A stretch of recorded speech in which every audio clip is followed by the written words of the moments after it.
Chapter 1. The Unfortunate Chen Hao. Chen Hao has recently found himself beset by misfortune.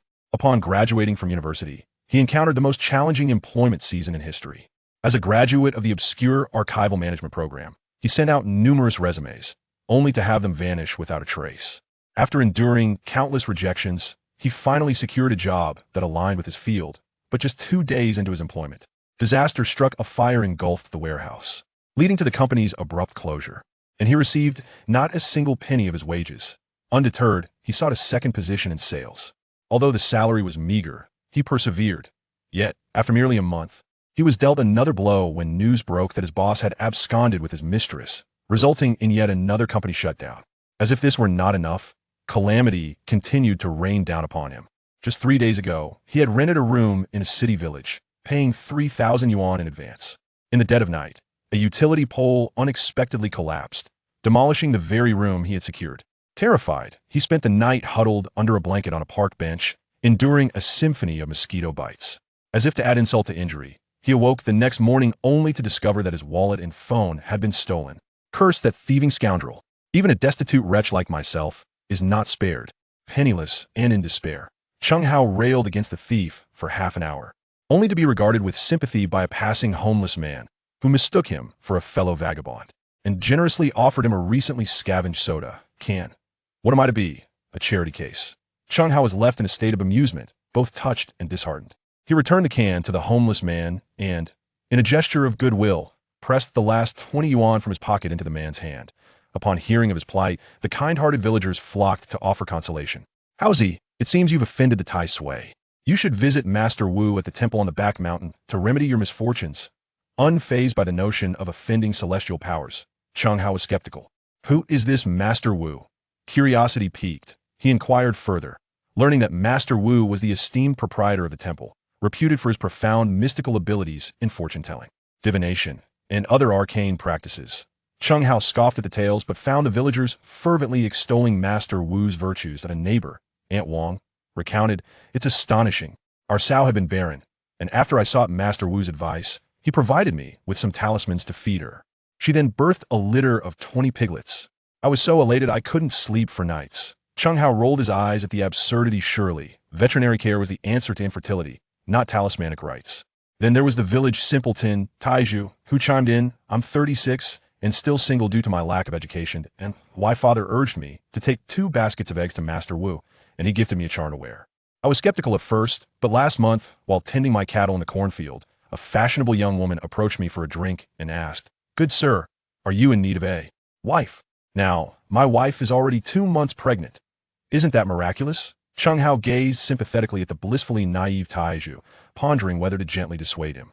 Having met his future wife merely a month prior, yet already on the path to fatherhood, one could only ponder the implications. Chen Hao felt increasingly exasperated. Was this truly the answer to his plight? Instead of addressing minor grievances, it seemed they were suggesting he relinquish his very limbs. He hastily dismissed the villagers, yet his parents were entirely taken in by the tales and insisted he seek out Master Wu. "There's no way this will work," he protested vehemently. Despite his efforts to dissuade them, his parents were resolute, insisting he pay a visit to the temple. Thus, his journey to the mountain began on that sunny afternoon. With the gentle breeze caressing his face, Chen Hao climbed for nearly 2 hours under the blazing sun, drenched in sweat, until he finally reached the summit. With a floating cloud temple awaited. As he entered, he found the doors flung wide open. Beneath a massive sunshade sat a middle-aged man in a tattered robe, sporting a scruffy mustache and looking quite drowsy. Upon closer inspection, Chen Hao noticed the man's mouth was slightly drooling, a sight that confirmed his suspicions. This must be Master Wu. Before the man lay a divination stall, which appeared somewhat authentic. Chen Hao approached and gently prodded. "Are you Master Wu?" Startled, Master Wu blinked at him for a moment, hastily wiping away the drool and straightening himself. "Who goes there?" Chen Hao offered a polite smile. "Greetings, Master Wu. I am a villager from the foot of the mountain. Why luck has been rather unfortunate lately, and I seek your guidance to alleviate my woes." "Seeking resolution? Quite simple." Master Wu chuckled, reclining in his chair, closing his eyes in a meditative pose. "However, I must first ascertain your sincerity." Chen Hao, puzzled, inquired, "Sincerity? What does that entail?" Master Wu stroked his round belly, his expression inscrutable. "Sincerity is merely sincerity." Chen Hao stood there, bewildered, struggling to comprehend his meaning. After a moment, Master Wu opened his eyes, noticing Chen Hao's immobility, and glared at him. Are you unaware of the protocols? Chen Hao, still confused, stammered, protocols? What protocols? Master Wu gestured with his fingers. Chen Hao reluctantly produced the red envelope his parents had prepared for him. Master Wu opened the envelope, revealing at least 5 crisp bills, and, satisfied, tucked them away. He then bestowed upon Chen Hao a half-hearted smile. Now, young man, what misfortune has befallen you? Chen Hao quickly recounted his misadventures, prompting Master Wu to furrow his brow. It appears you are indeed cursed by the Tai Sui. Skeptical, Chen Hao asked, do you possess a method to resolve this? Master Wu stroked his beard, his eyes darting as he considered. Well, this may prove to be somewhat challenging. Internally, he calculated the potential profits from this naive young man. Chen Hao, hopeful, urged, Master Wu, do you truly have a solution? Please enlighten me. Master Wu squinted, envisioning a grand scheme as he grinned. Patience, young lad. Dispelling misfortune is no simple task. Have a seat and allow me to elaborate. Master Wu scoffed. What splendid weather we have, it's hardly likely to rain. And no sooner had he spoken than the sky darkened ominously, clouds gathering thickly. Master Wu froze, casting an odd glance at Chen Hao. Embarrassed, Chen Hao looked up at the sky, chuckling nervously.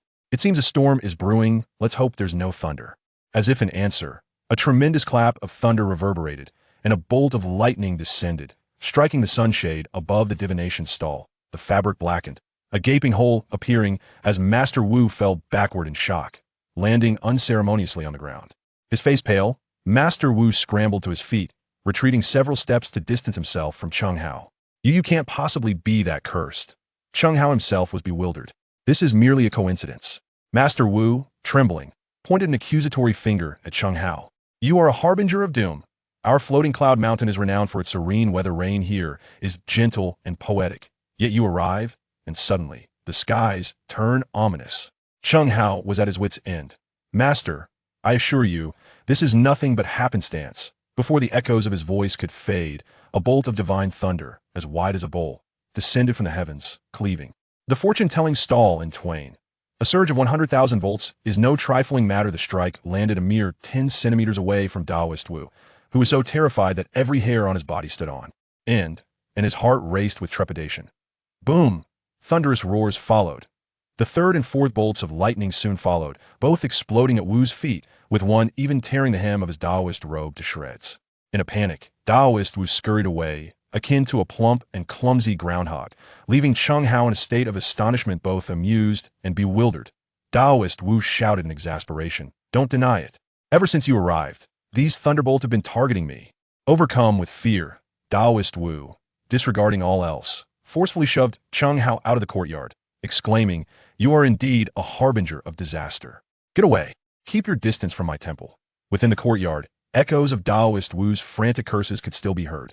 By the bear's paw, I merely set up a fortune-telling stall to earn a little money. Does the heavens need to retaliate against me so fiercely? Chen Hao pinched the red envelope in his hand, chuckling to himself. It seems that Taoist Wu is merely a charlatan, devoid of genuine skill. The rain has begun to pour so. Suddenly, before long, the wind howled and the rain fell in torrents, leaving Chen Hao drenched to the skin. Alas, what a stroke of misfortune. Is it really this cursed? Chen Hao glanced around, deciding to seek shelter from the rain. In his panic, he had completely forgotten his middle school physics knowledge and dashed towards a large banyan tree outside the courtyard for refuge. The thunder grew nearer, and with a resounding crash, a bolt of lightning, as thick as a man's waist, struck the trunk of the banyan tree. One jagged stream of purple electricity surged up the trunk, striking Chen Hao squarely on the nose. Before he could comprehend the situation, an overwhelming numbness spread from his nose, followed by a sharp, searing pain. He fainted instantly. Unbeknownst to him, his nose shimmered with purple sparks for a full half-minute. Chapter 2. The marvelous sense of smell. Chen Hao was roused from his slumber by the melodious chirping of birds perched upon the trees. The sun had already dipped below the horizon, and the tempest that had once raged was now but a distant memory. As he rose from the ground, his first instinct was to touch his nose, and to his astonishment, it remained unscathed. What a delightful surprise! His nose was intact, seemingly untouched by the lightning strike. But what of his sense of smell? Chen Hao mused internally, as he inhaled deeply, directing his nose towards the banyan tree behind him. The fresh scent of grass and foliage enveloped him, confirming that his olfactory senses were indeed functioning normally. A wave of relief washed over him. coupled with an unexpected realization. Not only was his sense of smell intact, it appeared to be heightened. At that moment, a vivid thought flashed through his mind. The banyan tree, also known as Ficus microcarpa, is the sole species of the Ficus genus, boasting an impressive age of 934 years. With over 6,000 aerial roots, classified as an ornamental giant tree of minimal economic value. Chen Hao was taken aback. What was happening? How could such information materialize in his mind? He glanced back at the ancient banyan tree. It was indeed 934 years old, while he was aware of its venerable status. Even the village's oldest resident could not ascertain its precise age. How could this knowledge have manifested so accurately in his mind? And it sounded so credible. Astonishingly, the thought echoed once more in his consciousness. The banyan tree, also known as Ficus microcarpa, is the sole species of the Ficus genus, boasting an impressive age of 934 years, with over 6,000 aerial roots, classified as an ornamental giant tree of minimal economic value. Chen Hao's eyes widened in disbelief, and a bold hypothesis formed. Could it be that after being struck by that lightning, he could discern the species and age of objects through the power of his sense of smell? The mere thought of possessing such extraordinary abilities sent a shiver down his spine. He took a deep breath, and, as he did, a new awareness surged through his mind. Chen Hao, 23 years old, a commoner, with a bachelor's degree in archival management, unmarried, possessing no remarkable skills, of low value. The last phrase struck a chord within him. Must life's hardships be so relentless? I'm still young, a potential asset. Yet, the ability to discern even the personal information of living beings was astonishing. Chen Hao was exhilarated. I must test this further to ascertain the veracity of this newfound talent. Surveying his surroundings, he plucked a blade of wild grass from the underbrush and brought it to his nose for a sniff. Next, he picked up a pebble from the ground and inhaled deeply. If he could sense the essence of living things, could he do the same with inanimate objects? To his delight, it worked. Chen Hao was elated as he tossed the pebble aside, suddenly noticing a rounded edge protruding from the earth, resembling a circular hard object. What could this be? Kneeling down, he brushed away the dirt from the rounded surface, revealing a hint of a shape. It appeared to be a coin. With swift movements, he unearthed it from the ground, only to discover that it was no ordinary coin. Its diameter was approximately 4 centimeters, significantly larger than typical currency. It seemed to be an ancient coin. In a moment of instinct, he held the muddy coin before him and inhaled deeply. As the scent of ancient coins wafted into Chen Hao's nostrils, a sudden realization flashed through his mind. A 2-dime silver coin from the Qing dynasty, minted in the Beiyang province, a Guangxu yuan bao, dating back 111 years, with a diameter of 39 millimeters. This silver coin bore 3 tiny nicks, exhibited a wear level of 7, and was in excellent condition. Its existence was exceedingly rare, with only a few hundred pieces remaining, making it highly coveted by collectors and of considerable value. Chen Hao was momentarily taken aback. A silver coin from the Qing dynasty? Surely, it was of antique caliber. He rubbed the dirt off the coin, but remained stubbornly unclean, prompting him to hastily descend the mountain to a nearby stream, where he meticulously cleaned it with a tissue and the flowing water. After scrubbing for about 10 minutes, he finally managed to remove most of the grime, revealing the coin's gleaming silver surface. Upon examining the obverse, he indeed found the 4 characters Guangxu yuan bao inscribed, encircled by the words Beiyang Zhao and cupping Qi Qian Air Fun. The reverse was adorned with a coiling dragon, its claws poised, and the intricate details of its scales rendered with exquisite precision. Though a hint of blackened dirt lingered, the coin exuded an air of nobility. High value. If it were deemed of high worth, it must surely command a handsome price. Tomorrow, he would venture to the city's antique market for an appraisal. Chen Hao's face brightened with glee. Haha, I, Chen Hao, am finally destined for fortune. Not only do I possess such a remarkable nose, but I have also stumbled upon this treasure. He carefully wrapped the coin in a tissue and placed it gently into his pocket. Early the next morning, Chen Hao eagerly boarded a rural bus headed to the city. He arrived at a local antique street known as Yunjin Street. The sides of the street were lined with stalls brimming with an array of cultural artifacts: gold, silver, jewelry, root carvings, porcelain, calligraphy, paintings, jade, and other assorted curiosities. The vendors called out enthusiastically, creating a lively atmosphere. Chen Hao was dazzled by the sights, but did not linger. These small merchants merely scraped by selling crafts. None possessed the discerning eye of an expert capable of authenticating ancient coins, nor did they have the means to do so. He needed to seek out a reputable establishment. As he ventured deeper into the street, the stalls became scarcer, and the crowd thinned. Eventually, he arrived at a prominent shop adorned with the sign, Sangbigo. This was a spacious store, elegantly decorated with high-quality yellow peach wood, its light and refined hue enhancing its sophistication, while the outside bustled like a noisy market. The interior was tranquil. Chen Hao stepped inside with a flutter of anxiety, whispering a silent hope that the owner of this shop would be trustworthy and not take advantage of an antique novice like himself. The proprietor of Sangbigo, Wang Chunlin, was a tall, slender, middle-aged man. The shop specialized in the trade of ancient coins, but also featured cabinets filled with jade ornaments, bracelets, and woodcrafts. At that moment, business was slow. Wang Chunlin was seated in the main hall with his old friend Zhao Shuqing, both grappling with two ancient coins laid out on the table before them. Their intense focus on the coins caused them to overlook Chen Hao's entrance. Still unable to discern, Wang Chunlin thought to himself, feeling a headache coming on from the frustration of these two indistinguishable Tianyuan Tongbao coins. Zhao Shuqing waved his hand dismissively. Enough, you should take a break. We have been at this for the entire morning. If we could discern the truth, we would have done so by now. He paused momentarily, a hint of concern in his voice as he continued.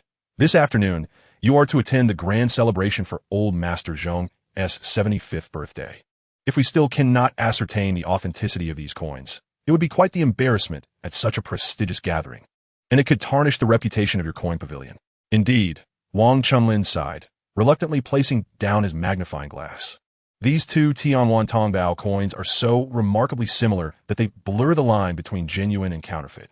Had I foreseen this, I would not have been so presumptuous in my assurances. If even old Zhong, who knows countless collectors, cannot differentiate between them, one can only imagine the challenges we face in this appraisal. The two were engrossed in their conversation, oblivious to Chen Hao, who had been listening intently. Upon grasping the situation, he gazed at the two weathered copper coins, chuckling to himself, wondering if his instincts could discern the truth. Excuse me, may I ask who the owner is?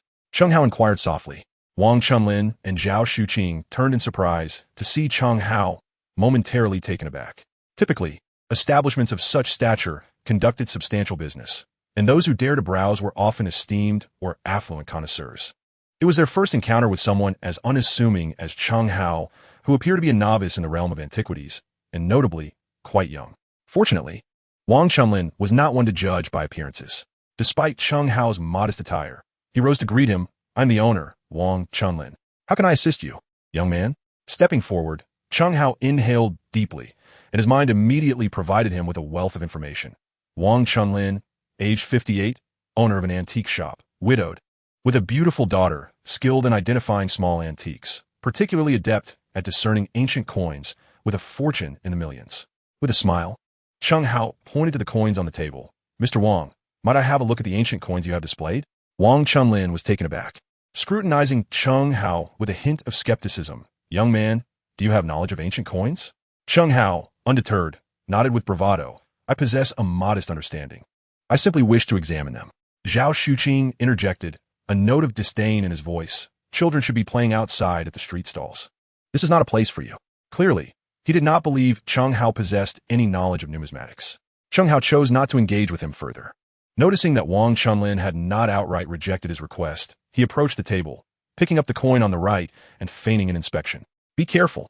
If you break it, you will be liable for damages, Zhao Shuqing warned, his tone sharp, casting a disdainful glance at Chen Hao. While appearing to examine the coin, Chen Hao leaned in closer, inhaling its essence. In an instant, his mind conveyed the truth. This was indeed a genuine Tianyuan Tongbao coin. However, to maintain an air of profundity, he pretended to scrutinize it for an additional 2 minutes. Then, he took hold of the coin on the left, and his mind swiftly recognized it as a counterfeit, with a 95% similarity to the original, containing only 2 subtle flaws. Such high fidelity to the original was nearly indistinguishable to the naked eye, explaining why even seasoned experts struggled to identify its authenticity. However, counterfeit goods, being counterfeit, cannot escape the scrutiny of an astute observer. Chen Hao was thoroughly acquainted with the flaws inherent in fakes. Why not let me take a look? Zhao Shuqing scoffed. Is that it? In such a brief time, what could you possibly discern? Even seasoned veterans like Wang Chunlin, who had spent decades navigating the industry, would meticulously examine everything from the form of the artifact to the casting techniques, the calligraphy, patterns, and the material as hues. Such a comprehensive evaluation would require several hours, and the accuracy of the appraisal was never guaranteed. Chen Hao, in just 2 or 3 minutes, had barely glanced at the patterns and claimed to have finished. Was that not sheer nonsense? Zhao Shuqing regarded Chen Hao with disdain, perceiving him as an ignorant novice. Unbeknownst to him, Chen Hao, possessing an extraordinary nose capable of discerning the age of artifacts, needed not more than a second to ascertain their authenticity. The few minutes spent were merely for show. With a single sniff, he could achieve results more swiftly and accurately than any spectrometer. Wang Chunlin held little hope for Chen Hao, merely inquiring out of politeness, "Young man, have you discerned anything?" Chen Hao smiled slightly and recited from his recollections. "This is a Tianwan Tongbao from the Jin dynasty, over 900 years old.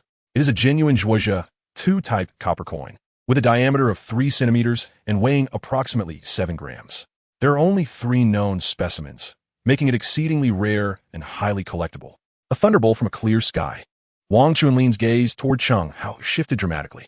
The Tianwan Tongbao, due to its ancient provenance, had only 3 known excavated pieces, rendering it an exceptionally niche collectible, with few connoisseurs able to articulate its background, limited to the elite within the ancient coin community. How could a young man so effortlessly recite its name and history? Zhao Shuqing was equally astonished. Wang Chunlin inquired eagerly, "You recognize this Tianwan Tongbao?" Chen Hao replied, "Not only do I know is a Tianwan Tongbao, but I also know that out of these 2, one is genuine and the other is a counterfeit. Is that truly the case?" Wang Chunlin's astonishment deepened, his heart racing. Could this young man assist him in solving the dilemma before him? Having spent merely 2 or 3 minutes without even magnifying glass, Chen Hao confidently asserted the presence of 1 genuine and 1 fake.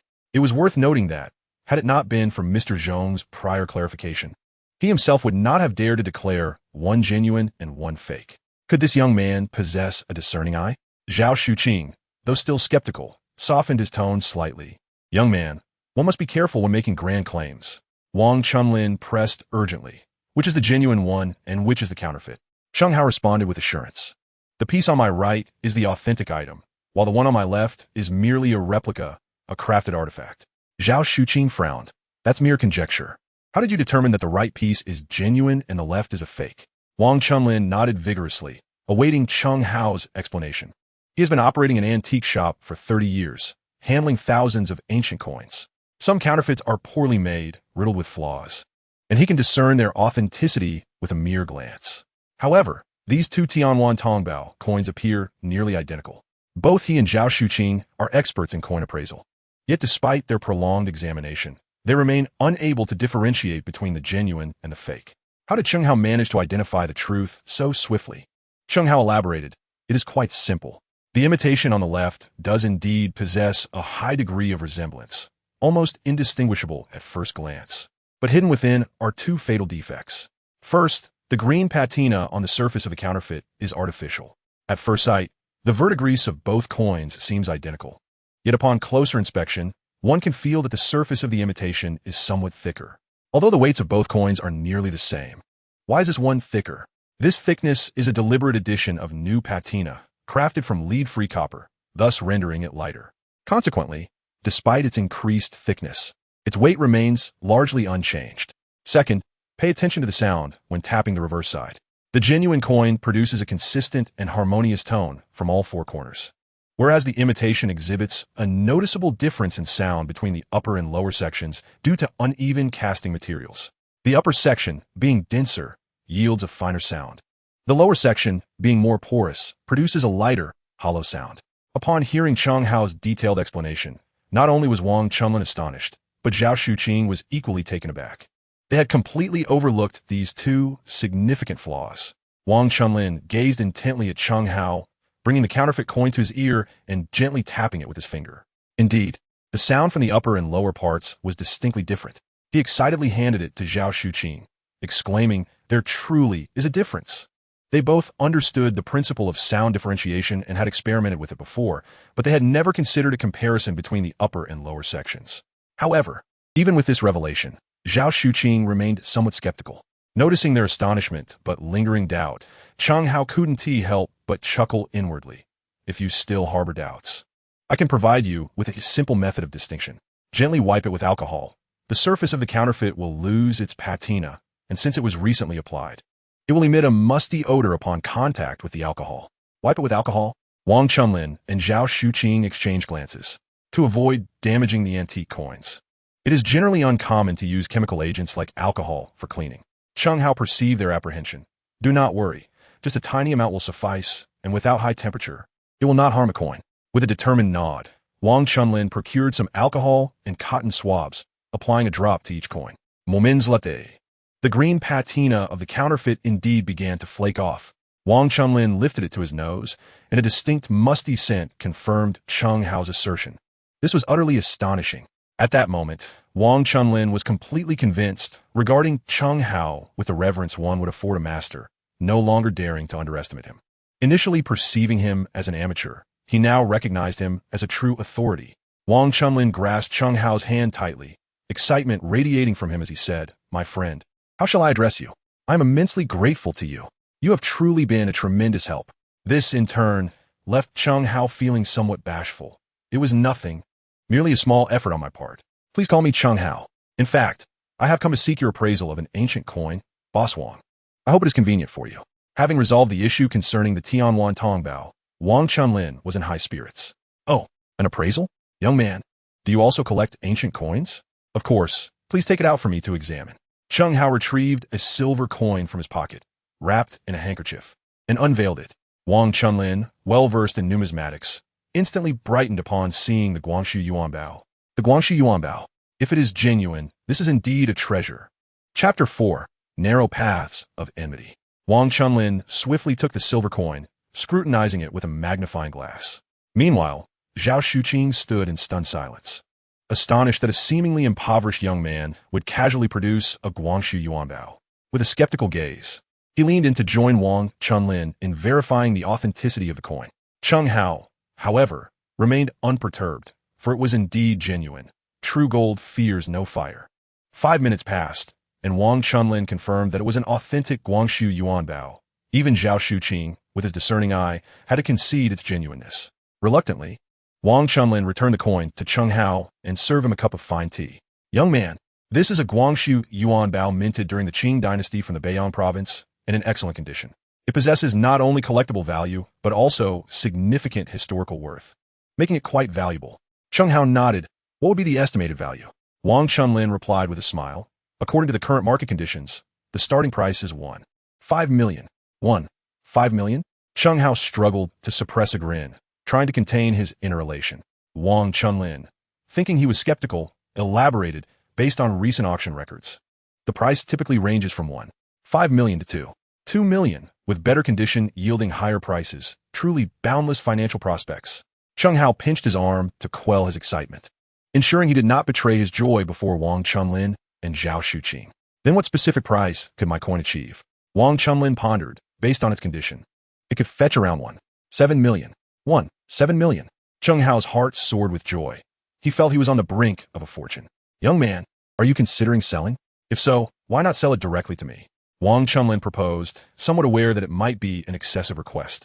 As a seasoned collector, Wang Chunlin was enamored with this rare Guangxu silver coin, nearly reluctant to return it to Chen Hao. Coins like the Guangxu Yuanbao are scarce, typically retained by collectors for personal admiration, rarely circulating in the market. Hence, even with money, one might not be able to acquire it. Obtaining such a piece is often a matter of fate. His collection housed various ancient coins, yet he lacked a rare specimen like the Guangxu Yuanbao. Acquiring it would perfectly serve as a prized possession for his establishment. Chen Hao slightly nodded. I am considering selling, but Wang Chunlin, assuming he found the offer inadequate, quickly added, if you take it to an auction house, it could likely sell for around 1.7 million. But the process is cumbersome and entails substantial fees. Let's approach the matter differently. You have been of tremendous assistance to me, and as a gesture of gratitude, I am willing to increase my offer by an additional 100,000, bringing the total to 1.8 million for the acquisition. Consider it a means of fostering friendship between us. In truth, selling at 1.7 million is already a generous price. However, given Chen Hao's remarkable talent and knowledge at such a young age, he is destined to excel in the antique business. Wang Chunlin's slightly higher bid is justified. as the value of befriending Chen Hao far exceeds 100,000. Chen Hao's heart brimmed with joy. At this price, he would gladly accept even 7 million. Although he anticipated the coin's considerable value, he was astounded by its worth. Suddenly 8 million, a windfall from the heavens. Yet, he maintained a facade of calm, pretending to contemplate the offer seriously. Boss, regarding this price. Wang Chunlin pulled out his phone, displaying previous transaction records for Guangxu Yuanbao. Look here. Most transactions hover around 5 million, with only a few exceptional pieces fetching above 8 million. However, their condition and quality far surpass that of your coin. So my offer is already 100,000 more than fair, undoubtedly to your advantage. Zhao Shuqing, believing Chen Hao was hesitant to sell, interjected on Wang Chunlin's behalf. You should inquire around. Wang Chunlin's reputation assures fair pricing, with no deceit. Chen Hao, albeit reluctantly, nodded. Well, since Boss Wang is so sincere, I shall not decline. It's a deal. With alacrity, Wang Chunlin was elated, promptly requesting Chen Hao's bank account details to facilitate the transfer. 3 seconds later, a notification chimed on Chen Hao's phone. Dear customer, your account ending in 2997 has received 1,800,000 yuan. Current balance, 18,000,008 yuan. Gazing at the long string of zeros in the notification, Chen Hao felt his hands tremble slightly. Turning away from Wang Chunlin and Zhao Shuqing, he couldn't contain his exuberance, grinning foolishly for a full 5 seconds. The sensation of sudden wealth is truly exhilarating. Chen Hao handed the coin to Wang Chunlin, who accepted it with the reverence of a treasure hunter, admiring it for half a minute before contentedly storing it away. Wang Chunlin, eager to cultivate a rapport with Chen Hao, initiated small talk. Young brother Chen Hao, may I be so bold as to inquire where you acquired this Guangxu Yuanbao? It was passed down from my father. Currently, my family is facing financial difficulties, hence I must part with this heirloom. Chen Hao fabricated a story with ease. Wang Chunlin nodded, understanding the delicacy of the matter. You have greatly assisted me, and we have successfully conducted business together. I consider us friends now. You may call me Brother Wang. Should you encounter any financial troubles in the future, do not hesitate to seek my help. Chen Hao, somewhat taken aback, replied, Thank you, Brother Wang. Wang Chunlin smiled. Lunchtime is approaching. Would you allow me to treat you to a meal? I trust you won't refuse? Wang Chunlin nodded. Of course. That is only proper. We can dine at the entrance. I will arrange the gathering right away. As Chen Hao stepped outside and reached the corner, he could no longer contain his elation, bursting into laughter. 8 million. It was the first time in his life he had seen such a sum. Certainly, with this extraordinary sense of intuition, the initial sum of 8 million is merely the beginning. If one manages it wisely, it won't be long before there's second, third, and even fourth 8 million sums. Reflecting on the past, when he toiled for an entire month to earn a meager salary of 3,500, which dwindled to a mere 2,800 after deductions for attendance and Social Security contributions, he felt a wave of emotion welling up within him. After a full 10 minutes had elapsed, he managed to calm his racing heart and called his parents to inform them about having lunch in the city. For the time being, he refrained from sharing the news of his sudden wealth, fearing it might be too much for them to bear. Wang Chunlin, the proprietor, seemed like a commendable individual, worthy of forging a connection with. Although his instincts were astute, he lacked knowledge of the antique market, a gap that Wang Chunlin could help bridge.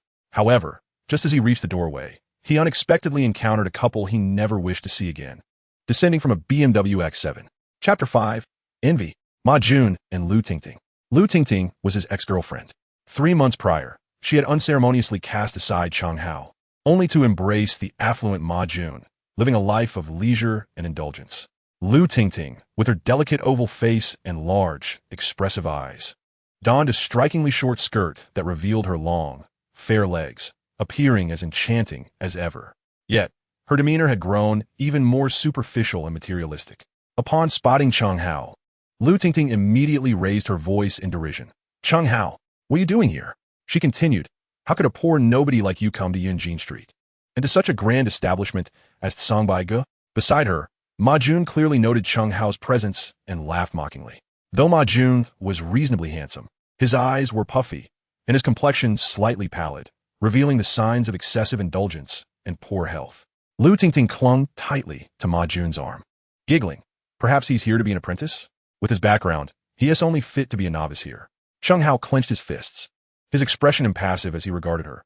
Lu Tingting, you still look down on others as you always have. Seeing Chen Hao's newfound assertiveness startled Lu Tingting momentarily. Humph. However, recalling that he was merely a pathetic loser, she regained her haughty demeanor. She intentionally showcased the LV checkered bag slung over her shoulder, boasting, Chen Hao, see this? Ajun bought it for me, worth 23,000. You could never afford one in your lifetime.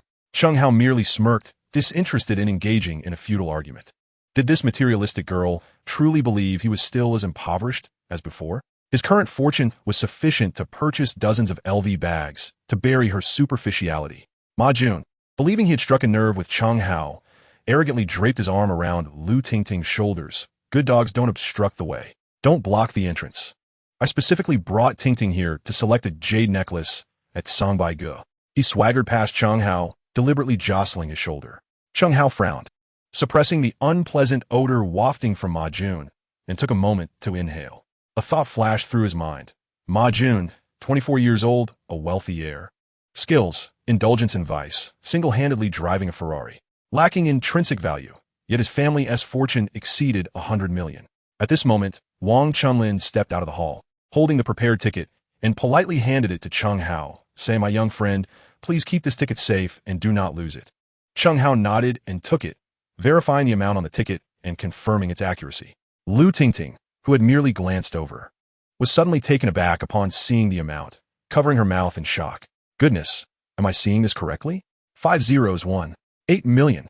Ma Jun was astonished by Wang Chunlin's address to Chen Hao, internally pondering, how strange, this impoverished Chen Hao seems to have a good rapport with Wang Chunlin. Seeing that string of zeros, Lu Tingting's eyes gleamed with envy as she eagerly inquired, Chen Hao, what is this ticket for? Is this money yours? Chen Hao cast her a casual glance, slowly putting the ticket away, and replied, yes, it is mine. What of it? Lu Tingting, unable to fathom the depth of Chen Hao's financial background, felt a twinge of regret. Faced with the staggering sum of 8 million, her LV bag worth over 20,000 suddenly seemed insignificant. Meanwhile, Ma Jun felt a mix of disdain and jealousy, his tone dripping with sarcasm. So what if it's 8 million? My family has far more wealth. We aren't bothered by such trivial amounts. This statement bore a kernel of truth. While his family was indeed affluent, his monthly allowance barely reached 80,000, and after extravagant spending, little remained for personal use.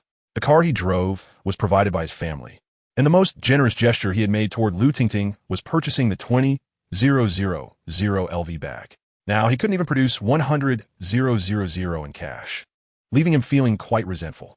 Chen Hao was well aware of the jealousy emanating from the couple, secretly reveling in their discomfort while maintaining a composed exterior. Choosing to ignore them as he entered the main hall with Wang Chunlin, Lu Tingting, feeling slighted, stomped her feet in frustration, while Ma Jun's forehead throbbed with anger. Lu Tingting couldn't comprehend how Chen Hao, a seemingly aimless university graduate from a modest rural background, suddenly possessed such wealth. What a show-off. Even if he has money, he is still a loser, she thought, her sentiments tinged with a sense of sour grapes. Ma Jun wrapped his arm around her waist, trying to console her. Darling, don't be upset. I'll buy you a necklace later to make that guy envious. Lu Tingting's displeasure vanished instantly, and with a playful kiss on Ma Jun's cheek, she smiled brightly. Thank you, darling. I love you. As Chen Hao entered the coin pavilion, Lu Tingting and Ma Jun followed suit. Wang Chunlin, having changed into a suit and slicked back his hair, emerged from an office within the inner hall. Chen Hao, have you finished your call? Shall we depart? I've already reserved a table at Wanshi Building, just waiting for you, Wang Chunlin said, smiling graciously and treating Chen Hao with great courtesy. This scene left Lu Tingting and Ma Jun utterly dumbfounded as they witnessed Chen Hao, the so-called loser, being treated as a guest of honor by the owner of the coin pavilion. Well, since the call is done, let's go now. Chen Hao nodded and, alongside Wang Chunlin, made his way toward the door, completely disregarding Lu Tingting, who stood inside the shop. Ma Jun felt a surge of discontent. How could a mere nobody receive such preferential treatment while he, a scion of wealth, was treated like an invisible presence? Just as Wang Chunlin and Chen Hao reached the threshold, Ma Jun obstructed their path, imperiously exclaiming, Boss Wang, I wish to purchase a necklace from your establishment. Kindly assist me in selecting one. Wang Chunlin regarded him with a glance, then turned to Chen Hao, hesitating slightly. Young Master Ma, your timing is unfortunate. I'm just about to leave. Perhaps you could return another time? What do you mean by that? I'm a loyal customer to shop. Are you refusing to serve me? Ma Jun retorted, his irritation mounting. Did his status not outweigh that of Chen Hao? Wang Chunlin found himself in a dilemma. On one hand, Chen Hao awaited him, while on the other, a valued customer sought his attention. Offending either party would be unwise. More importantly, in the realm of commerce, integrity and reputation are paramount. One cannot simply dismiss a patron when the shop is open. Such an incident could tarnish the reputation of the Hidden Coin Pavilion. Brother Chung, would you mind waiting a few moments? Wang Chunlin inquired, seeking Chen Hao's approval. Chen Hao shrugged nonchalantly. It's fine. Please attend to your business. Thank you, Brother Chung. Wang Chunlin replied, turning to assist Ma Jun and his companion, guiding them to the counter to view the merchandise. Chapter 6. Insufficient Balance. Ma Jun cast a cold smile and glanced at Chen Hao with disdain as he wrapped his arm around Lu Tingting, sauntering past him. Oomph. Lu Tingting could not resist giving him a scornful huff. Chen Hao chose to ignore her, shaking his head in resignation. How had he ever found himself attracted to such a woman? It was utterly embarrassing to admit. Chen Hao had first met Lu Tingting during their university days. Well, they were classmates. Back then, she was undeniably beautiful, innocent, and kind-hearted. Chen Hao was immediately captivated and pursued her. They enjoyed a 2-year relationship. However, as time progressed, Lu Tingting's demeanor began to shift, becoming increasingly materialistic and snobbish. Particularly after graduating, the harsh realities of life led Lu Tingting to disdain Chen Hao's modest background, ultimately casting him aside to ingratiate herself with wealthy young heirs, transforming into a woman who valued money over humanity. Such a person is both pitiable and tragic. Yet, those were merely echoes of the past. Lu Tingting's current state was of no concern to him. With her arm linked through Ma Jun's, Lu Tingting browsed through the items at the counter, adorning herself with the exquisite necklaces. She likely aimed her voice toward Chen Hao as she exclaimed, "Darling, what do you think of this necklace? Oh dear, it is a bit pricey at 20,000. That equates to half a year's salary for some." Chen Hao paid little heed to her biting sarcasm. Lu Tingting muttered indignantly, "Humph, what are you pretending for? Deep down, you are undoubtedly envious." After over 10 minutes of selecting, they had tested nearly every necklace on display, yet still had not made a decision. Wang Chunlin's patience wore thin, and he finally remarked, "I must say, gentlemen, you have tried all the necklaces in my shop. Have you yet to make a choice?" Lu Tingting, feeling somewhat discontented, coldly remarked, "These necklaces are all too gaudy. Is there not a finer selection available? Indeed, there are exquisite pieces, but I fear they may be beyond your means." Wang Chunlin retorted with disdain, "Huh, do you know who my husband is? His family's wealth could easily purchase this entire shop." Wang Chunlin, uninterested in further debate, retrieved a box from beneath the counter, presenting the most expensive jade necklace in the store, a stunning emerald piece. "Wow, how beautiful!" Lu Tingting exclaimed, donning the vibrant jade necklace and unable to part with it. "Darling, I adore this necklace. Would you be so kind as to gift it to me?" Lu Tingting cooed to Ma Jun. With a bright smile, he readily acquiesced. "Of course, we must buy it." He produced a bank card from his pocket and inquired of Wang Chunlin, "Boss Wang, please wrap this necklace for me. How much is it?" Wang Chunlin replied, "This necklace is the treasure of the store, an imported glass-grade jade, priced at 50,000. 50,000? Ma Jun's smile faltered, leaving him awkwardly frozen in place. Isn't that a tad exorbitant? A necklace costing 50,000. It's even pricier than an LV bag. Lu Tingting whined, "But darling, it's only 50,000, quite a bargain. Please buy it for me." Ma Jun gritted his teeth. It must be gifted. Yet, internally, he wept silently. 50,000 was a substantial sum. His family only allocated him 80,000 for monthly expenses. If he purchased this necklace, he would have to tighten his belt for the remainder of the month, foregoing nights out and leisure. However, he could not afford to lose face in front of Chen Hao, lest he become a laughingstock. "Boss Wang, I will pay by card." Ma Jun handed his bank card to Wang Chunlin, who rose to fetch the POS machine. Seizing the opportunity, Lu Tingting sashayed over to Chen Hao, flaunting the jade necklace. "Do you see? This was a gift from my husband." Ma Jun approached with a smile. "Tingting, it was indeed a wise choice to discard him. Such a spineless man is unworthy of you. Look at me. Wealthy and handsome, I'm 1,000 times better." Chen Hao cast a sidelong glance at them, sneering in disdain. Truly, they were a repulsive pair, reveling in their own self-importance. Just as they basked in their arrogance, a voice echoed, silencing the room. The POS machine announced, "Beep. Card transaction failed. Insufficient funds." Chen Hao froze for 2 seconds before bursting into laughter, clutching his stomach as he doubled over with mirth. The designer of this POS machine is a genius, equipped with a voice prompt function. How delightful! The crisp sound was almost melodious. Here was a wealthy scion who could not muster 50,000 in his account, a revelation that would leave many in stitches. At that moment, Ma Jun's face turned a deep shade of gray, while Lu Tingting wished for nothing more than to vanish into the ground. Chen Hao laughed uncontrollably, nearly shedding tears. Lu Tingting, the gentleman you've latched onto, is even poorer than I am.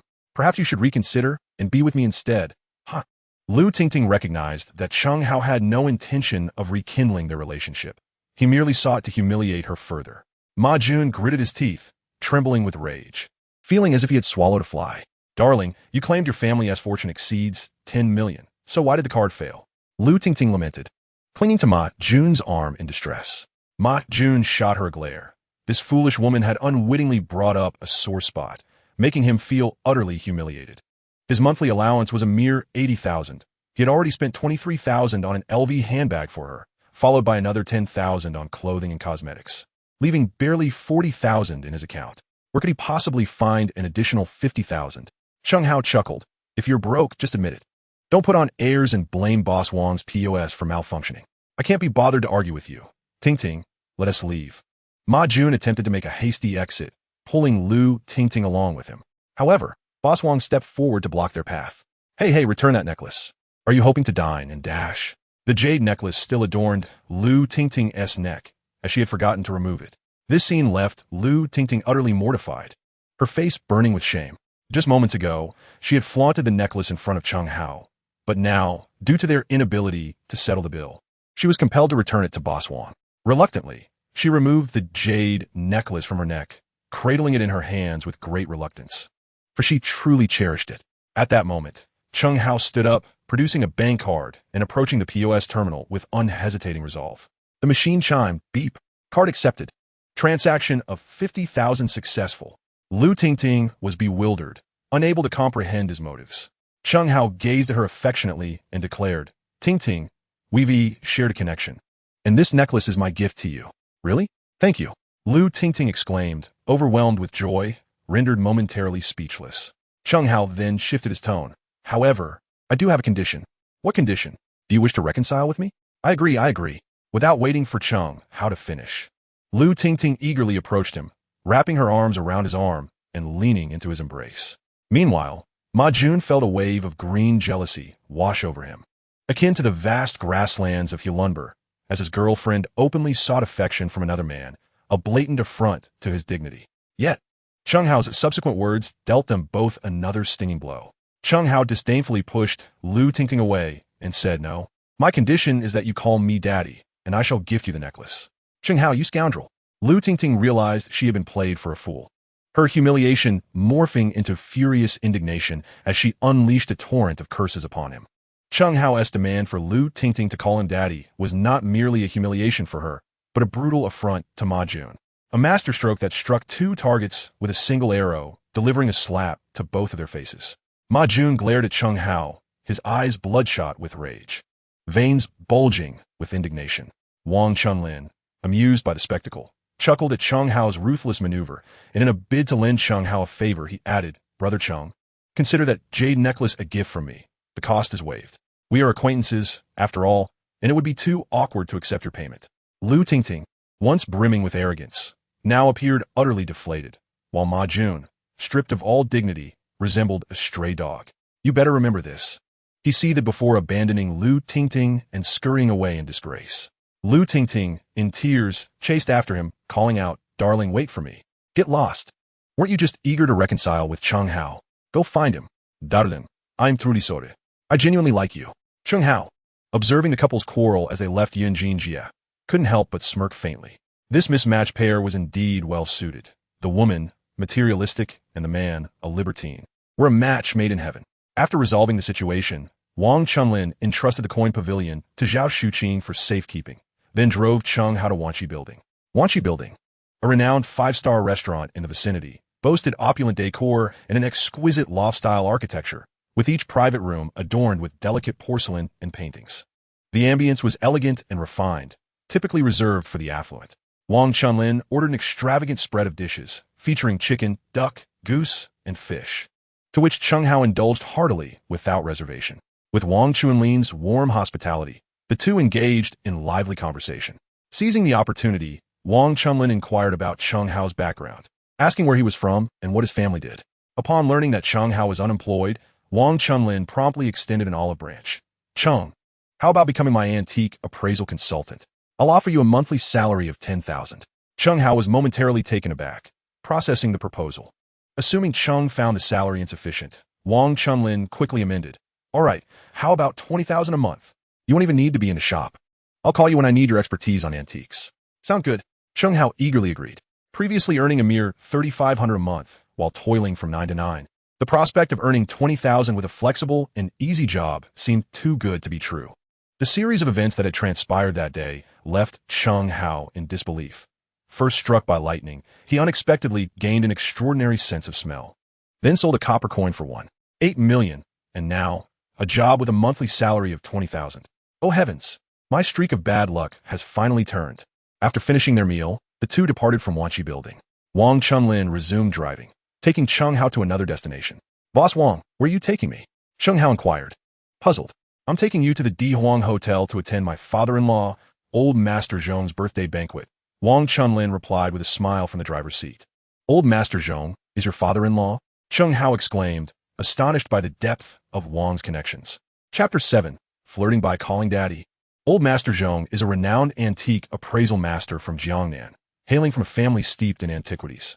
He is erudite and unmatched in his appraisal skills, reputed to have authenticated no fewer than 100,000 antiques throughout his lifetime. Many appraisers seek his assistance for items they cannot authenticate, and Old Master Zhong, known for his generosity, often offers his services for little to no fee, earning him widespread respect in Jiangnan. Anyone in the field of antique appraisal has undoubtedly heard of his illustrious reputation. Moreover, Master Zhong is an unparalleled tycoon in Jiangnan, possessing a collection of over 10,000 antiques and assets exceeding 1 billion. Establishing a connection with such a prominent figure would greatly benefit Chen Hao's future endeavors. Perhaps he could even carve out a niche for himself in the antiques appraisal industry. The Emperor Hotel, a magnificent 16-story edifice, shimmers with golden hues and vibrant neon lights. The parking lot is filled with luxury cars and sports vehicles, indicating that those who frequent this establishment are either affluent or of high social standing. Wang Chunlin parked the car and, alongside Chen Hao, approached the hotel entrance. At that moment, a crimson Audi A6 sped into view. The Audi, moving at a brisk pace, did not decelerate upon entering the parking lot. Just 5 or 6 meters in front of Chen Hao, it executed a graceful drift, reversing into a parking space before shutting off the engine, an elegant display of driving prowess that left Chen Hao utterly captivated. Subsequently, the door of the red Audi swung open, revealing an exceptionally tall and stunning beauty. Her visage was enchanting, akin to a blooming peach blossom, adorned in a burgundy floral cheapao that accentuated her curvaceous figure, complemented by her flawless, snow-white legs. After alighting from the vehicle, she cast a fleeting glance at Chen Hao and then strode directly toward him. Chen Hao's heart raced uncontrollably.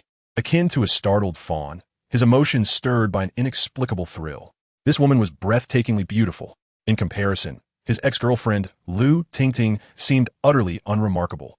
With a smile as sweet as nectar gracing her lips, she approached Chen Hao, calling out a word that nearly caused his heart to stop.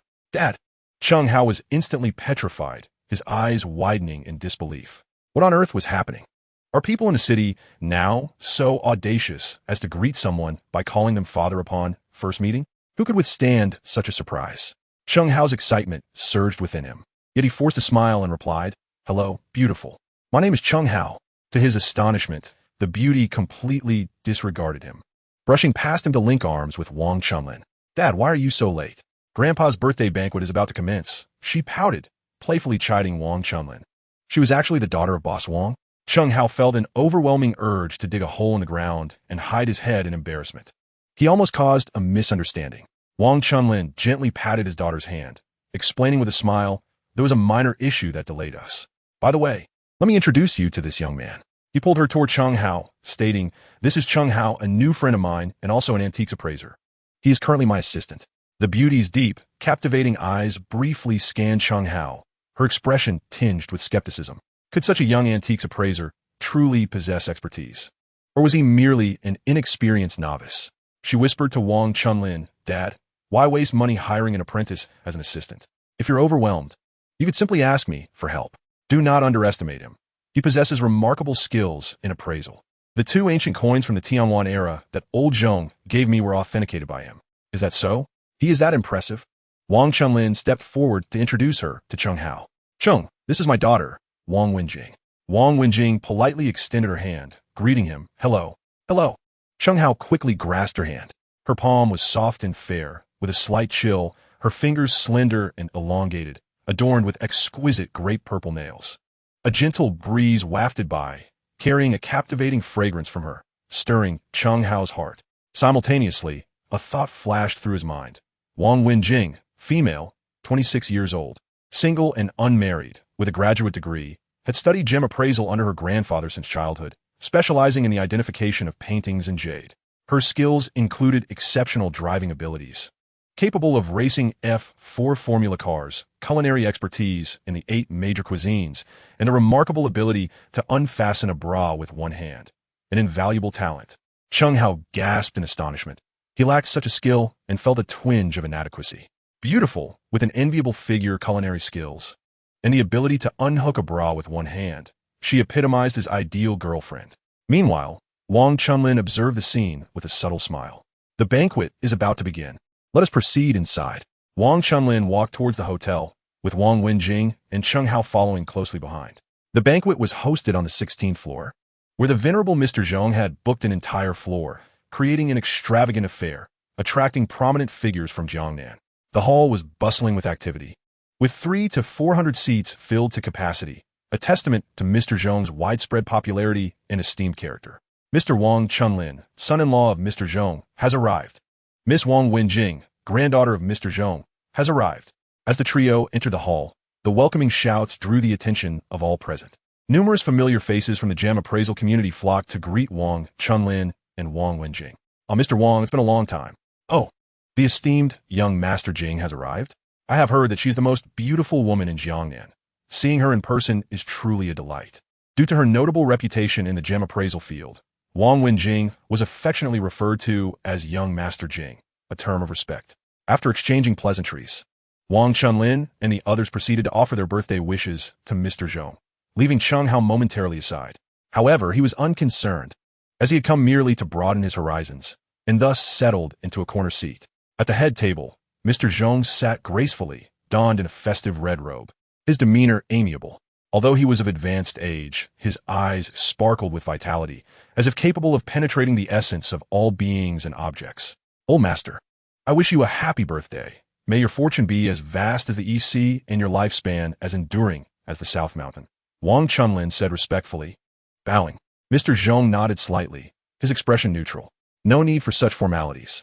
"Grandfather, happy birthday," Wang Wenjing exclaimed with a radiant smile, embracing him warmly. "Mr. Zhong beamed with joy, tenderly holding her as if she were a precious treasure, reluctant to let her go. Chapter 8. Presenting Birthday Gifts. "My dear, you haven't visited your grandfather in ages. I have missed you dearly," Mr. Zhong laughed, adding playfully, "but remember, this was your promise. No reneging." The 2 individuals engaged in a lively and harmonious conversation, yet Wang Chunlin found himself sidelined by the elder. It appeared that old Master Zhong held a certain disdain for his son-in-law. From a distance, Chen Hao, witnessing this scene, pondered the reasons behind old Master Zhong's cold demeanor towards Wang Chunlin, which primarily stemmed from the tragic loss of his daughter. Having lost his wife at an early age, old Master Zhong cherished his only daughter, Zhong Yunmeng, as his most precious treasure. Later, when Zhong Yunmeng married Wang Chunlin and gave birth to Wang Wenjing, her life was cut short in a tragic accident a few years later, leaving old Master Zhong heartbroken. Although this misfortune was not Wang Chunlin's fault, old Master Zhong still harbored some resentment towards him for failing to protect her. This very grief fueled old Master Zhong's exceptional affection for his granddaughter, Wang Wenjing, as she was the flesh and blood of his beloved daughter and bore a striking resemblance to her, both in appearance and temperament. As the birthday banquet commenced, guests began to present their gifts to old Master Zhong. The proprietor of Wanbage presented a splendid Qing dynasty screen featuring a dragon and phoenix motif. while Boss Lin from Yunjin Street gifted a string of golden silk Nanmu prayer beads. Chen Hao, hearing the names of these treasures, could not help but swallow his envy. Golden silk Nanmu was more precious than gold, with a string of prayer beads valued at no less than 200,000. The screen from the Qing dynasty was an antique from the imperial court, worth at least 500,000. Within a mere 10 minutes, Old Master Zhong received over 100 gifts, each of valuable treasure, with the least expensive valued at no less than 100,000. Once the guests had finished presenting their gifts, Wang Chunlin was the last to step forward, offering his carefully prepared congratulatory gift. As he revealed the item, the room fell silent for several seconds. Old Master Zhong's astonishment was palpable as he stood up in excitement. A Guangxu silver dollar? Indeed. The gift Wang Chunlin had prepared was the Guangxu silver coins he had purchased from Chen Hao. Numerous antique enthusiasts gathered around, eager to behold the remarkable find. It was truly a Guangxu silver dollar, preserved in such impeccable condition. Its market value was certainly above 1.5 million. In fact, I once encountered a Guangxu silver dollar at an auction in Kyoto, which fetched a staggering 1.8 million. However, at that moment, an incongruous voice pierced the air, causing an uproar. This Guangxu silver dollar cannot be genuine, can it? A balding middle-aged man emerged from the crowd, plump and holding a Chinese ink wash folding fan. This bald man was none other than Boss Lin, who had earlier presented the golden silk Nanmu prayer beads to Old Master Zhong, his real name being Lin Hongda. Don't spout nonsense, Lin. How could the coins I personally acquire be fake? Wang Chunlin retorted angrily. Lin Hongda smirked. That may not be the case. Who was it that spent 200,000 on a counterfeit copper coin? A few years back, Wang Chunlin had mistakenly acquired a counterfeit Qianlong Tongbao during an appraisal, a blunder that Lin Hongda had relished mocking for years. That was in the past. What is the point in discussing it? In our line of work, everyone makes mistakes at times. Even the most skilled appraiser cannot guarantee absolute accuracy. Wang Chunlin defended himself. As tensions escalated between the two individuals, Mr. Zhong intervened to mediate. Enough. We can ascertain the authenticity of this Guangxu silver dollar with a simple examination. Mr. Zhong took the coin from Wang Chunlin, weighed it in his hand, and after a mere few seconds of inspection, confidently declared, "This Guangxu silver dollar is genuine." The crowd erupted in astonishment. Some praised Wang Chunlin's generosity, while others marveled at Mr. Zhong's remarkable ability to authenticate a coin in mere seconds, a skill so refined that it seemed unparalleled. Yet, unbeknownst to them, Chen Hao could accomplish the same task in just 1 second. Having failed in his initial attempt to provoke, Lin Hongda shifted the conversation. "Mr. Wang, I have heard that just a few days ago, Mr. Zhong received 2 Tianwan Tongbao coins that he could not authenticate. Given your expertise in numismatics, I am certain it would be a trivial matter for you. Why not share them with us now and enlighten us with your methods?" His words sparked a flurry of whispers among the crowd.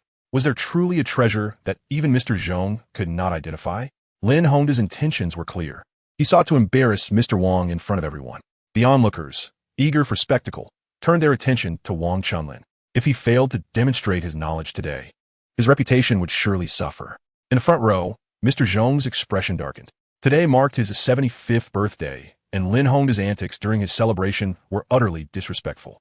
However, observing his son-in-law in distress, Mr. Zhong chose not to intervene, instead adopting a posture of detached observation. In truth, he had never held Wang Chunlin in high regard. After years in the field of numismatics, Wang had achieved little, running only a modest coin shop with lackluster business, an embarrassment to speak of. Mr. Zhong had vehemently opposed his daughter's marriage to Wang, deeming him unworthy. Unfortunately, his daughter was stubborn, impossible to sway. Reflecting on these memories, Mr. Zhong felt a pang of bitterness, which stifled his desire to assist. Yet, the unfolding events soon compelled Mr. Zhong to reconsider his opinion of Wang Chunlin. With a confident smile, Wang produced the 2 Tianwan Tongbao coins and approached the crowd. "Well, since Mr. Lin humbly seeks advice, I shall impart some wisdom. Pay close attention. These 2 coins are from the Jin dynasty, over 900 years old, and represent a genuine type of copper coin known as the true book folded 2. Each coin has a diameter of 7 centimeters and weighs approximately 7 grams. The coin in my left hand is authentic, while the one in my right is a counterfeit. They appear nearly identical, making it challenging for the untrained eye to discern the difference. Yet there are 2 methods to distinguish the genuine from a fake. First, the green patina on the counterfeit is artificial. Second, listen to the sound. Genuine copper coins emit a consistent and uniform tone when struck. while the counterfeit produces a noticeably different sound. Wang Chunlin articulated this knowledge as Chen Hao had instructed him in the shop. Upon concluding his explanation, the audience erupted into applause. Lin Hongda, skeptical of Wang Chunlin's claims, insisted on verifying the coins himself using the methods Wang had described. However, the results aligned precisely with Wang's assertions, leaving Lin Hongda speechless. Chapter 9. How did you know my hair hasn't fully grown? Old Master Zhong offered a rare commendation to Wang Chunlin, giving him a thumbs up and saying, "Well said." Wang Chunlin wiped the sweat from his brow and cast a grateful glance toward Chen Hao. It was thanks to Chen Hao that he had managed to navigate this situation. Otherwise, he would have been at a loss for words. Chen Hao nodded with a smile. Wang Chunlin believed that the matter had come to a close. Yet events soon unfolded beyond his expectations. Lin Hongda, relentless in his pursuit, pressed on. He produced 2 copper coins and declared, "These are Qing Dynasty Xianfeng Tongbao. They are identical in every way, yet one is genuine while the other is counterfeit. I invite everyone to examine them." The crowd erupted in murmurs, and several appraisers eagerly stepped forward to scrutinize the coins. A group of professional numismatists surrounded the 2 Xianfeng Tongbao, examining them from every angle. After several minutes, none could ascertain their authenticity. The coins bore no discernible differences in color, size, weight, or design. Even under magnification, they appeared identical. Lin Hongda sneered at Wang Chunlin, taunting, "Boss Wang, you're an expert in coin appraisal. Do you dare to take on the challenge?" Faced with such provocation, Wang Chunlin felt compelled to accept. Countless eyes were upon him, and a falter now would signify surrender to Lin Hongda. Armed with a magnifying glass, Wang Chunlin began his meticulous examination of the 2 Xianfeng Tongbao. 5 minutes passed, yet he remained at an impasse. 10 minutes, then 15. All eyes were fixed on him as time ticked away and beads of sweat formed on his brow. "Ha, the owner of the coin pavilion can't even distinguish the coins. Perhaps it's time for you to close shop," Lin Hongda jeered, confident that Wang Chunlin would fail to identify the authenticity of the coins. He had invested considerable effort in acquiring these coins, intending to embarrass Wang Chunlin during Old Master Zhong's birthday celebration. "I'll give it a try." A clear voice rang out as Wang Wenjing, adorned in a striking red qipao and high heels, ascended the stage. Unable to stand idly by while her father faced adversity, she took action. The atmosphere in the room became lively once again, with all eyes drawn to Wang Wenjing as hushed whispers circulated. However, the discussions strayed from the coins to her figure. "Wow, Miss Jing has a fantastic physique, curvaceous and statuesque, especially in that qipao, which showcases her perfect form. Heard she's still single. If I could win her affection, it would be worth a lifetime. She'll keep it down. If old Master Zhong hears you, he might have your tongues cut out." After another 7 or 8 minutes, Wang Wenjing found herself at a loss as well, creating an awkward moment for both father and daughter. Old Master Zhong felt a twinge of impatience. While he did not mind Wang Chunlin's embarrassment, he could not bear to see his granddaughter humiliated. Just as he contemplated a way to redirect the conversation and provide his granddaughter with an escape, a young man he did not recognize stood up from the corner. "I'll take a look." Chen Hao finally intervened. Wang Chunlin let out a sigh of relief. With Chen Hao stepping in, the issue was likely to be resolved. Lin Hongda scrutinized Chen Hao, noting his cheap shirt and youthful visage, and disdainfully scoffed. "Who is this brash young man daring to attend Old Master Zhong's birthday banquet?" Chen Hao stepped onto the stage and smiled. "I am Wang's assistant, Chen Hao." "Huh, a mere novice assistant, having learned a smattering of knowledge, thinks he can act so audaciously. Do you have the right to speak here?" Lin Hongda sneered contemptuously. All eyes turned toward Chen Hao with a palpable sense of astonishment. It appeared that no one recognized this young man. Old Master Zhong regarded him with curiosity, while Wang Wenjing's mouth fell agape in disbelief. How could a novice, whose father could not authenticate antiques, possibly possess such discernment? The awkwardness between her and her father was already palpable, and the addition of Chen Hao would only exacerbate their discomfort. Wang Wenjing leaned closer to Chen Hao and whispered, "What are you doing up here? Hurry down.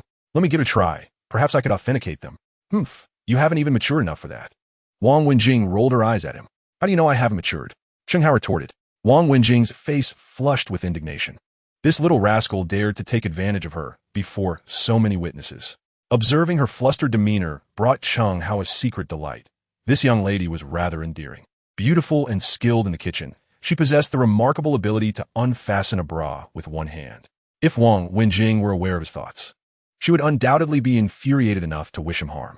Chen Hao, maintaining a smile and an air of composure, picked up 2 coins from the Xianfeng Tongbao series, manipulating them in his hands. The Xianfeng Tongbao, minted during the reign of the Qing dynasty's Emperor Xianfeng in 1853, measures 24 millimeters in diameter and weighs 35 grams. One of these copper coins is a genuine Xianfeng Tongbao master model, exceedingly rare and of immense value, while the other is a counterfeit from the late Qing period, skillfully crafted yet of little worth. Chen Hao inhaled the scent of the 2 coins and swiftly deduced their authenticity. One was genuine, and the other was a forgery. He deliberately delayed for a few minutes before announcing, "I have made my assessment. The coin on the right is authentic, while the one on the left is a counterfeit." Gasps of astonishment echoed throughout the room. Had this young man truly made an accurate determination? Could it be that he was not merely speaking nonsense? Especially when even old Master Zhong was at a loss. Many voiced their skepticism, expressing disbelief. Lin Hongda sneered, "You insolent brat. I suspect you're merely guessing. After all, with 1 genuine and 1 fake coin, your odds of guessing correctly are merely 50%. Chen Hao smiled slightly, holding the 2 Xianfeng Tongbao coins as he approached the crowd to elucidate. These 2 coins share identical craftsmanship and appearance, making it challenging to discern any differences at first glance. However, there exists a method to differentiate them by examining their material and workmanship. During the Ming and Qing dynasties, copper coins were categorized into 4 types: bronze, white copper, red copper, and yellow copper. Generally, Xianfeng Tongbao coins from the Qing dynasty were predominantly made of bronze, with a minor presence of white copper and a greater quantity of red copper. Both coins before us are composed of white copper. Nickel silver is notably resilient. Yet this counterfeit exhibits a subtle fissure at its edge, obscured by dirt, rendering it nearly imperceptible to the untrained eye. Furthermore, ancient coins were all handcrafted, resulting in inherent variances among them. Thus, should one encounter multiple coins that are identical down to the minutest detail, it is unequivocally a product of industrial imitation. Have you not observed the striking resemblance between the cracked coin and this genuine specimen? They appear to have been cast from the same mold, indicating that this counterfeit was meticulously crafted after the authentic piece. Silence enveloped the room, a stillness akin to death. The audience was utterly hushed. After a few moments of this profound quietude, Wang Chunlin was the first to break the silence with applause, which soon erupted into a thunderous ovation. Chapter 10, Sister Wang?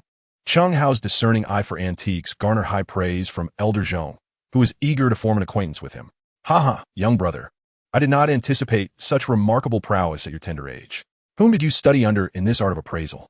Might you introduce me?" Chen Hao, devoid of any formal mentor, relied solely on his uniquely acute sense of smell for such evaluations, possessing little actual knowledge of antiques. After a brief hesitation, he modestly clarified to Elder Zhong, "You flatter me, Elder Zhong. In truth, I am not well versed in appraisal. My grandfather merely indulged in collecting various antiquities, which afforded me a smattering of knowledge from a young age." Elder Zhong nodded appreciatively, remarking, "Truly, a young hero emerges. Here is my business card. Should you ever find yourself in need of guidance in your appraisal endeavors, do not hesitate to seek me out." Elder Zhong then presented a golden business card. Chen Hao, taken aback by this gesture, promptly accepted it with gratitude, exclaiming, "Thank you, Elder Zhong." The onlookers envied him intensely. Many had sought after a card from Elder Zhong at great expense, yet here was Chen Hao fortuitously acquiring one. By aligning himself with Elder Zhong, he was certain to ascend the ranks within the antique appraisal community, gaining renown swiftly. Consequently, numerous appraisers flocked to him, eager to offer their own business cards and establish connections. Within a mere 3 minutes, Chen Hao had amassed 30 to 40 cards from esteemed figures in Jiangnan, including appraisers, collectors, and even magnates from large corporations. He cheerfully stowed the cards away, elated, recognizing these as invaluable resources. With such robust connections, he would have ample opportunities for both appraisal and business ventures in the future. Lin Hongda's countenance darkened, nearly seething with rage. After painstakingly seeking this opportunity to tarnish Wang Chunlin's reputation, the sudden emergence of Chen Hao had thwarted his plans, inadvertently bestowing a significant advantage upon him. As the banquet concluded, a furious Lin Hongda stormed out of the hotel.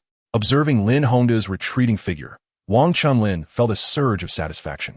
"Brother Cheng, I cannot thank you enough for stepping in and salvaging the situation for me," he expressed gratefully at the hotel entrance. "Haha, Brother Wang, you are too kind. As your assistant, It is my duty to assist you, Chen Hao replied. The trio then made their way to the parking lot, preparing to retrieve their vehicle. At that moment, a voice ahead captured their attention. Boss, I haven't eaten for 2 days. Please, spare me some change. A tattered and filthy beggar clung to a short, balding man pleading for money. This bald man was Lin Honda. With evident disdain, Lin Honda cast a glance at the beggar, shook off his grasp, and turned to walk away. He was in a foul mood, a tempest of frustration brewing within him, and had no inclination to engage with a beggar. Boss, please have mercy. I'm starving. The beggar persistently followed him, eventually collapsing on the ground and clutching his foot, his face etched with desperation.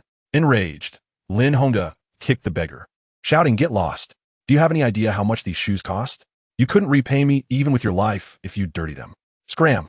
The beggar, in a tone of deep submission, implored, "If you could just give me a morsel of food, I would serve you in my next life, even if it cost me my life." He was so emaciated that he could scarcely move. If he failed to procure food soon, he truly risked starvation. "Your life isn't worth a dime, you filthy beggar," Lin Honda spat, kicking him again with all his might, sending the beggar rolling on the ground. With frustration boiling over and nowhere else to direct it, he unleashed his wrath upon the beggar without mercy. "Stop it, Boss Lin." Chen Hao, witnessing the scene, rushed forward to intervene. Lin Honda, upon seeing Chen Hao, glared at him with red eyes, seething, "Who do you think you are to meddle in my affairs? Do you want to taste of my wrath as well?" With that, Lin Honda rolled up his sleeves, prepared to strike. At that moment, Wang Chunlin and Wang Wenjing arrived. Wang Chunlin shouted, "You dare touch him? Chen Hao is my assistant." Lin Honda's bravado diminished instantly. Despite his arrogance, he dared not confront Wang Chunlin, whose father-in-law was Elder Zhong. Although Elder Zhong held little regard for Wang Chunlin, he was still his son-in-law, and any serious trouble would undoubtedly elicit his intervention.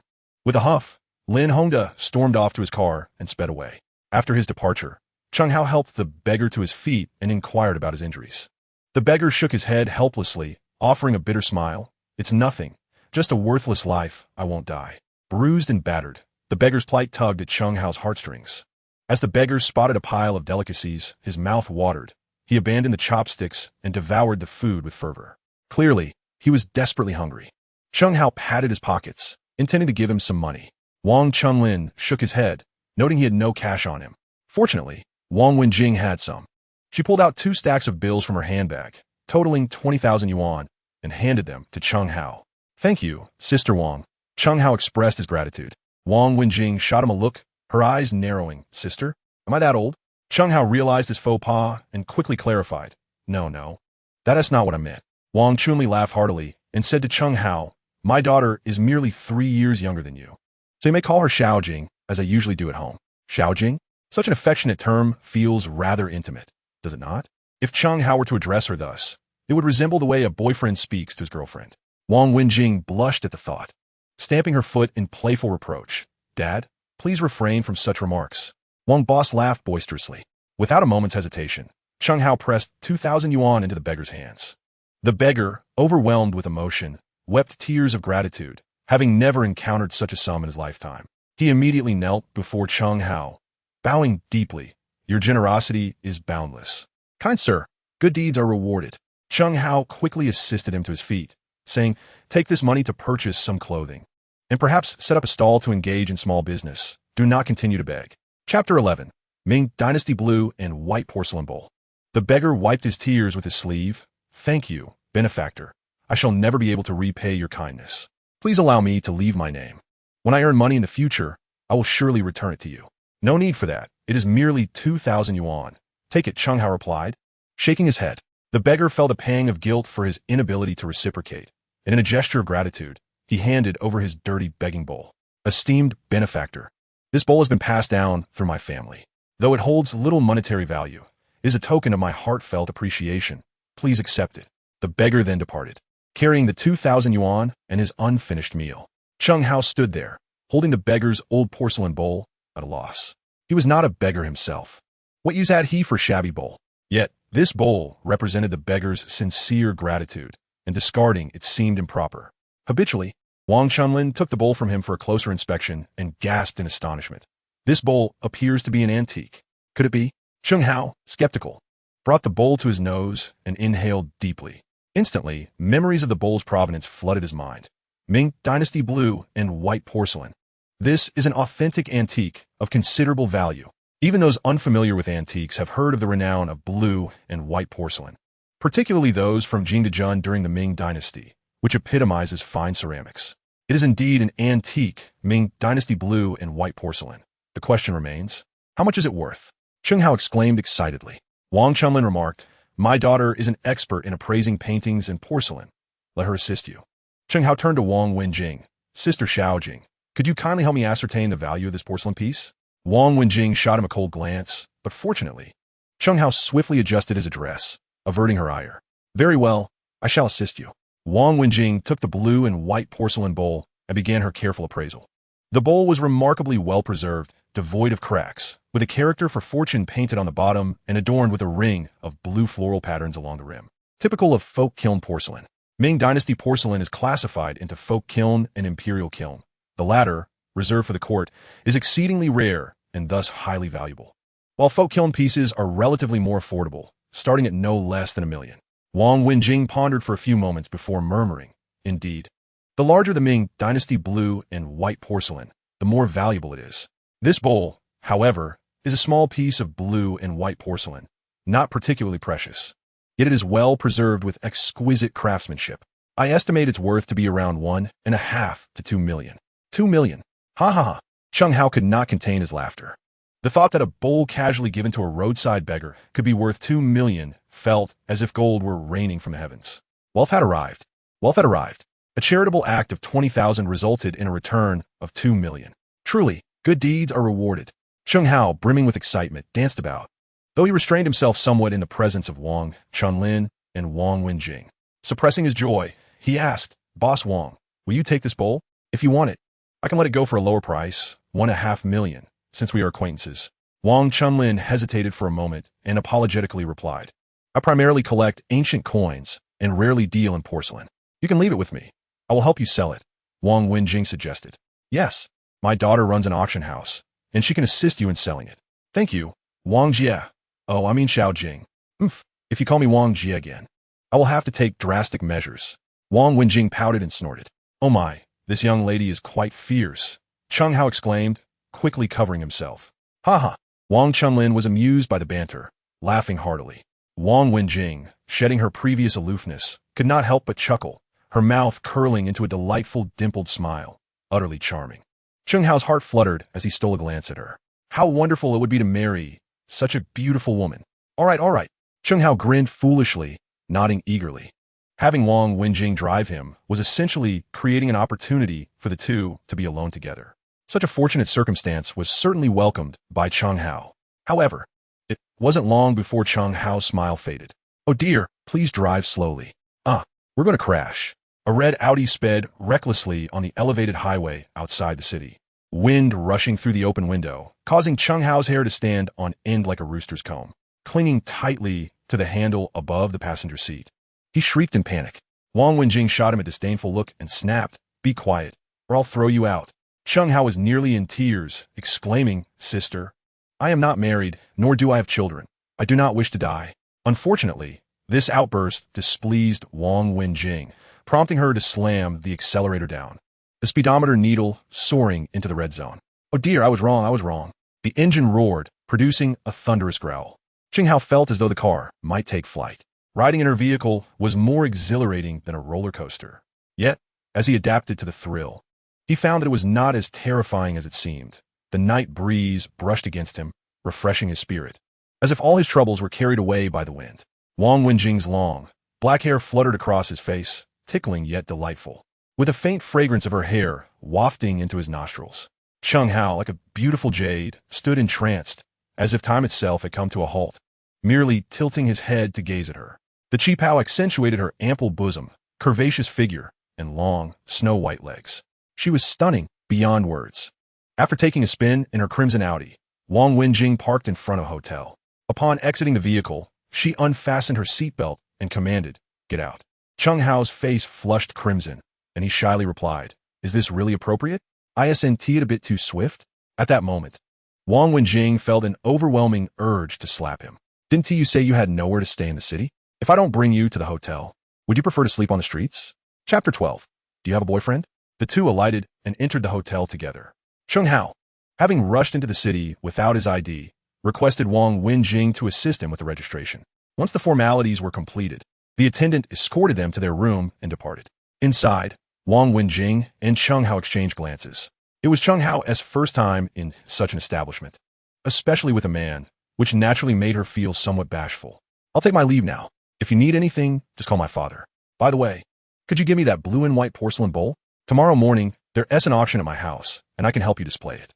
However, if it sells, I will need to take a 5% commission. All right, no problem. Chen Hao nodded, his gaze fixed on her face, appearing as though he had something more to say. Is there something else on your mind?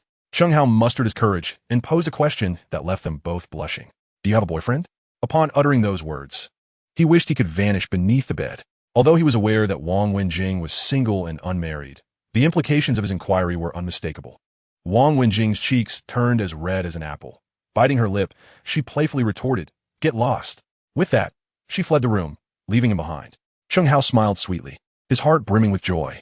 The fact that Wang Wenjing did not react with overt disdain suggested that she did not harbor negative feelings towards him. Perhaps he still had a chance. Initially, he had only intended to travel to the city to appraise a coin, yet a series of unexpected events unfolded, leading him to meet Boss Wang, connect with Old Zhong, and encounter Wang Wenjing. He sensed that his destiny was on the verge of transformation, propelling him toward a life he had never dared to envision. The following day, Chen Hao indulged in a leisurely slumber, rising at 10 in the morning. After freshening up, he exited the hotel, eager to visit Wang Wenjing's auction house, hoping to broaden his horizons. However, he was unaware of the name of her establishment. He flagged down a passing taxi and inquired about Wang Wenjing.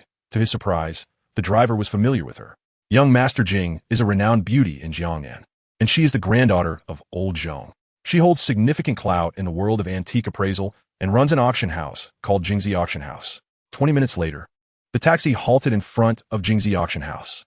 A magnificent 5-story building loomed before him, constructed entirely of glass, exuding grandeur and opulence. The surrounding area was teeming with an array of luxury vehicles, including Ferraris, Rolls-Royces, and Benzes, numbering in the hundreds. In the first row of the parking lot, Chen Hao immediately spotted Wang Wenjing's crimson Audi A6. This vehicle was indelibly etched in his memory. He vowed never again to step in her car, even at the cost of his life. After settling the fare, Chen Hao strode towards the entrance of the building. However, to his dismay, he was intercepted by a burly security guard. The guard scrutinized him, taking in his tattered shirt and faded jeans, which painted a picture of abject poverty. His face bore the unmistakable marks of destitution. "Stop right there. Do you even know where you are? You filthy beggar think you can enter?"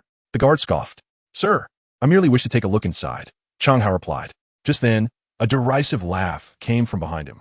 "What makes you think a place like this is for someone like you?" It was that insufferable couple again. It seemed they had cursed him to encounter them wherever he went. Ma Jun pointed at Chen Hao and told the guard, "I know this man. He's a beggar. You should throw him out to protect the reputation of your auction house." With Ma Jun's words, the guard became even more convinced of Chen Hao's lowly status and moved to forcibly expel him. "Get lost and stay far away," the guard ordered. Chen Hao's temper flared. "Let's discuss this calmly. Why resort to violence? Do you want me to report you to your boss?" "Huh, what a joke. You wouldn't even be worthy enough to shine our boss's shoes. If you don't leave now, don't blame me for being rude." The guard brandished a baton, his demeanor hostile. Ma Jun and his companion reveled in the scene, relishing the opportunity to vent their frustrations from the previous day. "Look at him, running like a dog." Lu Tingting mocked with a laugh. "Even a dog is better off than he is." They positioned themselves to enjoy the spectacle, grinning from ear to ear. Just as the guard began to push and shove Chen Hao, a familiar voice pierced through the tension, causing his heart to skip a beat. "Stop this at once."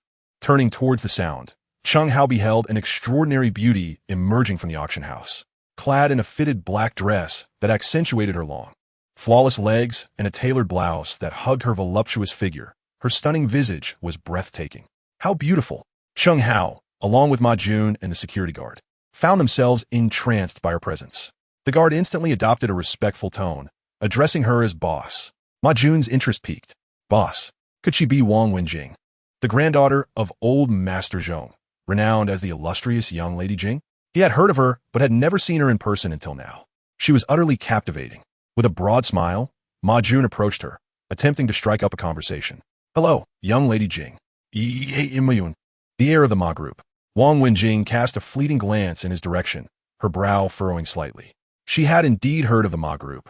Known for its substantial wealth in Jiangnan, primarily dealing in antiques, jade jewelry, and luxury goods. Ma Jun's attempt to engage with Wang Wenjing left both Chen Hao and Lu Tingting feeling irked. Lu Tingting out of jealousy, and Chen Hao, too, felt the pangs of envy, though their objects of jealousy differed. However, the outcome surprised Ma Jun. Wang Wenjing disregarded him entirely and walked directly to Chen Hao, smiling as she said, "What brings you here? I wanted to see if my blue and white porcelain bowl has sold, but your security wouldn't let me in." Before she could finish her sentence, Wang Wenjing shot a cold glare at the security guard and sternly commanded, "He is my friend. Open your eyes and recognize him. If you dare to obstruct him again, you will be dismissed." The guard, frightened, hurriedly bowed and apologized to Chen Hao. "I'm sorry, I'm truly sorry." Only then did Wang Wenjing relent and said to Chen Hao, "Come with me. The auction is about to begin." Chen Hao nodded in agreement and followed Wang Wenjing into the auction house. Meanwhile, Ma Jun wore a look of disbelief. How could this impoverished Chen Hao know Wang Wenjing? Their relationship seemed rather intimate. Ma Jun's covetous gaze fixated on Wang Wenjing's graceful figure, his fists clenched and his eyes filled with jealousy. Chapter 13. Bidding on the Qing Dynasty Vase. Wang Wenjing led Chen Hao to the auction hall on the second floor and arranged a front-row VIP seat for him. "I have some matters to attend to. I'll be hosting the auction shortly, so feel free to look around," Wang Wenjing said. "All right. Go ahead and take care of your business," Chen Hao replied with a nod. At that moment, Chen Hao noticed Ma Jun and Lu Tingting entering the hall as well, taking seats just 2 rows behind him. Attendees for the auction began to fill the hall, creating a lively atmosphere filled with chatter. Jingxi Auction House is one of the most renowned and authoritative auction houses in Jiangnan, bolstered by the investment of Elder Zhong, ensuring both credibility and strength. Furthermore, it is rumored that Wang Wenjing is the most beautiful woman in Jiangnan, prompting many to travel great distances to catch a glimpse of her. A quarter of an hour later, the auction commenced.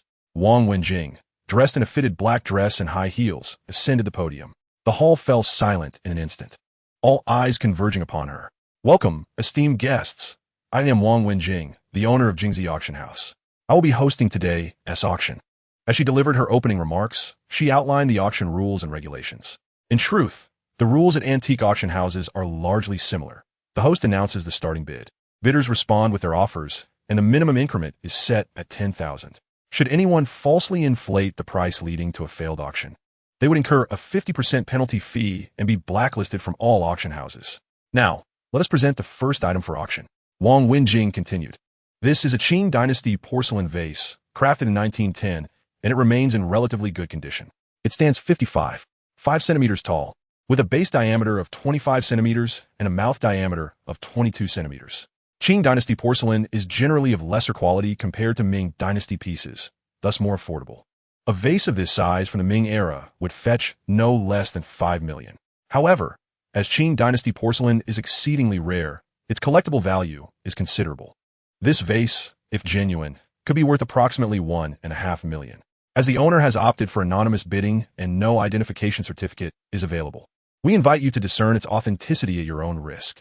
The auction house will not be liable for any losses incurred. According to the regulations, items without certification can be examined closely by the auctioneer to ascertain their authenticity." Soon, individuals began to ascend the stage to inspect the vase, gathering around to examine it from various angles and engage in discussions. Chen Hao also joined the crowd, eager to partake in the excitement.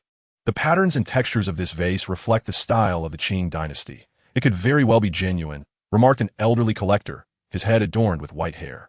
Others nodded in agreement, echoing, "Indeed, it does appear authentic." Numerous collectors and appraisers, after their evaluations, unanimously affirmed the vase's authenticity. Chen Hao approached the vase and leaned in to take a whiff. It was a modern imitation, a counterfeit porcelain vase with little value. This vase is a forgery. Although he was aware of its falsity, he felt no obligation to disclose this to the others. After all, misjudgments are not uncommon in the appraisal field. If one mistakenly purchases a counterfeit, the blame lies solely with their own lack of discernment. Furthermore, this was Wang Wenjing's venue.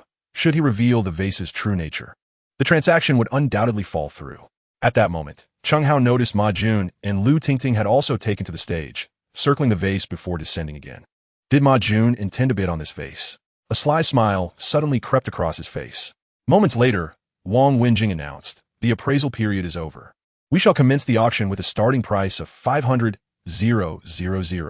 As the consensus on the vase's authenticity persisted, no one raised doubts, and bids began to emerge swiftly. The elderly collector was the first to shout, "I bid 550,000. Soon after, other bids followed. "I bid 600,000. 700,000. 750,000. Within less than a minute, the vase's price soared to 150,000. 150,000 once. Is there any further interest? The bidding voices gradually diminished, and, soon, no one else was willing to bid. Although Qing Dynasty porcelain holds collectible value, its market price is not exceedingly high. Surpassing 1 million is already beyond the norm. 150,000 twice. Just as Wang Wenjing was poised to strike the hammer, Ma Jun suddenly stood up and exclaimed, "I bid 200,000. A wave of surprised gasps rippled through the audience, and Wang Wenjing cast him a curious glance. Ma Jun felt a surge of joy. Securing this vase would undoubtedly leave a lasting impression on Wang Wenjing, and he could then seek an opportunity to acquire her contact information. At that moment, Lu Tingting, feeling envious, clung to Ma Jun and pouted, "Where did you get all this money to buy the vase? The last time you took me to buy a necklace, you couldn't even muster 50,000. Were you deceiving me all along?" Ma Jun soothed her, explaining, "This is money from my father's company. My mother's birthday is next week, and he asked me to purchase an expensive gift. Darling, don't be upset. Once I secure this vase, I will take you to buy a handbag and some clothes." "Well, that's more like it." Lu Tingting brightened upon hearing that he would buy her a handbag and clothes. 200,000 once. 200,000 twice. Is there any further bidding? If not, I shall strike the hammer, Wang Wenjing declared from the stage. Chen Hao then stood and raised his hand. 300,000. A gasp of astonishment filled the room. Ma Jun wore a bewildered expression, pondering why this young man was competing against him in the bidding. What would he possibly want with this vase? Even Wang Wenjing was taken aback, her beautiful eyes wide with surprise as she turned to Chen Hao. Chen Hao smiled and winked at Wang Wenjing, conveying a silent assurance that he had everything under control. This glance ignited a fire of fury within Ma Jun. "I bid 5 million, he shouted. Chen Hao promptly raised the bid by 300,000. "I bid 8 million. Ma Jun nearly yelled, "I bid 2 million. The auction hall erupted in a cacophony of astonishment. Were these two men out of their minds? A Qing Dynasty vase, lacking an identification certificate, was fetching a staggering 2 million. If it turned out to be a counterfeit, they would suffer a loss beyond recognition. Wang Wenjing felt a pang of anxiety for Chen Hao.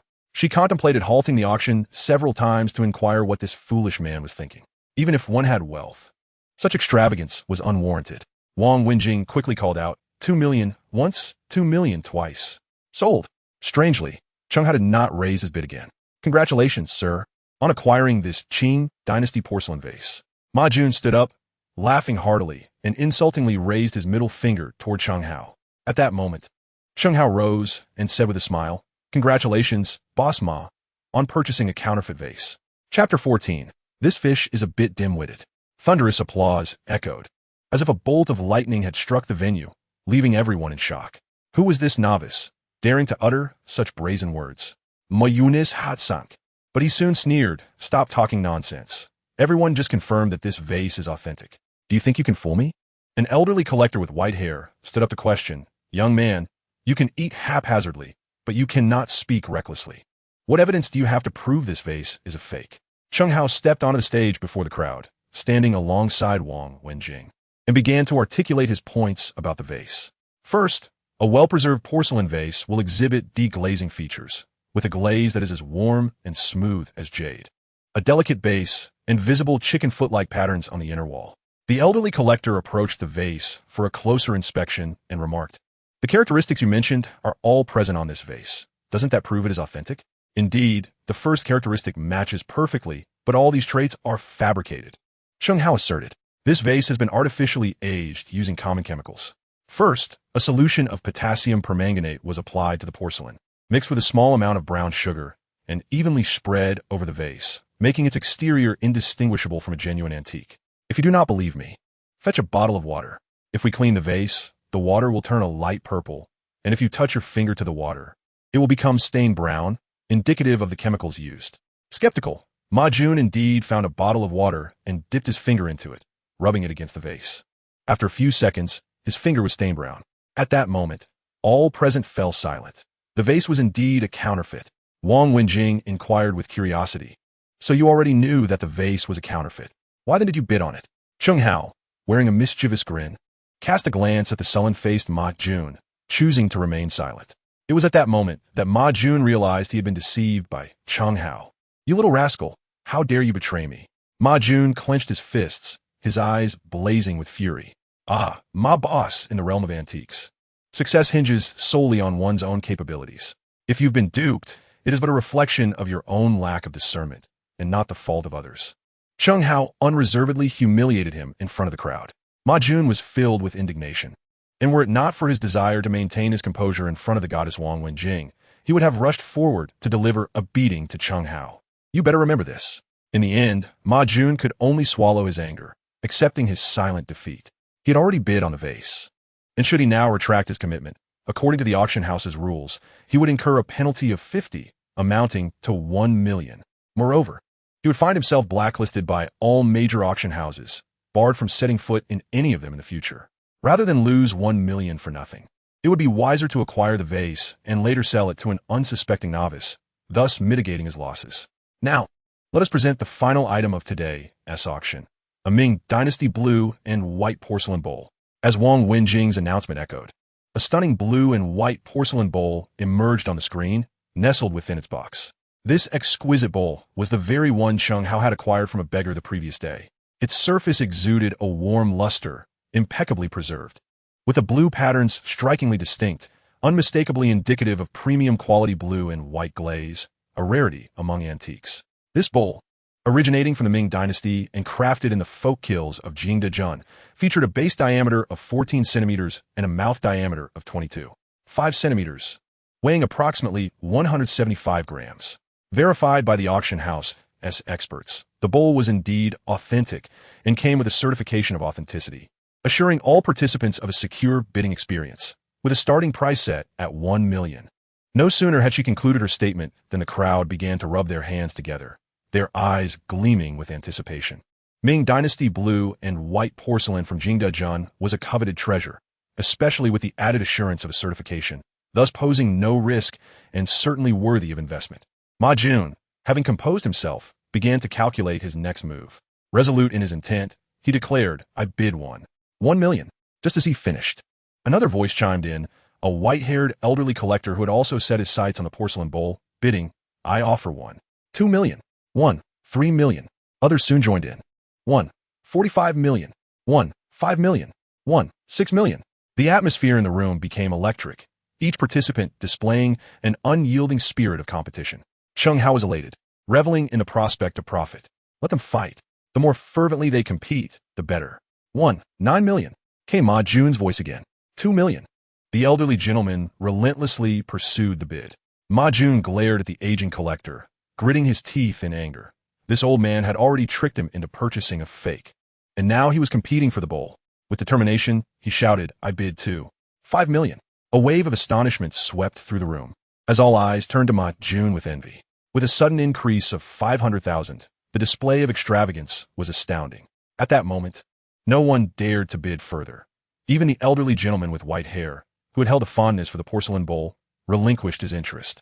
The price of 2.5 million had already surpassed the bowl's value, and any further bidding would inevitably lead to a loss. After a few seconds of silence, with no other voices emerging, Wang Wenjing announced, 2.5 million once, 2.5 million twice. Ma Jun, filled with confidence and poised nobly, prepared to bask in the applause of successful transaction. However, that familiar voice plunged Ma Jun's heart into despair. I bid 2,600,000. Chen Hao interjected once more, challenging him. What trickery was this young man up to? Did he intend to employ the same tactics again? Having learned from the previous lesson, Ma Jun adopted a more cautious stance, reflecting thoughtfully for a moment. Yet, he quickly dispelled his doubts. This porcelain bowl, unlike the previous vase, came with a certificate of authenticity, guaranteeing it as a genuine article. He had no fear of being deceived. Since Chen Hao sought to contest him, he decided to engage fully. In terms of financial resources, The bank card his father had provided held at least tens of millions. Withdrawing that amount could easily overwhelm Chen Hao. 2,700,000. Ma Jun raised his bid once more. Chen Hao, with a concealed smirk, thought to himself, the fish has taken a bait. This one seems rather foolish. 2,800,000. 2,900,000. 3 million. Ma Jun, consumed by anger and humiliation, shouted, 3,300,000.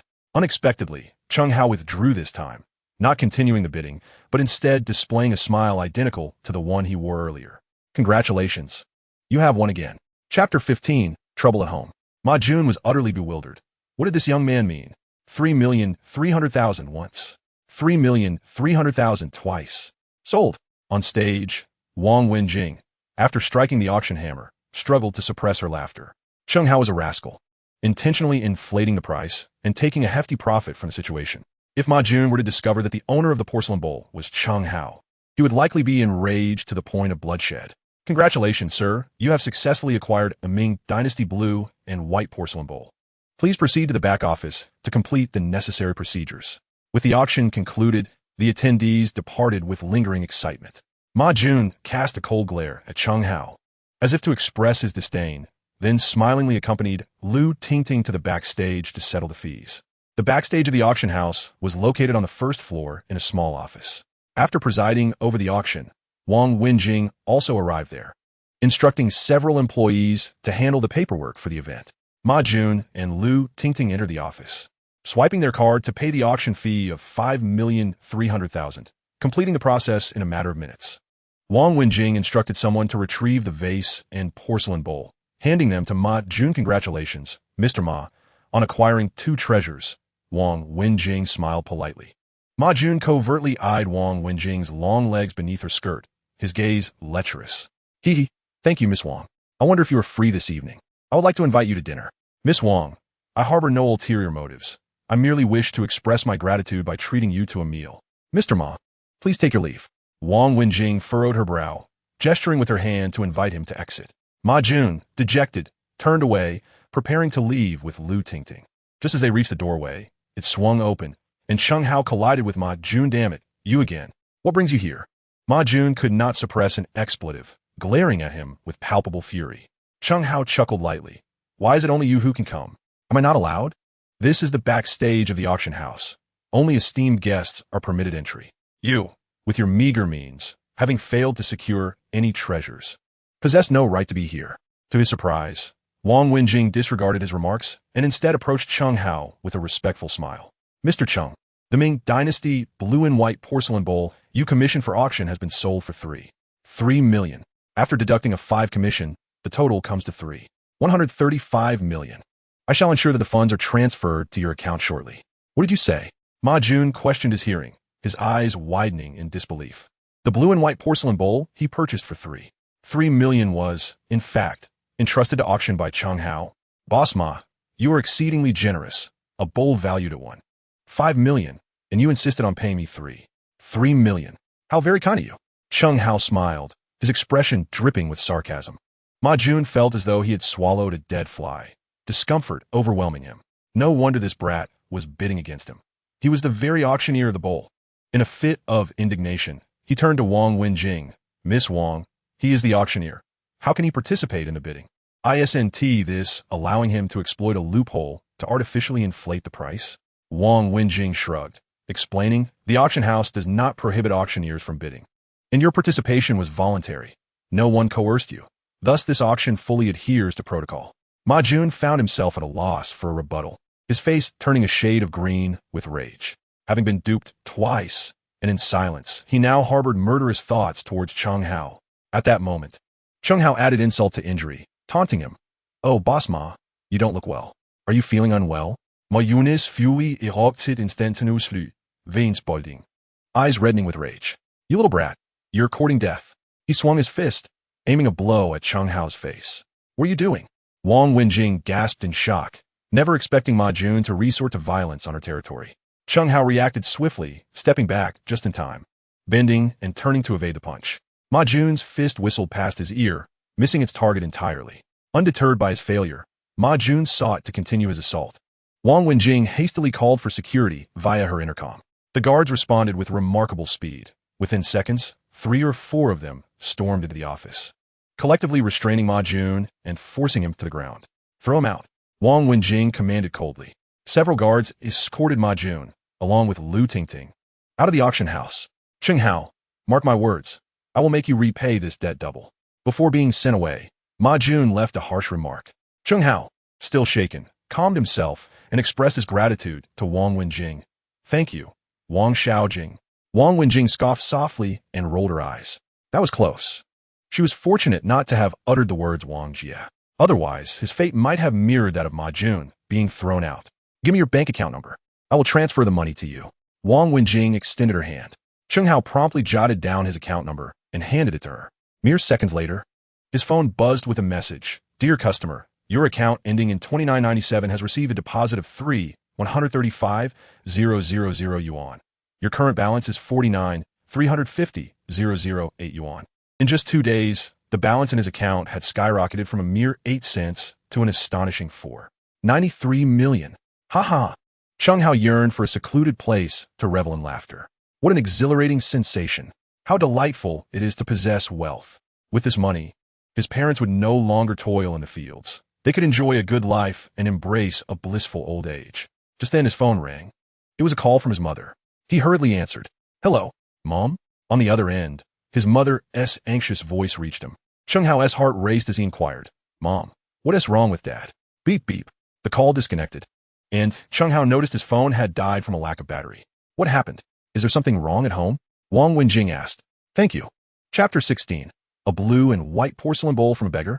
On Yunjin Street, opposite Wang Chuanlin's coin collection pavilion, there stood an antique shop named Hongdaguan. The proprietor of Hongdaguan was undoubtedly Wang Chuanlin's nemesis, Lin Hongda. The morning air on Yunjin Street was desolate, and not a single customer graced Hongdaguan. Lin Hongda sat at a tea table, conversing with 2 old friends over tea. These friends had just returned from a thrilling auction at the Jingzi auction house. They animatedly recounted the morning's riveting auction to Lin Hongda. "Let me tell you, those 2 young men were at each other's throats, driving the price of a Ming Dynasty blue and white porcelain bowl up to 3 million. Indeed, the atmosphere was electrifying. Today's auction was simply spectacular. Lin Hongda, skeptical, chuckled derisively. "You 2 old geezers, spinning tales without a shred of evidence. That Ming Dynasty blue and white bowl is worth at most 1 million. Do you think I'm a fool?" One of the lean old friends replied. "I swear it's true. I even recorded a video. You can watch it." Wait, pause. Lin Hongda's interest peaked as he recognized the bowl in the footage from the auction stage.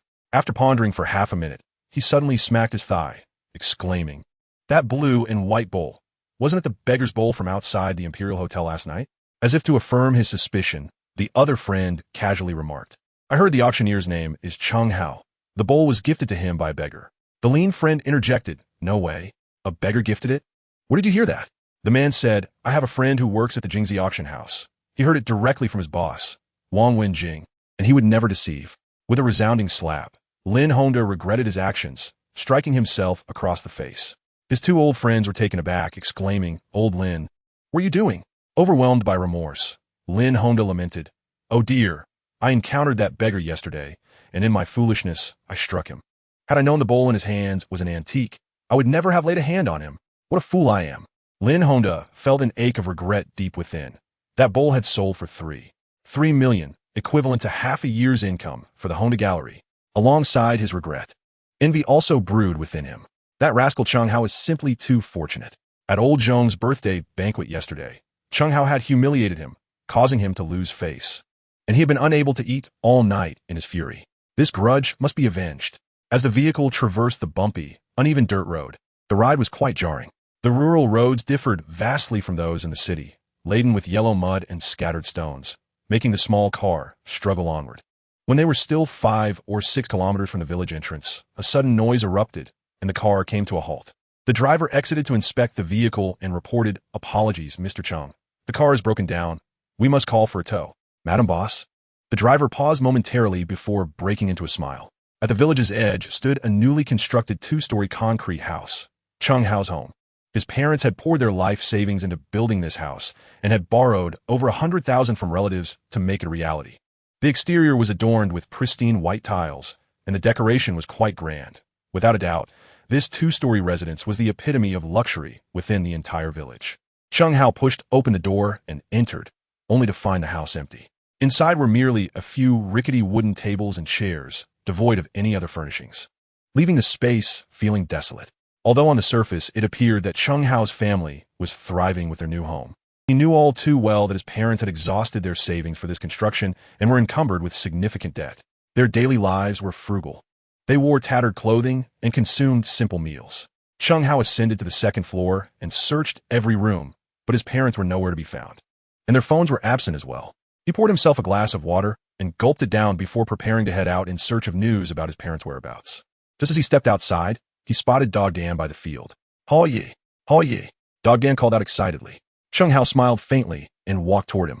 Dog Dan, 22 years old and just 1 year younger than Chen Hao, had been his playmate since childhood, their bond as strong as brothers. Dog Dan held Chen Hao in high regard, obediently following his lead without question.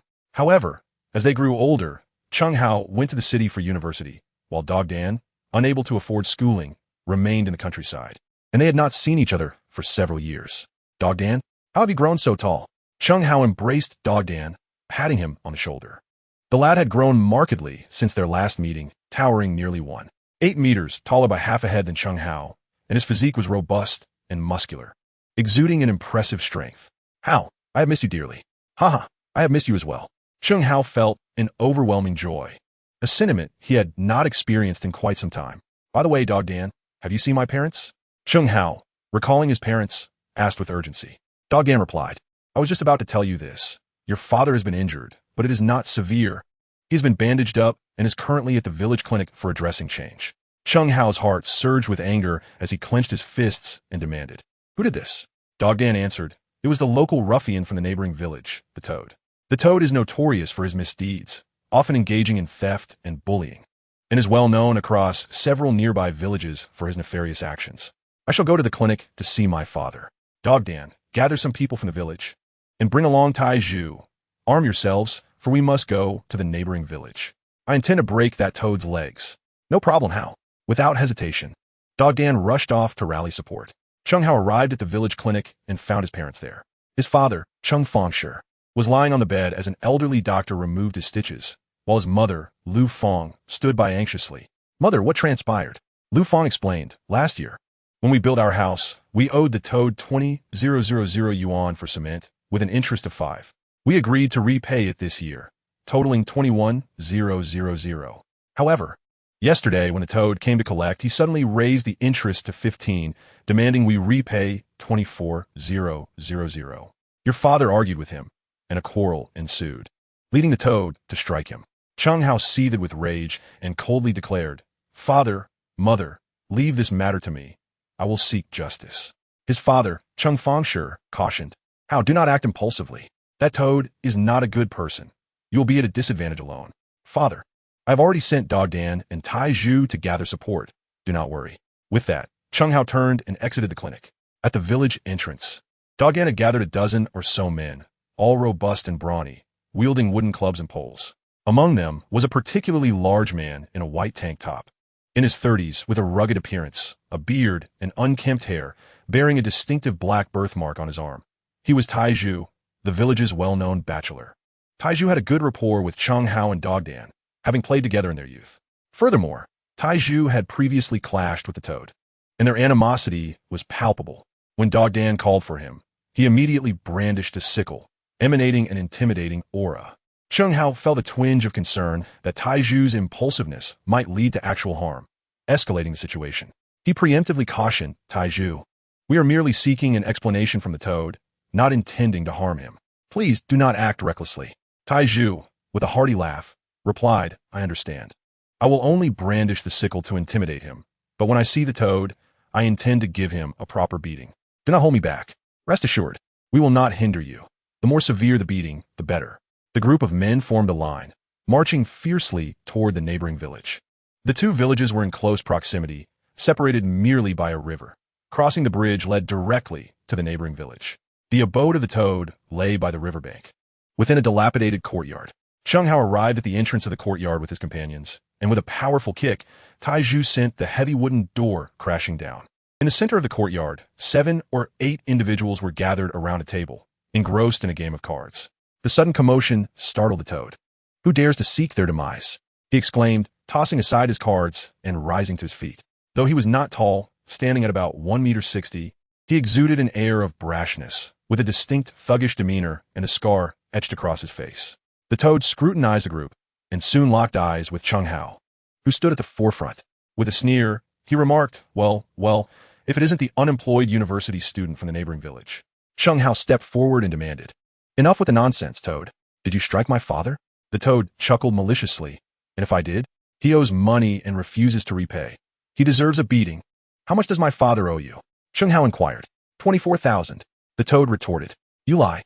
It's only 20,000, plus 5 in interest, totaling 21,000. Chen Hao shouted indignantly. The toad adopted a defiant posture. "I say it's 24,000, and that's what it is. If your father doesn't repay, I'll give him another beating tomorrow." Chen Hao could no longer contain his fury. It was clear that reason would not suffice with a man like the toad. Dog Dan, Taizhu attack. Upon Chen Hao's command, Dog Dan and Taizhu lunged forward, each delivering a kick that sent the toad sprawling to the ground. Almost immediately, the 7 or 8 men on the opposing side retaliated, engaging in a fierce scuffle with Chen Hao's group. Chen Hao mounted the toad, raining down punches upon his face, shattering 2 of his front teeth. However, he was soon ambushed from behind, receiving a kick that sent him flying several meters away. Taizhu, emboldened by the fray, charged into the melee, absorbing punches from 5 or 6 adversaries while pinning the toad down and pummeling him mercilessly. Despite enduring a barrage of blows himself, he remained unfazed, his expression unchanged. As the clash intensified, a voice rang out, "The village chief is coming." It was unclear who had alerted him. Perhaps it was the sight of Chen Hao and his companions entering the village that had prompted the chief's arrival, accompanied by 20 to 30 men from the village. To mediate the conflict, "Cease at once," the village chief commanded, and both factions immediately halted, scrambling to their feet. Leaning on his cane, the village chief inquired into the matter. Chen Hao recounted the events, stating that the toad had lent money at exorbitant interest rates and resorted to violence when repayment was sought, leading him to demand an explanation. "Is it really necessary to create such a ruckus over a mere 20,000? The village chief admonished both Chen Hao and the toad. The toad interjected with a sardonic tone, "Chief, the Chen family is destitute. They can hardly muster 20,000. Chen Hao may have attended university, but he is unemployed and utterly broke." Chen Hao retorted coldly, "How do you know I am without funds?" "Huh, preposterous. I know your worth. If you can produce 20,000, I shall perform a handstand and defecate on the spot." "Very well, then you shall entertain me with such a performance." Chen Hao spoke as he retrieved several stacks of red 100 yuan notes from his jacket pocket, amounting to approximately 40 to 50,000 in cash. The toad was momentarily taken aback by the sight of such wealth. How could a penniless fellow like Chen Hao possess so much money? Who was it that just proposed performing a handstand while defecating? Chen Hao remarked coldly. The toad, now visibly embarrassed, saw his earlier bravado evaporate in an instant. The village chief attempted to mediate, saying, "All right, since Chen Hao has the money, why not return it to the toad? It's quite absurd to create such a commotion over a trivial matter and even bring a sickle into it." "It's not my fault," the toad exclaimed, looking innocent as he hastily tossed the sickle aside. "Fine, I'll bear witness." The village chief nodded in agreement. With the matter resolved, Chen Hao had no further objections. He counted out 21,000 yuan in cash and returned it to the toad. The village chief waved his hand. "All right, everyone disperse." Chen Hao, along with Dog Dan and Taizhu, departed from the toad's home. On their way back to the village, Dog Dan and Taizhu could no longer contain their curiosity and asked, "Brother Hao, how did you come into such a fortune? Have you struck it rich recently?" "Haha, I've indeed made some money in the city lately. I plan to use this money to start a business there, and once I succeed, I'll bring you both along to earn together," Chen Hao replied. Dog Dan and Taizhu beamed with excitement, and Taizhu laughed heartily. "Great. Once I've made some money, I want to marry a beautiful wife." The group erupted in laughter.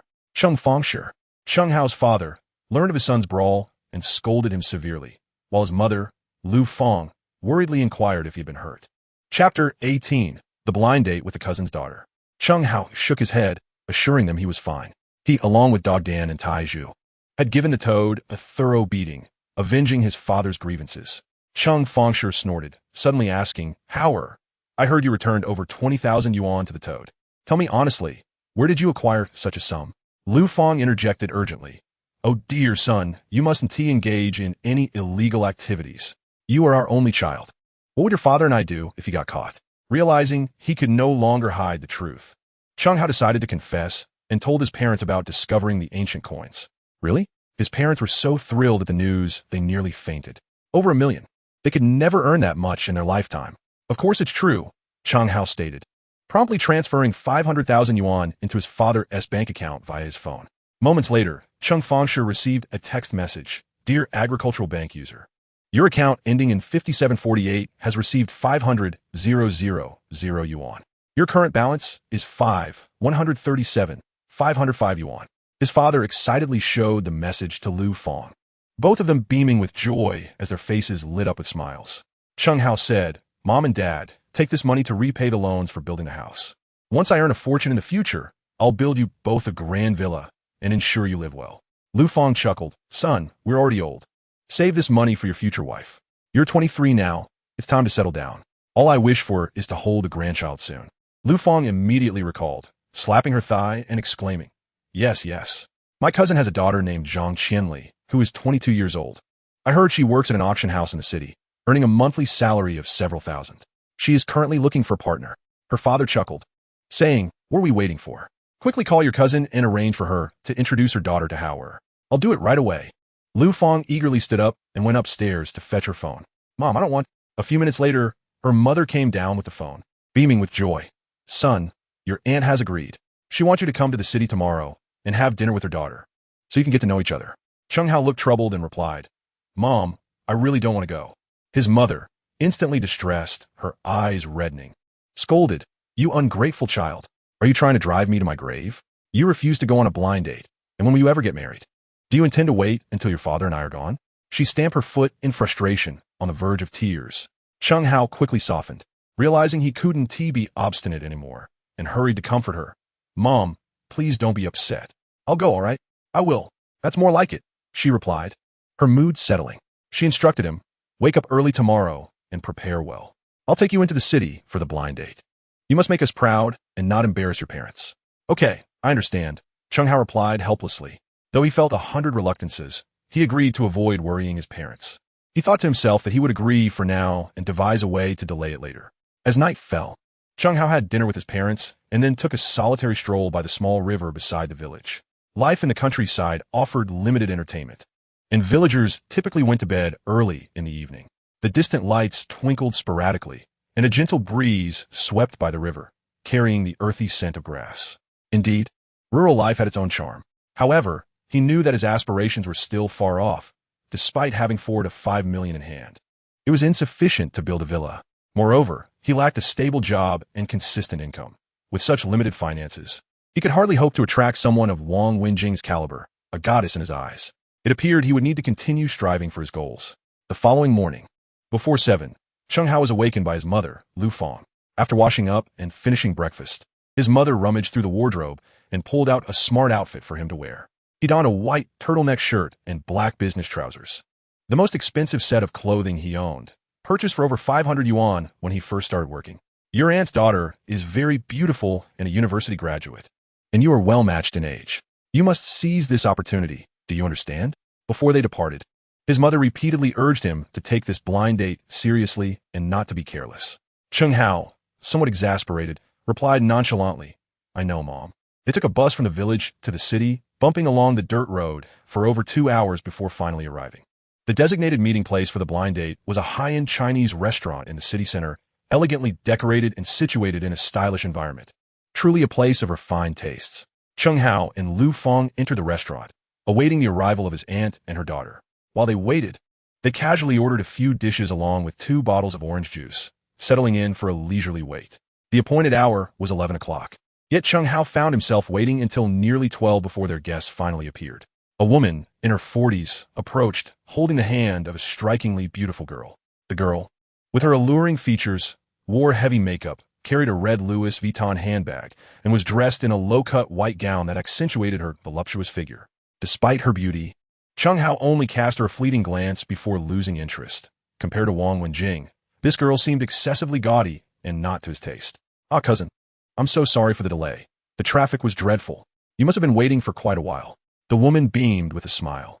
Her face filled with apologies as she engaged Lu Fong in conversation. Chen Hao, however, could not conceal his irritation. 50 minutes is quite a long wait. Don't you think?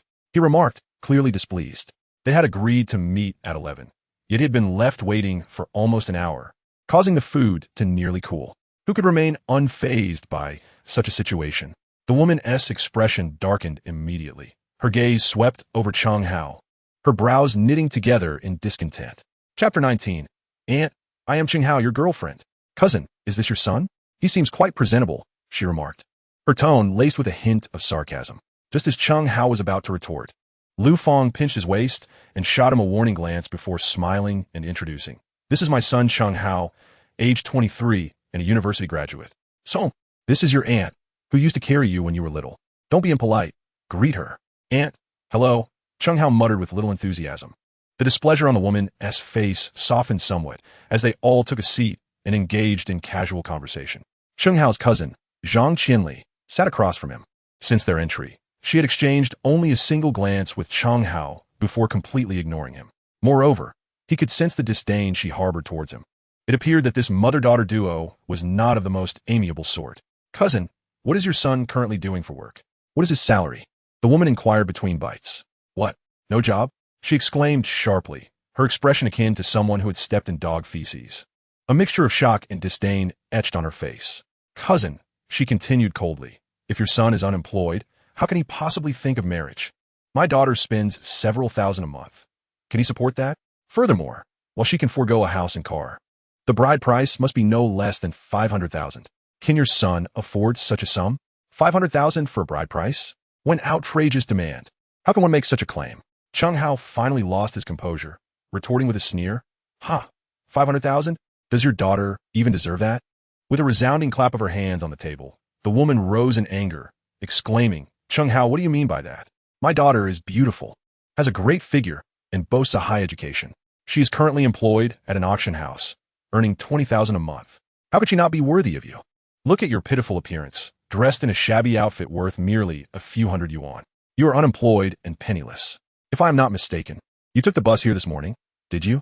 As soon as they entered, the discerning woman noticed the yellow mud on Chen Hao and Lu Fong's shoes.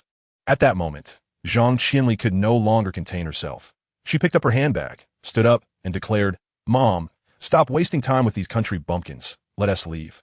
With that, the two turned and walked away without a second glance. You little brat, who told you to speak out of turn? Lu Fong scolded Chen Hao, then hurried after Qianli and her companion. Cousin Xiaoli, my son is just being foolish. Please don't hold it against him. Let us sit down and talk this over calmly. Zhang Qianli disdainfully shrugged off Lu Fong's hand, sneering, Country bumpkin, stay away. With your son's pathetic demeanor. How could he possibly think he deserves to marry me? Despite Lu Fong's attempts to hold them back, Zhang Qianli and the elegant woman were resolute in their departure. At that moment, Chen Hao approached, saying, Wait a moment. With a mask of civility discarded, Zhang Qianli showed no restraint in publicly humiliating him. You want to grovel at my feet? The mere thought made Chen Hao feel nauseous. Her tastes were indeed revolting. Yuri overthinking it. If you wish to leave, do so. I won't stop you. But before you go, shouldn't we settle the bill? The total is 880 yuan. We'll split it. Zhang Qianli trembled with rage, gritting her teeth as she pulled out 500 yuan from her bag and threw it at Chen Hao's face. Here. The elegant woman mocked, a penniless wretch. I truly must have been blind to have ever considered you. Cousin, don't blame me for severing ties. Your son is nothing but a waste. Don't ever think of my daughter again. I will never allow her to marry someone like him. With that, they strode toward the entrance. She patted Chen Hao on the shoulder, cursing him for his lack of ambition. You scoundrel, you'll be the death of me. Chen Hao was about to comfort her, believing her distress unwarranted. However, before he could utter a word, a familiar figure appeared at the entrance. The silhouette, with long black hair and a fair, lovely face, was clad in a floral dress, her neck elegantly exposed, and she wore stunning white crystal sandals that sparkled brilliantly. As she entered the shop, all eyes were drawn to her. Wang Wenjing? What brings her here? Today, Wang Wenjing was dressed in a casual yet elegant manner. The combination of her dress and sandals, along with her striking poise and figure, made her resemble a princess from a wealthy family. In contrast, Zhang Qianli appeared as an ugly duckling beside her. Wang Wenjing was undoubtedly the graceful swan. Upon seeing her, Zhang Qianli was equally astonished. She approached Wang Wenjing respectfully, whispering, "Boss Wang." Indeed, the establishment where Zhang Qianli worked was the Jingzi auction house, and Wang Wenjing was her employer. "Xiaoli, you're here for meal too?" Wang Wenjing smiled slightly, greeting her politely. Soon after, her gaze swept the room and landed on Chen Hao. She seemed surprised. "What a coincidence you are here as well." Chen Hao awkwardly turned his head, smiling as he replied, "It is a long story, one that is difficult to explain." Wang Wenjing was exceptionally intelligent. She cast a glance at Lu Fang standing beside Chen Hao and the elegant matron next to Zhang Qianli, and immediately deduced the situation, suppressing a smirk. So, this fellow was on a blind date, and with an employee from her own team? How utterly cliché. From the look of things, their date seemed less than pleasant. She smiled at Chen Hao and suggested, "Since we VE crossed paths, why don't we dine together?" Lu Fang, puzzled, inquired, "Son, who is this young lady?" "Oh, she's a friend of mine." "Hello, Annie, I am Chen Hao's girlfriend," he quickly added, but Wang Wenjing interrupted him, moving closer to Lu Fang and affectionately linking arms with her. Chen Hao was struck dumb, his mouth agape. Girlfriend? They had only just met 3 days ago, and they were already a couple? He stood there for several seconds, a wave of uncontrollable joy surging within him. "Wang Wenjing is my girlfriend. She's my girlfriend." Huh. At that moment, Chen Hao was exhilarated, wanted to lift her up and plant a fervent kiss on her cheek. The feeling was simply sublime. Wang Wenjing regarded the excited Chen Hao with a hint of disdain, playfully winking at him. Chen Hao felt a surge of happiness, yet a tinge of disappointment lingered. Chapter 20.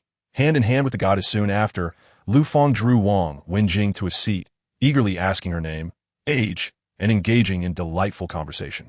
However, at the doorway, Zhang Qianli and the refined matron wore expressions of utter desolation. Zhang Qianli could hardly fathom that Chen Hao had concealed his connections so profoundly. Not only did he know her superior, but they were also romantically involved.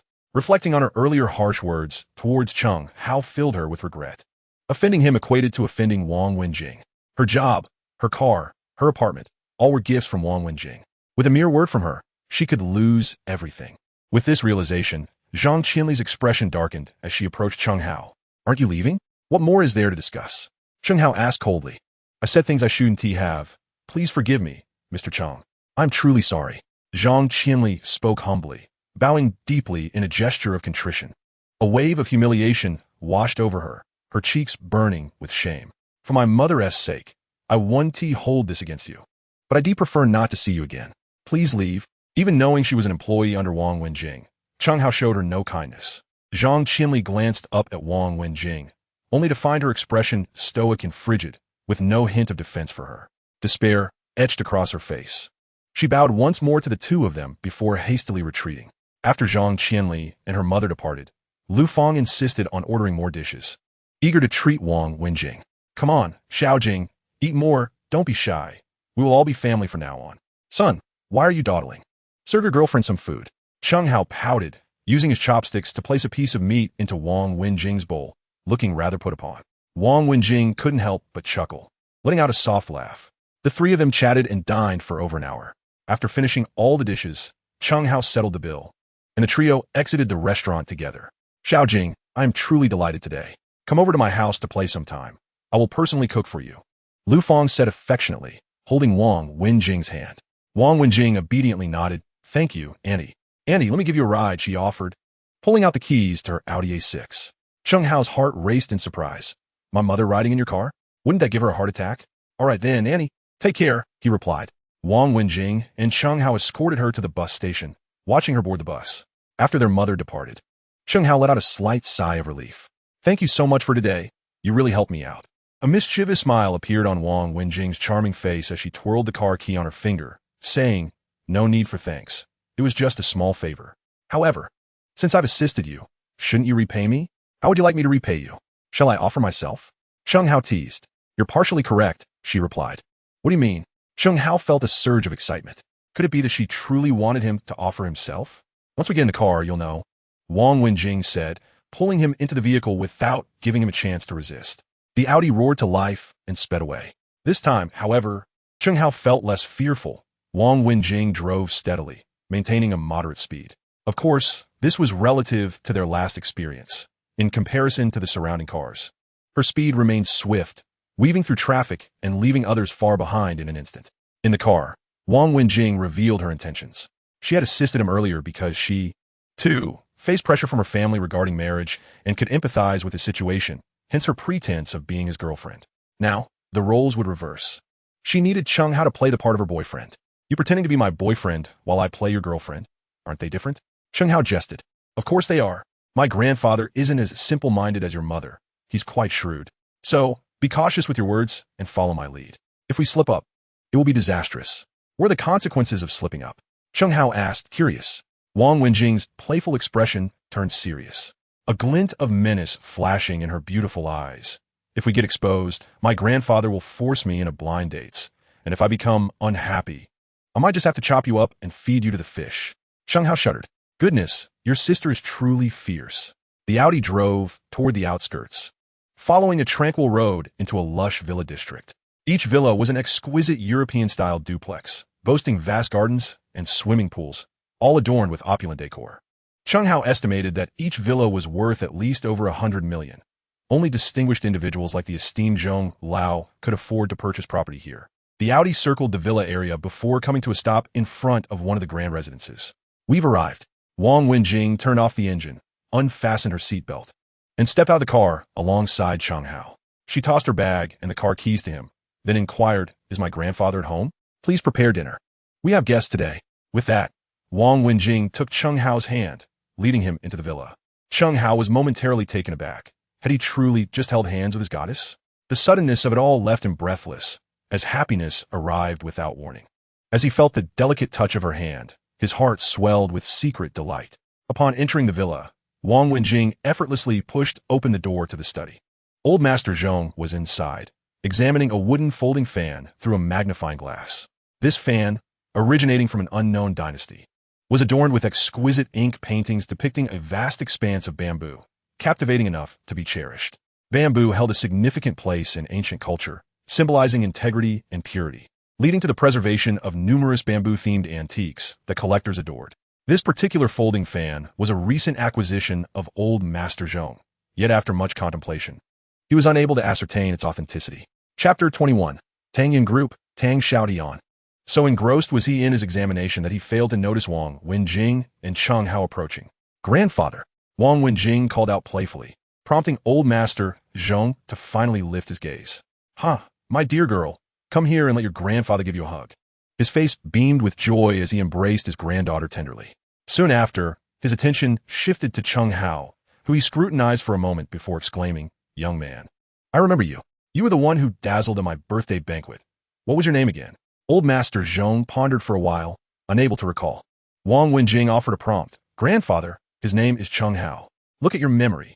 Just 2 days have passed, and you've forgotten. I hope you 1T forget your granddaughter's name next time." Old Master Zhong chuckled. "I'm getting old. My mind isn't what it used to be. But my granddaughter's name will stay with me for a lifetime. Even if I were to succumb to dementia, I would never forget it." That is more like it," Wang Wenjing replied, her sweet smile revealing 2 faint dimples. "By the way, dear, you have quite the knowledge of calligraphy and painting. Can you help me determine the era of this fan's artwork?" Wang Wenjing picked up the ink-painted fan and, after a moment's hesitation, said, "The painting style resembles that of the Tang dynasty, but there are some discrepancies, so I'm not entirely certain." At that moment, Chen Hao interjected, "Old Master Zhong, may I take a look?" Wang Wenjing shot him a sidelong glance, her tone laced with skepticism. "You can appraise artworks too?" "Just a little," Chen Hao replied modestly. Old Master Zhong readily handed the fan to him. "Good, have a look.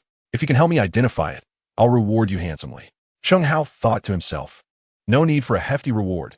Just grant me your granddaughter's hand in marriage." Taking the fan, Chen Hao examined it meticulously, then subtly sniffed it.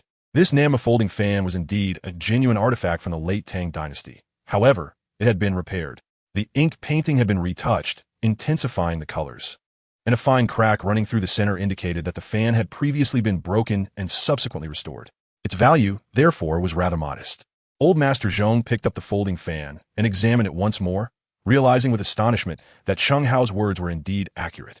The fan's color was undeniably deep, and one of the wooden sticks bore a crack that he had previously overlooked.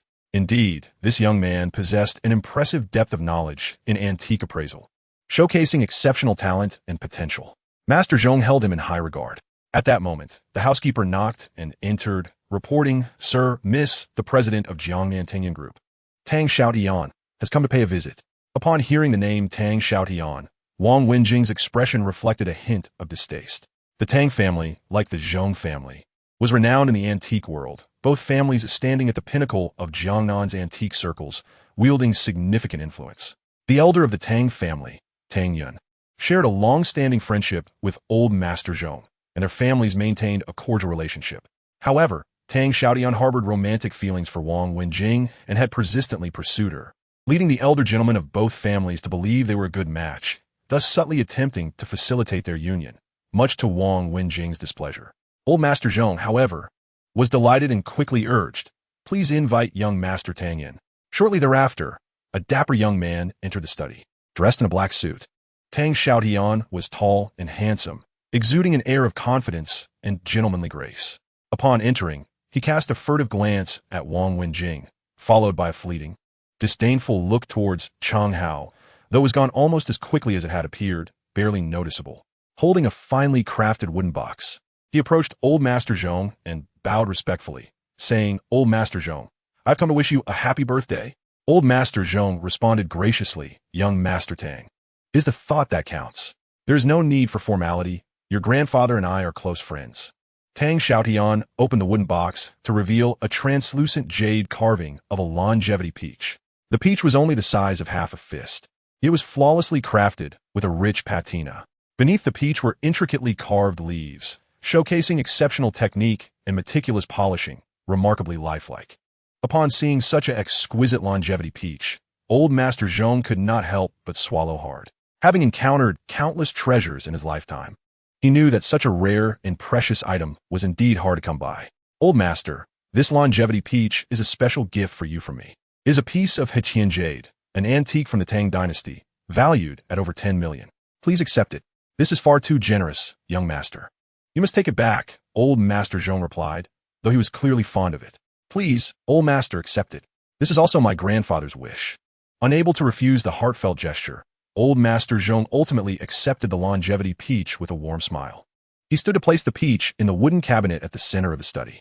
However, as he passed by Chen Hao, the aroma of the longevity peach wafted into his nostrils. Information about the peach immediately surged into his mind. The Heqian jade longevity peach, though intricately crafted and skillfully made, was a modern creation, not an antique from the Tang dynasty, lacking in collectible value and of lower worth. This longevity peach is not an antique. It is merely an ordinary piece of modern mechanically crafted art. Although it is made from Heqian jade, its value at most reaches 70 to 80,000. Far from the exaggerated claim of over 10 million made by Tang Xiaotian. Chen Hao kindly advised Elder Zhong, it would be wise to authenticate this longevity peach to avoid receiving a counterfeit. Tang Xiaotian glared at Chen Hao and shouted, "What nonsense is this? How could a gift I present to Elder Zhong be fake?" Chen Hao, initially intending only to offer a gentle warning, was irked by Tang Xiaotian's demeanor, prompting him to pierce through the facade. "You're talking nonsense," Tang Xiaotian retorted furiously, pointing at him. "You, a mere servant, dare to speak so brazenly? Do you believe I won't slap you?" As he spoke, Tang Xiaotian rolled up his sleeves, ready to strike Chen Hao, genuinely mistaking him for a servant of Elder Zhong's household. Given Chen Hao's attire, which resembled that of a street vendor's, no one could have guessed he was anything but a servant. Just as it seemed Chen Hao was about to receive a slap, Wang Wenjing stepped forward and coldly declared, "Do you dare to strike him?" Observing the escalating tension, Elder Zhong inquired, "Young man, why did you assert that this longevity peach is a counterfeit?" "Do not heed this fool's ramblings, Elder Zhong. This longevity peach is a gift I personally prepared for you, costing over 10 million. It is undoubtedly authentic. Can you not trust me?" Tang Xiaotian insisted, thumping his chest with conviction. Chen Hao scoffed, "For such a trivial item, which is not even an antique. You spent over 10 million? Your eyesight is truly lacking." "You!" Tang Xiaotian trembled with rage. How dare a servant speak to him in such a manner? Were it not for Elder Zhong's presence, he would have broken the boy's legs. Tang Xiaotian sneered, disregarding the icy glare from Tang Xiaotian, and approached Elder Zhong, lifting the jade longevity peach to explain, "This longevity peach is indeed made of Heqian jade. However, it is not an antique, but rather a piece of modern mechanical craftsmanship." "How do you know?" Elder Zhong asked, puzzled, for he had examined the longevity peach and found it to resemble an antique in both hue and texture. Quite simply, Chen Hao continued, most Tang Dynasty jade artifacts were predominantly carved from Hetian's blue and white jade, with other jade materials being quite rare. Additionally, various agates and transparent crystals, though scarce in domestic production, predominantly flowed in from abroad. A longevity peach of this size and natural beauty could not possibly have existed in the Tang Dynasty. Otherwise, it would already be recorded in history. That does seem plausible. Wang Wenjing nodded. She was somewhat knowledgeable about jade artifacts and their history, but she had not considered this point until Chen Hao brought it to light. Thus, this longevity peach is certainly not a Tang Dynasty jade artifact. Indeed, you are correct. Wang Wenjing nodded repeatedly, greatly admiring Chen Hao. Tang Xiaotian, astounded, stared wide-eyed, speechless. The antique he had purchased for over 10 million was, in fact, a counterfeit, leading to a significant loss of face before Elder Zhong. Old Master Zhong did not blame him, for he shared a deep friendship with Tang Xiaotian's grandfather, Tang Yun. Thus, he graciously provided Tang Xiaotian with a way out. After all, a gift is most valued for its sentiment. Its worth is irrelevant. I truly appreciate this longevity peach, and I shall accept it. Thank you, Old Master Zhong. Tang Xiaotian let out a sigh of relief. As long as Old Master Zhong was not displeased, everything could be resolved. A silence enveloped the room for a few seconds. At that moment, Wang Wenjing called out to the maid, "Bring tea for young Master Tang." In ancient times, if the host served tea to a guest midway, it signified a hint to depart. Wang Wenjing's instruction to serve Tang Xiaotian tea was unmistakably clear. She wished for him to leave promptly. Before long, the maid arrived with several cups of tea. Tang Xiaotian took a sip, but showed no intention of departing. "Xiaotian, do you have anything else to discuss?" Old Master Zhong inquired, noticing Tang Xiaotian's hesitance. Tang Xiaotian glanced at Wang Wenjing, mustering his courage to say, "Old Master, I have one more matter to address." "Speak." Old Master Zhong nodded. "I wish to propose to Xiao Jing." Boom! Chen Hao felt as if struck by lightning, his chest tightening as a dark cloud descended upon his face. He had yet to win the affection of the goddess, and already someone was proposing. This brat was far too swift. His heart raced, and he turned to Wang Wenjing, eager to gauge a reaction. Wang Wenjing's delicate features were icy, and she shot him a disdainful glance. "I am more flustered than you." She was aware of Tang Xiaotian's feelings for her, but had never anticipated he would audaciously approach her grandfather with a proposal. Her grandfather held a favorable impression of Tang Xiaotian and thought highly of him. If he agreed, it would be disastrous. Upon hearing this request, Old Master Zhong was not only unperturbed but rather delighted, thinking that his granddaughter's marriage prospects were finally taking shape. He had been contemplating a match between her and Tang Xiaotian. "Xiaotian, regarding this matter, certainly." "Grandfather, I cannot agree to this." Wang Wenjing immediately interjected, cutting him off. "Xiao Jing, you are already 26 years old and still unmarried. Do not be so willful," Old Master Zhong admonished gently. "I am growing old and may not have many years left. My sole wish before I depart is to find you a worthy partner, and I believe Xiaotian is quite suitable." Old Master Zhong spoke earnestly. Tang Xiaotian's heart soared. Once Old Master Zhong nodded in agreement, half the battle would be won. Wang Wenjing, having grown up under Old Master Zhong's care, would surely hesitate to defy his wishes. Wang Wenjing stamped her foot in frustration.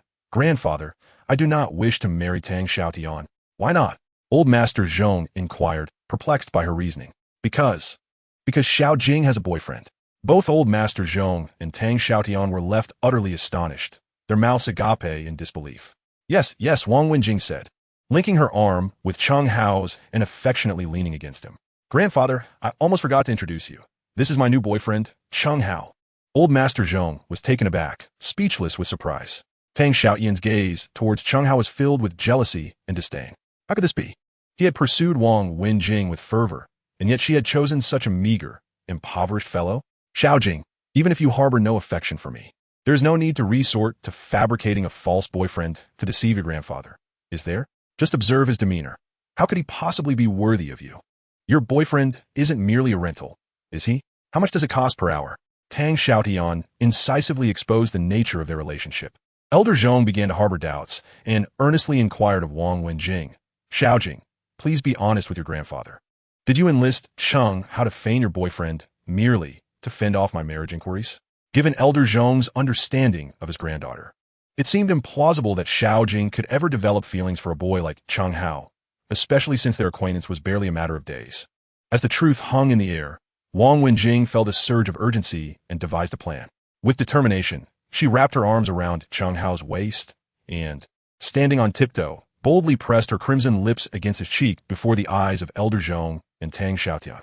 A wave of warmth spread from her cheek throughout his body. Chapter 23. The Goddess's First Kiss. Chen Hao involuntarily shuddered. An overwhelming rush of blood surged through him. His heart momentarily stilled. Love struck with the swiftness of a whirlwind. Overcome with joy, Chen Hao resolved to seize the moment. He encircled Wang Wenjing's delicate waist with one arm, while the other cradled her head, leaning in to capture her soft lips with his own. A subtle sweetness blossomed within his mouth, accompanied by the intoxicating fragrance of her presence. His heart raced, and his blood pressure soared to dizzying heights. The kiss from the goddess was irresistibly sweet. Wang Wenjing's cheeks burned with embarrassment, and in a fit of anger, she pinched him hard on the back. Scoundrel! Rogue! Beast! She mentally berated Chen Hao with every derogatory term she could conjure. Yet, in order to maintain the facade of their relationship, she could not push him away. Forced to endure the impudence of this rogue, who was taking full advantage of the situation. Little did she expect that her first kiss would be bestowed in such an unexpected manner. The two remained entwined for a half-minute, seemingly oblivious to the world around them. Elder Zhong awkwardly turned his head away, unable to bear the sight any longer. Tang Xiaotian, meanwhile, was seething with rage, fists clenched tightly, his eyes aflame. He had pursued Wang Wenjing for years without even holding her hand, only to see a pauper lay claim to her affections. How could he possibly contain his fury? Enough! Tang Xiaotian could no longer restrain himself. He erupted in a thunderous roar, interrupting the couple. Wang Wenjing forcefully pushed Chen Hao away. Her face flushed with shame as she lowered her gaze, unable to meet his eyes. Chen Hao, in that moment, was caught in a whirlwind of conflicting emotions. Joy surged through him for having kissed the goddess, yet pain lanced through his back where her nails had dug in fiercely. The pressure of her grip had left marks that might very well draw blood. Nevertheless, these were trifles to him. He wore a blissful expression, willing to endure any pain, even a loss of flesh, for this moment of ecstasy. In a fit of fury, Tang Xiaotian glared at Chen Hao, his eyes nearly ablaze. Elder Zhong, I have matters to attend to. I shall take my leave. Tang Xiaotian offered a curt bow to Elder Zhong before storming away in frustration. Elder Zhong let out a soft sigh, reproaching Wang Wenjing. My dear, why did you not speak up sooner? Look at the chaos this has caused. Grandfather, I feared you would look down upon Chen Hao, so I refrained from telling you. Wang Wenjing murmured, her cheeks flushed. Is grandfather truly the kind of person who is so superficial? Alas, it is in the past now. Since you have a boyfriend, I shall rest easy, concluded old Zhong. Just then, the housekeeper entered, announcing that dinner was ready. At the dining table, Chen Hao and Wang Wenjing sat together, while old Zhong faced them. As they dined, Wang Wenjing occasionally shot icy glares at Chen Hao, her pretty face as cold as ice. Chen Hao smiled faintly. This girl was still brooding over the earlier incident. During the meal, old Zhong subtly probed into Chen Hao's background. Despite Chen Hao hailing from a rural background, lacking wealth and influence, which seemed incongruous with the status of a young lady from an esteemed antiquities family like Wang Wenjing, old Zhong still held him in high regard. Wealth was of little concern. What mattered was his character. Moreover, Chen Hao exhibited remarkable talent in the field of artifact appraisal. With proper guidance, he could inherit old Zhong's legacy, and his potential was immense. After a thorough understanding, old Zhong tacitly approved of Chen Hao and Wang Wenjing's romantic relationship. Xiao Hao, while I appreciate you and permit your courtship with Xiao Jing, you must understand that with your current capabilities, you are far from being able to marry her. Old Zhong cautioned. Chen Hao solemnly vowed, I will endeavor to ensure that you can entrust Xiao Jing to me. Suddenly, he yelped in pain, having been playfully kicked by Wang Wenjing beneath the table. We agreed it was just an act. Why are you getting so into character? You think you can marry me? Go to hell, she retorted, her beautiful eyes glinting with mischief as Chen Hao looked utterly aggrieved. Fortunately, their playful antics went unnoticed by old Zhong. After dinner, Wang Wenjing prepared to bid farewell to Chen Hao. Grandfather, Chen Hao and I must take our leave. We shall visit you again when time permits. Please take care of your health. Xiao Jing, wait a moment. Old Zhong suddenly called out to her, then retreated to his study, emerging with a red invitation card. This evening at 8 o'clock, the Jiangnan Museum is hosting an antique exhibition gala. They initially invited me, but given my frail condition, I would like you to attend in my stead, and feel free to bring Xiao Hao along. I understand, grandfather, Wang Wenjing replied, accepting the invitation. The Jiangnan Antique Exhibition is an annual grand affair, attended by prominent figures in the antiquities world, including appraisers, collectors, antique dealers, and even scholars and archaeological experts, truly a gathering of the elite in the realm of antiquities. After bidding farewell to old Zhong, the two exited the villa. Chen Hao quickly distanced himself from Wang Wenjing, saying, Xiao Jing, I have matters to attend to at home. I shall come here. Wang Wenjing glared at him. I refuse. Only a fool would go over there. If I do, I am certain I will face consequences. This girl, while appearing quite demure and obedient, was actually quite fierce. Oomph. Do you think that by not coming over, I won't be able to get to you? Wang Wenjing replied with a chilling smile. Chen Hao was perplexed. What do you mean? Before he could finish his thought, Wang Wenjing suddenly lunged forward, grasping his arm, and in one swift motion, executed a throw that sent him crashing to the ground. Chen Hao was left dazed and disoriented, stars dancing before his eyes. Why didn't you mention this earlier? This is utterly outrageous. He lamented, on the verge of tears. You scoundrel, if you dare take advantage of my sister again, I swear I'll have my revenge. I was wrong. I won't dare again, he stammered. Get in. Without allowing him a moment to resist, Wang Wenjing yanked him into her Audi A6, and they sped away. The antique exhibition gala was held at the Jiangnan Museum, and the drive would typically take about an hour. However, with Wang Wenjing's driving prowess, they arrived in a mere 15 minutes. By 7:50 p.m., the sky had completely darkened, and the Jiangnan Museum was aglow with vibrant lights. Its entrance lined with an array of luxury cars. Attendees in suits and formal attire streamed into the gala.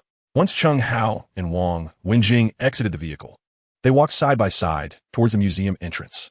Passing through a lengthy corridor, they entered the expansive main hall of the museum. The hall was astonishingly spacious, roughly the size of a basketball court, filled with glass display cases housing a myriad of antique artifacts. Chapter 24. Who are you calling Dong? The collection included pottery, porcelain, coins, bronze wares, iron goods, textiles, calligraphy, and ancient books, a veritable feast for the eyes. Chen Hao was truly awestruck. The sheer volume of antiques here surpassed anything he had encountered in his lifetime. Goodness, how much must all this be worth? He wondered, his mouth agape. Wipe your drool. Don't embarrass me, Wang Wenjing admonished, casting a disdainful glance at Chen Hao, who was leaning over the glass case, saliva pooling. Chen Hao awkwardly chuckled and wiped his mouth, continuing onward with her. The hall had cleared a space for socializing at the gala, with tables laden with exquisite red wines, pastries, and snacks. Before 8 o'clock, the hall was bustling with 200 to 300 people, more vibrant than a marketplace. At that moment, a middle-aged man in his 40s or 50s stepped into the crowd and proclaimed, Ladies and gentlemen, welcome to this antique exhibition. I am Feng Buqiao, the curator of the Jiangnan Museum. Feng Buqiao was quite renowned in the Jiangnan antique scene. His official stature granted him prestige, second only to the two prominent antique families, the Zhong and Tang families. Every year, he was essentially the orchestrator of the antique exhibition. Following this, Feng Buqiao delivered an opening speech, essentially welcoming the guests and encouraging friendly exchanges, mutual learning, and the promotion of antique culture, words that felt like scripted drivel to Chen Hao, finding the proceedings somewhat tedious. He slipped away to a corner to indulge in the complimentary pastries, while Wang Wenjing headed to the restroom. Surprisingly, the pastries were delightful, with a variety including osmanthus cake, rice cake, spring rolls, and sesame candy. Dozens of options without a repeat. Just as he was enjoying himself, a familiar yet loathsome voice pierced through the air from behind him. Chen Hao, what are you doing here? It was his ex-girlfriend, Lu Tingting. Of course, it was her along with Ma Jun. What are the odds of running into these two everywhere? Chen Hao thought, exasperated. Lu Tingting was clad in a short black skirt, adorned with a glimmering pearl necklace, and was accompanied by the impeccably dressed Ma Jun. After several days apart, it was unexpected to see you still in such a disheveled state, unable to afford a meal and resorting to scavenging for scraps. Huh, Ma Jun scoffed. Lu Tingting approached him, puffing out her chest and deliberately swaying her pearl necklace. Look at this, poor wretch. My husband gifted me this pearl necklace worth 50,000. Isn't it beautiful? Chen Hao nodded. It is indeed beautiful, but on you, it resembles flowers adorning a pile of dung. Lu Tingting's smile faltered, and she retorted angrily. Who are you calling dung? I'll insult whoever questions me. You. Lu Tingting stomped her foot in frustration, turning to cling to Ma Jun. Pouting. Darling, he is bullying me. Ma Jun's expression darkened, pointing at Chen Hao with a fierce shout. "You there, do you know where you are? Dare to act up here, and I'll have the security throw you out." "Go ahead and try," Chen Hao replied, hands on his hips, a cold smile gracing his lips. How audacious for a pauper to act so haughty. He must be taught a lesson today. A fitting reprisal for the grievances of the past few days. Ma Jun hurriedly summoned the museum security, claiming an intruder was mooching food and drinks, urging them to expel him. The commotion soon drew the attention of several onlookers, and a man in a white tailcoat approached, inquiring, "What is the matter?" Chen Hao squinted, recognizing yet another adversary. The man in the white tailcoat was none other than Tang Xiaotian. The Tang family is one of the two prominent antique families in Jiangnan, and such a grand exhibition would naturally invite them. However, the elder Tang had not attended today, sending Tang Xiaotian in his stead. Ma Jun, upon seeing Tang Xiaotian, felt a surge of joy. He had dealings with him before and considered them somewhat acquainted. He hurriedly approached, saying, "Young Master Tang, this fellow is a beggar who sneaked in without an invitation to feast, and he just insulted me, creating a poor impression. Please have him removed." Tang Xiaotian cast a cold glance at Chen Hao. Ma Jun inwardly chuckled, believing Chen Hao was doomed for offending the young master of the Tang family. Certain he would face dire consequences. Yet, Tang Xiaotian did not act immediately. Instead, he scanned the area, noting the absence of Zhong Lao and Wang Wenjing, and then questioned Chen Hao. "Are you here alone?" Tang Xiaotian's lips twitched as he continued. "Do you have an invitation? What if I don't?" Chen Hao retorted. "How dare you?" Tang Xiaotian's fury erupted, feeling insulted that this young man would challenge him. "Do you think just because you are Wang Wenjing's boyfriend, I wouldn't dare to act against you? Today I will have you crippled. Someone break his limbs and throw him out." With a wave of his hand, several security guards rushed forward. Suddenly, a sharp voice pierced through the air, causing the guards to tremble. "Who dares to lay a hand on him? I will chop you into pieces to feed the fish." Wang Wenjing emerged, clad in a floral dress, coming from the direction of the restroom. Chen Hao sighed in relief, inwardly grumbling. "This girl took so long in the restroom. She nearly gave me a heart attack." Tang Xiaotian, "What do you mean by this? Do you dare to touch someone from the Zhong family? Do you not regard me or my grandfather at all?" Wang Wenjing's cold, furious voice rang out. "Xiao Jing, I mean no such thing." Tang Xiaotian, with a sense of resentment, glared at Chen Hao and attempted to explain himself. Though he held no fear of the Zhong family's influence, he still felt compelled to show respect to old Zhong, not wishing to provoke Wang Wenjing at this moment. He chose to endure the slight for now. "Umph," Wang Wenjing scoffed, turning her ire towards Chen Hao. "I step away for just a moment. And you managed to create a mess?" Chen Hao shrugged, feeling wronged. "It's not my fault. That couple sought me out for trouble. I did nothing." Wang Wenjing cast a frosty glance at Ma Jun and Lu Tingting, commanding the security personnel, "Remove these two from the premises." Ma Jun quickly interjected, "Jing Gongzi, it's me. Mo Yun. I purchased a vase and a porcelain bowl from your auction house last time. Surely you remember. Apologies, but I do not recall. Take them away." With a wave of her hand, for security guards promptly escorted Ma Jun and his companion out. Chen Hao shook his head slightly, feeling a twinge of pity for the couple. They seemed to encounter misfortune wherever they went, and he imagined Lu Tingting must be regretting her decision now. Had she not been so ruthless in their breakup, he might not have been so heartless towards her. "That woman was your ex-girlfriend?" Wang Wenjing, astute and quick-witted, soon deduced their connection. "Yes, she was my girlfriend in college. We broke up after graduation, and now she flaunts her relationship with a wealthy heir in front of me." Chen Hao confirmed, sighing. Chapter 25, Lin honed his challenge. Wang Wenjing chuckled. "You must have had poor judgment to have chosen such a woman. However, your taste seems to have improved.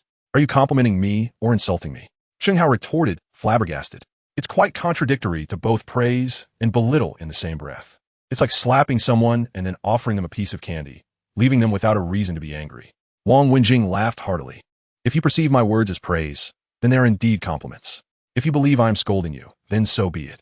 "Then I shall take your words as compliments," he replied, smirking. Wang Wenjing beamed, her dimples adorning her face beautifully. Not far away, Tang Xiaotian watched the cheerful exchange between Chen Hao and Wang Wenjing, his eyes reddened with frustration.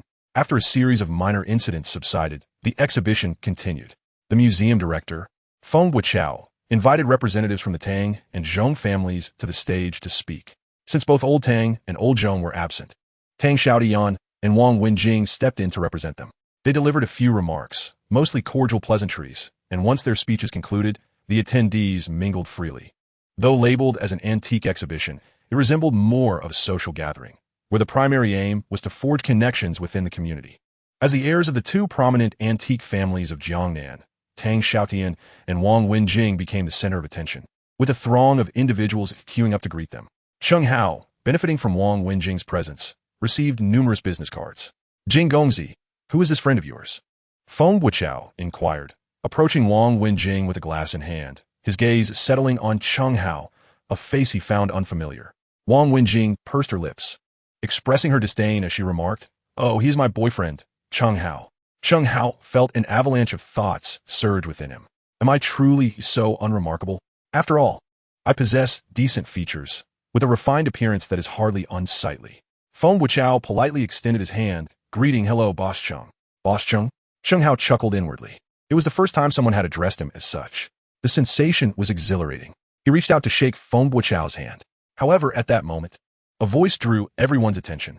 "Oh, look who it is. Isn't that the assistant of Wang Chunlin from the Hidden Coin Pavilion?"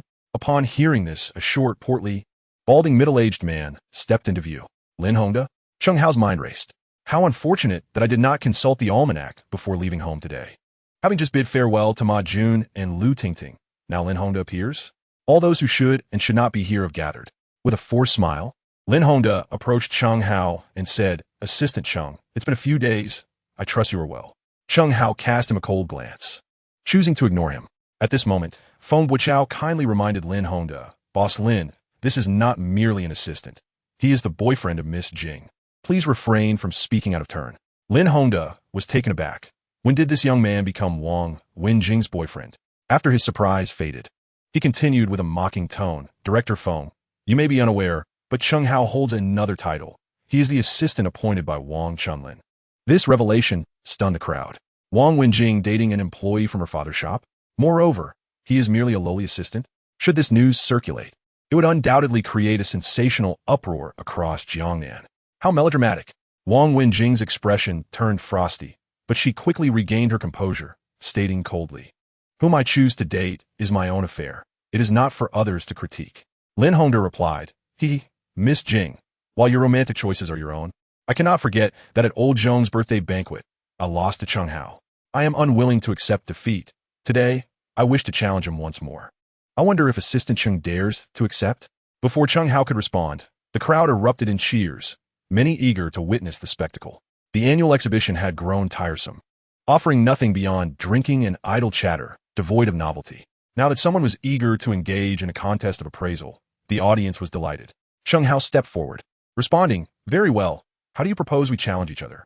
Lin Hongda gestured towards the array of exquisite antiques in the display case, saying, "We shall each select an antique from a case, and then the other must recount its provenance and history. Should one fail to do so, they shall be deemed the loser." The crowd gasped. This challenge was exceedingly difficult, while discerning the authenticity of an antique may not be insurmountable. Articulating its historical context is a task that even archaeologists and historians might struggle with. Many antiques lack documented histories, particularly those of folk origin, which are often obscure. Archaeologists typically need to sift through countless historical texts to trace an antique's lineage.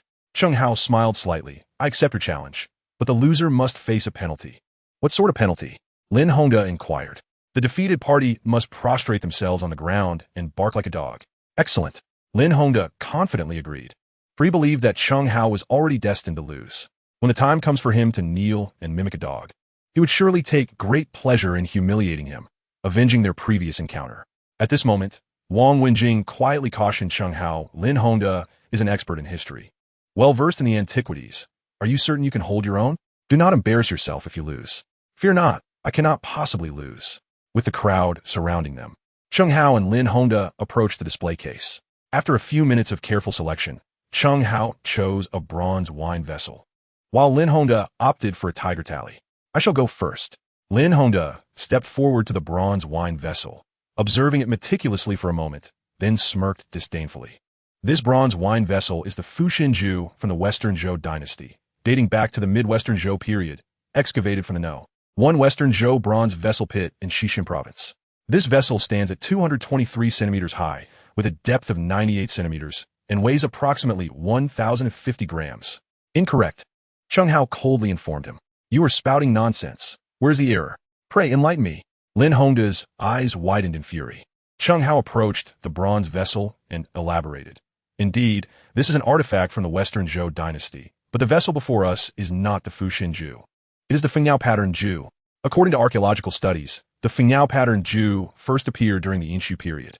Although the Fuxin Ju and the Fengyao pattern Ju share similar shapes, there are subtle differences in size, and the Fengyao pattern Ju is adorned with a ring of bird motifs. Upon finishing, Director Feng could not contain his applause. Well said. In this round, Lin Hongda has indeed erred. This wine vessel is a Fengyao pattern Ju, not a Fuxin Ju. Lin Hongda's expression turned sour, realizing he had lost this round. However, the outcome was not yet determined. If Chen Hao erred in the second round, they would be tied. Now is your turn, Lin Hongda urged. Chen Hao, with a confident smile, approached the tiger tally for evaluation. In this round, Lin Hongda felt assured of victory.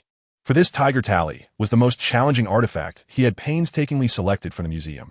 The tiger tally, an ancient military token, was primarily forged in the shape of a fierce tiger from bronze or gold, then split in half, with one half given to the general and the other retained by the emperor.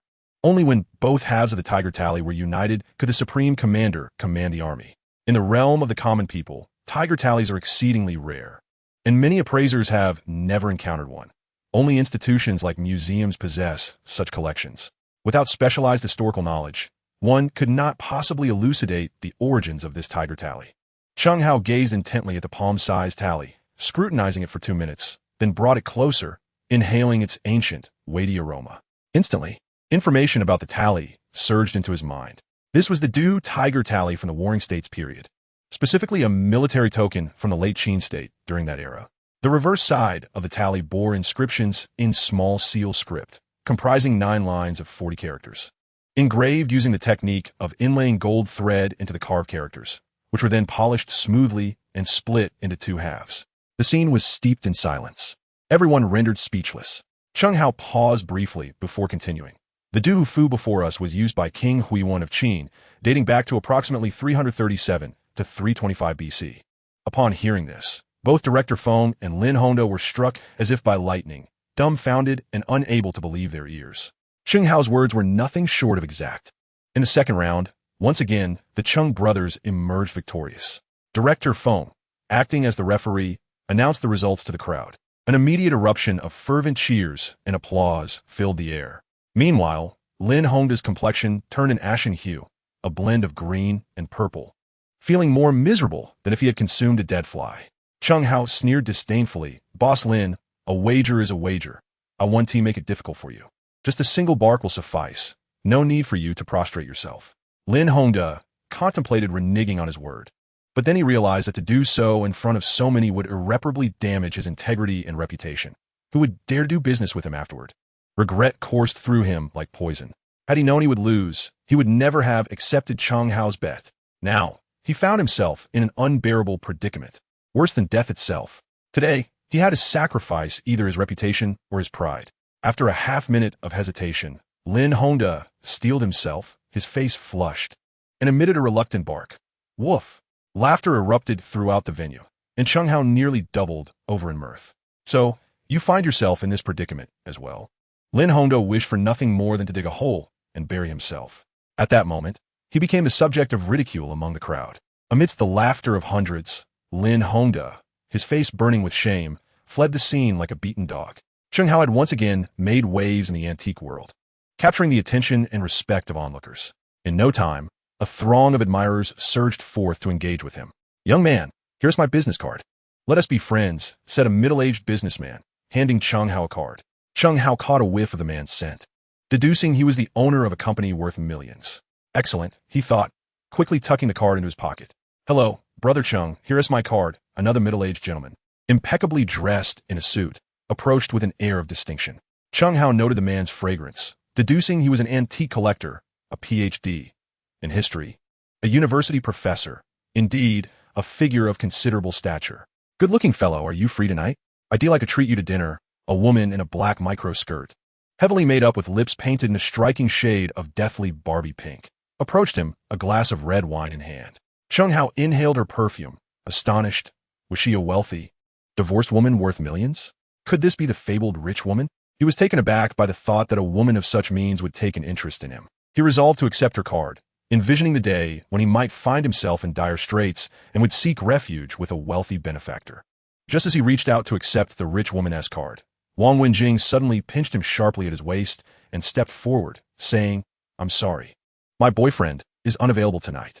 Wang Wenjing's delicate face was icy, her expression distinctly displeased. Although Chen Hao was merely her faux boyfriend, he was still someone she had brought along. To flirt with someone in her presence was to disregard her entirely.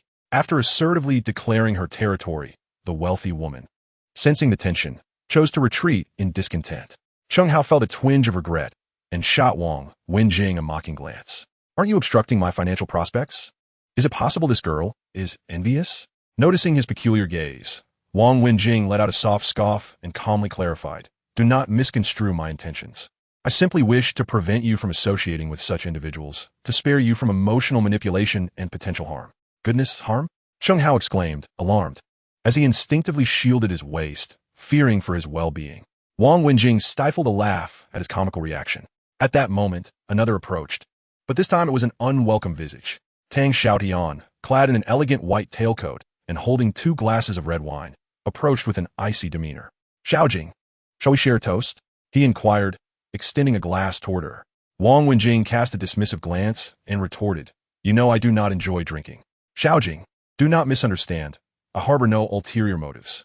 I merely wish to express gratitude on behalf of the Tang family to the Zhong family for their considerable contributions to this year's exhibition. Regrettably, old Zhong could not attend. Hence this toast is for you," Tang Xiaotian stated earnestly, with a grave demeanor. Wang Wenjing hesitated, feeling somewhat conflicted. Refusing the drink would be disrespectful to the Tang family and could strain the relationship, yet accepting it made her uneasy. At that moment, Chen Hao interjected, cheerfully declaring, "Young Master Tang, my girlfriend has a low tolerance for alcohol. I shall drink this on her behalf." He snatched the full glass from Tang Xiaotian's hand and downed it in several swift gulps. Tang Xiaotian's expression darkened, and he snapped, "I am conversing with Xiaojing. What business do you have?" Chen Hao grasped Wang Wenjing's hand and retorted mockingly, "Xiaojing is my girlfriend. How could it not concern me?" Wang Wenjing rolled her eyes in annoyance, thinking, this rascal is taking advantage of the situation again. However, to avoid embarrassing him, she allowed him to hold her hand without resistance.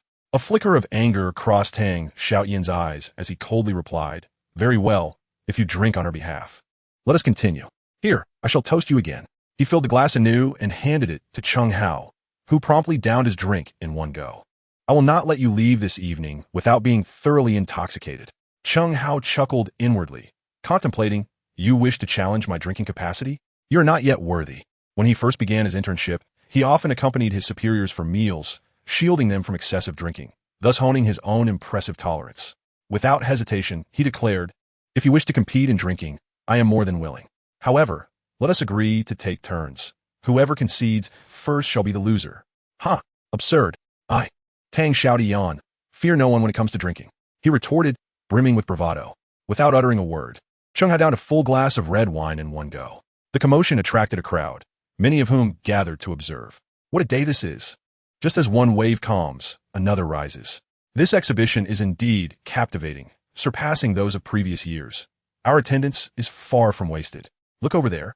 The boyfriend of old Master Zhong's granddaughter has locked horns with the young master of the Tang family. This promises to be quite the spectacle. A multitude of voices buzzed with excitement, cheering intermittently. Gulp! Another glass of wine disappeared down Chen Hao's throat.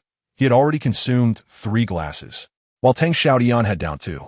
Both maintained their composure, treating it as casually as sipping water. "You're a tough one. I refuse to believe you won't go down today. Bring it on." After finishing a bottle of red wine, Tang Xiaotian ordered 5 more bottles. The 4th, 5th, and 6th glasses followed in rapid succession. In less than 5 minutes, Chen Hao had downed 6 glasses, nearly 2 bottles, while the young Master Tang had consumed 5. Their faces began to show a slight flush. Wang Wenjing, sensing the situation was becoming precarious, leaned in and whispered to Chen Hao, "Hey, are you all right? If you can't take it, don't force yourself. It's not worth damaging your health. I have to drink. It's all for your sake, to save face for you." Chen Hao replied in a hushed tone, "Who said I needed you to save face? Silly." Wang Wenjing chided him.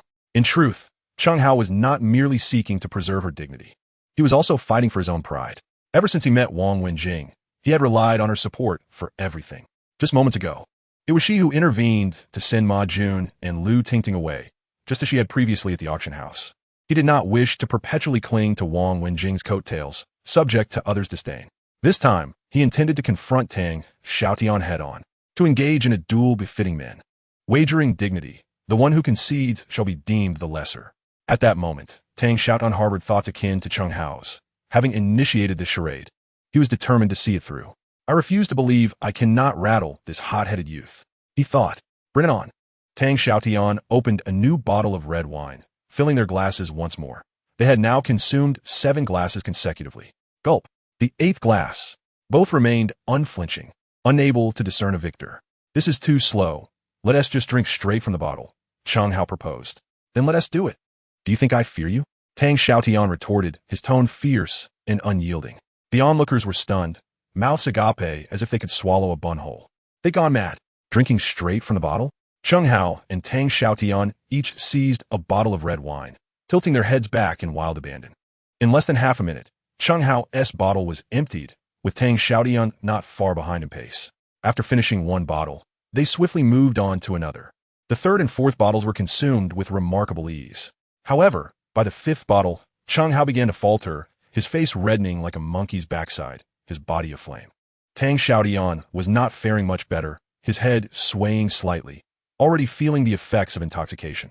Damn it, this kid has some stamina, 5 or 6 bottles in, and he is still standing. This far exceeded his expectations. He had assumed that someone like Chen Hao, a mere pretty boy, could be easily subdued with just a couple of bottles. However, he had underestimated the situation. At this juncture, Director Feng and Wang Wenjing intervened, attempting to mediate and coax the two to cease their drinking. If they continued, it could lead to dire consequences. Yet, the contest had reached a fever pitch. Neither side was willing to concede. They were merely a step away from victory, and abandoning the effort would render all their previous drinking in vain. Chen Hao twisted open the cap of the 6th bottle of red wine and mockingly taunted Tang Xiaotian. Don't be a coward. Let us continue. Tang Xiaotian, unable to contain himself, uttered a curse and took a swig from the 6th bottle. The two of them consumed the 6th bottle within 3 minutes. Yet they persevered until the end. As they approached the 7th bottle, the competition neared its climax. Both had reached their limits. Chen Hao could only manage half the bottle before he felt dizzy and nauseous. 7 bottles of red wine was beyond human capacity. Tang Xiaotian took a couple of gulps but then expelled the wine, staggering backward. Fortunately, someone behind him caught him just in time to prevent a fall. Huh, is that all you've got? Chen Hao laughed heartily. In truth, he too was at his limit. One more sip and he would surely vomit. Suddenly, Tang Xiaotian doubled over and retched, spilling red wine all over the floor.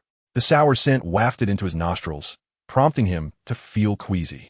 As the contents of his stomach surged up, he rushed to the restroom to vomit violently. Turning on the faucet, he splashed water on his face while expelling the remnants of the wine. The sensation was utterly unbearable. After 2 or 3 minutes, he finally regained his composure, letting out a sigh as he washed away the stains of wine on his body. At that moment, a staggering figure stumbled into the restroom. It was none other than the disoriented Tang Xiaotian. The two leaned over the wash basin, exchanging disdainful glances. Kid, I have to hand it to you. You didn't succumb, Tang Xiaotian remarked, speechless. Hey, you're not too shabby yourself. With your drinking capacity, I doubt anyone in Jiangnan could outdrink you. Shall we call this a draw? Chen Hao nodded in agreement. Subsequently, silence enveloped them as each splashed cold water on their faces. After a few minutes, Tang Xiaotian suddenly lifted his head, fixing a fierce gaze on Chen Hao, a glint of menace flashing in his eyes.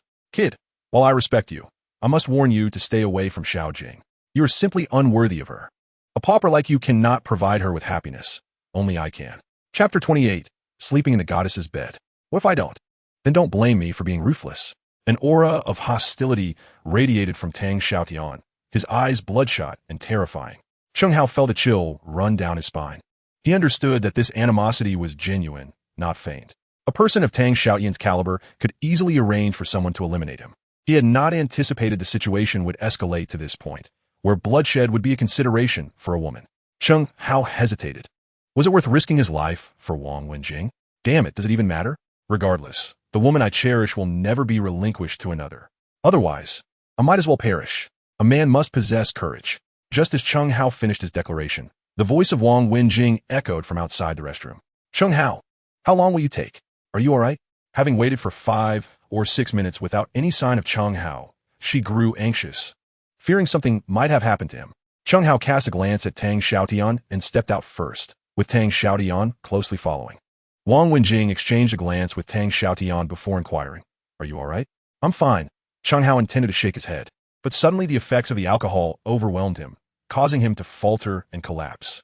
Wang Wenjing quickly steadied his shoulder, draping his arm over her neck and leading him toward the museum hall exit. Observing their intimate departure, Tang Xiaotian clenched his fists tightly, his entire body trembling with anger. What did you and Tang Xiaotian discuss in the restroom? Wang Wenjing asked casually as she guided Chen out of the parking lot, opening the door of her Audi A6 and helping him into the seat. Before she could finish her sentence, he slumped into her embrace, unconscious. Get lost. Where am I? Chen Hao lifted his head and surveyed his surroundings. He appeared to be on a girl's bed, adorned with a plush teddy bear, decorative trinkets on the table, and exquisite wall hangings, creating a cozy atmosphere. He sniffed the air, an enticing fragrance wafting into his nostrils, and a thought crossed his mind. A bedroom, belonging to Wang Wenjing, impeccably clean and beautifully decorated, conducive to enhancing sleep quality and suitable for long-term residents. Wang Wenjing, I am in Wang Wenjing's bed. He lifted the blanket and discovered that he was fully clothed, feeling a twinge of disappointment. It seemed he had overthought the situation. You are finally awake? A gentle female voice floated from the doorway. Wang Wenjing stood there, her beautiful eyes calmly observing him. Chen Hao raised his head, and a breathtaking sight unfolded before him. The girl's exquisite face, her delicate lace-trimmed nightgown, her ample bosom, and the long, fair legs revealed by the hem of her dress, were stunningly beautiful, captivating to the core. Gulp. Chen Hao, unable to restrain himself, swallowed hard. What are you staring at? Hurry up and get off my bed. How long do you intend to sleep? It's already noon. Wang Wenjing scolded playfully, her expression fierce. This guy had slept like a log, a solid 12 to 13 hours. Come and eat. Oh, Chen Hao replied dazedly, reluctantly climbing out of bed and following her out of the bedroom. After a long period without food, combined with having emptied his stomach the previous night, he was now ravenous, devouring his meal without regard for decorum. Wang Wenjing rolled her eyes in disdain. After eating, you need to leave my house this afternoon. But I have nowhere to stay, Chen Hao replied, feeling wronged. He had just arrived in the city and was still living in a hotel, having yet to secure an apartment. Then go find a place. Do you intend to overstay your welcome here? Wang Wenjing responded, exasperated. Chen Hao chuckled sheepishly, realizing his intentions had been uncovered. Well, this afternoon, I shall venture out in search of a residence. After dining, Wang Wenjing's phone chimed. Upon answering, she exchanged a few words before disconnecting. This afternoon, I have several matters to attend to regarding the auction, and you may temporarily reside here for half a day, but you must vacate before nightfall. Chen Hao nodded in acknowledgement, his curiosity ignited by Wang Wenjing's words, despite having no such intentions initially.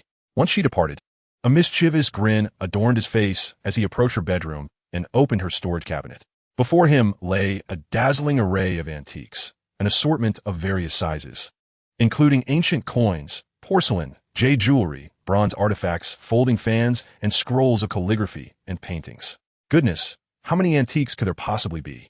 Wang Wenjing's cabinet spanned an entire wall, brimming with treasures, certainly numbering in the hundreds. To think, who would have imagined that this girl possessed such wealth? Each item here could easily fetch millions, even tens of millions. Reflecting on it, that wealthy lady from yesterday seems trivial in comparison. Wang Wenjing is the true heiress. I must not touch them, but surely I can indulge my senses by merely inhaling their essence. Let me first examine this painting. The Autumn Clear at the Fisherman's Lodge, a masterpiece by Ni Zan, showcases an ethereal brushwork that is strikingly lifelike, with an estimated market value of around 8 million. My word, an authentic piece by Ni Zan, valued at 8 million. How extravagantly splendid. Ni Zan, courtesy named Taiyu, and styled Yun Lindsay, was a painter from the late Yuan to early Ming dynasty. Renowned for his landscapes and ink bamboo paintings, his fame only second to Wu Daozi, Gu Kaiji, and Wang Wei. This girl certainly conceals her treasures well. Subsequently, Chen Hao inhaled the essence of the other antiques. Each was a genuine treasure, without a single counterfeit among them. After indulging his eyes, he closed the cabinet as it was, restoring it to its original state. Just then his phone buzzed in his pocket. He hastily pressed the answer button. Hello. Who is this? A familiar voice of a middle-aged man resonated from the other end. Hello? Chung, do you have a moment? This was the same man he had met at the coin gallery with Wang Chunlin, the plump middle-aged gentleman who was a good friend of Boss Wang. Brother Zhao, what can I do for you? Zhao Shuqing replied. A customer has arrived at the shop seeking to appraise a coin, but I am unable to identify it. So I must call upon your expertise as a treasure consultant. Not a problem. I'll be there in 20 to 30 minutes. Very well. I shall wait here with the customer. After ending the call, Chen Hao exited Wang Wenjing's home, ensuring the door was securely locked behind him, and prepared to hail a taxi to Yunjin Street. However, while waiting for the elevator, he suddenly noticed a rental advertisement nearby. The apartment directly across from Wang Wenjing's was available for rent at $12,000 a month, fully furnished and complete with appliances, ready for immediate occupancy. Since he was already in search of accommodation, why not secure a flat here, directly opposite Wang Wenjing? They would be neighbors henceforth. Contemplating briefly, Chen Hao promptly dialed the contact number listed in the advertisement. Within 2 minutes, the apartment manager arrived via the elevator, ready to show him the premises. Chen Hao remarked that there was no need to linger, as he was pressed for time.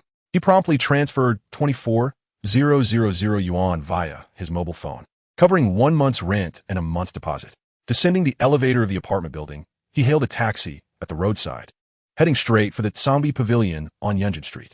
20 minutes later, Chen Hao finally arrived and entered the grand hall of the Tsangbi Pavilion. Chapter 29. Appraisal of the Tongji Tongbao. Inside the hall, only Zhao Shuqing and a young customer, likely in his 30s, were present, both engaged in sipping tea. Where's old Wang? Why isn't he here? Chen Hao inquired, puzzled. Zhao Shuqing replied with a hint of exasperation. Who knows where that old fellow has dashed off to? He left the shop in my care while he attended to his affairs. I might as well be his employee. After a moment of complaining, he continued, Chung, my younger brother, please assist me in appraising this Qing dynasty copper coin. I've been unable to determine its authenticity. Sure, Chen Hao said, diving straight into work without hesitation. However, the young customer scrutinized him for a moment, skepticism etched on his face. Zhao boss, can this Tsangbi Pavilion actually appraise coins? Why bring a wet behind the ears kid? Are you trying to deceive me? Wet behind the ears? Am I really that inexperienced? After all, I am 23 this year. Chen Hao responded, somewhat exasperated. Zhao Shuqing smiled and reassured the customer. Rest assured, this young man possesses considerable expertise in the appraisal of copper coins and will surely provide an accurate assessment. If he cannot, I shall refund your appraisal fee. A refund is not sufficient. How much time have you wasted? You should at least return double the appraisal fee. The young customer's attitude was decidedly unfriendly. Chen Hao smiled lightly and replied, if you doubt my capabilities, feel free to seek another appraiser. However, I must inform you that this late Qing Tongji Tongbao can only be appraised by me on this street. No one else can do it. In dealing with such unreasonable customers, there was no need to feign politeness. Did he think a few coins made him significant? In the realm of antiques, truly skilled appraisers have customers queuing to seek their expertise. It is never the appraisers who plead for customers' business. Indeed, Chen Hao's words diminished the young customer's arrogance considerably. If he cannot appraise it, I expect a full refund. Chen Hao grinned. Very well. If I fail to appraise it, I shall refund you 10 times the fee. Zhao Shuqing was taken aback and quickly tugged at him, whispering urgently, are you out of your mind? Do you know how much I charged him? A whopping 30,000 yuan. If he cannot appraise it, I would owe him 300,000. If old Wang finds out, he will surely berate you. If I cannot appraise it, I will compensate him from my own pocket, Chen Hao stated calmly. Are you jesting? Is there truly an antique I cannot appraise? Seeing his unwavering confidence, Zhao Shuqing chose not to press further. Meanwhile, the young customer appeared increasingly exhilarated, convinced that Chen Hao was merely an arrogant braggart, inflating his abilities. After all, if even Zhao Shuqing could not appraise it, what chance did this inexperienced youth stand? This is quite favorable. If this young man cannot authenticate the item later, he stands to gain a windfall of 300,000 yuan. Such a stroke of fortune is rare indeed. With a conspiratorial grin, he rubbed his hands together, as if already envisioning the 300,000 yuan beckoning him. Chen Hao strolled leisurely to the table, delicately cradling the ancient Tongji Tongbao coin, which was adorned with verdant verdigris, and began his ostentatious appraisal. After scrutinizing it for 3 to 4 minutes, he had yet to reach a conclusion. The young customer, beaming with delight, scoffed, Kid, I suggest you just pay me off and save my time. Pay you off? Dream on. The customer paused for a moment, then burst into laughter, retorting, Isn't it obvious that this coin bears the 4 characters Tongji Tongbao? Do I really need to point that out? How can you prove your appraisal is valid? Without any evidence, you could easily renege and make me pay for it. Chen Hao merely smiled faintly and recounted the information he had discerned through his keen sense of smell. The Tongji Tongbao coin, minted during the late Qing dynasty, is approximately 150 years old, with a diameter of 25 centimeters and a weight of 54 grams. The obverse features the characters Tongji Tongbao in standard script, and the coin exhibits green patina, indicating its collectible value. As for my method of authentication, it is rather straightforward. I rely solely on the scent and coloration to draw my conclusions. The customer, hearing this, erupted in derisive laughter. You think you can authenticate antiques by scent? Are you a bloodhound? Chen Hao ignored his ignorance and continued. The older the bronze coin, the more pronounced the oxidation. Over time, the metallic scent diminishes. Any ancient coin with a strong copper odor is undoubtedly a counterfeit. However, this Tongji Tongbao emits a faint scent, confirming its authenticity. Moreover, ancient coins typically have a thin layer of rust, with most of the corrosion appearing as scattered spots. Your coin aligns perfectly with this characteristic, allowing me to assert with absolute certainty that it is genuine. After he finished speaking, the customer was left speechless in utter astonishment. Zhao Shuqing, too, felt an immense admiration for him. The methods of scent and color appraisal that Chen Hao had mentioned do indeed exist within the treasure appraisal industry, but they demand a high level of expertise. Most would not dare to employ such techniques. Human senses can be unreliable, often necessitating tools and instruments. Yet Chen Hao relied solely on these two methods to confidently declare the coin genuine, a testament to his prowess. Zhao Shuqing mused. This fellow's appraisal skills may well surpass those of Boss Wang. At that moment, the customer's demeanor underwent a dramatic shift. As he repeatedly apologized to Chen Hao, "I am terribly sorry, master. I was blind and disrespectful. Please forgive me." If what Chen Hao claimed is true, and the coin is indeed authentic, its value would be at least several 100,000 yuan. In light of that, he understood well the significance of the matter, and thus chose to overlook the previous incident. "Master, since you assert that my coin is genuine, may I inquire about its approximate value?" The customer inquired eagerly. Chen Hao hesitated. He had no idea what the coin might be worth. He was merely skilled in authentication and had little understanding of the antique market. 700,000. The customer, exhilarated and animated, beamed with joy.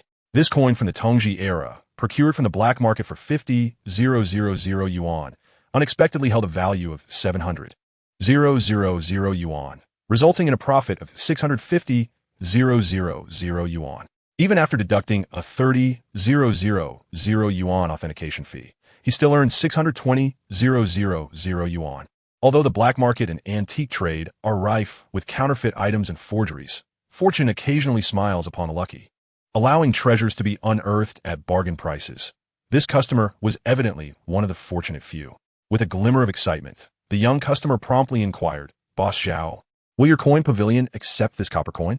Chen Hao was at a loss for words. Surely, it was redundant to ask if the coin pavilion accepted coins.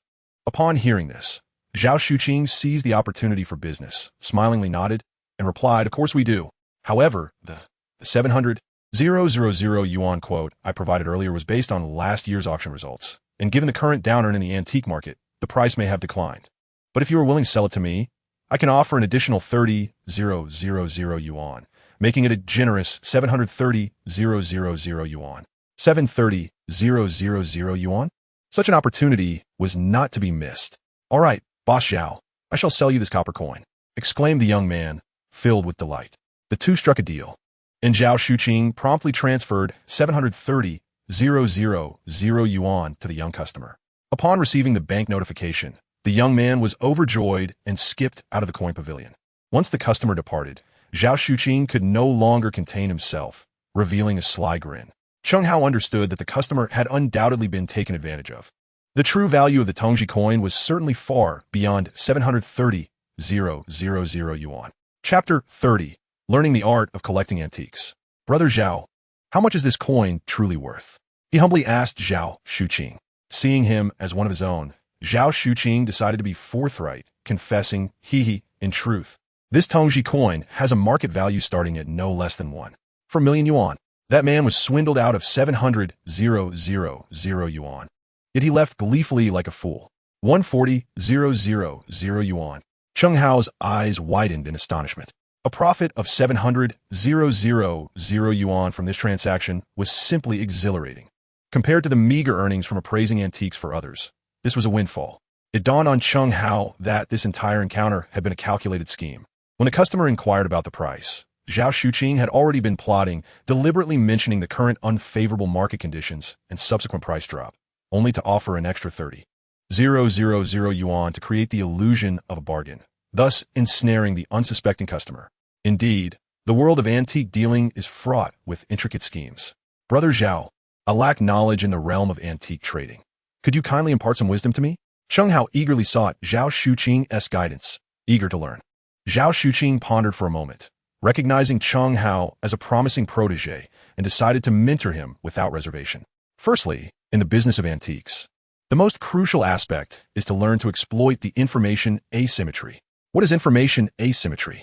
It refers to knowing the true value of a treasure while others remain unaware, thus capitalizing on the price differential. Chen Hao nodded, finding the concept easy to grasp. The young customer from earlier served as an exemplary case. It was precisely this method that Zhao Shuqing had employed to outsmart him.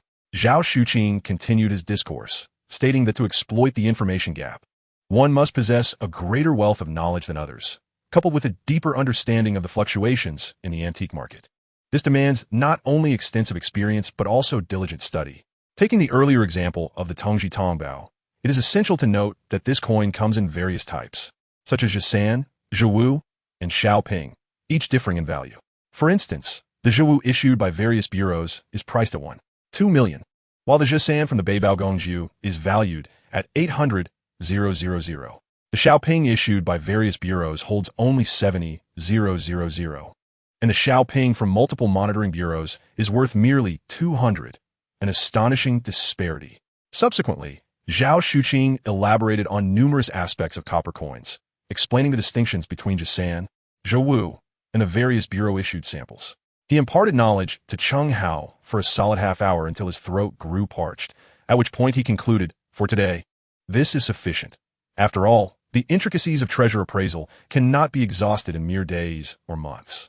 I shall continue to teach you as opportunities arise." "Thank you, Boss Zhao," Chen Hao expressed, bowing deeply in gratitude. He felt immensely enriched by this experience. "Ha! I'm only a decade older than you. You may call me Brother Zhao," he responded. "Yes, Brother Zhao," Chen Hao affirmed.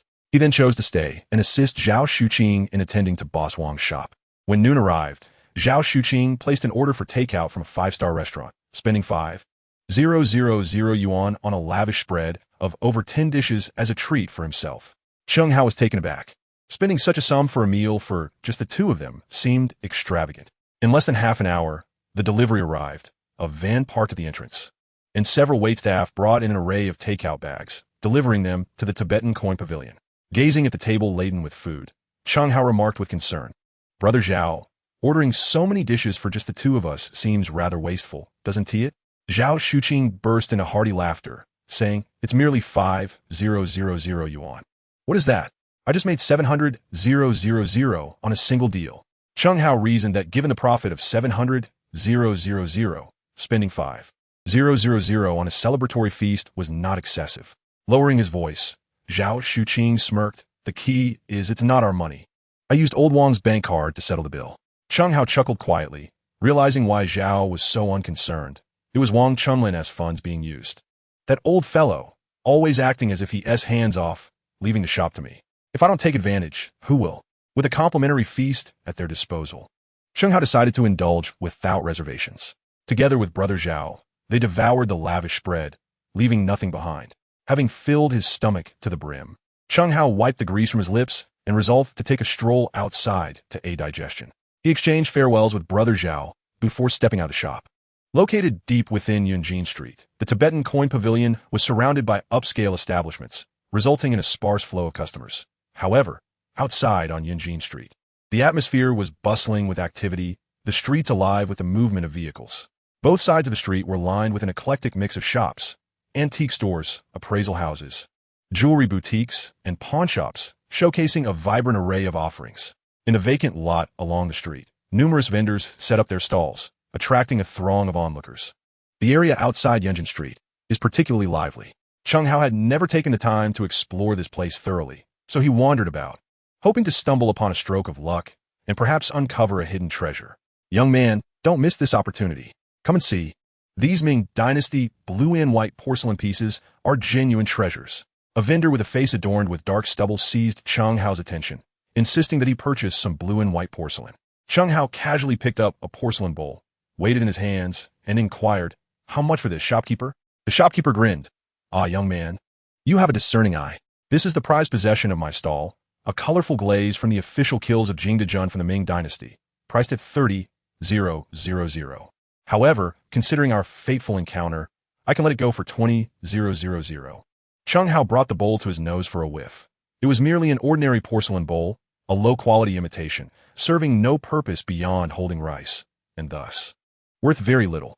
Isn't this just a regular rice bowl? Wholesale at the farmer's market for 2 yuan each, and you dare to sell it for 20,000. Surely, you can't be attempting to deceive me like this. The shopkeeper persisted. Will you buy it or not? I can lower the price to 10,000. Seeing Chen Hao's bewildered expression, the vendor assumed he was an easy mark ripe for exploitation. Chen Hao retorted, "Get lost. I wouldn't pay even a single yuan for it." With that, he turned to leave. The vendor called out behind him, "Wait, young man, I'll sell it to you for 5,000. He shouted again, "How about 2,000? Chen Hao remained unresponsive. "Don't walk away. 1,000. 520. Chen Hao rolled his eyes. A product originally priced at 20,000 was ultimately reduced to a mere 20 yuan, revealing the depths of deception within the antique trade. It seemed that among 1,000 antiques, there might not be a single authentic piece. After meandering through the street for half an hour, he had inspected several hundred items, and indeed, without exception, all were fakes. It appeared that discovering true treasures was no simple feat. It required not only wealth, but also a fair measure of luck. Chapter 31. The Gamble of Stones. As he continued to browse, Chen Hao had nearly inspected every stall, yet found nothing of worth. Wow, young Master Ma has actually unearthed ice jade. Goodness, that piece must be worth at least 200,000. Young Master Ma has struck gold. Truly, young Master Ma was renowned as the king of stone gambling in Jiangnan. His discerning eye was no mere boast. It was remarkable. Chen Hao gazed ahead and saw a large crowd forming a tight circle, perhaps 70 or 80 people, all animated with excitement. Unable to discern what was transpiring within the throng, he curiously approached. Pushing through the crowd, he finally managed to squeeze in, only to discover that the stall at the center was not selling antiques, but rather stones. More specifically, it dealt with jade rough material, known as gambling stones. The trade of gambling stones is somewhat related to antiques, yet distinct. Both require considerable experience, though the antique trade demands greater knowledge and discernment. While gambling stones additionally involve a degree of luck and entail high risks. Some individuals invest thousands of dollars in a rough stone, only to unveil a magnificent piece of jadeite within, thus transforming their fortunes overnight and earning millions. Conversely, there are those who, after spending millions on a large rough stone, find it filled entirely with worthless rock, leading to financial ruin. Moments ago, the crowd erupted in cheers as one fortunate soul turned a 20,000 gamble into a stunning 200,000 ice jadeite, eliciting envy from all around. Yet, Chen Hao found no joy in this spectacle. For the individual who struck gold was none other than his sworn rival, young Master Ma Jun. With Ma Jun present, it was inevitable that Lu Tingting would also be in attendance. Scanning the crowd, Chen Hao soon spotted her standing nearby. Clad in a black mini-skirt that accentuated her long, fair legs, adorned with striking red-high heels, her face alive with excitement. In her hands, she cradled a piece of cut jadeite that sparkled like crystal, breathtakingly beautiful. "Darling, this jade is exquisite. Could you have it fashioned into a necklace and bracelet for me?" Ma Jun's lips twitched at the thought. Such a sizable jadeite, valued at 200,000, would surely sting to part with entirely. However, with so many witnesses, he could not refuse, lest he be deemed stingy, a mere son of the Ma family unwilling to gift his girlfriend a piece of jade. "Of course, I shall give it to my precious one." Ma Jun forced a smile, feigning indifference while his heart bled. "Thank you, darling. I love you." Lu Tingting beamed, embracing him and leaving a conspicuous lipstick mark on his cheek. The onlookers sighed in envy once more. Master Ma is quite generous, gifting such a fine jade to his girlfriend. Indeed, have you seen how beautiful Master Ma's girlfriend is? If she were mine, I would gladly give her one too. The envious murmurs reached Ma Jun's ears, filling him with delight. Having engaged in the stone gambling trade for 5 or 6 years, Ma Jun had unearthed hundreds of pieces of jadeite. Each time a stone was sliced open by the machine, the exhilarating rush of anticipation surged through him, making it an addictive pursuit. In Jiangnan, few could rival his prowess in the realm of stone gambling. Moreover, the Ma family enterprise was deeply entrenched in the jewelry industry, requiring vast quantities of jadeite each year to craft into exquisite jewelry for sale. The Ma Group commanded 70 of the jewelry market in Jiangnan, with half of the region's jewelry stores under their ownership. Thus, industry insiders had bestowed upon Ma Jun the moniker of King of Stone Gambling. Having just unveiled a piece of iced jadeite, Ma Jun was in high spirits, eager to wager on a few more stones, hoping for further good fortune that day. He perused the stall for half a minute, selecting 5 stones of promising quality, and inquired of the stall owner, Boss Zhou, how much for these stones? The owner of the stone gambling stall was a silver-haired gentleman, perhaps in his 50s, with a glistening complexion and clad in an expensive suit and shoes, exuding a certain authority that set him apart from other vendors. Boss Zhou weighed the 5 stones and quoted prices based on their quality, with the better specimens commanding higher costs. The 5 stones selected by Ma Jun were of first-rate quality, weighing a total of 13 kilograms. Boss Zhou calculated the figures and chuckled. Young Master Ma, since we are familiar with each other, I'll give you a discount on these stones, totaling 100,000. Ma Jun generously transferred the sum to Boss Zhou and eagerly exclaimed, "Please cut these 5 stones for me." "Certainly," Boss Zhou replied with a slight smile, skillfully using a cutting machine to carefully slice the stones. Everyone gathered around, their eyes glued to the stones, unable to blink. Ma Jun held his breath, his heart racing. The thrill of the moment surged through him. However, when the first stone was cut open, a collective sigh arose as it revealed nothing but brown material, worthless and deemed a waste. The second stone yielded the same disappointing result, followed by the third and fourth, all devoid of even a trace of jade, entirely worthless. The spectators felt disheartened. It seemed that young Master Ma had run out of luck, having squandered 100,000 in vain. Yet, when the 5th stone was cut open, a brilliant, translucent light emerged, smooth as ice, and the crowd erupted in excitement. "Incredible! It's a piece of water jade." Such a substantial piece of water jade was even more valuable than the previous ice jade, worth at least around 300,000. Young Master Ma was exceptional, earning an additional 200,000. The crowd buzzed with admiration, and Ma Jun proudly lifted his head, a self-satisfied smile gracing his lips. Chen Hao was also taken aback. Could gambling on stones be this lucrative? In just 2 or 3 minutes, Ma Jun had made 4 to 500,000. If I were to try, wouldn't I earn even more? Eager to test his fortune, he pushed through the crowd and approached the white-haired boss in a suit, declaring, "Boss, I want to gamble on stones too." At that moment, Ma Jun and Lu Tingting noticed him, their expressions darkening. "Chen Hao, why are you here again?" Lu Tingting frowned, looking at him with disdain. The onlookers burst into laughter. Boss Zhou sized up Chen Hao, noticing his youthful face, and assumed he was a novice hoping for overnight wealth. Thus, he kindly advised, "Young man, what young Master Ma said is true. Gambling on stones requires experience and luck. The risks are substantial. Many have struck it rich overnight, but far more have lost everything. Don't be deceived by young Master Ma's apparent success. I suggest you reconsider." Chapter 32, Violet Jade. Chen Hao smiled and replied to Boss Zhou, "No worries. I have more than enough money to spend. Losing a bid is no concern." "Ha!" Lu Tingting laughed heartily. "Chen Hao, can't you refrain from showing off? I know exactly what you are worth." Ma Jun found their banter amusing and sneered. "This kid's entire outfit doesn't even cost 200 yuan, yet he claims he has money to burn. Ha ha! Are you trying to kill me with laughter?" Chen Hao chose to disregard the two, ignoring their taunts. Boss Zhou, unable to deter Chen Hao, nodded in agreement, allowing him to have a go. Chen Hao expressed his gratitude and then walked to the stall to begin selecting rough stones. Ma Jun stood by, coldly mocking, "You all wait and see the spectacle, as this fellow goes bankrupt and ends up on the streets."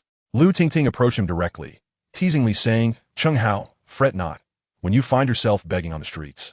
I shall, out of old affection, offer you some leftovers to stave off starvation." "Ha! Even leftovers are too good for him. He should be content with scraps from the trash." Ma Jun Kaimdin.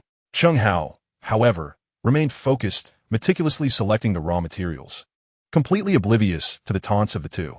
He had mastered the art of tuning out the voices of these two scoundrels. He picked up a stone from the stall, sniffing each piece carefully, when suddenly, one stone's scent sent a shiver down his spine. It was a block of jade rough, weighing approximately 25 kilograms. Its exterior was dull and gray, but within it lay a vast expanse of violet jade, capable of being crafted into exquisite jewelry, thus holding considerable value. Chen Hao smiled subtly, pointing to the stone and inquiring, "Boss, how much for this piece?" The stall owner glanced over. The stone Chen Hao had selected was of exceptionally poor quality, its surface a brownish-black hue, and the likelihood of it yielding jade was nearly non-existent. Not wishing to take advantage of the young man, the owner offered a mere cost price. "This stone is of low quality. I'll let you have it for 500 yuan. It was a common belief that allowing him to play with it would lead to his eventual disinterest after he lost money. Little did the owner know that this decision would soon lead him to lament and regret. "All right, please assist me in cutting this stone," Chen Hao said, retrieving 500 yuan notes from his pocket and handing over the money. The owner lifted the stone and placed it on the cutting machine, preparing to slice it open. At that moment, Ma Jun scoffed, "You foolish boy, don't waste Boss Zhou's time. This stone is utterly worthless, a complete joke. I wouldn't even glance at it if it were discarded on the roadside. Is that so? Then keep your eyes wide open," Chen Hao retorted with a disdainful smile. Subsequently, the owner pressed the switch of the cutting machine and slowly guided the blade across the stone. Sparks flew, and in mere seconds, the stone split in two with a clean, smooth cut. At the moment the stone was severed, a burst of pale violet radiance erupted forth, leaving everyone speechless. Violet jade? A profound silence enveloped the crowd, stunned into stillness. "My heavens, am I seeing things? Someone check, is this jade truly violet?" One individual broke the silence, exclaiming in astonishment. How much could such a large piece of pink violet jade be worth? This person stammered, struggling to articulate his thoughts. With such quality, a 25-kilogram violet piece is worth at least 1 million. Upon hearing this, gasps filled the air, and even Chen Hao was taken aback. He knew the jade was valuable, yet he had no idea it could fetch such a price. 1 million. A stone purchased for 500 yuan yielded a jade worth 1 million. Such a sensational event had not occurred in the Jiangnan gambling stone community for years. It is said that someone once invested a mere 1,000 yuan to uncover a magnificent 500,000 yuan lavender jadeite 3 years ago. Upon hearing this, Ma Jun and Lu Tingting appeared utterly stunned, rendered speechless as if struck by lightning. The owner of the cutting business, Zhou, who was closest to the stone and had the clearest view, confirmed that within this stone lay the exceptionally rare pink lavender variety, boasting an exquisite quality. Based on his expertise, he surmised that this jadeite's value could far exceed 1 million yuan, potentially reaching around 1.5 million. A staggering 1.5 million. Yet, it had been sold for a mere 500 yuan. Zhou's heart bled with regret, his anguish palpable. This young man was simply too fortunate, akin to stumbling upon a treasure. Who would have thought that stone gambling could be more lucrative than antique trading? A single stone had yielded 1 million in profit. If he were to acquire a few more, he might just become a millionaire. Had he known this venture was so profitable, he would have abandoned his pursuit of gem appraisal long ago. His mind must have slipped, cradling the lavender jadeite in his arms.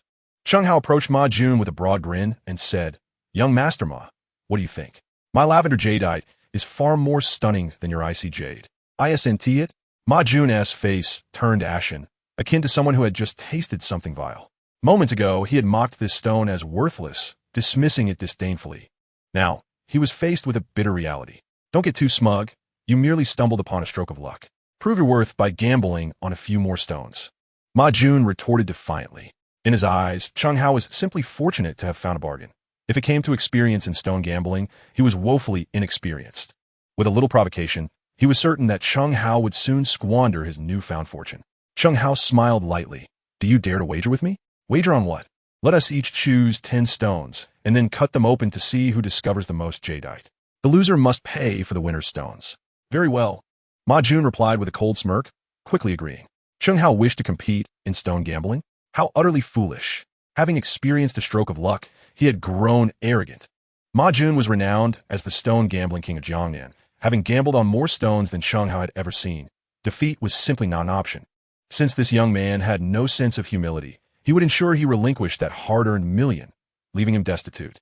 As the wager commenced, the two approached the stalls to select their materials. An increasing crowd gathered, drawn by the commotion.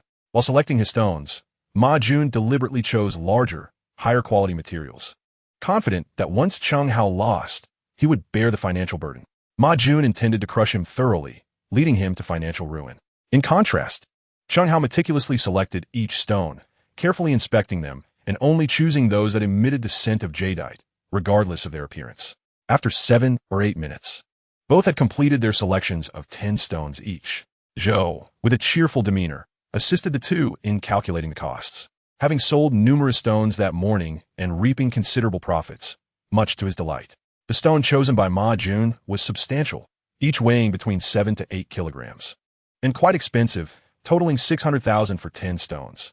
In contrast, Chen Hao's selection varied in size and quality, being somewhat cheaper at around 400,000 for 10 stones.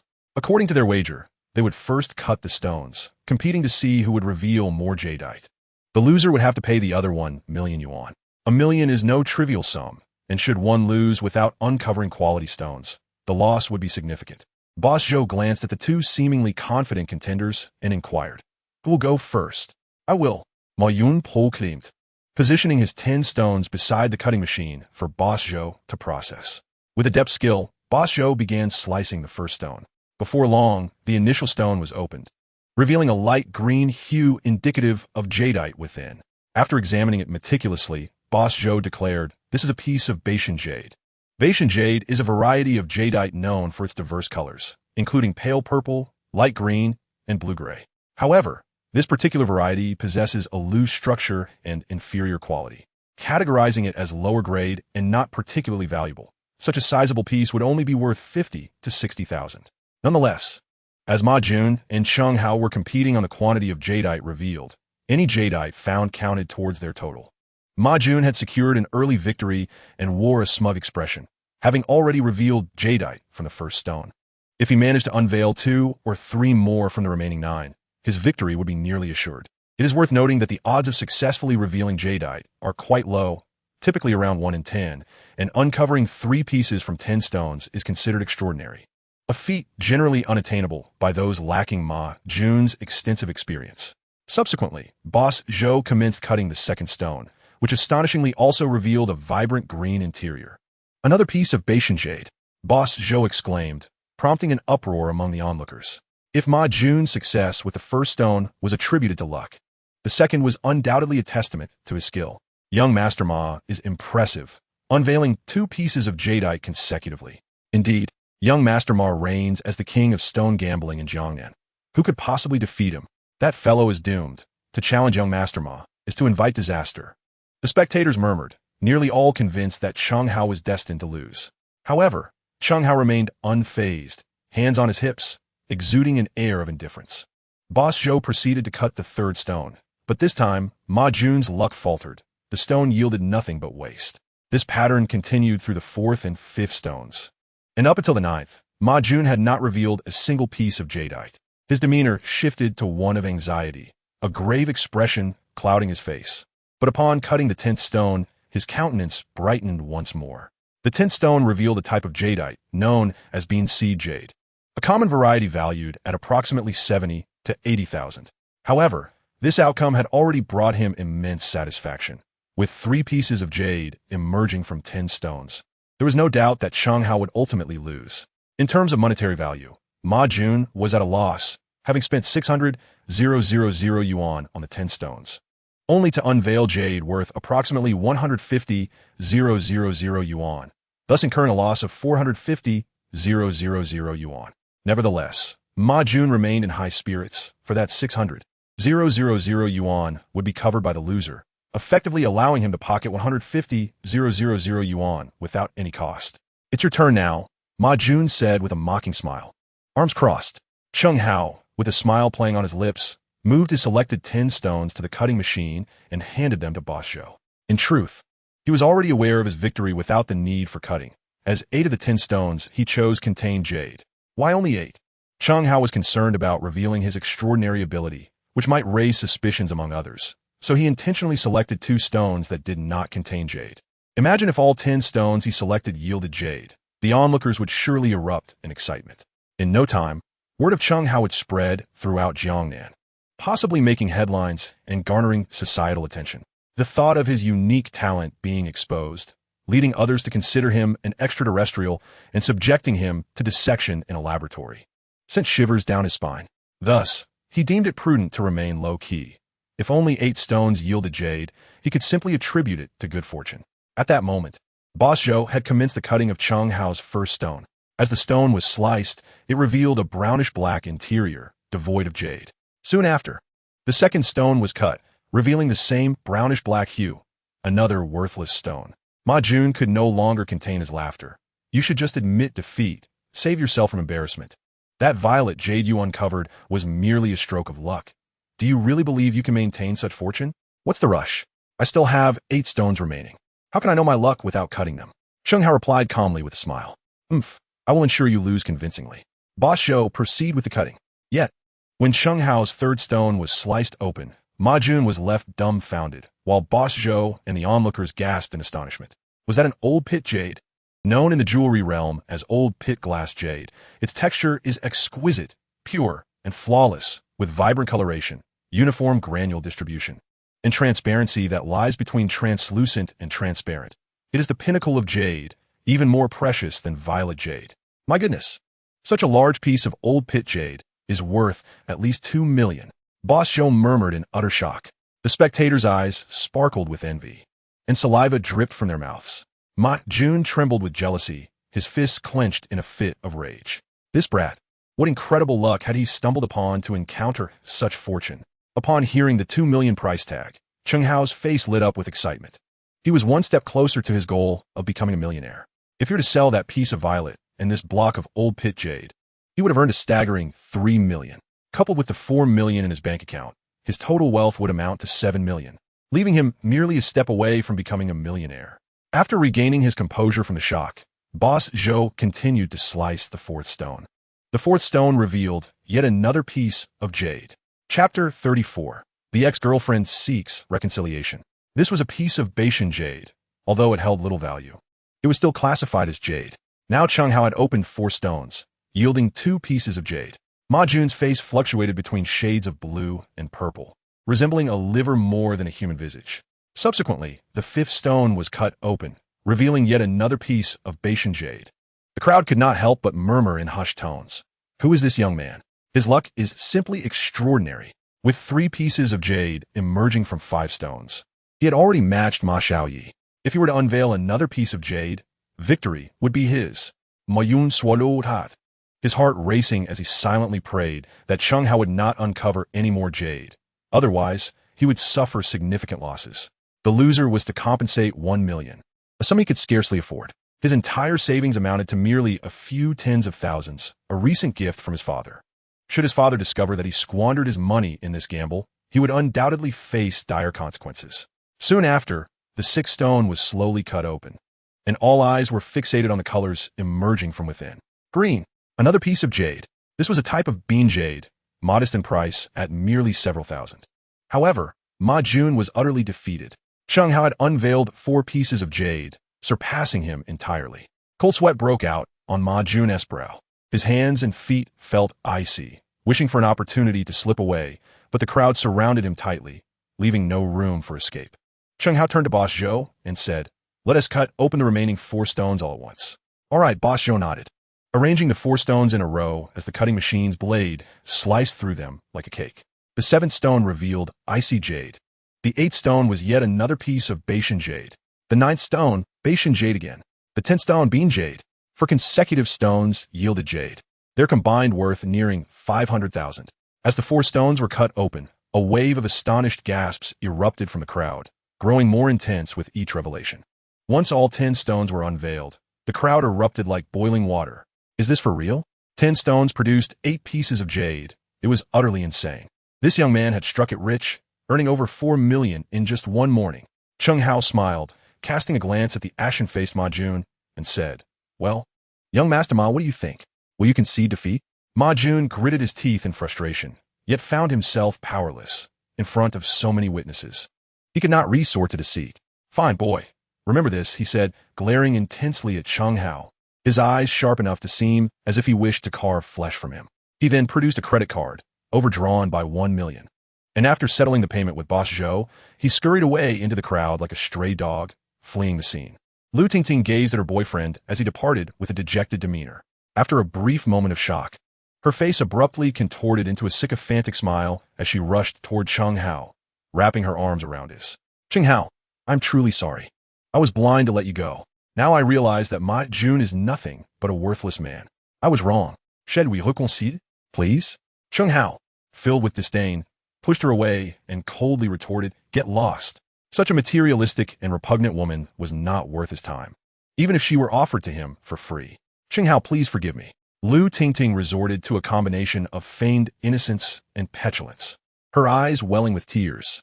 Unfortunately, Chen Hao was unmoved, disregarding her entirely without even a glance in her direction. Lu Tingting stood awkwardly, at a loss for what to do. Onlookers murmured and whispered among themselves. Wow, this guy is truly wasting a golden opportunity. He has such a beautiful girlfriend throwing herself at him, and he rejects her? I envy him so much. To become rich overnight and find another stunning girlfriend. Now, that is my ultimate life dream. Most people expressed envy towards Chen Hao, yet some remained more composed, remarking, such women are best avoided. The moment Master Ma departed, she sought comfort in another's embrace.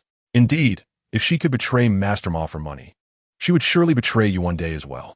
Soon, the tide of conversation turned against Lu Tingting as various derogatory and humiliating remarks emerged, branding her as a mercenary harlot. The weight of their scorn bore down on Lu Tingting, causing her cheeks to flush with embarrassment. With a cold glance at Chen Hao, she declared, Chen Hao, you will come to regret this. You will lament your rejection of me today. Once I am wealthy, I shall make you wish you had never crossed me. With that, Lu Tingting turned and vanished into the crowd. Chen Hao sighed in resignation, shaking his head. Such women were beyond redemption. It was a tragic reality. He then wrapped the jade stones he had unearthed in a bag, preparing to leave. Among the onlookers, one man expressed interest in the jade, approaching with an offer. Brother, I am quite fond of that piece of icy jade you just revealed. Would you consider selling it to me for 250,000? Chen Hao hesitated momentarily. He intended to sell the jade, and having a buyer was fortuitous. However, he was unfamiliar with jade pricing and feared being taken advantage of. Just then, another man approached, stating, Brother, I am willing to offer 280,000.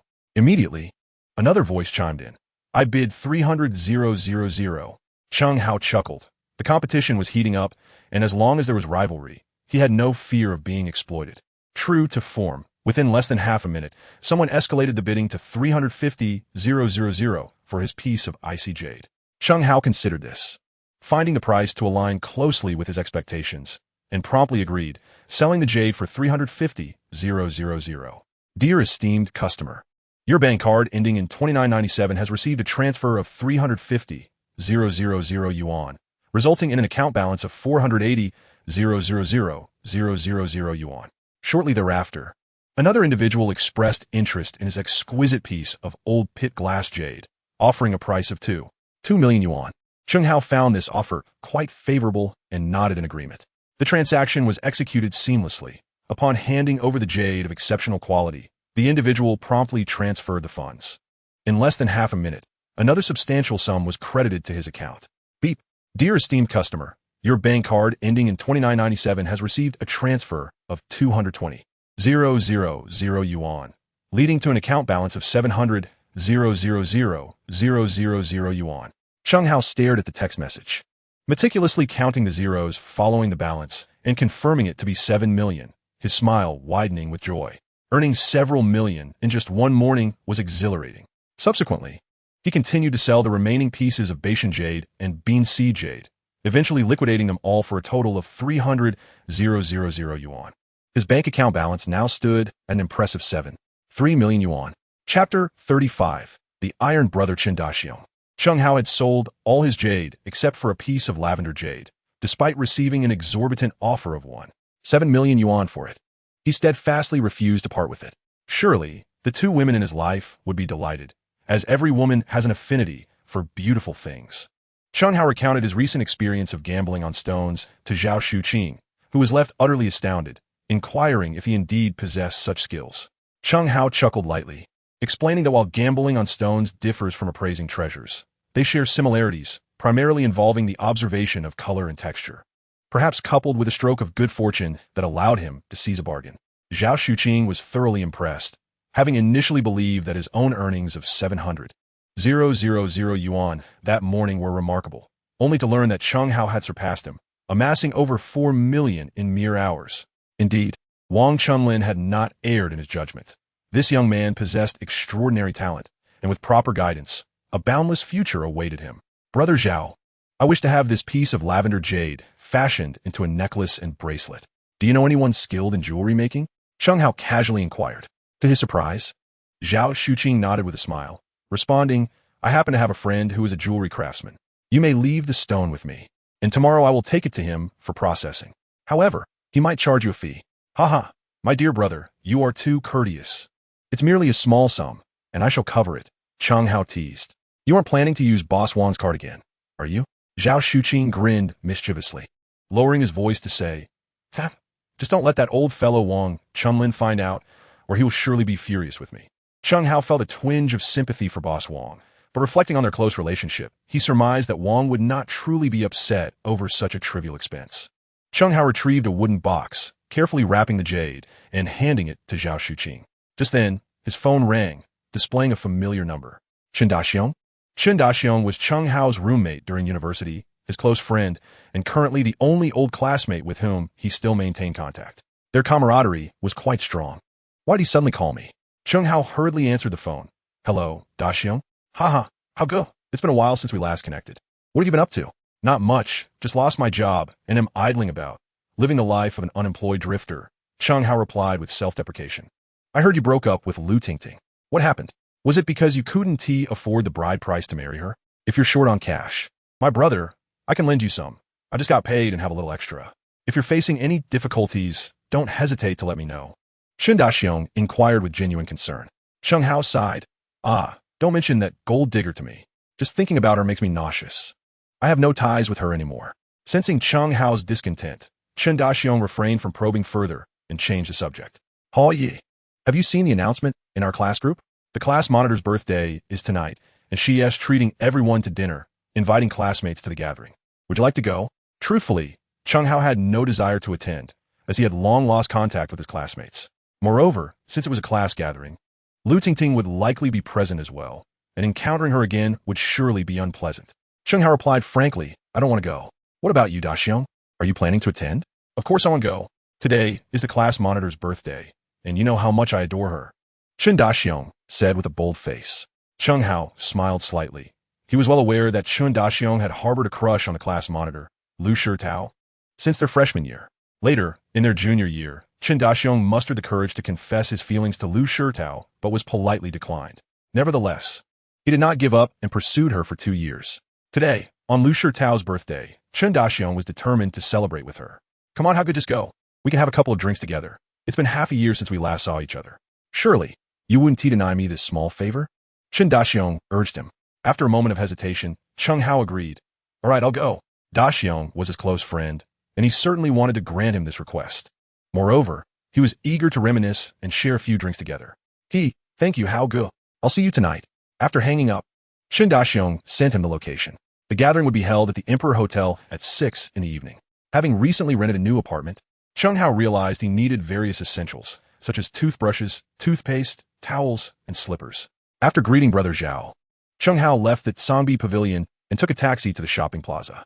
After spending an hour in the supermarket, he purchased a plethora of items, including toiletries, pots, dishes, pillows, and blankets, completing his shopping spree with a total expenditure exceeding 2,000 yuan.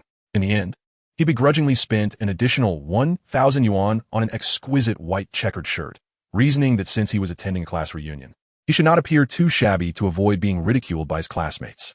He then dug out her phone number and attempted to call her, but there was no answer. He could only edit a text message and send it. 6 o'clock tonight, at the Imperial Hotel, a class reunion. Please help me out. Come quickly. After sending the message, he changed in a newly purchased checkered shirt and took a car to the Imperial Hotel. In the office of the president at the Ma Group, a middle-aged man with a round face sat heavily in his chair, a stormy expression clouding his features. Ma Jun stood before him, head bowed, speechless. Just 2 days ago, I gave you 200,000 yuan for pocket money, and now you come asking for more? The middle-aged man bellowed. Ma Jun weakly replied, Dad, what can 200,000 yuan do? It's gone after just a few meals.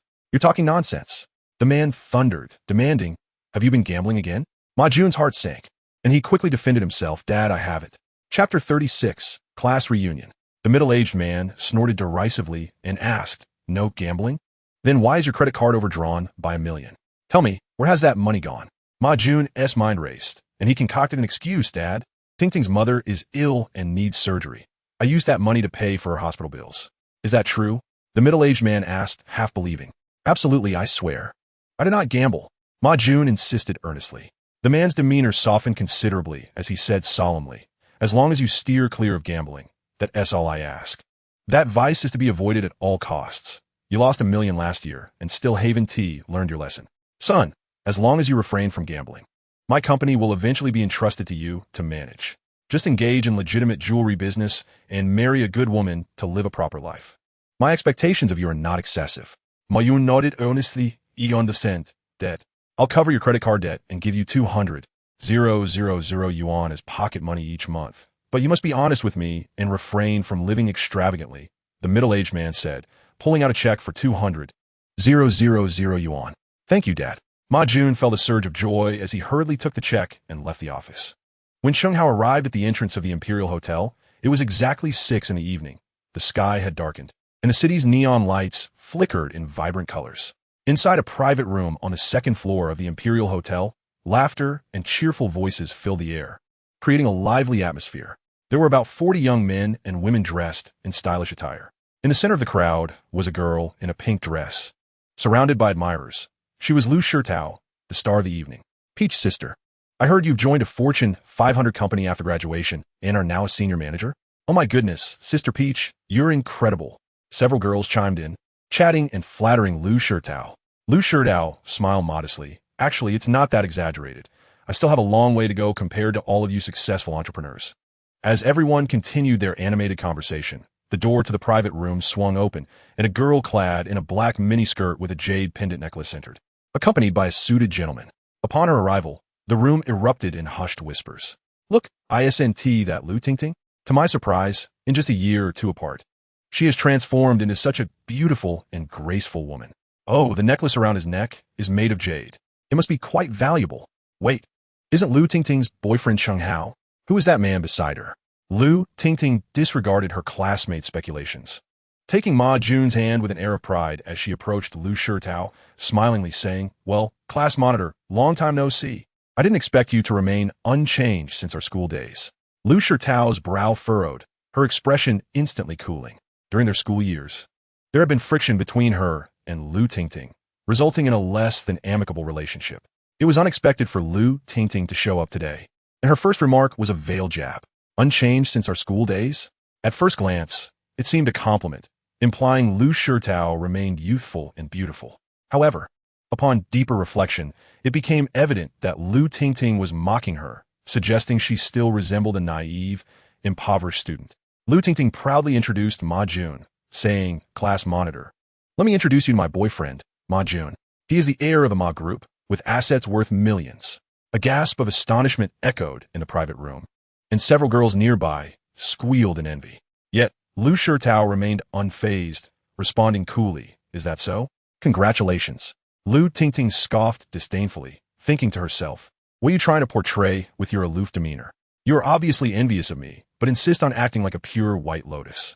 Just then, the door to the private room swung open once more, and a slightly plump, earnest-looking man entered, carrying a birthday cake. Whispers filled the room. "Isn't that the chubby one, Chen Daxiong?" "Indeed, I heard he is now a sales manager at a jewelry store, earning over 10,000 a month. He must be here for the class monitor. He has liked her for quite some time. Unfortunately, even though he is a sales manager, Lu Shirtao has already ascended to a senior manager position in a Fortune 500 company. The disparity between them is vast, making it unlikely for Lu Shirtao to notice him." Chen Daxiong, holding the cake box, approached Lu Shirtao, shyly smiling, "Taozi, happy birthday."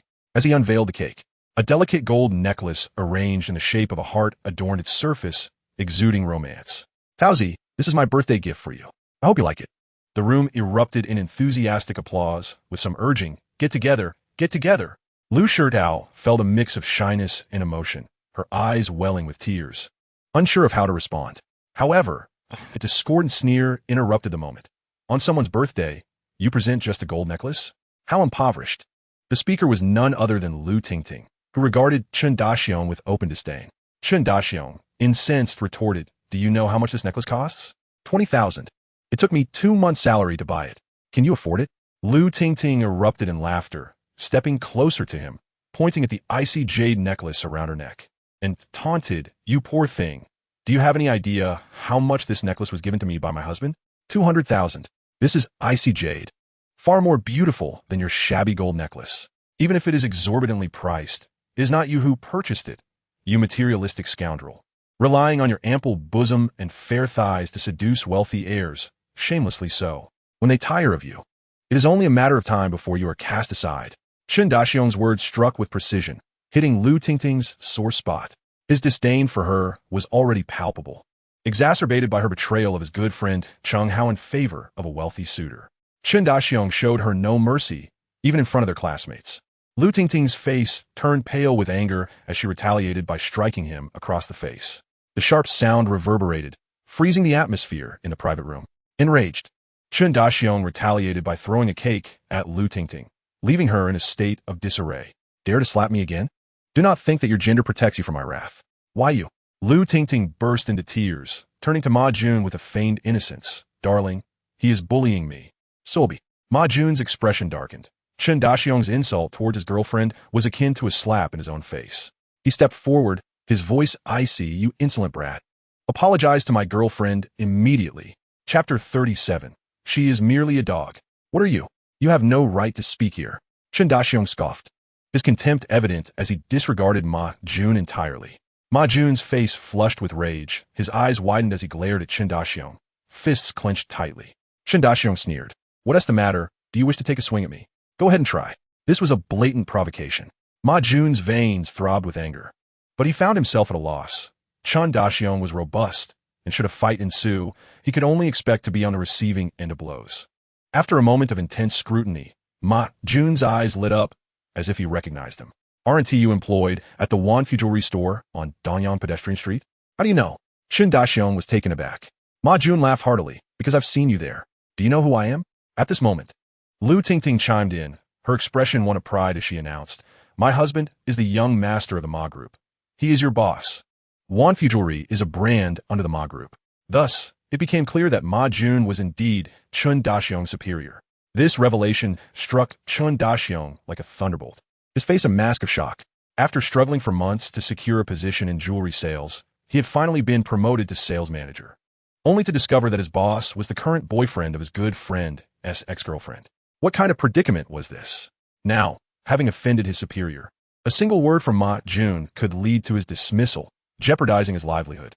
"Little brat, if you kneel and apologize to my girlfriend, I shall overlook this incident and even offer you a promotion and raise," Ma Jun declared with a triumphant grin. Chen Daxiong stood frozen, utterly at a loss. Meanwhile, several female classmates nearby urged him, "Daxiong, do not act impulsively. Quickly kneel and apologize to Lu Tingting. Indeed, young Master Ma is magnanimous. If you admit your mistake, he will promote you and offer you a raise. Such an opportunity is rare." A multitude of voices rose in fervent discussion, all favoring Ma Jun. Fourth, Chen Daxiong. This job held significant value. He was unwilling to jeopardize his livelihood, yet he would never forsake his dignity for monetary gain. He bellowed at Ma Jun, "I refuse to continue with this job. If you expect me to kneel and apologize, you are sorely mistaken." He then picked up the gold necklace from the ground and turned to Lu Shirtao, saying, "Peach, I'm truly sorry for soiling this necklace. I shall buy you a new one next time." With that, he strode toward the door of the private room. Lu Shirtao, momentarily taken aback, intended to call out to him, but found herself too late. A wave of sorrow washed over her. What was meant to be a simple gathering had spiraled into chaos. Just as Chen Daxiong opened the door, he collided with a young man clad in a checkered shirt. "Daxiong?" Chen Hao exclaimed, his face lighting up with surprise. "Hao ye." "Ah!" Chen Daxiong's previous gloom dissipated immediately, and he joyfully embraced Chen Hao, patting him on the shoulder. "I missed you dearly." "Huh, I missed you too," Chen Hao replied with a chuckle, a shiver running down his spine at the boy's overly sentimental display. Chen Hao's arrival stirred a commotion among the crowd of classmates, who began to murmur amongst themselves.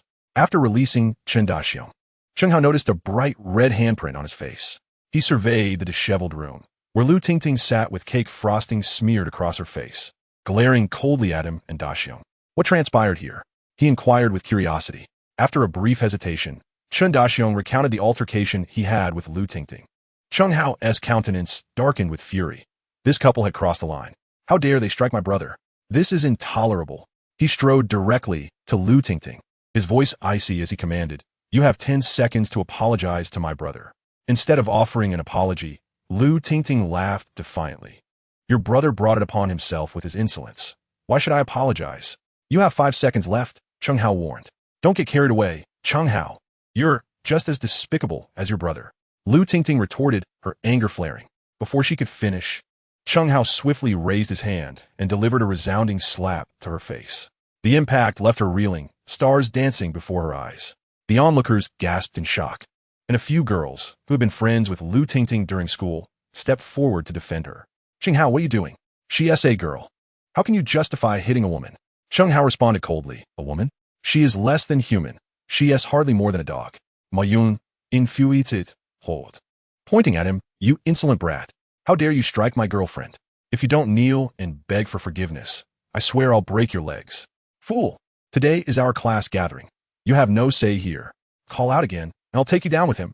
Dare you challenge me?" Ma Yun si til, his fury boiling over as he swung his fist toward Chen Hao's face. Chen Hao, caught off guard, was struck by a powerful punch. A metallic taste flooding his mouth as blood trickled from the corner of his lips. "Damn it! If I don't send this brat to the hospital today, I'll eat my words." Chen Hao raised his leg, channeling all his strength into a kick that landed squarely on Ma Jun's abdomen, sending him sprawling helplessly onto a table. The room erupted in shrieks, the sudden altercation catching everyone by surprise. After being kicked, Ma Jun scrambled to his feet, spitting out blood, his eyes burning with a murderous intent. With a swift glance, he seized a bottle from the table, shattering it against the edge to reveal a jagged shard, and lunged towards Chen Hao. The sharp edge of the broken bottle aimed at Chen Hao's abdomen. Panic washed over Chen Hao's face as he realized that Ma Jun truly intended to kill him. He hurriedly searched for a place to evade the attack. But the confines of the room, coupled with the presence of classmates blocking his escape, left him with nowhere to hide. It was over. He was surely doomed. Just as Chen Hao resigned himself to his fate, Chen Daxiong, having rushed forward unbeknownst to him, stepped in to shield him with his arm. The shard sliced through Chen Daxiong's flesh, a gruesome wound opening up as blood poured forth. "Daxiong!" Chen Hao's fury ignited completely, and he swung his fist at Ma Jun's head. His hardened fist struck like a hammer, causing Ma Jun to stagger, dazed as he fell backward. Chapter 38, The Fight. Chen Hao charged forward, delivering another kick to Ma Jun's stomach, sending him crashing into the wall behind. Daxiong beat him to a pulp. Chen Hao shouted with rage, and disregarding the pain in his arm, Chen Daxiong joined him in fiercely assaulting Ma Jun, pinning him against the wall with a flurry of punches and kicks. Ma Yun, battered and bloodied, could do little to retaliate. Meanwhile, some classmates, witnessing the escalating violence, hurriedly intervened, pulling Chen Hao and Chen Daxiong apart. Gasping for blood, Ma Yun, bruised and battered, clambered to his feet and glared at the two, threateningly declaring, "You two little bastards better watch out. I will make sure you pay for this. Let me go. I'm going to finish him." Chen Daxiong, restrained by a group, struggled to break free, cursing vehemently. Chen Hao, similarly held down by several male classmates on the couch, found himself unable to escape. Seeing the situation spiraling out of control, Lu Shitao stepped in to mediate. Addressing Ma Jun, "Young Master Ma, this is all just a misunderstanding. We have no enmity, so why resort to violence? Today is my birthday. Please, for my sake, let us all take a step back and put this behind us." The surrounding classmates chimed in, urging Ma Jun to forgive Chen Hao and his friends. "Forgive him? Sure, but only if they kneel and bow to me, calling me grandfather," Ma Jun replied with a chilling smile. "Absolutely not. Neither I nor brother Hao will bow to a dog." Chen Daxiong spat defiantly, his anger palpable. A male classmate beside him hastily covered his mouth, exclaiming in anger, "Chen Daxiong, don't push your luck. Young Master Ma has already taken a step back. Don't overstep the mark. Young Master Ma hails from the Ma group and is worth billions. What is wrong with bowing your head and calling him grandfather?" "Indeed, you two," Chen Hao quickly apologized to young Master Ma. "Stop being stubborn, or you'll be the one to suffer in the end. Frankly, we should ignore them.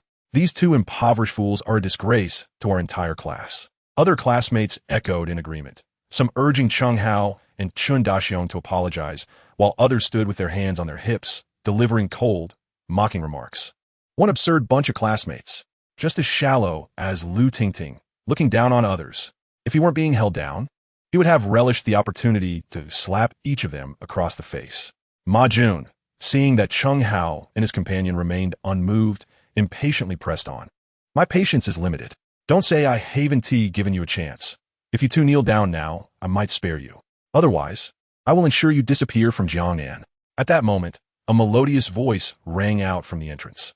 Oh my, what a grand display of power, young Master Ma. Whom do you wish to see vanish from Jiangnan? As the words fell, a strikingly beautiful young woman entered, clad in a vivid red gown that flowed like a wedding dress, trailing behind her. The back of the dress was intricately designed, revealing a glimpse of her flawless skin, radiating an extraordinary elegance.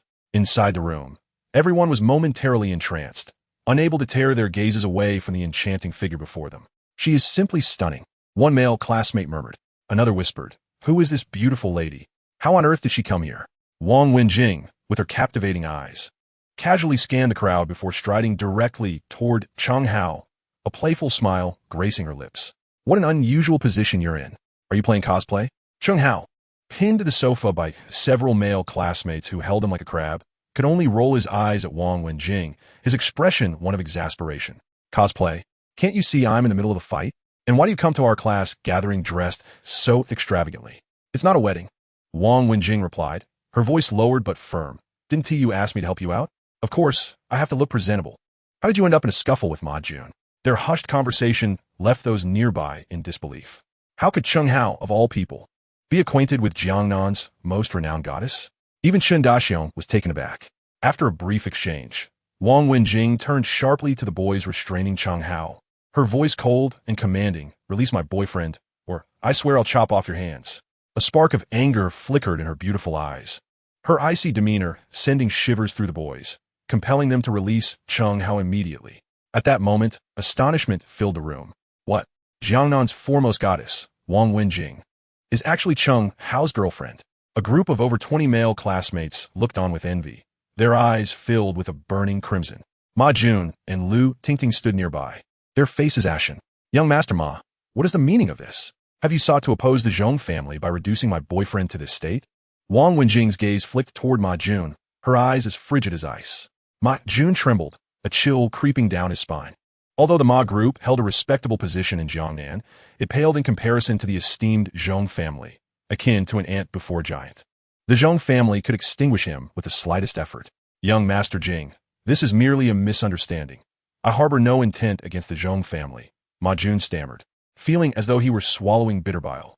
He had not anticipated Wang Wenjing's fierce protection of Chen Hao, nor her willingness to invoke the Zhong family's name as a threat. You've left my boyfriend on the brink of death, and dare to call it a misunderstanding?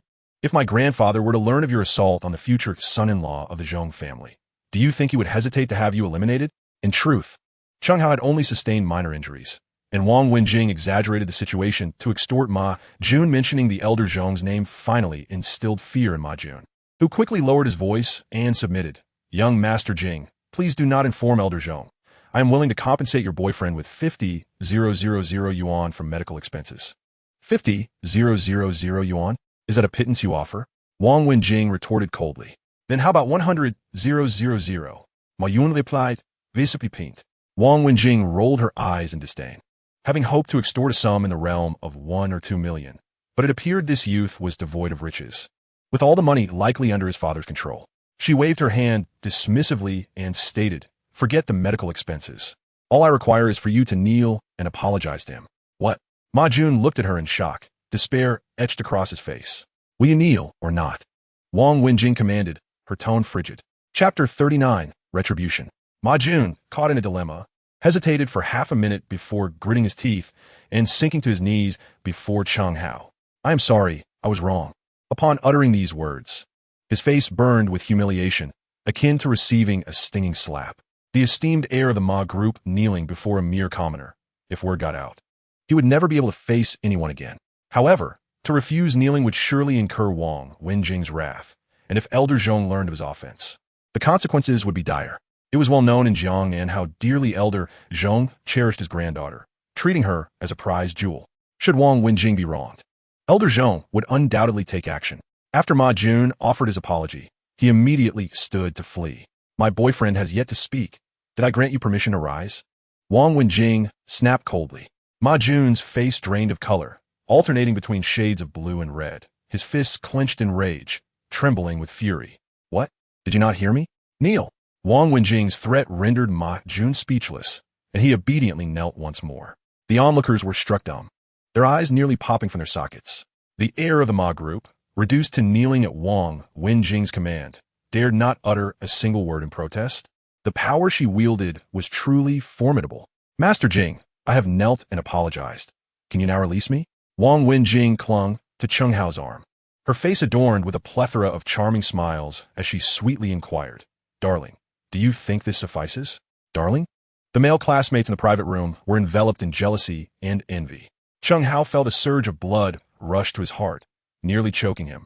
Her soft and melodious voice was akin to a celestial melody, captivating and enchanting. Chen Hao leaned closer and whispered in her ear, Could you repeat that once more? Get lost. Wang Wenjing discreetly pinched him on the back, hissing in a tone only they could hear. This scoundrel was taking advantage of the situation. I am doing this to save face for you in front of your classmates. At that moment, all eyes turned to Chen Hao, awaiting his response. However, he shook his head and addressed Ma Jun, saying, You injured my brother. Letting you go so easily would be too lenient. What do you want then? Ma Yun asks. His tone laced with reluctance. Chen Hao smirked slightly, stating nonchalantly, Have your girlfriend kneel as well, and both of you shall call me grandfather. Then I will release you. Lu Tingting, infuriated, stamped her foot and scolded. Chen Hao, don't push your luck. Kneel, Chen Hao commanded. Lu Tingting broke into tears, sobbing uncontrollably. Even if you beat me to death, I will not kneel before you. Chen Hao was somewhat astonished. He hadn't anticipated her possessing such resolve, at least more than Ma Jun. However, Ma Jun exploded in anger, bellowing at her, Shameless hussy, kneel. If she refused, it would implicate him. Lu Tingting sobbed pitifully, Darling, I do not kneel to Chen Hao. With fury ignited within him, Ma Jun stood abruptly, delivering a harsh slap across her face, cursing, You wretched girl, I have fallen into such disgrace solely for your sake. He then kicked her knee, causing her to stagger, and with a thud, kneel before Chen Hao. Grandfather, I am sorry, we were wrong. Ma Jun gritted his teeth, begrudgingly uttering the words. Lu Tingting's cheeks glistened with tears, her heart weighed down with despair, and she trembled as she echoed, Grandfather.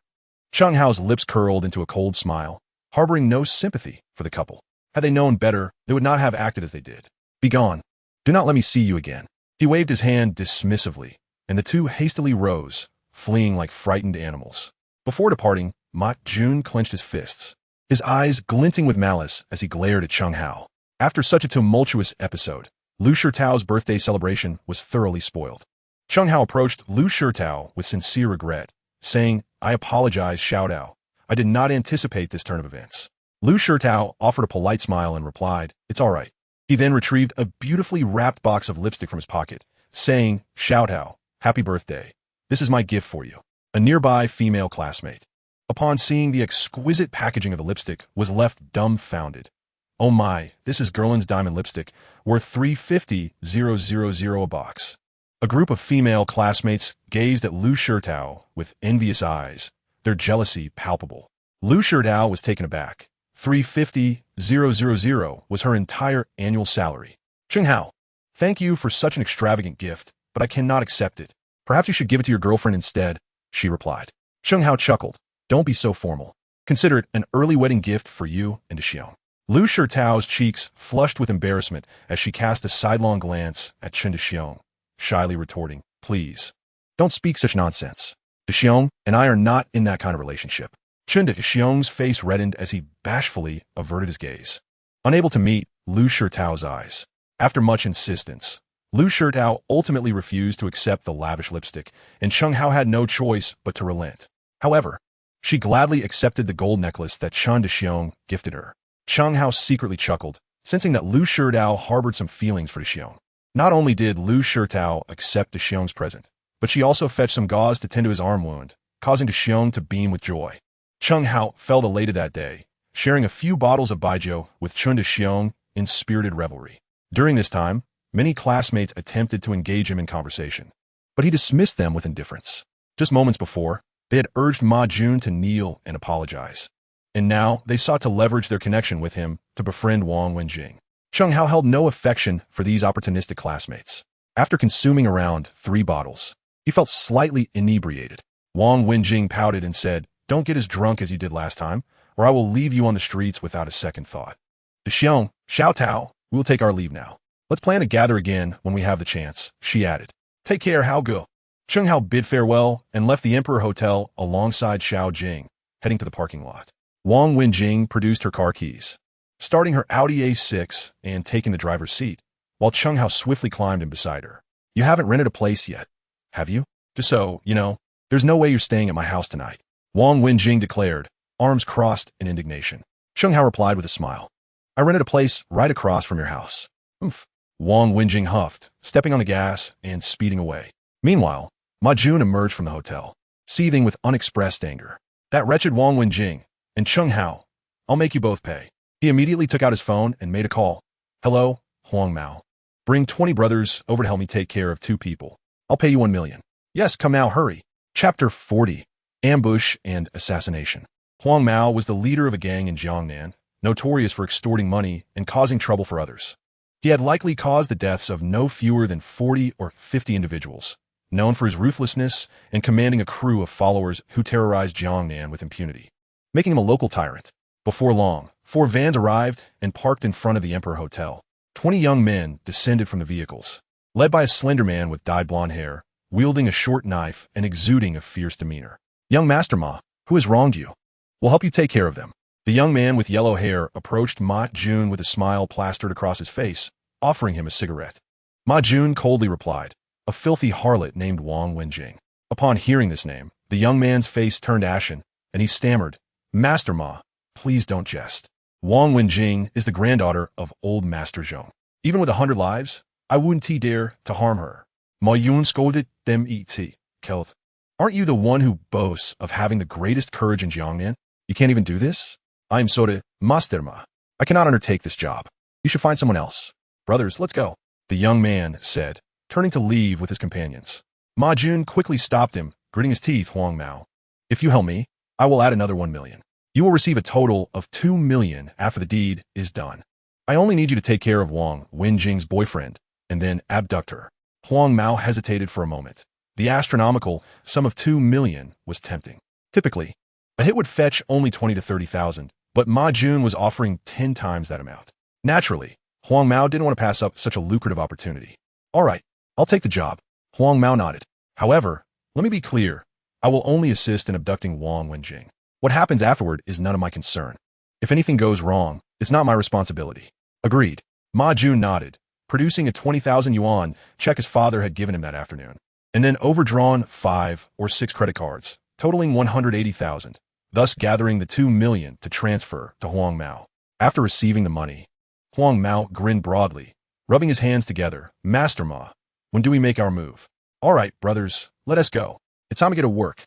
Huang Mao waved his hand, leading 20 of his men onto the van, heading towards the West Suburb Bridge. At 11:30 p.m., in the stillness of the night, the streets were deserted. A red Audi A6 sped past, heading towards the West Suburb Bridge. Approaching within 500 meters of the bridge, Wang Wenjing suddenly slammed on the brakes, causing the car to decelerate sharply. Chen Hao, caught off guard, collided with the seat, grimacing in pain. "What's wrong?" Chen Hao asked, rubbing his head. "I don't know," Wang Wenjing replied, shaking her head in confusion. A sign had appeared by the roadside, reading, "Construction ahead, slow down." She furrowed her brow, recalling that there had been no construction when she drove through earlier that afternoon. Why had it suddenly begun? Moreover, the streetlights on the bridge were inexplicably off, shrouding the area in darkness, with the car's headlights illuminating only 30 to 40 meters ahead, obscuring the bridge's condition. Wang Wenjing did not dwell on it, merely reducing her speed as she cautiously approached the bridge. However, as she reached the bridge, she suddenly noticed 4 vans trailing behind her. Realizing something was amiss, Wang Wenjing pressed the accelerator to the floor, her speed surging. Yet the 4 vans also accelerated, closing in on her. The 2 vans in front split apart, one veering left and the other right, attempting to sandwich the Audi.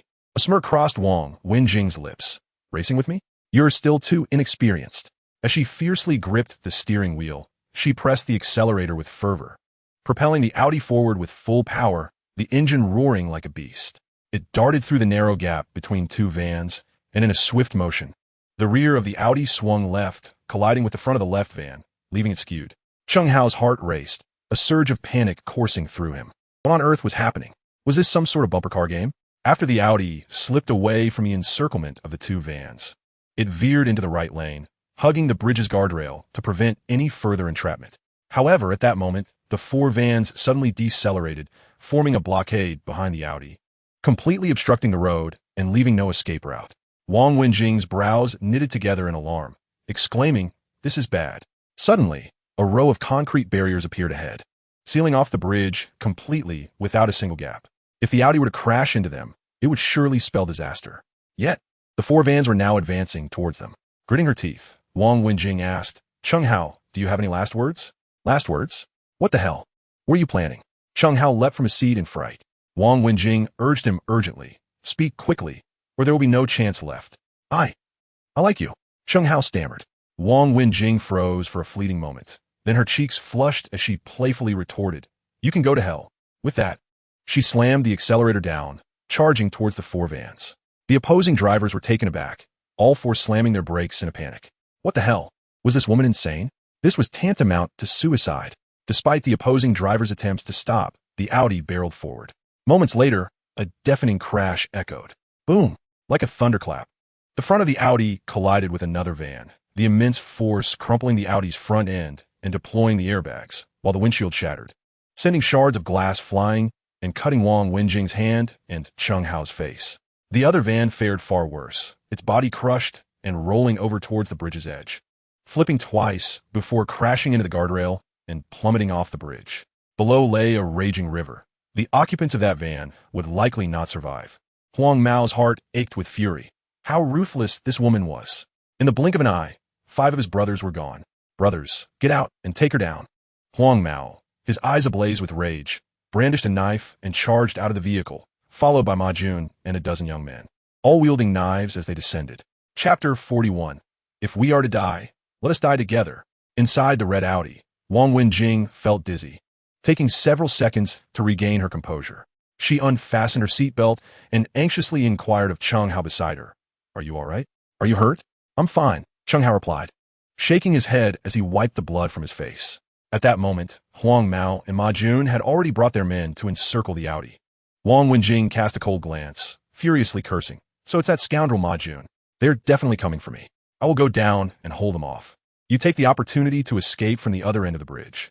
Chen Hao immediately shook his head and exclaimed, "I will not leave. Letting the goddess face death alone while I survive is not the act of a true man. If we must perish, let us do so together." He would not abandon Wang Wenjing. Wang Wenjing, in a panic, opened the car door and pushed him forcefully, shouting, "Stop talking nonsense and hurry. Don't worry about me. They won't dare to harm me." Chen Hao was not foolish. Facing a dozen men wielding knives, it was evident they intended to end their lives. How could that scoundrel Ma Jun allow Wang Wenjing to escape? If he left, Wang Wenjing would surely meet her demise. In that moment, the group led by the yellow-haired thug had already rushed forward, encircling the Audi with no avenue of retreat. It was too late to flee now. "I told you to leave. Now look, we are both going to die here," Wang Wenjing exclaimed in frustration.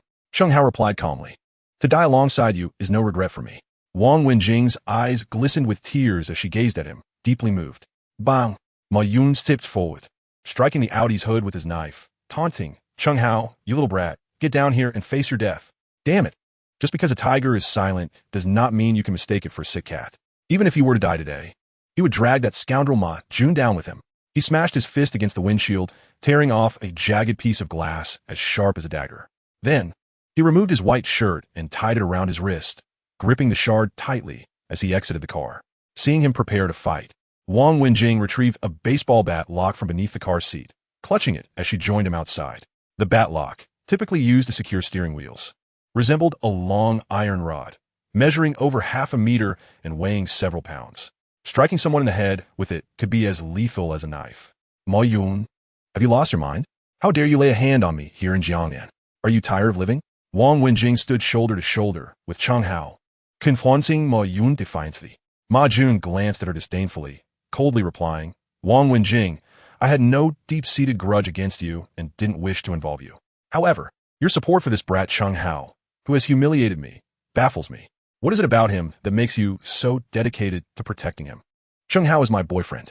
Regardless of how others perceive him, I will not allow anyone to bully him, or else you are opposing the Zhong family. Wang Wenjing declared resolutely. Ma Jun burst into laughter. You think you can use the Zhong family's influence to intimidate me? Today, I shall deal with you. First violate, then kill. And finally dispose of the body. By the time they investigate, the old Zhong 1T find a trace of me, and even if they do, I will be beyond reproach. The yellow-haired thug, brandishing his knife, stepped forward, saying, Ma Xiao, stop wasting time with this woman. We must act swiftly. She has killed 5 of my brothers, and I demand her blood in retribution. With that, he signaled, and a dozen knife-wielding youths charged forward. Wait, Chen Hao suddenly shouted, stepping in front of Wang Wenjing. Ma Jun, with bloodshot eyes, glared at him, coldly asking, You little brat, do you have any final words? Hurry up and speak, or I will send you on your way, said Chen Hao, his voice laced with determination. One must bear their own burdens. It was I who struck you at the gathering today, not Wang Wenjing. Release her, and I shall duel you one-on-one. If I lose, you may do with me as you wish, without a word of protest. At this moment, the utmost priority was to ensure Wang Wenjing's safety. The enmity between him and Ma Jun had arisen because of this very situation. He could not drag her down with him. The young man with the yellow hair brandished a knife, cursing angrily. You're on the verge of death. What right do you have to negotiate with us? Ma Jun pondered for a moment, a sinister smile creeping upon his lips as he addressed Chen Hao. Very well, I shall grant you an opportunity. Kneel and bow to me 100 times, and I will release her. Will you keep your word? Chen Hao's heart surged with hope. As long as he could protect Wang Wenjing, he would forsake his dignity without hesitation, even if it cost him his life. First, bow 100 times, Ma Jun snarled. His features contorted with malice. Previously, Chen Hao had compelled him to kneel at the gathering. Now, he demanded repayment 100-fold. He sought to make Chen Hao experience the humiliation of begging, to render him as lowly as a dog. Very well, I will kneel, Chen Hao declared, bending down to bow, but just then, Wang Wenjing embraced him from behind. Chen Hao, a man must possess dignity. Do not kneel before a dog. But Xiao Jing, this is the only chance to save your life. I refuse.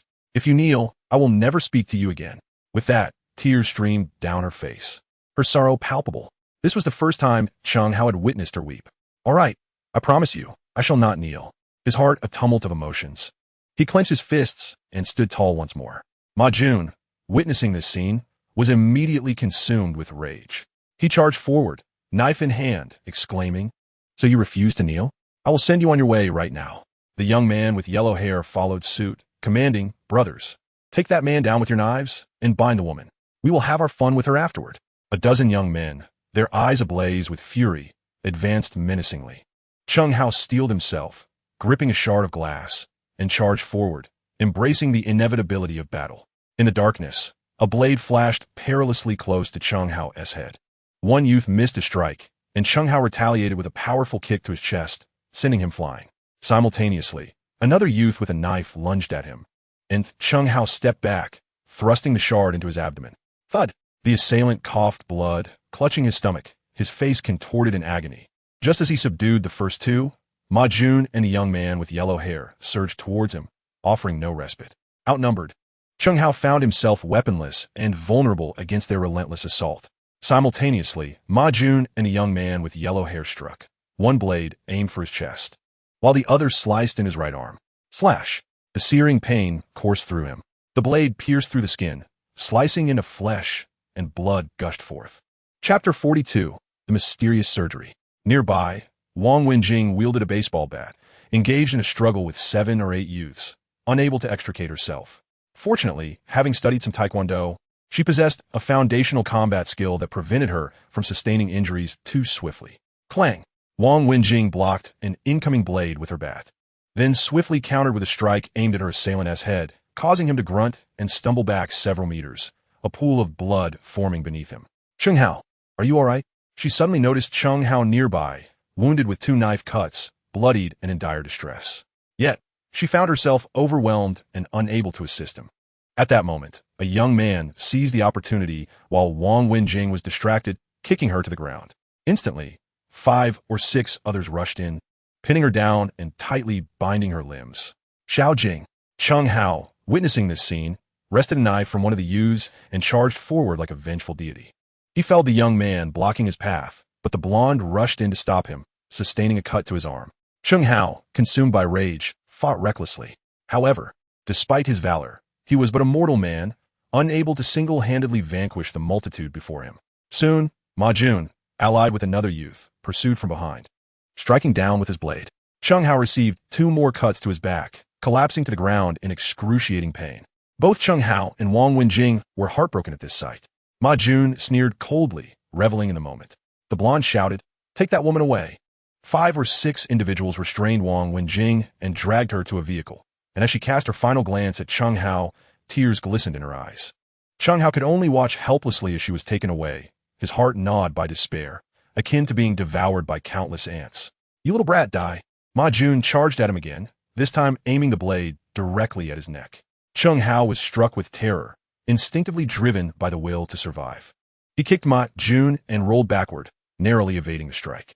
But the blade missed, and the blonde, accompanied by several henchmen, surrounded Chen Hao at the bridge, cutting off all avenues of escape.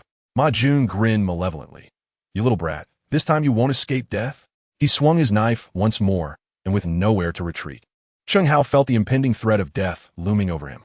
Channeling his latent strength, he sprang to his feet and dashed to the edge of the bridge. Leaping over the railing, just before he jumped, he felt another stab in his back, and his body plummeted rapidly, akin to falling from several stories high. Thud! A tremendous splash resounded as the icy river enveloped him from all sides. Chen Hao's vision darkened, and he lost consciousness. On the bridge, Ma Jun's furious voice echoed. "Damn it, he got away. Young master, he has been stabbed 5 times and fell into such a deep river. Even if he doesn't drown, he will bleed to death without a doubt. Let us retreat and clean up the scene. Leave no trace." In the depths of night, beneath the West Suburb Bridge, lies a dilapidated wooden cabin by the riverbank. This modest abode, spanning merely 40 to 50 square meters, stands solitary amidst a thicket of reeds, with no other structures or lights in sight for miles around. The wild, tangled grass obscures the cabin's outline, making it nearly undetectable even from the skies above. Yet, in stark contrast to the desolation outside, the interior of the cabin reveals a different realm. Bright surgical lights, impenetrable cement walls, pristine tiled floors, and an array of peculiar instruments nestled in the corners. At the center of the room, a cold hospital bed cradles a man, unconscious and covered in knife wounds, connected to numerous tubes. Beside him stand 3 masked figures, one clad in black attire with a hat and sunglasses, rendering their features indistinguishable, leaving one to ponder their gender. The other 2, a man and a woman, don blue surgical scrubs and medical gloves, wielding bloodied scalpels. A questioning sound escapes the throat of the figure in black. The man beside them remarks, "The olfactory bulb is substantial, indicating an acute sense of smell. This individual may possess some extraordinary ability." The figure in black taps the man's face on the bed, declaring, "Still a fine specimen for experimentation." "Indeed, master." Time passes, though its measure remains unknown, until the man on the bed gradually opens his eyes. Pain engulfs him, a searing agony coursing through his body. His head feels as if it might explode, a sensation as though something has been forcibly lodged within, while a buzzing fills his ears. "Where am I? Didn't I leap into the river?"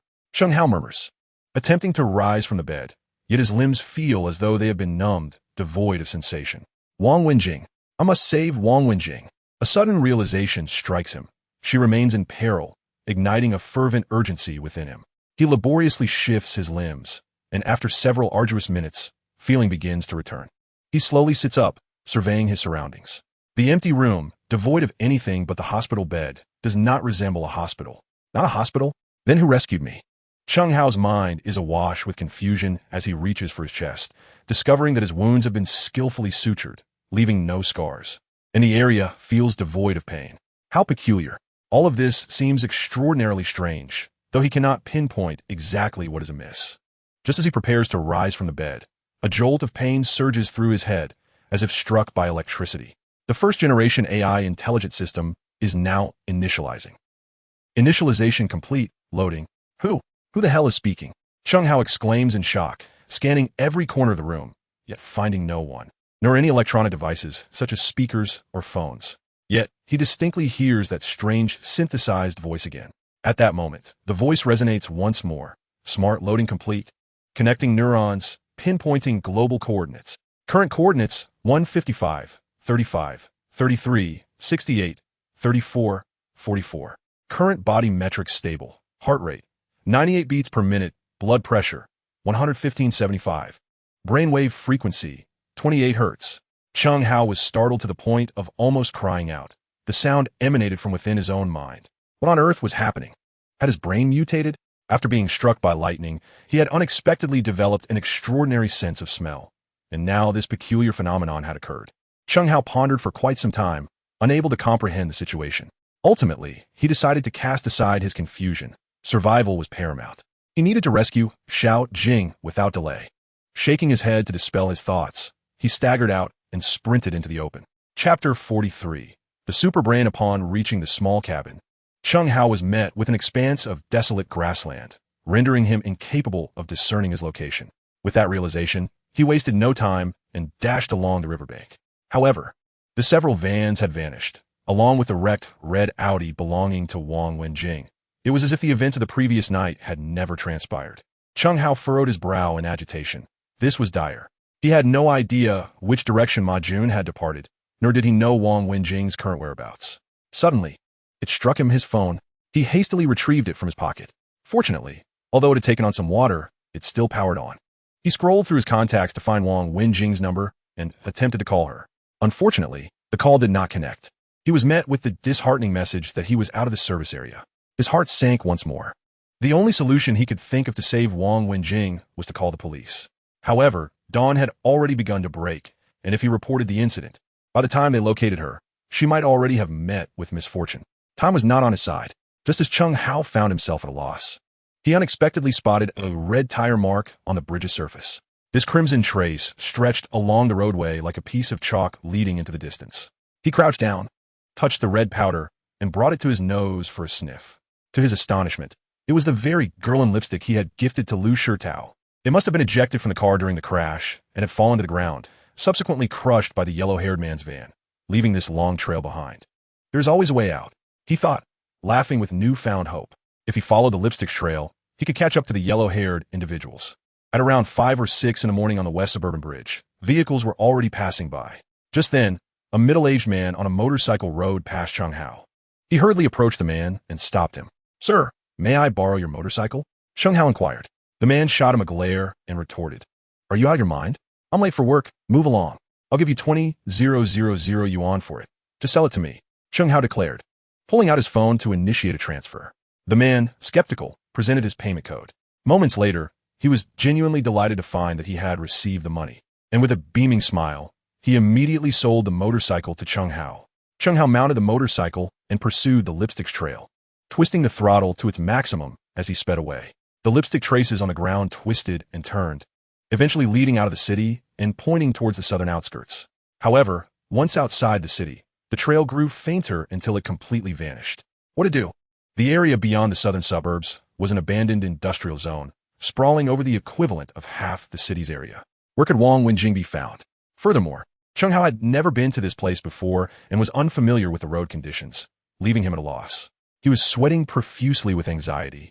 Yet at that moment, the electronic voice from earlier echoed in his mind. The system was searching the map. Suddenly, a colossal map materialized before him, like a projection, displayed vividly.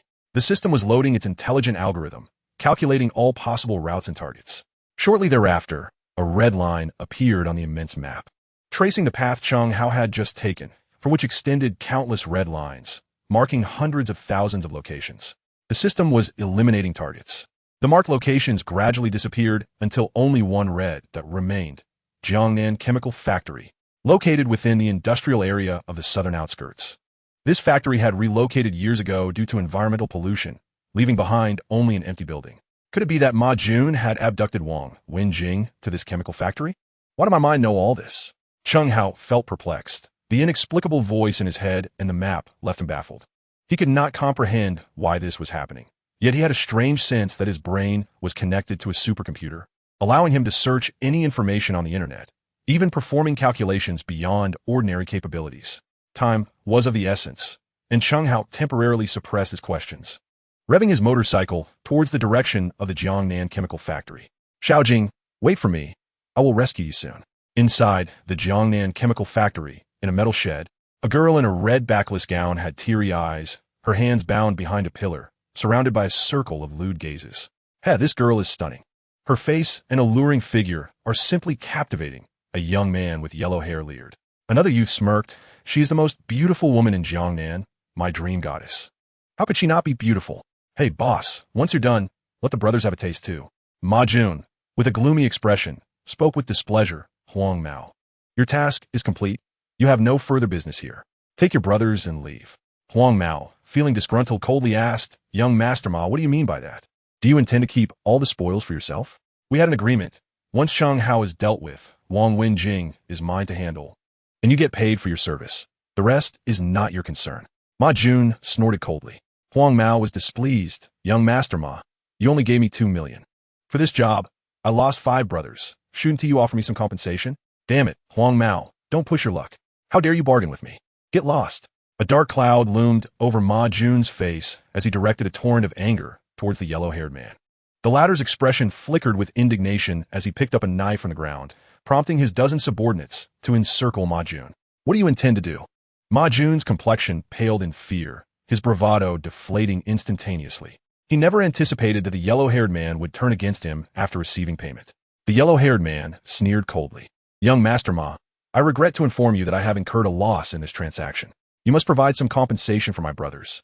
Either you increase the commission by 2 million, and I will promptly take my brothers and leave, or you allow us to have our way with this woman. Choose one. Chapter 44. Are you human or spirit? Outnumbered, moyun capitulate de la once.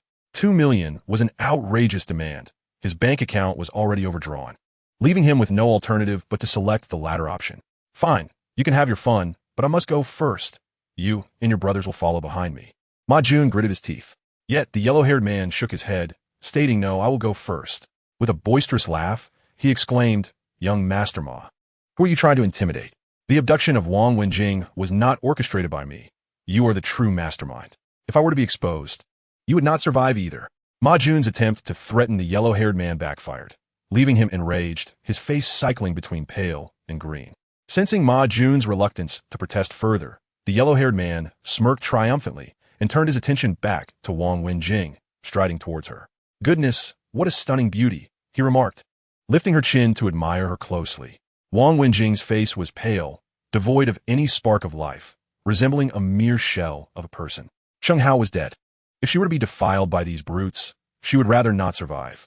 It was unimaginable that her beautiful life, at such a tender age, could be extinguished overnight. Regrettably, she had not yet found the courage to confess to Chen Hao. Actually, I like you too. With a lewd grin, the yellow-haired man lowered his hand, preparing to unfasten Wang Wenjing's dress, when suddenly, the roar of a motorcycle engine pierced the air from outside. Both the yellow-haired man and Ma Jun were struck with shock. Who could possibly be coming to this desolate place? Could it be that little brat, Chen Hao? Ma Jun asked incredulously. Impossible. That kid is probably already cold in the ground, the yellow-haired man replied, gesturing to 2 of his subordinates, commanding, You two, go outside and investigate the situation. Yes, boss. They responded, seizing their knives as they stepped out into the iron shed. Mere seconds later, 2 agonizing screams echoed from outside, followed by the iron door being violently kicked open. The 2 men flew back in, bloodied and battered. Wang Wenjing, as if reborn from the dead, felt a flicker of hope igniting within her, tears of excitement streaming from the corners of her eyes. In walked Chen Hao, brandishing a bloody knife, his aura radiating lethal intent. What is this? The yellow-haired man and Ma Jun were both struck with horror, their expressions akin to seeing a ghost. He had been stabbed 5 times and had fallen into a river. How could he possibly still be alive and in such vigorous form? Are you human or ghost? Ma Jun stammered, trembling as he confronted Chen Hao. Chen Hao's expression was devoid of warmth, his tone as frigid as ice, as he coldly declared, I am human, but soon you shall become ghosts. The yellow-haired man brandished a knife and advanced, saying, Damn it, I spared your life last night, and now you dare to come seeking death? Brothers, let us kill. With that declaration, a dozen men swiftly entered a state of battle, each wielding a knife. Charging towards him, the yellow-haired man was the first to reach Chen Hao, swinging his arm with blinding speed, the blade slicing upward from below.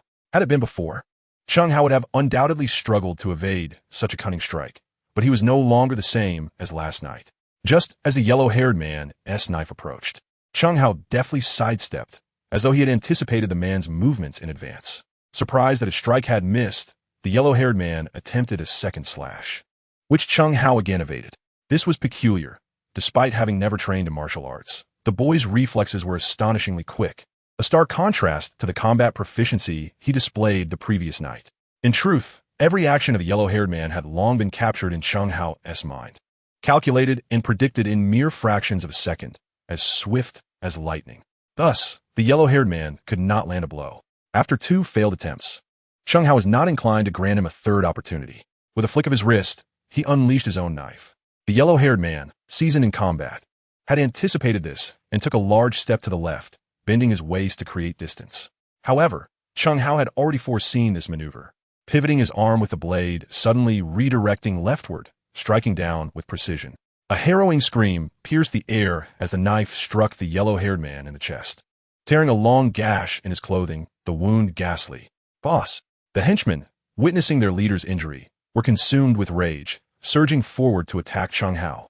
In a series of nearly miraculous movements, Chen Hao flawlessly evaded the knives of over a dozen attackers, remaining unscathed while simultaneously severing the arms of 2 adversaries.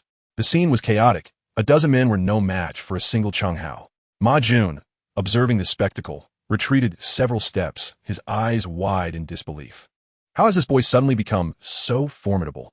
After witnessing Chen Hao sever yet another hand, Ma Jun finally recognized that the situation was dire. Seizing the opportunity amidst the clash between the yellow-haired man and Chen Hao, he turned and fled towards the exit. Seeing Ma Jun escape, the yellow-haired man cursed under his breath, lamenting the cowardice of his companion who had abandoned him in a critical moment. Gritting his teeth, he glared fiercely at Chen Hao and commanded, "Brothers, retreat." With the financier fleeing, there was no point in remaining. Fighting to the death would only lead to the loss of his men without any gain. As for his grudge against Chen Hao, it could be settled another day. As long as the Green Mountains remained, he need not worry about firewood. With the cover of his remaining men, the yellow-haired man retreated towards the door, vowing, "Boy, remember this. The next time I see you, I will grind your bones to dust." After uttering a harsh remark, the blonde-haired man fled with his entourage, and Chen Hao chose not to pursue them. His objective was to rescue others, not to annihilate his adversaries. Furthermore, despite his extraordinary cognitive abilities, he was still merely an ordinary human with limited stamina. Continuing to engage in battle would pose significant risks, particularly against the relentless onslaught of his foes. Once the blonde and his group departed, Chen Hao discarded the knife in his hand, loosened the ropes binding Wang Wenjing, and enveloped her tightly in his embrace. "Xiao Jing, I am so sorry." Chapter 45. Boss Zhou Chen Hao, I thought I would never see you again. Wang Wenjing's tears flowed abundantly, her sobs echoing through the air, soaking her clothing. It's all right, it's all right." Chen Hao gently soothed her, caressing her back with a tender tone, reminiscent of calming a frightened child. After 5 or 6 minutes of crying, her emotions gradually stabilized, and her tears finally ceased, though her eyes remained red and swollen, an embodiment of vulnerability. "By the way, how'd you find this place? Also, last night you weren't." Wang Wenjing recalled that Chen Hao had been stabbed 5 times and had leapt into the river. How was it that he appeared so unscathed now? Wang Wenjing nodded obediently, a faint smile finally gracing her face. As long as Chen Hao was unharmed, it was the best outcome for her. Chen Hao lifted Wang Wenjing in a princess carry, departing from the chemical plant. She nestled against him on the motorcycle's rear seat, clutching his waist tightly, unwilling to let go. The events of the previous night had unfolded so abruptly that Wang Wenjing still felt shaken, her complexion pale with fear. Remembering it made her lips tremble with anger as she exclaimed, "That scoundrel Ma Jun, I will make him pay dearly." Chen Hao suggested, "Let us inform old Zhou of this matter. With his influence in Jiangnan, he could easily eliminate him." However, Wang Wenjing hesitated for a moment before shaking her head in disagreement. "No, my grandfather must not know of this. He is elderly and cannot be subjected to such distress. Having just celebrated his 75th birthday, his health is declining, and given his heart condition, learning of this would surely cause him to suffer." She only wished for her grandfather to enjoy his twilight years without worry over her troubles. "Then perhaps we should report it to the police?" Chen Hao contemplated this approach, but quickly dismissed it. The events of yesterday were convoluted. Both he and Wang Wenjing had blood on their hands. Should an investigation ensue, it would likely implicate them as well. Moreover, if they alerted the authorities, the situation could escalate and reach old Zhou's ears, generating unfavorable public opinion against both Wang Wenjing and the Zhou family. After much deliberation, they could not devise a satisfactory resolution to their predicament. While the Ma family's conglomerate could not rival the Zhou family's might, it was far from insignificant. It wielded considerable influence and financial power in Jiangnan. The Ma family dominated the regional jewelry market, with annual sales exceeding 100 million. Thus, toppling the Ma family would prove to be no simple task. Wang Wenjing furrowed her delicate brows, took a small sip of water, and sighed. Chen Hao, do not concern yourself with this matter any longer. I shall handle the remaining issues. I will ensure that Ma Jun pays dearly for what transpired yesterday. No matter the cost, he must be held accountable. I want to see that wretched creature brought to ruin, left in a state where he cannot live nor die, exhausted from the previous night's turmoil. Wang Wenjing felt weary and decided to retire to her bedroom for some rest. Chen Hao, feeling it inappropriate to linger, turned and departed from her home, closing the door behind him. He then crossed the hallway, retrieved his keys, and unlocked his room. Upon entering, he took a bottle of milk from the refrigerator, drank it hastily to quell his hunger, then indulged in a hot shower. He lay down on the large bed of his newly rented apartment and soon drifted into slumber. After approximately 6 or 7 hours of sleep, he awoke just as noon approached. The persistent ringing of the telephone by his pillow stirred him from his rest. Reluctantly, he answered the call. On the other end was the voice of a middle-aged man who sounded both unfamiliar yet oddly familiar. Hello, is this Chen Hao, young brother? Who is this? Chen Hao inquired, puzzled. Zhou boss? Is it you? Chen Hao's suspicion was confirmed. Indeed, it was him. It was no wonder the voice sounded somewhat familiar. Yet, he realized that they were not well acquainted and had never conversed before. What brings you to call me? Chen Hao asked directly. Su Lei replied. I wanted to say that I was quite impressed by your skills during the stone gambling with Master Ma last time. I would like to invite you to dinner, to get to know each other better, and perhaps discuss a bit of business. Are you interested? Business? Chen Hao felt a surge of excitement, instantly wide awake.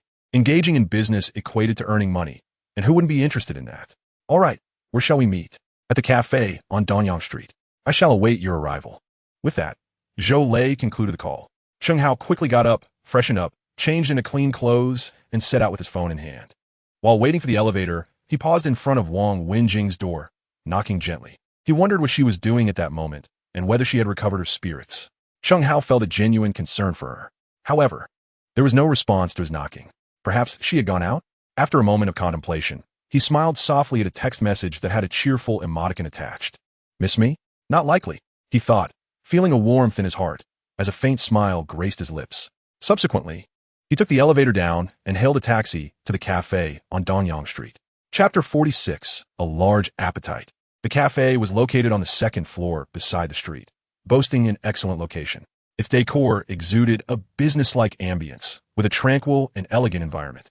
Upon arriving at his destination, Chen Hao called Zhou Boss, and they arranged to meet. Zhou Boss led him to a small private room on the second floor of the cafe. Hello, Zhou Boss. Ah Cheng, my young brother. I have been eagerly awaiting your arrival, Zhou Boss said with a smile as he shook Chen Hao's hand. They both settled into their seats and ordered 2 cups of luscious cappuccino, engaging in polite small talk. After exchanging pleasantries, Boss Zhou initiated the conversation. Brother Cheng. Last time on Yunjin Street, you and Master Ma gambled on jade, and out of 10 stones, 8 yielded jadeite. Your name has now become renowned in the gambling stone community. Hee, it was merely good fortune, nothing of great significance. Chen Hao responded modestly with a smile, taking a sip of coffee, while inwardly questioning, what is this old fellow really trying to say? Zhou Lei's eyes darted around for a moment as he scrutinized Chen Hao, seemingly hesitating. After a lengthy pause, he retrieved a piece of verdant jadeite from his bag and placed it on the table. It was approximately the size of a fist, vibrant green throughout, encased in a layer of deep green resembling scallions, stunning and of exceptional quality. Chen Hao couldn't help but swallow hard at the sight of the jadeite. How much could it possibly be worth? Pointing at the jadeite, Boss Zhou said, Brother Cheng, I recently acquired this exquisite piece of jadeite, but I cannot discern its variety. I wonder if you could take a look? As he spoke, Zhou's gaze remained fixed on Chen Hao's face, observing his expressions and movements, as if attempting to see through him. Suddenly enlightened, Chen Hao realized Zhou's intentions and couldn't suppress a faint smile. This old fellow was merely testing his abilities. On his way to the cafe, he had already researched Zhou Lei, the largest jade rough merchant in Jiangnan, who had been in the jade business for over a decade. With assets conservatively estimated at over $1 billion, a true tycoon. With such prowess and years of experience in the jade industry, could there truly be a variety of jadeite he couldn't identify? Only a fool would believe that. Clearly, Boss Zhou was using this opportunity to assess Chen Hao's discernment. Chen Hao smiled lightly, choosing not to expose him. Instead, he picked up the jadeite, held it under the light, and scrutinized it for several minutes before bringing it close to his nose for a sniff.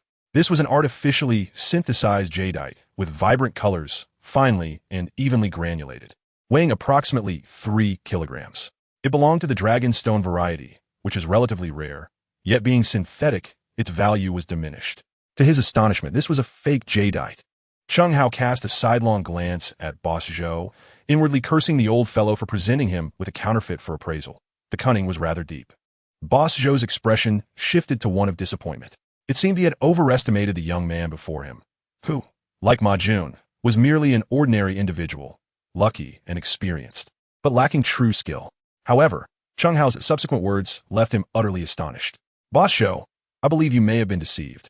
This jadeite is a synthetic imitation and holds little value, Chen Hao calmly stated as he placed his coffee cup down.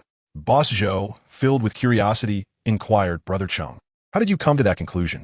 Chen Hao spoke slowly. It's quite simple. One can ascertain the quality by observing the color and light. The dragonstone variety of jadeite typically possesses inferior translucence, and this particular piece is quite dark, exhibiting a rich emerald hue.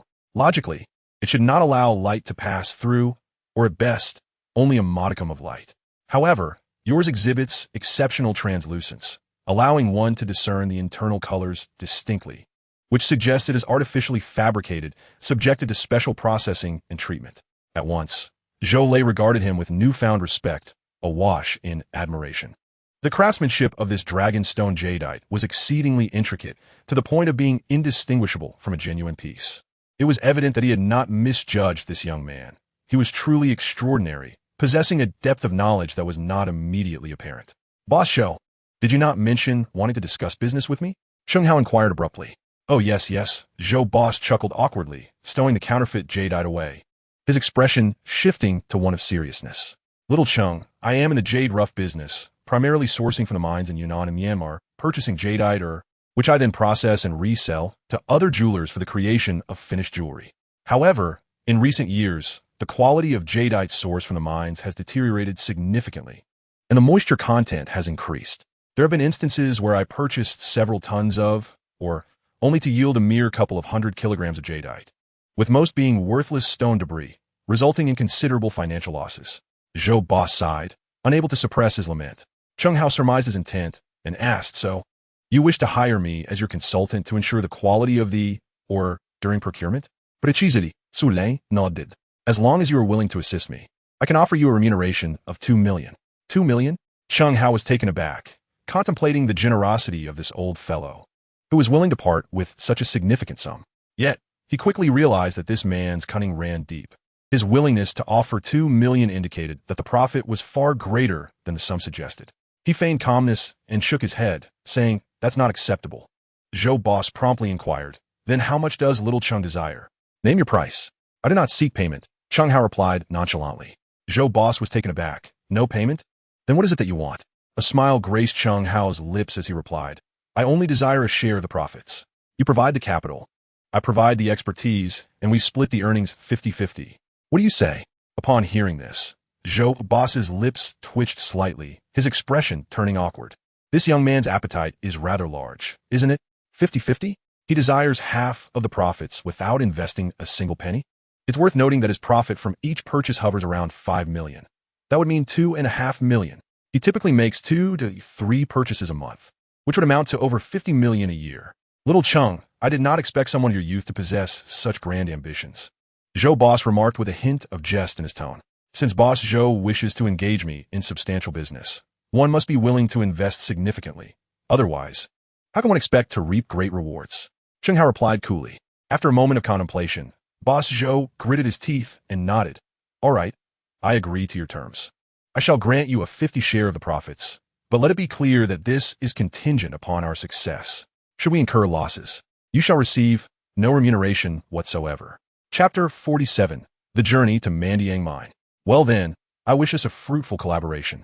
Chen Hao rose to his feet, extending his hand for a shake with Zhou Lei. Chen Hao felt somewhat taken aback. Are we departing tonight? Zhou Lei nodded and explained.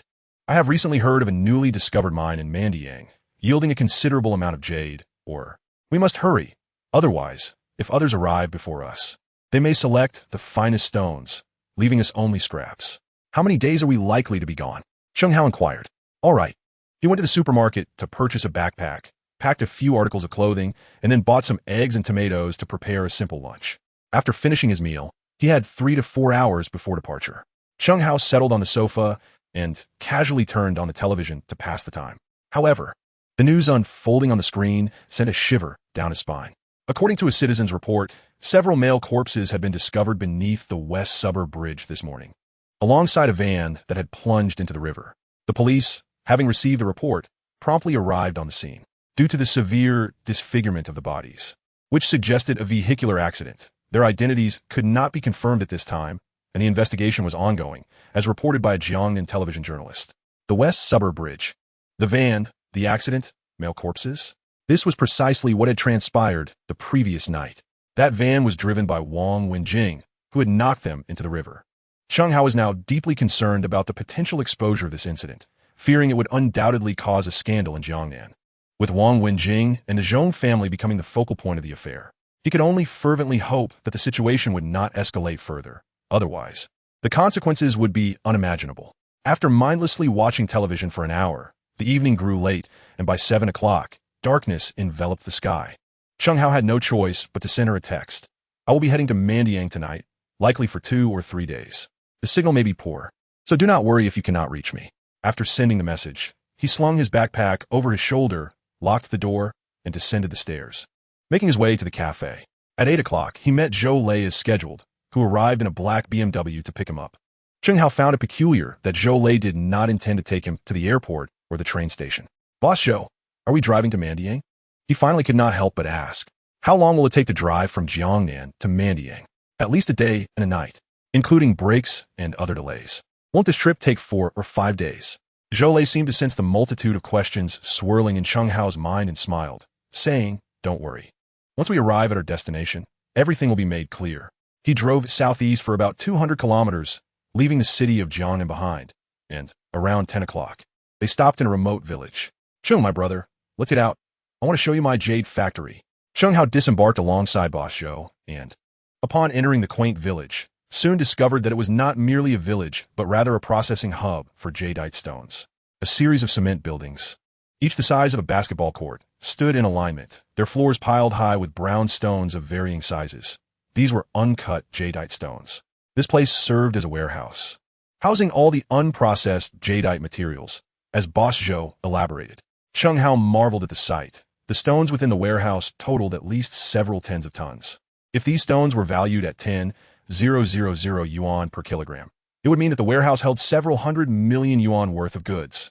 Surrounding the factory was a barbed wire fence, and even at night, employees were on duty. Moreover, at the entrance of the warehouse, 2 armed security guards stood vigilant. Chen Hao was profoundly impressed by Boss Zhou's ability to acquire such assets. It appeared that the information available online about Zhou Lei was but a mere fraction of the truth. The man's true prowess likely surpassed Chen Hao's expectations. After a brief tour, Boss Zhou led him to the factory entrance. In the open area, 3 large trucks were poised for departure, and lined up were a dozen individuals, among whom a bespectacled man in his 40s was speaking. Upon noticing Zhou Lei's arrival, he promptly approached, stating, Boss, everything is ready. We can depart at any moment. Boss Zhou introduced him to Chen Hao, saying, This is my assistant and jade identification expert, Li Huaishan.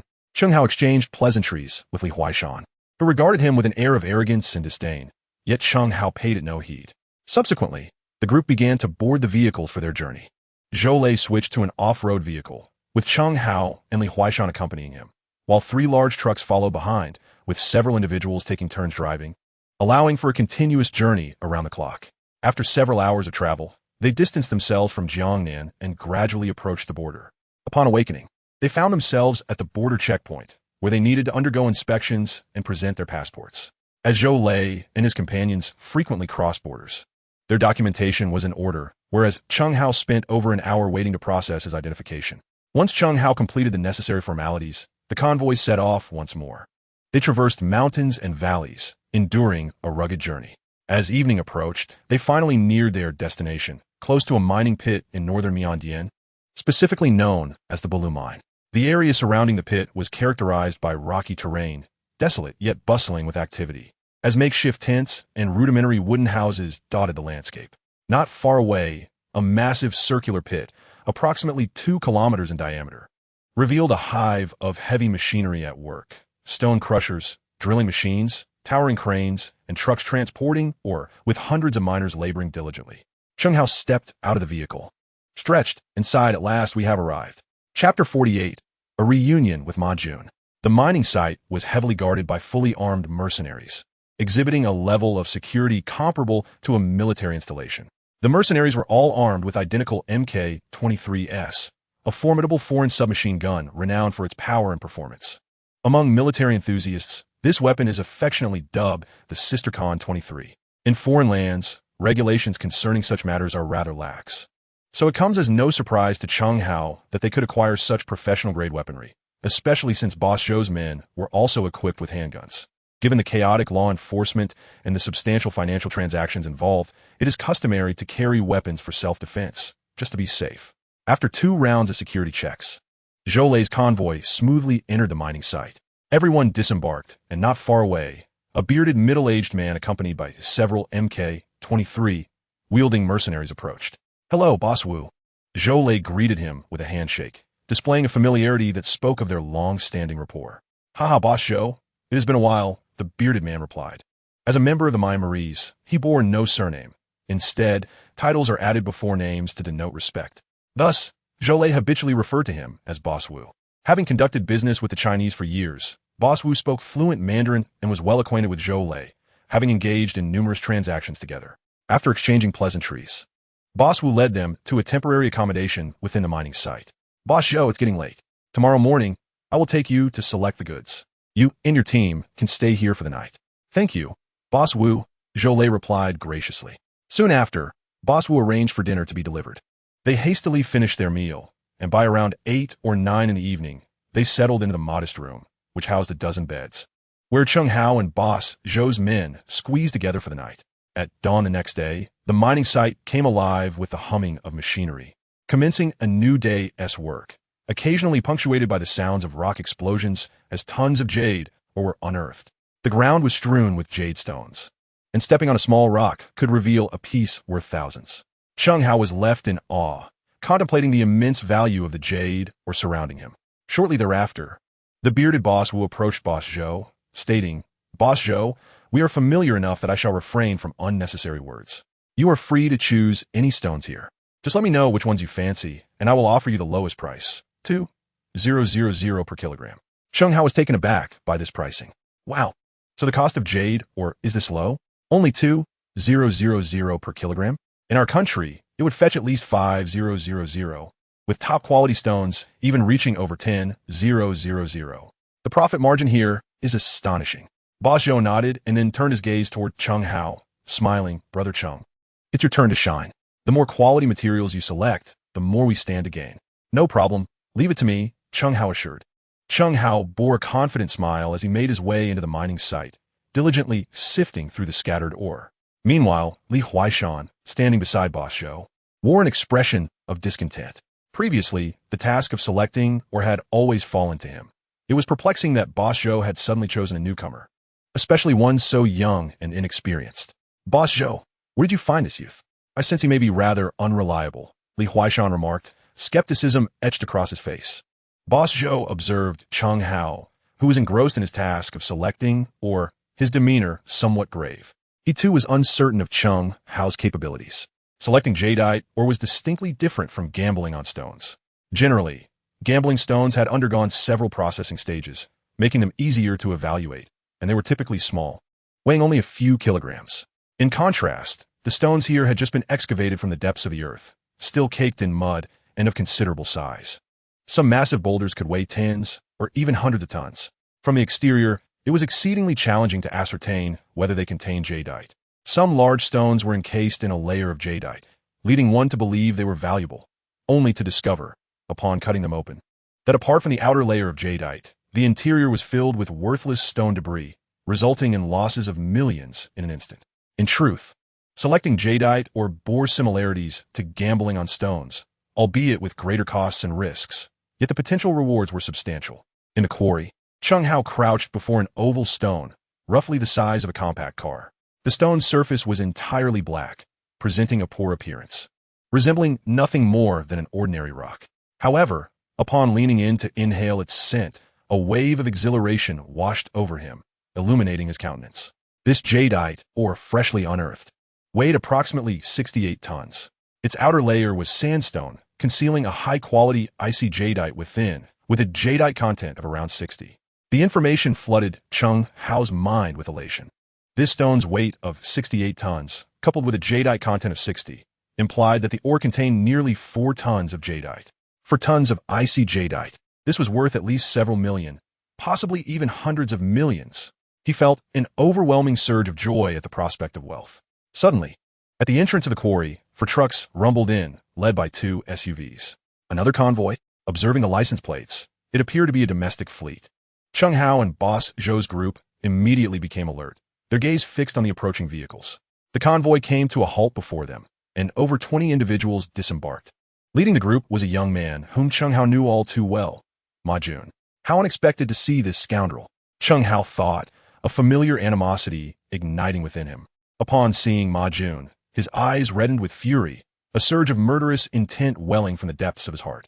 As Ma Jun approached, his expression morphed into one of astonishment, quickly followed by a cold, lifeless demeanor. You again, you little brat? Ma Jun spat icily. The last grudge. I was just about to settle the score with you. Yet unexpectedly, you delivered yourself right to my door. Since you have come, do not expect to leave here alive today, Chen Hao declared, his fists tightening as he charged forward, delivering a powerful punch to Ma Jun's face before he could prepare himself. Thud! Ma Jun felt a heavy blow to his nose, blood gushing forth instantly, causing him to stagger backward several steps. Chapter 49. Kneel down. Damn it, you are seeking death. Mayunis murderous intent surtit. And he swiftly drew a handgun from his waist, aiming it directly at Chen Hao. You little brat, I let you escape last time, but this time, luck is not on your side. I want to see whether your fist is faster or my bullet. A wave of dread washed over Chen Hao. He had not anticipated that Ma Jun would be armed. This was it. That scoundrel would certainly not let him go. Ma Jun lit out a sinister laugh. Ah, you were just so bold a moment ago, weren't you? Go on, show me how brave you really are. Chen Hao's face turned ashen, momentarily paralyzed with fear. Ma Jun wielded a genuine lethal weapon. Even if he possessed extraordinary abilities, there was no way he could evade a bullet. The moment Ma Jun pulled the trigger, he would have no escape. Ma Jun disengaged the safety on the handgun, aiming it at Chen Hao's forehead, a wicked smile curling on his lips. Little brat, shall I offer you a chance to live? Kneel down, lick all 10 of my toes, and call me grandfather, and I might consider sparing your miserable life. Chen Hao, undaunted in the face of danger, retorted coldly. You must be dreaming. Kneeling to lick his toes? He would rather choose death. Little brat, you have guts. Then you can blame no one but yourself. Ma Jun's expression twisted with rage, the handgun aimed firmly at Chen Hao's forehead, ready to pull the trigger. Just then, Zhou Lei stepped forward, his voice a menacing interruption. Stop. Ma Jun, momentarily taken aback, turned to Zhou Lei and coldly replied. Boss Zhou, what do you mean by this? This matter has nothing to do with you. I advise you not to meddle. Chen Hao is my man. If you dare lay a finger on him, I will turn you into a sieve. After declaring this, he waved his hand, and the dozen or so subordinates behind him drew their guns, aiming them at Ma Jun. Seeing this, Ma Jun's subordinates followed suit without hesitation, pointing their guns at Boss Zhou, leading to a tense standoff. Should either side dare to fire, a fierce gunfight would inevitably ensue.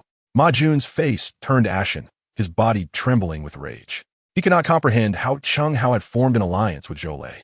Boss Zhou, are you truly willing to oppose the Ma family just for this brat? The Ma family is the largest jewelry dealer in Jiangnan, and also Zhou Lei's biggest partner. If he offended the Ma family, he would incur losses in the tens of millions each year. Boss Zhou coldly declared, I do not care what grievances exist between you and Chen Hao, but he is currently my hired jade appraisal expert.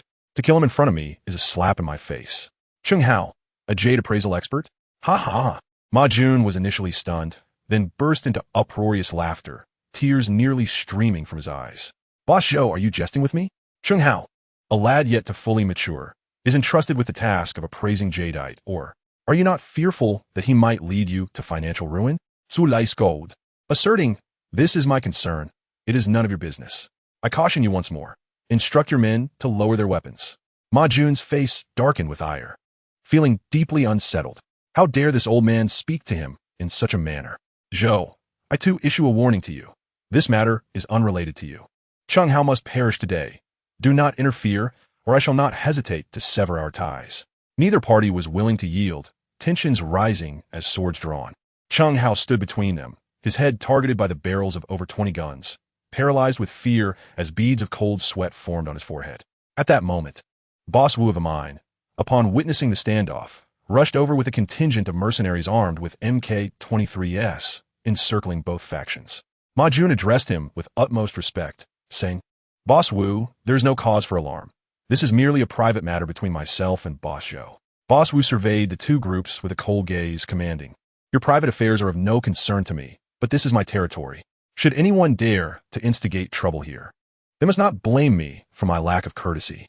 With that, the mercenaries systematically disengaged the safeties on their MK-23s, aiming at both parties. Should any of them dare to fire a shot, the mercenaries would turn them into Swiss cheese within seconds.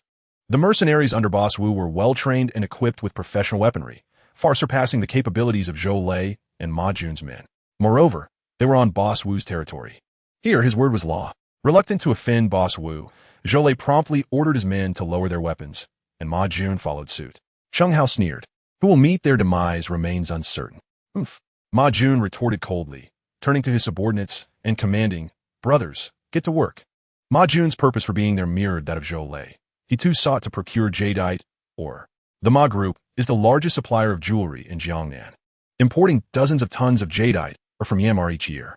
This occasion, Ma Jun arrived with 50 million, intending to purchase 50 tons of jadeite ore. Setting aside their differences with Zhou Lei, Ma Jun proceeded to the quarry to select the jadeite ore. Zhou Lei paid them no heed, each focused on their own selections, avoiding interference. At that moment, Chen Hao reported, Boss Zhou, I have discovered an exceptional piece of jadeite ore. Come and see. Really? Upon hearing this, Boss Zhou's face lit up with excitement as he followed Chen Hao to the massive black stone they had just observed, scrutinizing it closely. Chen Hao pointed at the black stone, stating, this ore weighs approximately 68 tons, containing a block of ice jade with a jadeite content reaching 4 tons. 4 tons? Boss Zhou's voice trembled at the figure. Typically, a jadeite ore yielding around half a ton is considered exceptional. 4 tons is an extraordinary find, a once-in-a-century occurrence. Moreover, it is the coveted ice jade. However, at that moment, Zhou's assistant, jade appraisal expert Li Huaishan, raised a challenge. Young man, do not speak recklessly. This stone appears pitch black, merely a common rock, devoid of any indications of jade within. Furthermore, you have not measured it. How can you assert that this stone weighs 68 tons? Moreover, you seem to possess an uncanny knowledge of the jade content inside. Do you have X-ray vision? Chen Hao felt a sudden jolt of alarm. His earlier excitement had led him to speak indiscreetly. Chapter 50, Betting 10 million. For an ordinary person to discern jade within a stone is already commendable, yet Chen Hao confidently articulated the jade content, raising suspicions. Boss Zhou echoed the sentiment. Indeed, Chen, how do you know the interior is icy jade? And the weight? I estimated it roughly. Chen Hao replied dismissively. At that moment, a mocking laughter pierced the air, derisively proclaiming, clearly, he is just spouting nonsense. Ma Jun, having approached with a disdainful expression, addressed Boss Zhou as a friend. I advise you not to trust this fellow. He has no understanding of jade appraisal and is utterly unreliable. Don't let him lead you astray. Chen Hao retorted with a cold smile. Oh, I lack jade appraisal skills? You, the defeated opponent, seem to have forgotten how red-faced you were during our last wager on Yinjin Street. Do you still have the audacity to prattle on before me? That was merely luck. If you have the courage, let us wager again today, Ma Jun challenged. Chen Hao smiled nonchalantly. Very well, how shall we wager? After a moment of contemplation, Ma Jun pointed at the black stone before Chen Hao, declaring, let us bet on whether this stone contains jade. With a stake of 10 million. 10 million? Zhou Lei and Li Huaishan were taken aback. Ma Jun seemed to be playing a risky game. Did he not fear losing? Without hesitation, Chen Hao agreed. All right, I accept the wager of 10 million. However, I fear you might resort to deceit upon losing. Therefore, let us appoint a referee to ensure fairness. At that moment, Boss Wu, who had been supervising the extraction of stones nearby, overheard the conversation and approached, grinning. Gentlemen, how about I officiate your wager? That would be splendid. Chen Hao and Ma Jun readily concurred. Ma Jun then added, however, given the size of this stone, it is quite normal for it to yield jade, so the determination of victory must be based on the jade content. Otherwise, it would be unfair to me. Chen Hao nodded in agreement. Very well, if the jade content exceeds 50, I win. If it is below 50, you win. Ma Jun chuckled heartily, realizing this young man was indeed naive. Unprocessed jade stones typically have a jade content around 10. Even those of superior quality rarely exceed 30. The notion of a jade content surpassing 50 was something Ma Jun had never encountered. It seemed Chen Hao was wholly unaware of the industry standards. Such a content was nearly impossible, and Chen Hao was bound to lose. At this moment, Boss Zhou Li Huaishan and Boss Wu, along with a group of onlookers, gathered to witness the spectacle. A staggering wager of 10 million was placed, and the bet hinged on whether the mineral's jade content exceeded 50%. An audacious gamble indeed. Even the miners, toiling away in the quarry, paused their work, flocking over to observe the unfolding drama. Could you assist me in cutting this stone? Chen Hao approached Boss Wu, making his request known. The massive ore, weighing 6 or 7 tons, necessitated the use of specialized heavy machinery for cutting. Alternatively, blasting could be employed to shatter the rock. However, such an explosive method posed a significant risk of damaging the jade within, potentially compromising its structure and integrity. Thus, the conventional method of drilling and cutting was typically favored. Boss Wu nodded in agreement, as you wish. He promptly instructed his men to bring forth a colossal crane, towering over 10 meters high, equipped with a formidable drill. Additionally, 2 large cutting machines arrived on the scene. The crane maneuvered the drill to penetrate the dark stone, creating an opening while the cutting machines sliced along the perforation. Sparks flew as the machines roared to life, and a water hose attached to the drill provided cooling to the stone. The thunderous clamor of machinery and cutting reverberated through the air, shaking the very ground beneath them. Chen Hao and Ma Jun retreated a few hundred meters, taking their position on a high ledge overlooking the quarry, their gaze fixed intently upon the stone. Kid, I advise you to concede now, lest you lose not only your money, but also your dignity. Ma Jun jeered mockingly at Chen Hao while they waited. Chen Hao, unfazed, maintained a confident smile. Meanwhile, Boss Zhou and Li Huaishan wore expressions of gravity, harboring doubts about Chen Hao's chances. A jade content of 50% was indeed a perilous bet. They might have held a sliver of hope had the figure been 20 or 30%, but 50 seemed nearly impossible unless a miracle occurred. Yet at that moment, a miracle truly unfolded. After several minutes of cutting, the black stone finally shattered, splitting into 2 halves. As the ore cracked, the hundreds of spectators present were left utterly astonished, their eyes wide with disbelief. Inside the stone lay a vast expanse of translucent jade, radiating a pure azure hue. Devoid of any impurities, truly, it resembled a masterpiece of art. Is this truly top-grade ice jade? Boss Zhou murmured in incredulity. Moreover, the jade occupied more than half of the stone, with an estimated content of around 60%. Boss Wu, equally taken aback, had spent over a decade in mining and had encountered more jade than he could count. However, he had never seen ice jade of such high quality and purity. Chen Hao turned to face Ma Jun, a subtle smile gracing his lips. So what do you say? A wager is a wager, after all. This is impossible. At that moment, Ma Jun's face turned ashen, his eyes nearly bulging from their sockets, and he fell to the ground in shock. A jade ore with 60% content was nothing short of world-shattering. Ma Jun found it difficult to accept the reality before him. Had he not witnessed it with his own eyes, he would never have dared to believe it true. Beside him, Boss Zhou and Li Huaishan were utterly in awe of Chen Hao, admiring him profoundly. They were truly impressed. At that moment, Boss Wu, acting as the referee, stepped forward to address Ma Jun. This young man has triumphed.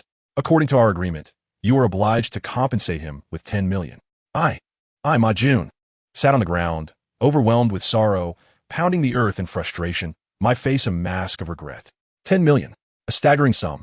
If my father were to find out, he would surely be driven to the brink of apoplexy. Just then, a spark of inspiration struck him. He suddenly rose with a sly grin and said, "Boss Wu, since it is my money at stake, should not the jadeite that has been unearthed rightfully belong to me?" Chapter 51, A Total Loss. Boss Wu was momentarily taken aback. This was a question that Chen Hao and he had not previously discussed. The ownership of the jadeite remained uncertain, as neither party had yet made payment. Logically speaking, the jadeite did not belong to Chen Hao or Ma Jun. It was still the property of Boss Wu. Ma Jun beamed with delight at the thought that if he could obtain this jadeite, the loss of 10 million would seem trivial. This exceptional ice-gray jadeite was worth at least 50 million. After a moment of contemplation, Boss Wu replied, "Since this jadeite was unearthed by Brother Chen Hao, it should rightfully belong to him, unless he chooses to forego it, in which case it may be sold to you." Forfeit? What a jest. Chen Hao quickly interjected. "Thank you, Boss Wu. I certainly wish to keep this jadeite." Boss Wu nodded. "This jadeite stone weighs 68 tons, at the price of 2,000 per kilogram. You need only pay 13,600,000 for it to be yours." A mere 13,600,000 for a potential worth of 50 million was undoubtedly a lucrative deal. Furthermore, considering that Ma Jun had lost 10 million to him, it meant that Chen Hao would only need to contribute an additional 360,000 to claim this magnificent jadeite. Such an opportunity would be foolish to refuse. Subsequently, with tears in his eyes, Ma Jun transferred 10 million to Chen Hao, who then forwarded the funds to Boss Wu, ultimately acquiring the grand jadeite. "Ah, bozo. I shall take this jadeite. I trust you will not mind?" Chen Hao said with an apologetic smile toward Zhou Lei. Logically, as an appraiser hired by Boss Zhou, the jadeite should have been attributed to him upon its discovery. However, given its immense value, Chen Hao was unwilling to relinquish it so easily. A full 50 million. Only a fool would willingly give it away. Should he have ceded the jadeite to Boss Zhou, as per their prior agreement, he would have only received a mere 2 million from the 50% net profit, a sum significantly less than what he deserved. "Brother Chen, since you have set your sights on this stone, you are more than welcome to have it. I am not the sort to covet another's desires." Boss Zhou was very understanding of Chen Hao's position, and to him, several million was of little consequence. What mattered most was that this incident had solidified his belief in Chen Hao's capabilities. Chen Hao was no ordinary individual. It would be wise to cultivate a friendship with him, as he would undoubtedly prove beneficial in the future. As Chen Hao secured the ice-gray jadeite, Ma Jun, on the other hand, felt as though he had swallowed a dead fly, utterly disgusted. As he contemplated this, he regained his composure and led his team into the mine, meticulously selecting the ore. On the other hand, Chen Hao had just acquired a piece of ice-gray jade and felt quite satisfied, prompting him to assist Boss Zhou in choosing several quality stones. While selecting, Chen Hao suddenly noticed that Ma Jun was casting glances in his direction, both intentionally and unintentionally. A sly smile crept upon his lips as an insidious idea took shape in his mind. He approached a freshly unearthed ore, inhaling deeply. The jade, or just mined, weighed approximately 15 tons, its exterior enveloped in a layer of jade, presenting a pale green hue. However, apart from its outer jade coating, the interior was composed entirely of stone refuse, with a jade content of less than 1, rendering it of minimal value. Chen Hao smiled faintly and deliberately called out to Boss Zhou, "Boss Zhou, I have discovered an exquisite piece of jade." Upon hearing this, Boss Zhou hurriedly brought Li Huaishan over, his curiosity piqued. "Chen, my brother, what have you discerned? What type of ore is this, and what is the jade content?" Chen Hao deceived him, stating, "Boss Zhou, this ore surpasses the last one. It is filled with top-notch old pit glass jade, boasting a jade content of 65. Boss Zhou's face instantly reflected shock. Old pit glass jade with a content of 65? This must be worth several hundred million. He swiftly called for Boss Wu, exclaiming, "Boss Wu, how much for this piece of jade? Name your price, and I shall purchase it." Boss Wu had his team weigh the ore using a crane and promptly replied, "This piece weighs 15 tons, priced at 2,000 per kilogram, totaling 30 million. Boss Zhou chuckled. "Very well, 30 million it is. I will transfer the funds immediately." However, at that moment, Ma Jun approached, declaring, "Boss Wu, I will offer 35 million for this stone." Boss Zhou's expression stiffened, angrily retorting, "Ma Jun, I was the first to lay eyes on this stone." Ma Jun chuckled. "So what if you saw it first? You haven't paid yet, therefore it is not yours." "You." Boss Zhou, unable to contain his frustration, turned to Boss Wu for arbitration. "Boss Wu, what do you think about this situation?" As a businessman, Boss Wu prioritized profit. Naturally, the highest bidder would claim it, unless payment had already been made or the stone had been cut. "Boss Zhou, I cannot assist you here. Boss Wu shook his head, indicating his unwillingness to intervene. Gritting his teeth, Boss Zhou proclaimed, I offer 38 million for this stone. Ma Jun quickly countered, I bid 40 million. Boss Zhou, undeterred, was about to continue raising his offer when Chen Hao discreetly tugged at his sleeve. After a brief pause, Boss Zhou immediately grasped Chen Hao's intention, and a mischievous grin spread across his face. Chen Hao was indeed cunning. He was orchestrating a scheme to ensnare Ma Jun. When Boss Zhou ceased his bidding, Ma Jun, brimming with confidence, promptly transferred 40 million to Boss Wu. Subsequently, he requested Boss Wu to assist in cutting the stone. Haha, such a large piece of old pit jade. I'm striking it rich. Ma Jun cackled, blissfully unaware that he had already fallen into Chen Hao's trap. Several machines roared to life, commencing the arduous task of slicing through a boulder the size of a truck. Moments later, as the stone was cleaved, vibrant colors were revealed within, causing Ma Jun's smile to falter abruptly, his lips twitching in disbelief. Inside the mineral, there was nothing but a dull brown hue, no trace of jade whatsoever.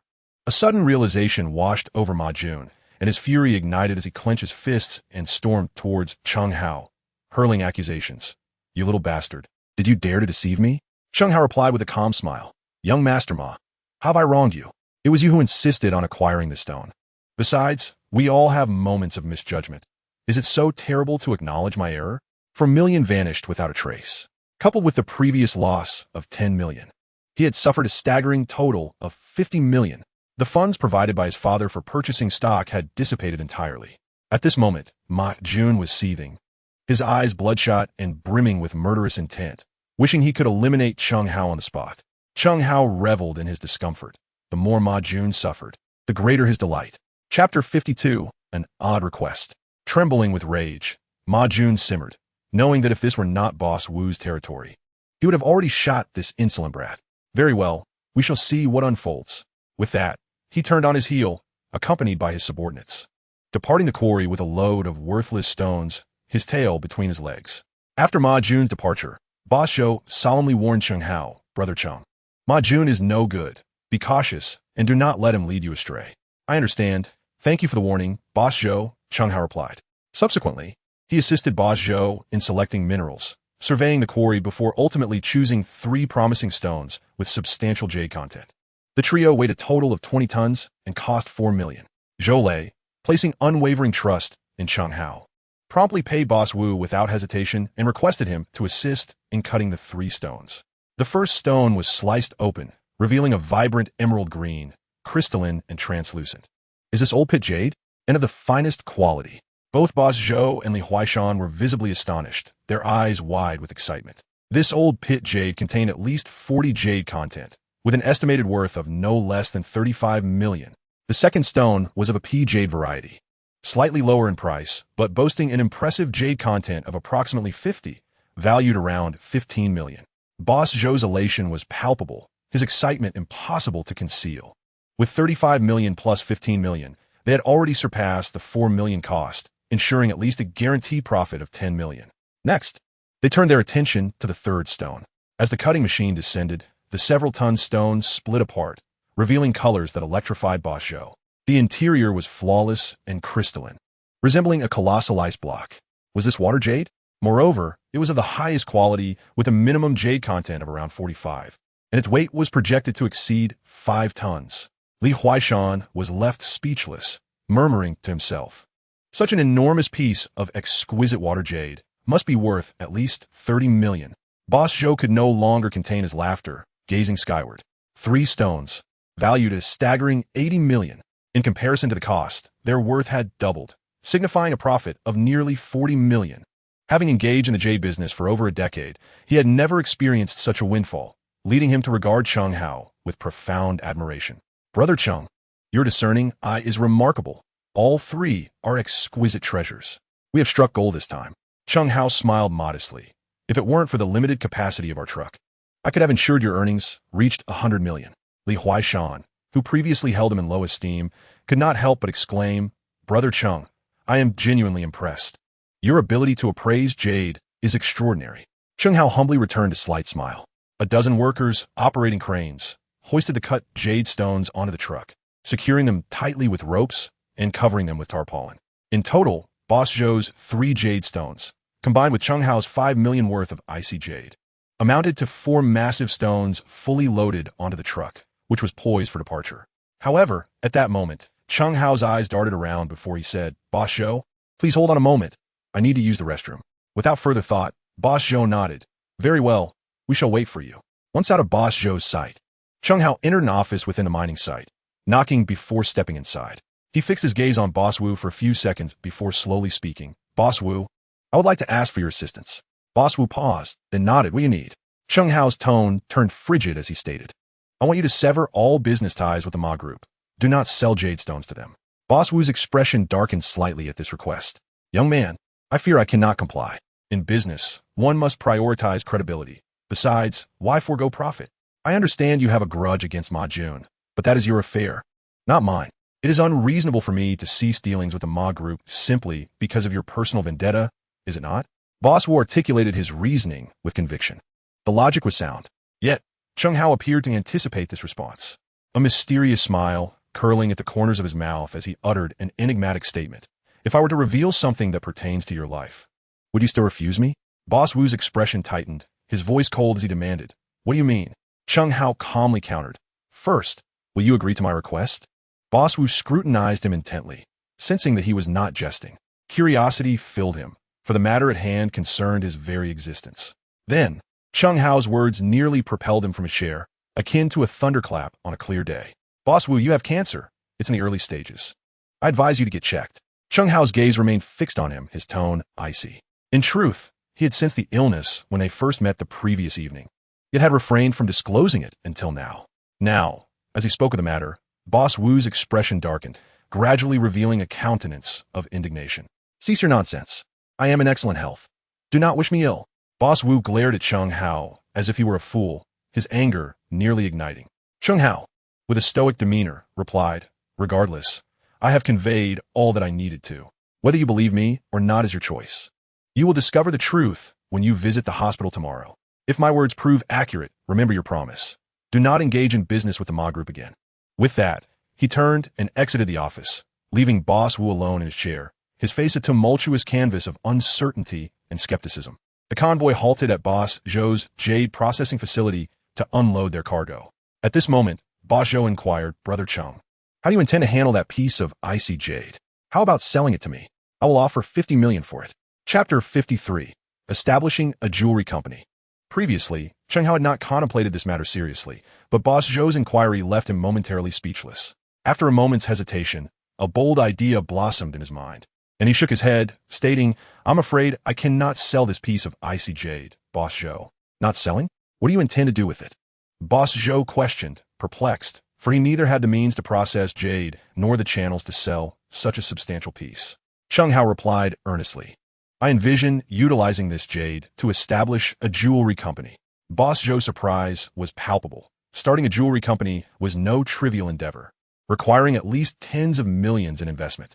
Moreover, the Ma Group monopolized over 80% of the jewelry industry in Jiangnan. The prospect of Chen Hao launching a company seemed as daunting as scaling a mountain. "Brother Cheng, are you serious?" Boss Zhou asked, astonished. "Indeed, however, I would like your assistance in processing this icy jade. I need it cut into smaller pieces and fashioned into necklaces for sale." Handling several tons of jade or necessitated substantial equipment, which Chen Hao lacked. Thus, he sought Boss Zhou's collaboration. After a moment of contemplation, Boss Zhou nodded. "I can assist you, but you must consider this carefully. The entire jewelry market lies in the hands of the Ma Group, and given your enmity with Ma Jun, should your company commence operations, it will undoubtedly face suppression from them." A few seconds later, the call was connected. "Hello, Brother Hao. What do you need?" "I am currently asleep," came the languorous reply from Chun Daxiong on the other end. "Goodness, it's already 11 in the morning, and you're still in bed? Aren't you working today?" Chen Hao queried. Upon hearing this, Chun Daxiong's expression soured. "Brother Hao, let us not discuss that. At the last gathering with Lu Shitao, I offended Ma Jun and was subsequently dismissed. Now, like you, I find myself unemployed." Chen Hao smacked his forehead, having forgotten that Chun Daxiong worked at a jewelry store owned by the Ma Group. Following the uproar at the gathering, Ma Jun would undoubtedly have dismissed him. However, this fortuitous turn aligned perfectly with Chen Hao's ambition to start a jewelry company. Chen Daxiong's experience in jewelry sales made him the ideal partner. Chen Hao promptly shared his thoughts with him. Xiong, I aspire to establish a jewelry company. Would you care to join me? No way, how good, really? Chen Xiong exclaimed, immediately intrigued. Chen Hao smiled lightly. Would I deceive you? Come out quickly. I wish to discuss this in person. Subsequently, Chen Hao sent him the location, arranging to meet at a Chinese restaurant. After ordering several dishes and waiting for a short while, Chen Xiong rushed in, clad in a tank top and white shorts. Upon their meeting, Chen Hao wasted no time and directly addressed the matter at hand. Xiong, I intend to open a jewelry company, and given your experience in sales, I would like your assistance. Sure, no problem. Chen Xiong nodded without hesitation, but soon expressed his concerns. How go? Starting a company requires substantial funds, as well as connections and relationships. Most importantly, where will you source the jewelry? Chen Hao chuckled softly. You need not worry about the funds or the merchandise. I have everything prepared. I possess several million in capital. All we need is to register a company, rent a storefront, and hire a few employees. I can handle the registration. I have experience, Chen Xiong immediately replied. Wonderful. Chen Xiong suggested that the first store be opened on Danyang Street, as it is the city center with heavy foot traffic and numerous customers. However, the rent is quite steep, approximately several $100,000 per month. A mere few $100,000 is insignificant, Chen Hao said, without hesitation, immediately transferring $2 million in cash to Chen Xiong via his phone. Use this to register the company and secure a storefront. Once everything is set, notify me, and we shall inaugurate our business. Chen Xiong, filled with excitement, raised his glass and joyfully declared, Cheers to our prosperous venture, brother. In the office of the president of the Ma Group, Ma Wei sat at his desk, panting heavily.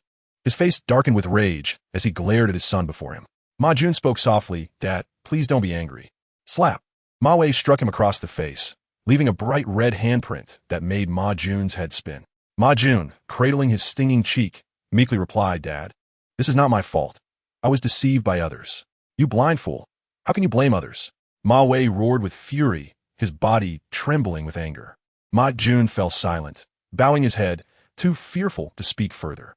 Ma Wei, a prominent businessman in Jiangnan, founded the Ma Group in his youth and, through decades of hard work, became a jewelry tycoon with assets worth billions. However, he never anticipated that he would father a worthless son, who squandered his days idly and had learned nothing about the jewelry business after several years of involvement, spending his time gambling on stones and dissipating the family fortune. From today onward, you are prohibited from going anywhere. I will no longer provide you with an allowance. You will diligently work at the company, and I will pay you a salary. When you are capable of managing things independently, I will hand the company over to you and retire. If you continue your reckless ways, when I pass, I would rather donate the entire family fortune than leave a single penny to you. Do you understand? Inside Ma Jun's heart, a surge of anger brewed, yet he dared not oppose his father, merely nodding in acquiescence. I understand, father. At that moment, the office door swung open, and his secretary entered, cradling a stack of documents. President, she announced, our warehouse has sold out of all the jade. Every major jewelry store is now facing shortages and pressing us for prompt delivery. If we delay for another week or two, we can incur losses amounting to tens of millions. Ma Wei recognized the gravity of the situation and promptly instructed his secretary. Please call Boss Zhou and procure some stock from him to meet our immediate needs. The price is of little consequence. The paramount concern is to ensure our supply remains uninterrupted. The secretary nodded and hurriedly exited to make the call. Meanwhile, on the other end, Chen Hao received a sudden call from Boss Zhou. Hello, Cheng, my younger brother, Boss Zhou began. What brings you to call? Chen Hao inquired.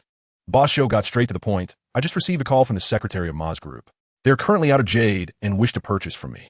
What do you think we should do? Chen Hao, who harbored ambitions of establishing his own jewelry company, understood that should he succeed, he would inevitably become a competitor of Ma's Group.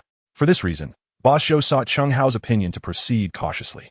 Chen Hao let out a cold smile and replied, Boss Zhou, you are aware of my enmity with Ma Jun.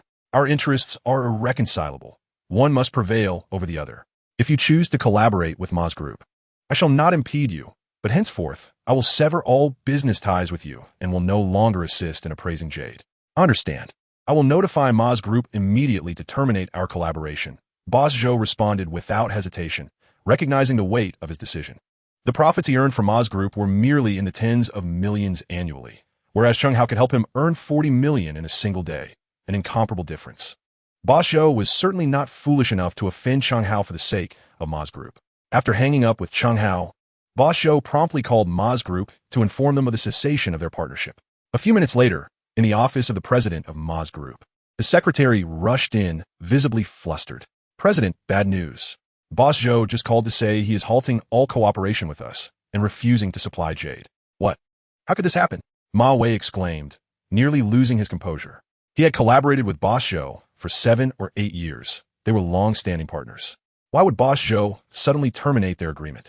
Did he provide any reason? Ma Wei pressed the secretary. The secretary shook her head. He said nothing specific, only that we should cease all cooperation. Furthermore, he stated that no matter how high our offer, he would not sell to us. Ma Wei sank heavily into his office chair, his heart sinking with despair. Ma Wei, without a moment's hesitation, instructed his secretary, "Notify the procurement department to prepare the large trucks and personnel. I shall personally make a trip to Miandi." "Understood," the secretary replied, hastily exiting the office to convey his orders. Half an hour later, at the entrance of the Ma Group building, a formidable convoy of 7 or 8 large trucks, accompanied by 4 or 5 SUVs, had assembled, ready to set forth towards Miandi. Exiting the elevator and approaching his front door, Ma Wei retrieved his keys, preparing to unlock the entrance. At that moment, a chilling voice unexpectedly emerged from behind him. "Chen Hao, where have you been these past few days?" He smiled knowingly and teased. "Xiao Jing, you've become even more beautiful in my absence." Wang Wenjing shot him a disapproving glance. "Phew, spare me your flattery. I asked you why you didn't inform me before your trip. Why should I notify you? You're not my wife," he thought, but dared not voice it, well aware that such words would likely invite trouble. After all, this girl had studied Taekwondo, and he still felt a pang of fear from their last encounter when she had bested him. Chen Hao explained, "I left in a hurry, and you weren't home that afternoon.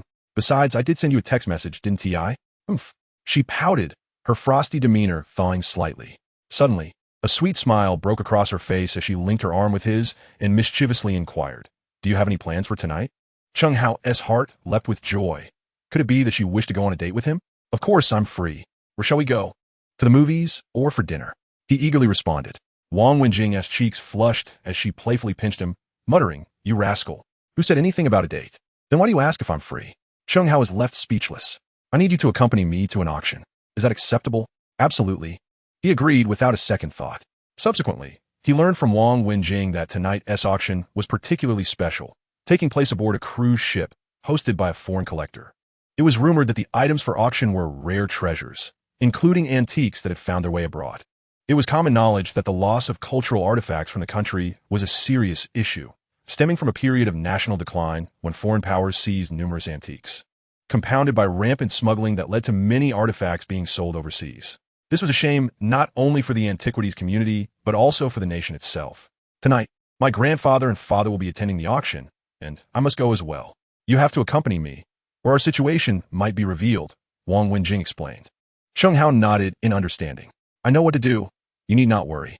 At Jiangnan Hospital, in the inpatient ward, a young man with yellow hair lay on hospital bed, a bandage wrapped around his chest, leisurely watching television while munching on an orange. Suddenly, there was a knock at the door. The young man glanced over and called out, "Who is there?" "Gumin." The door swung open, revealing a somberly dressed man in a suit who walked in with a grave expression. Chapter 55, The Madman's Plan. Upon encountering him, the blonde-haired man dropped the orange in his hand with a resounding thud, his eyes widening as he coldly inquired, "Ma Jun, what brings you here?" The blonde, visibly perplexed, retorted in a frigid tone, "Ma Jun, do not approach me regarding the last incident. I operate for a fee, and once my task is complete, any remaining matters are no longer my concern. Besides, who can say whether that rascal Chen Hao is still alive? In any case, I will not refund the money.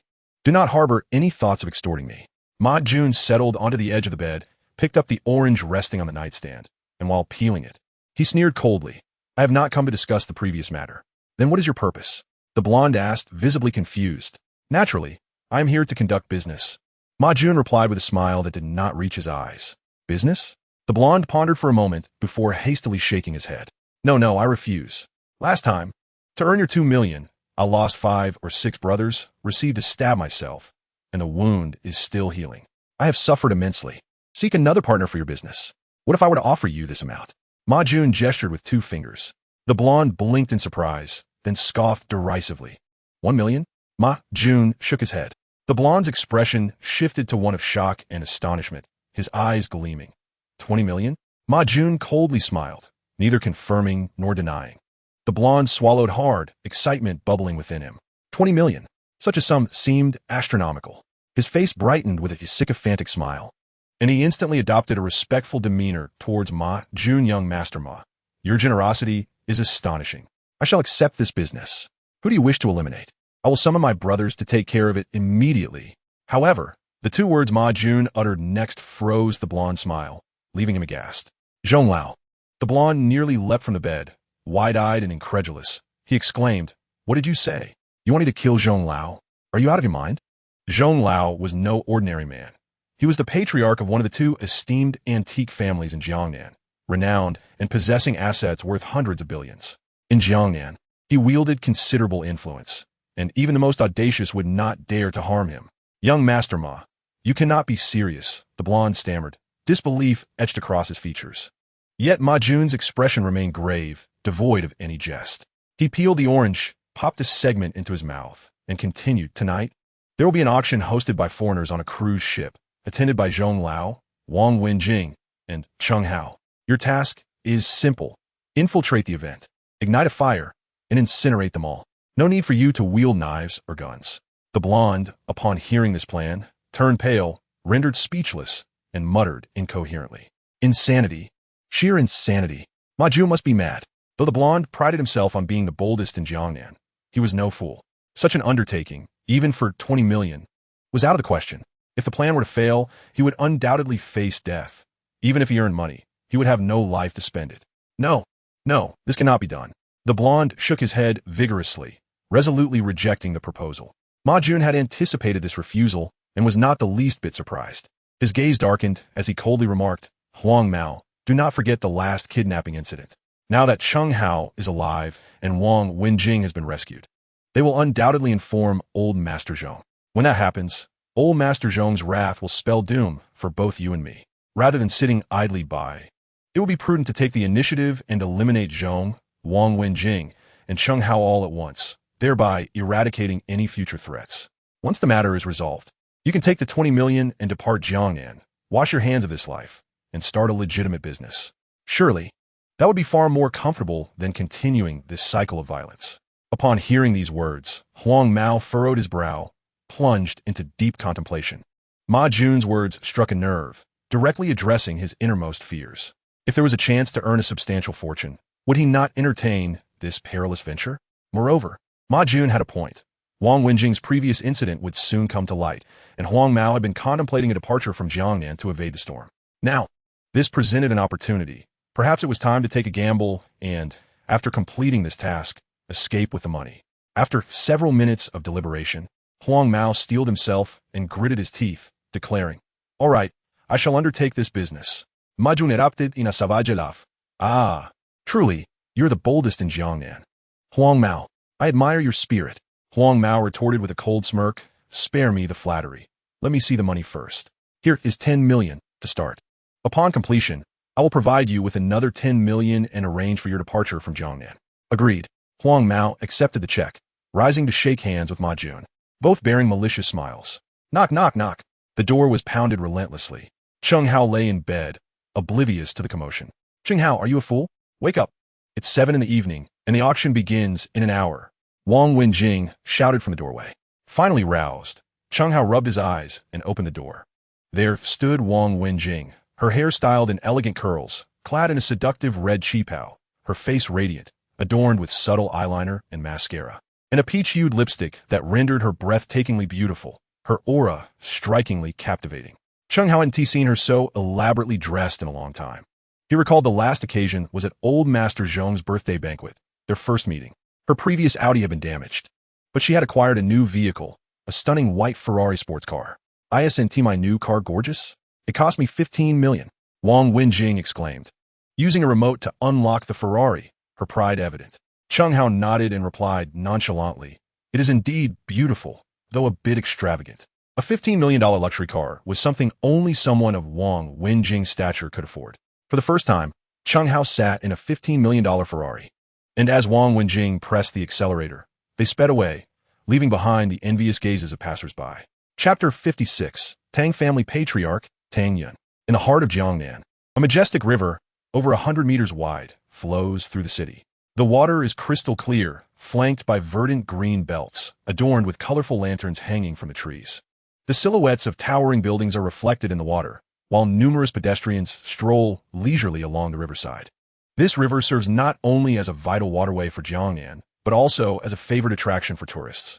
Each evening, various cruise ships, filled to capacity with passengers, glide gracefully along the water, offering breathtaking vistas. Chen Hao, having lived in Jiangnan for an extended period, finds himself exhilarated and delighted on this. His first visit to this enchanting locale. The auction is held aboard a luxurious 3-deck cruise ship, the largest in Jiangnan, capable of accommodating over 1,000 guests. The vessel boasts a hotel, restaurants, bars, and even a swimming pool, exuding opulence. Under normal circumstances, a night aboard this ship would cost no less than 10,000 yuan. However, today, Chen Hao finds himself fortunate, having spent not a single penny as he accompanies Wang Wenjing onto the cruise. Shortly after boarding, the ship departs from the dock. Embarking on its journey, the vessel is bustling with voices, housing approximately 500 or 600 individuals, all esteemed figures from the antique world, gathered for the auction. The first deck features dining and bar areas. The second deck serves as a hotel for guests to rest and sleep, while the third level boasts an open-air hall, suitable for grand events or balls. Tonight's auction is to be held in this open-air hall, but with half an hour until it commences. Wang Wenjing leads Chen Hao to the second deck to meet with Elder Zhong. Wang Wenjing places a call to her grandfather, locating his room number, and knocks on the door. Moments later, the door swings open to reveal Elder Zhong, leaning on his cane, clad in traditional attire, his demeanor vibrant and his smile warm. Behind him stands a middle-aged man, Wang Chunlin. With a radiant smile, Wang Wenjing approaches and greets them, saying, "Grandfather, Dad." Chen Hao promptly adds, "Good day, Elder Zhong." "Uncle Wang." Elder Zhong corrects her, saying, "I didn't inquire about your work. I meant to ask how your relationship with Xiao Hao is progressing. What stage are you at? When you plan to marry, so that your grandfather can hold his grandchild soon?" Instantly, Wang Wenjing's cheeks flush crimson, resembling a ripe apple. She glances at the secretly amused Chen Hao and playfully retorts to Elder Zhong, "Grandfather, what nonsense are you speaking? How embarrassing."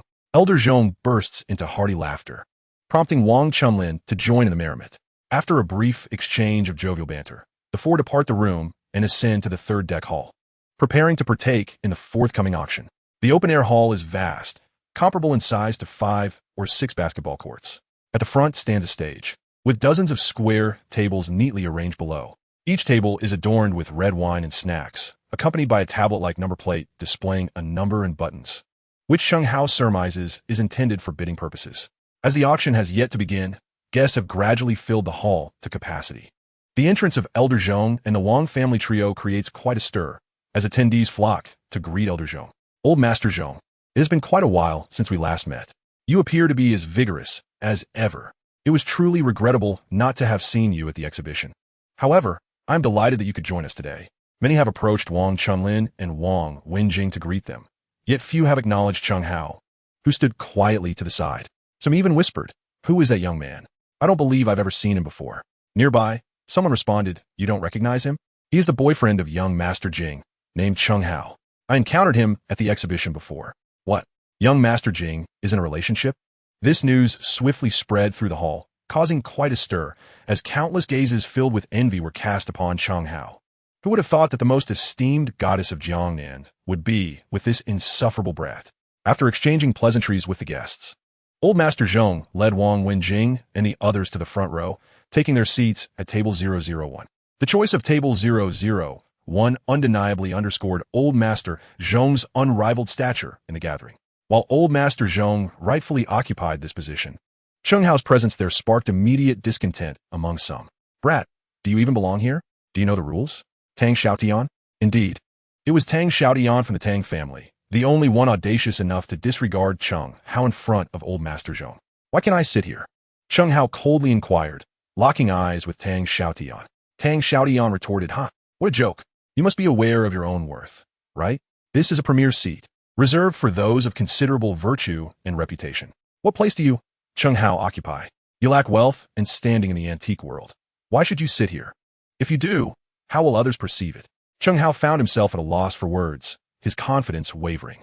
Tang Xiaotian was correct. He indeed lacked prestige in the antique realm, and his presence here was solely due to old Master Zhong's influence. Just as he sank into embarrassment, Wang Wenjing stood up, her expression icy. Tang Xiaotian, Chen Hao is my boyfriend, and by extension, my grandfather's future grandson-in-law. Thus, he is akin to a member of the Zhong family. Do you look down upon my grandfather, or of the Zhong family? Tang Xiaotian scoffed. You just said he is your grandfather's future grandson-in-law, not the current one. You and Chen Hao are not married yet. How can he be considered part of the Zhong family? You. Wang Wenjing stamped her foot in frustration and turned to old Master Zhong, exclaiming, Grandfather, he is bullying me. Old Master Zhong wore a helpless expression, caught in a dilemma. If he favored Chen Hao, it would undermine the Tang family's pride, yet remaining silent would leave his granddaughter without a way out. At that moment, a gravelly, aged voice echoed from the entrance of the hall. Xiao Tian, do not be rude. Everyone turned to see an elderly man with silvery hair, appearing to be in his 70s, leaning on a carved golden silk Nanmu cane. He was dressed in a gray Zhongshan suit, adorned with reading glasses, and a vintage pocket watch hung from his chest pocket. Chapter 57, Alice's Harp. Old Master Tang? This venerable man was none other than Tang Xiaotian's grandfather, the patriarch of the Tang family, Tang Yun. The hall erupted with astonishment as attendees exchanged incredulous glances, murmuring in surprise. Who would have imagined that old Master Tang had also arrived? The esteemed Mr. Zhong and Mr. Tang made their simultaneous appearances, a grand occasion that occurs once every decade. Today promises a delightful spectacle. Leaning on his cane, Mr. Tang approached with deliberate steps, prompting Mr. Tang Xiaotian to rush forward to assist him. Upon reaching Mr. Zhong, Mr. Tang offered a slight nod, a gesture of greeting. Mr. Zhong rose to his feet, a smile gracing his face as he remarked, My dear brother Tang, it has been months since we last met. How is your health? Mr. Tang chuckled heartily, self-deprecatingly declaring, Just an old skeleton, with one foot already in the grave. How well could I be? Mr. Zhong responded, You jest, my friend. You are not yet 70, while I have already reached 75. If anyone is to be buried, it shall be I first. Mr. Tang, wishing to shift the conversation, adopted a serious demeanor and expressed his apologies to Mr. Zhong. I heard you celebrated your 75th birthday a fortnight ago. Regrettably, I was unwell and could not personally extend my congratulations. I hope you do not hold this against me. It is but a trivial matter, hardly worthy of concern, Mr. Zhong replied, shaking his head dismissively. Mr. Tang continued, In 2 weeks, I shall be celebrating my 70th birthday, and I sincerely hope you will grace us with your presence to honor the occasion. I will be most grateful. Of course, I shall attend. Mr. Zhong affirmed with a smile and a nod. The surrounding guests, upon hearing this news, buzzed with excitement, whispering to one another. Mr. Tang's 70th birthday? What splendid news! They exclaimed. Ah, it seems we shall enjoy a drink then. Recalling Mr. Zhong's 70th birthday celebration, which lasted 3 days and nights. They remembered the throngs of attendees and the complimentary feasts offered at every hotel throughout Jiangnan, an event that even made the news. Mr. Tang's forthcoming celebration promised to be even more extravagant than Mr. Zhong's. Though both Mr. Zhong and Mr. Tang hailed from families renowned for their antique collections and shared decades of friendship, beneath the surface lay a rivalry, each family often vying for supremacy. With their fortunes and reputations in the antique world closely matched, it is said that 2 tigers cannot coexist on the same mountain, leading to inevitable minor conflicts.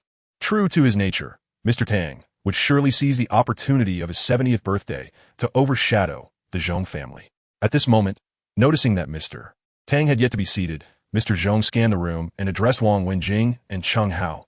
Xiao Hao, why don't you young folks take a seat at the adjacent table and allow Mr. Tang to have his place? After all, he is also a figure of prominence in the antique world, and he deserves this courtesy. With Mr. Zhong's directive, Wang Wenjing and Chen Hao, without objection, rose to cede their seats to Mr. Tang. However, Mr. Tang waved his hand dismissively, smiling nonchalantly. It is quite all right. First come, first served. As an old man, I wouldn't dare to usurp a young person's seat. What would others think? I shall sit at the adjacent table instead. Thus, Mr. Tang, accompanied by Mr. Tang Xiaotian, proceeded to table 002 and took their seats. At that moment, the sound of a gong resonated through the hall, signaling the commencement of the auction. A strikingly attractive woman clad in a white bustier and ultra-short denim shorts stepped onto the stage, a smile illuminating her face. With flowing auburn hair, a pronounced nose, and porcelain skin, her foreign heritage was evident. Good evening, esteemed guests. Welcome. I am Alice Yakin, the host of this auction. As the name resonated through the audience, many faces displayed astonishment, including those of Elder Zhong and Elder Tang, who were equally taken aback. Chen Hao, bewildered, wondered why a mere foreign beauty could elicit such a reaction. Suddenly, an electronic voice echoed in his mind, indicating that the system was retrieving information. The search completed, revealing Alice Yakin, female, 25 years old, possessing dual doctorates in history and archaeology, and a professional antique collector. She hailed from the illustrious Alice family of Ozhou, known as the largest antique dynasty globally, with assets exceeding trillions of dollars, ranking among the top 10 wealthiest families in the world, with members dispersed across the globe and holding substantial shares in over 70 major museums, auction houses, and exhibitions.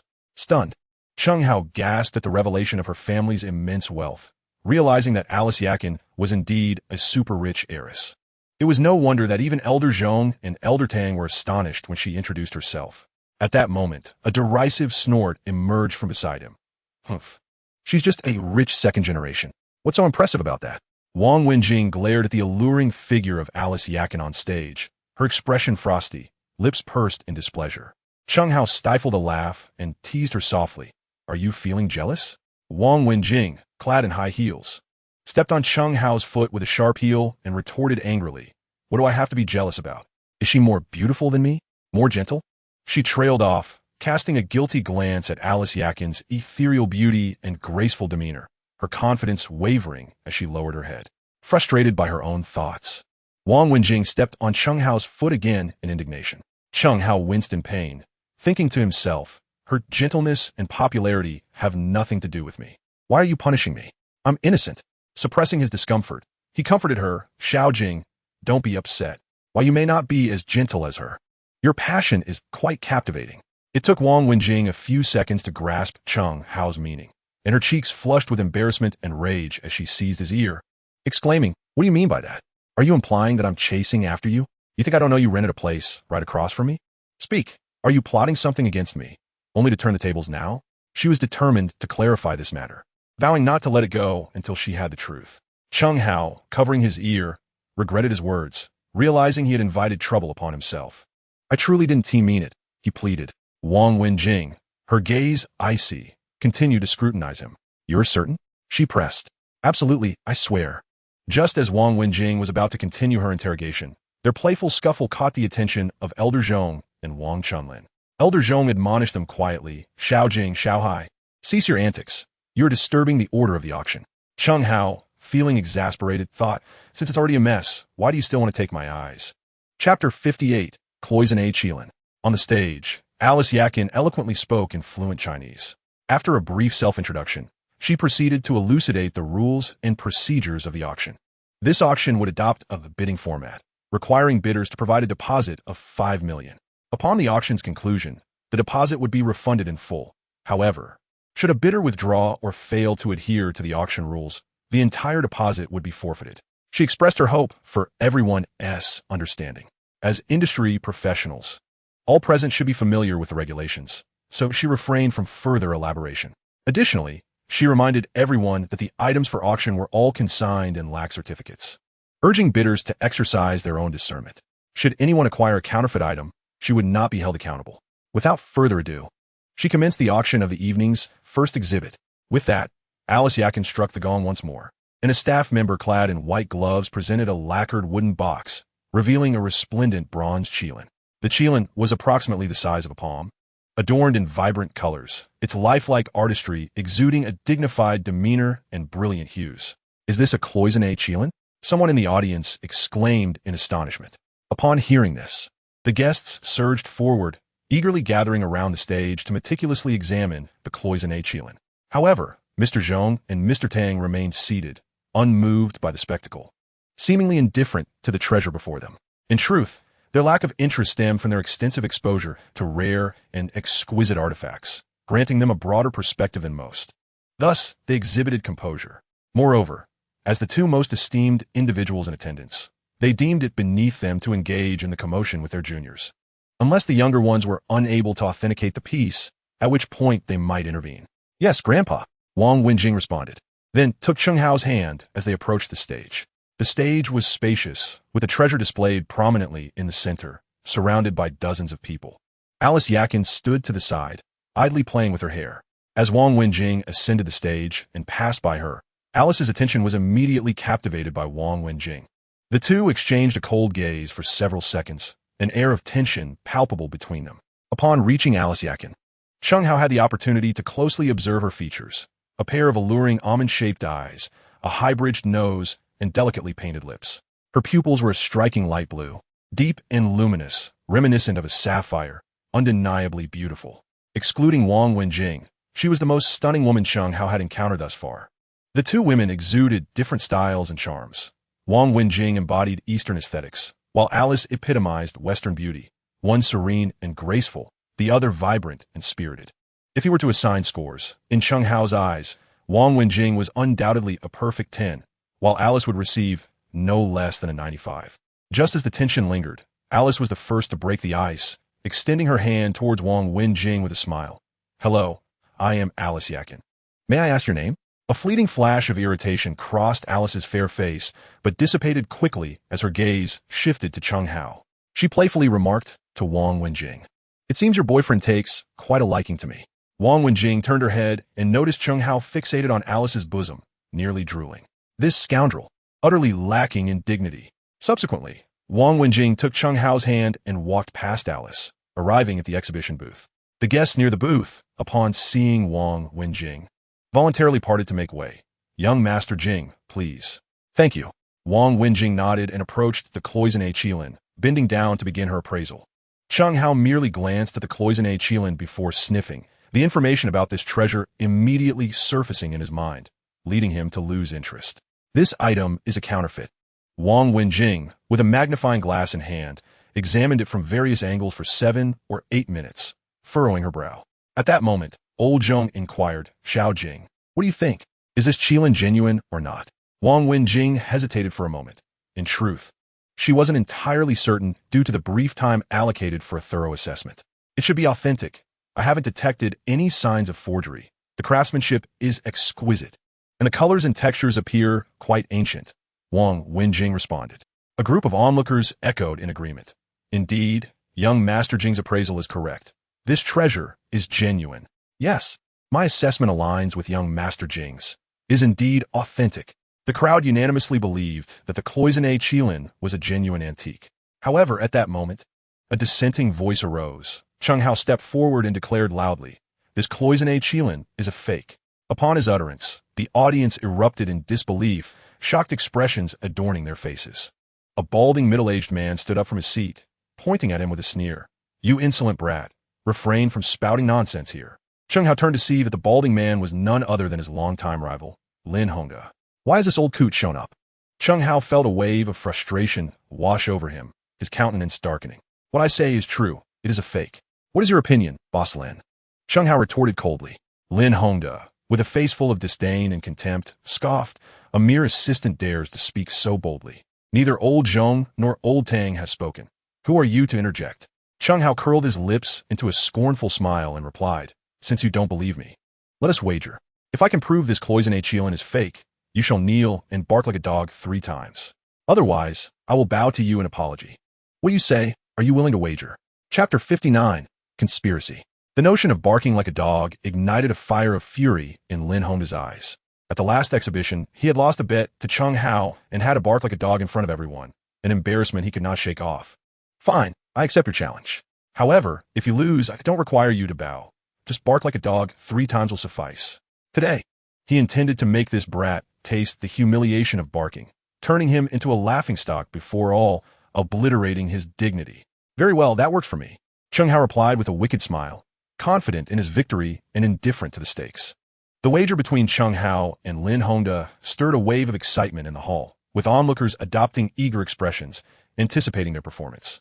Meanwhile, old Master Zhong remained silent, refraining from uttering a word. Tang Xiaotian wore a sinister smile, relishing the prospect that should Chen Hao falter, he would not only lose face, but also bring disgrace upon the Zhong family. At that moment, old Master Zhong would realize that Chen Hao was merely an ineffectual waste, compelling him to sever ties with Wang Wenjing. Once they were parted, the engagement between Tang Xiaotian and Wang Wenjing would be merely a matter of time. Lin Hongda, brimming with arrogance, coldly smirked. In his view, Chen Hao was destined for defeat. All present had unanimously declared that the cloisonné qilin was genuine. How could Chen Hao, should he assert otherwise, possibly stand against a multitude of professional appraisers? The arrogant young man would learn his place today. All eyes in the room turned to Chen Hao, who confidently stepped onto the stage, a smile gracing his face. Clearing his throat, he began to elucidate why this cloisonné qilin was a counterfeit. To commence, the cloisonné qilin is an enamel artifact from the Qing dynasty, boasting a history of over a century. The term cloisonné qilin is merely colloquial.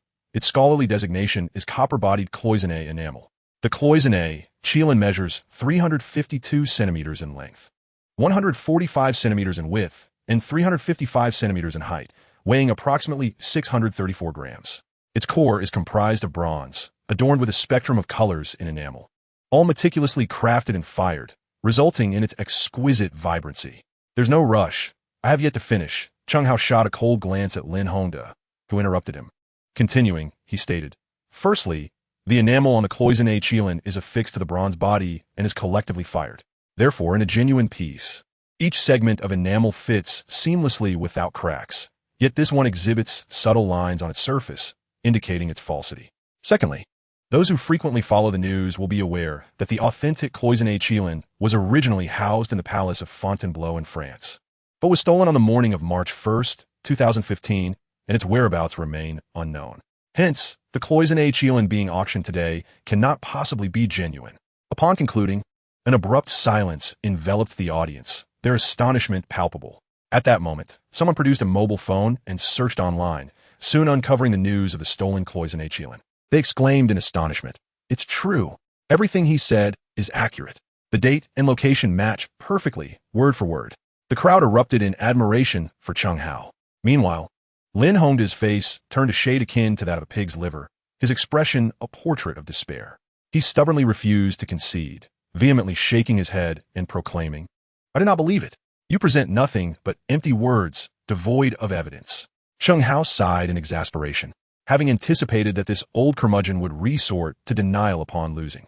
At that moment, old Master Zhong suddenly rose, supported by Wang Chunlin, and ascended to the stage with the aid of a cane. The guests below were instantly electrified, buzzing with excitement. "Look, old Master Zhong is personally intervening. Once he examines it, the truth will be revealed." Equipped with a magnifying glass, old Master Zhong leaned in to scrutinize the piece for a minute or two before announcing to the crowd, "This treasure is indeed a counterfeit." The impact of his declaration struck Lin Hongda like a bolt from the blue, leaving him ashen-faced. Chen Hao chuckled, "You may not trust my words, but surely you believe in the words of Elder Zhong?" Lin Hongda, of course, dared not express disbelief, for that would be tantamount to slapping Elder Zhong in the face, unless he wished to forfeit his standing in Jiangnan. "I believe." Lin Hongda swallowed hard, suppressing any dissent. "Then why not promptly imitate a dog's bark?" Lin Hongda's face flushed crimson, overwhelmed with shame, especially in front of hundreds of peers from the antique community, with both Elder Zhong and Elder Tang present. This was indeed a significant embarrassment for him. Gritting his teeth, he reluctantly barked, "Woof, woof, woof." His voice was barely audible, and immediately after he bolted, fleeing the hall like a drenched dog, eliciting a raucous laughter from the crowd. Although Chen Hao had proven that the cloisonné qilin was a counterfeit, someone still paid 500,000 to acquire it. To create a forgery that could deceive the eye is, in itself, an art form. Even if it is not an authentic antique, it can still adorn a home collection. Some antique collectors, being of limited means, specifically seek such items to save money while satisfying their collecting desires. Naturally, one could also use this counterfeit to deceive others, selling it at a premium to reap the profit, though such scenarios are rather scarce. The antique world, though populated by many novices, often sees these neophytes unable to afford expensive pieces. Those who can afford them are typically seasoned professionals, experienced and not easily duped. Furthermore, even if one lacks expertise in appraisal, a modest sum of several $1,000s can procure the services of a seasoned appraiser, making it quite difficult to sell expensive forgeries. As the first auction item concluded, the second item quickly followed. The next treasure was the Jiuzhou Qingyan Jade Seal, a Qing dynasty artifact of considerable value, which had been unanimously authenticated as genuine by the attendees. Chen Hao also participated in the appraisal, confirming its authenticity without question. Subsequently, a fervent bidding war ensued. starting at 3 million and surging to 13 million, an increase of a full 10 million. Ultimately, the Zhuzhou Qingyan Jade Seal was sold for 15 million to Tang Yin. Elder Zhong had initially intended to compete for it, but reconsidered, deeming the price somewhat unworthy, and thus relinquished his pursuit. On the deck of the cruise ship, the auction was in full swing, bustling with activity, while a crisis silently loomed in the depths of the vessel. At that moment, the engine control room was filled with hundreds of barrels of fuel intended to power the engine, now transformed into potential explosives, ready to detonate at any moment. Huang Mao, along with a dozen subordinates, had disguised themselves and infiltrated the cruise ship, lying in wait in the cargo hold for over an hour. Chapter 60. The National Treasure Jade Seal. Under the serene glow of moonlight, a splendid luxury cruise ship sailed across the vast ocean. At this juncture, the ship was nearly 20 nautical miles from shore. An explosion aboard would spell disaster, claiming the lives of all on board, whether by fire or drowning. Huang Mao glanced at the time. It was already 11:45 p.m., and it was time to set their plan in motion.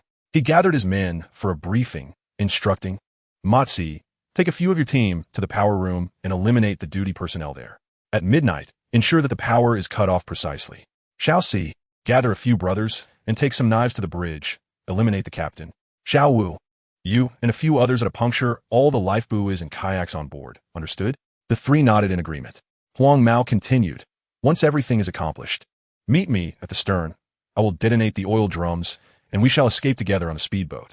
After this deed is done, I shall reward each of you 200,000. Is that clear? A chorus of voices responded, understood, boss.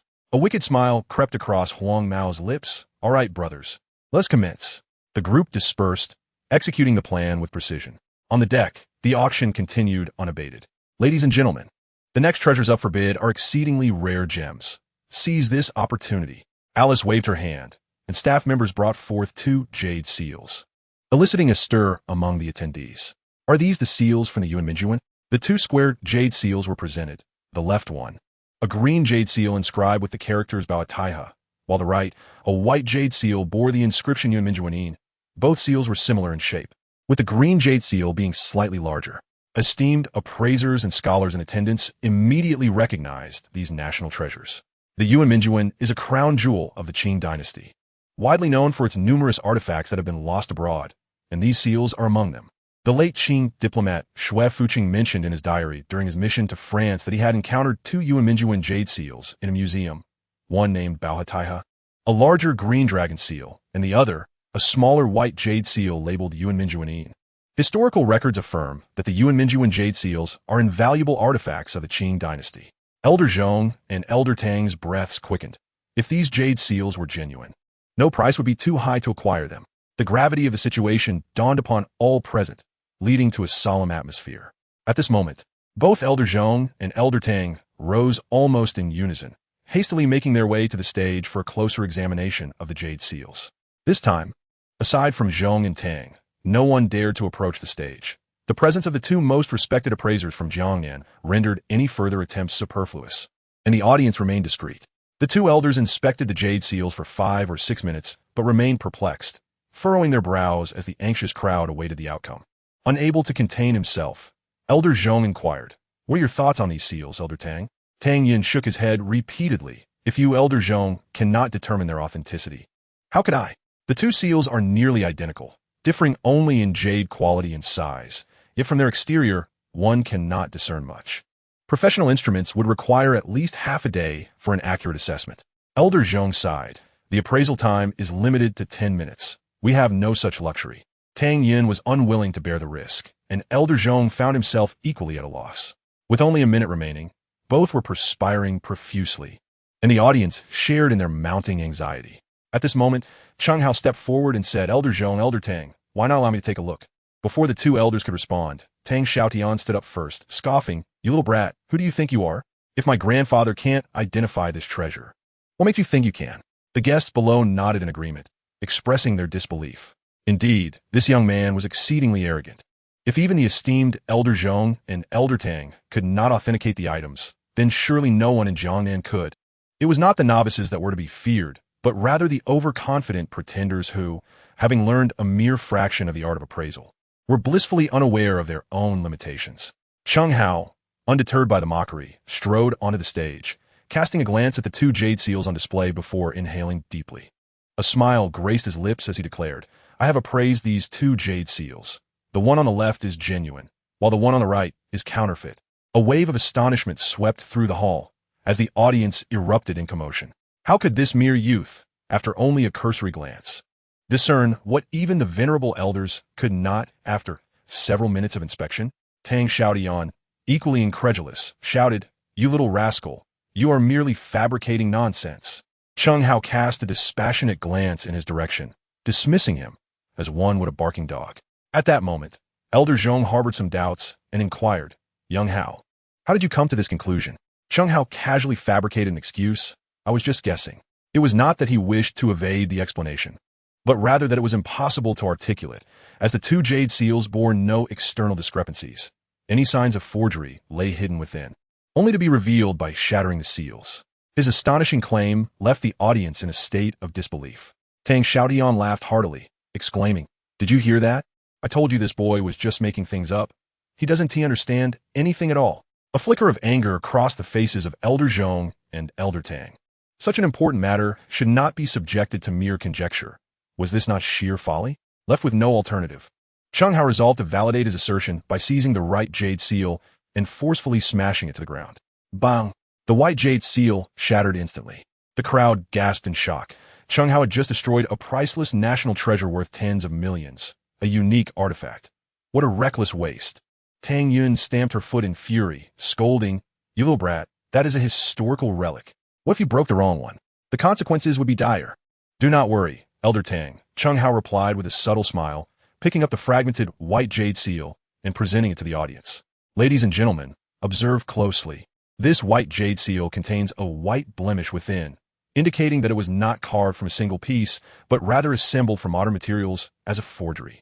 Elder Zhong and Tang Yun leaned in to inspect, finding Chen Hao's assertion to be accurate. The blemish indeed suggested that this white jade seal could not possibly be genuine. Tang Yun breathed a sigh of relief, her heart still racing, as she remarked, "You little rascal, fortunately, it was a fake. You nearly gave me a heart attack." Zhong Lao's gaze fell upon the exquisite jade seal displayed on the exhibition stand. If Chen Hao's appraisal proved accurate, then this jade seal must indeed be an authentic artifact. Historical relics of such caliber, particularly those from the old summer palace, are typically prohibited from being sold or privately hoarded. They should only be donated to museums, thereby contributing to the nation and performing a noble deed. Tang Yun promptly nodded in agreement, affirming, "Very well, I shall defer to your judgment, Zhong Lao." Subsequently, both Zhong Lao and Tang Yun each contributed 5 million, acquiring the jade seal at an initial bidding price of 10 million, with no one daring to raise the bid throughout the process. Upon completion of the transaction, Alisai Yakin shot a frosty glare in Chen Hao's direction. These two jade seals from the old summer palace were anticipated to fetch over 80 million, yet due to Chen Hao's mishap with one of them, the price plummeted to merely 10 million, with no competing bids. The previous item, the cloisonné qilin, was also unanimously deemed authentic. Had Chen Hao not intervened to unveil the truth, that qilin could have easily sold for at least 20 million, but ultimately, it was concluded at a mere 500,000, a staggering discrepancy. Although Alisai Yakin harbored some disdain for Chen Hao, she held profound admiration for his appraisal skills. Even on a global scale, there are few appraisers with such extensive experience, especially considering his youth, appearing to be in his 20s, with boundless potential for future development. She silently resolved to cultivate a connection with him once the auction concluded. As the auction for the old summer palace jade seal wrapped up, the next treasure was introduced. Ladies and gentlemen, please welcome the final exhibit of today's auction, a Tang Dynasty blue and white porcelain bowl. As Alisai's voice echoed, a beautifully crafted, colorful blue and white porcelain bowl came into view.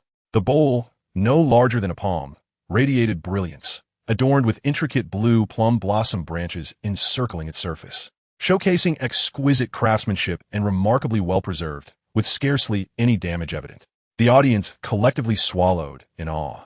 It is exceedingly rare for Tang Dynasty porcelain to be in such pristine condition. The anticipated price for this blue and white bowl was projected to be no less than 30 million, marking it as a rare gem among porcelain artifacts. The crowd exchanged glances and murmured in discussion. "I believe this approach is quite effective. It prevents the chaotic rush to the stage, where one pushes another, and ultimately, no one gets a clear view of the treasures, one voice suggested. Most concurred with this perspective, though some raised concerns. Selecting a representative is a commendable idea, but the question remains, who shall be chosen? If the selected individual lacks the requisite expertise and misjudges, it could lead to everyone's misfortune.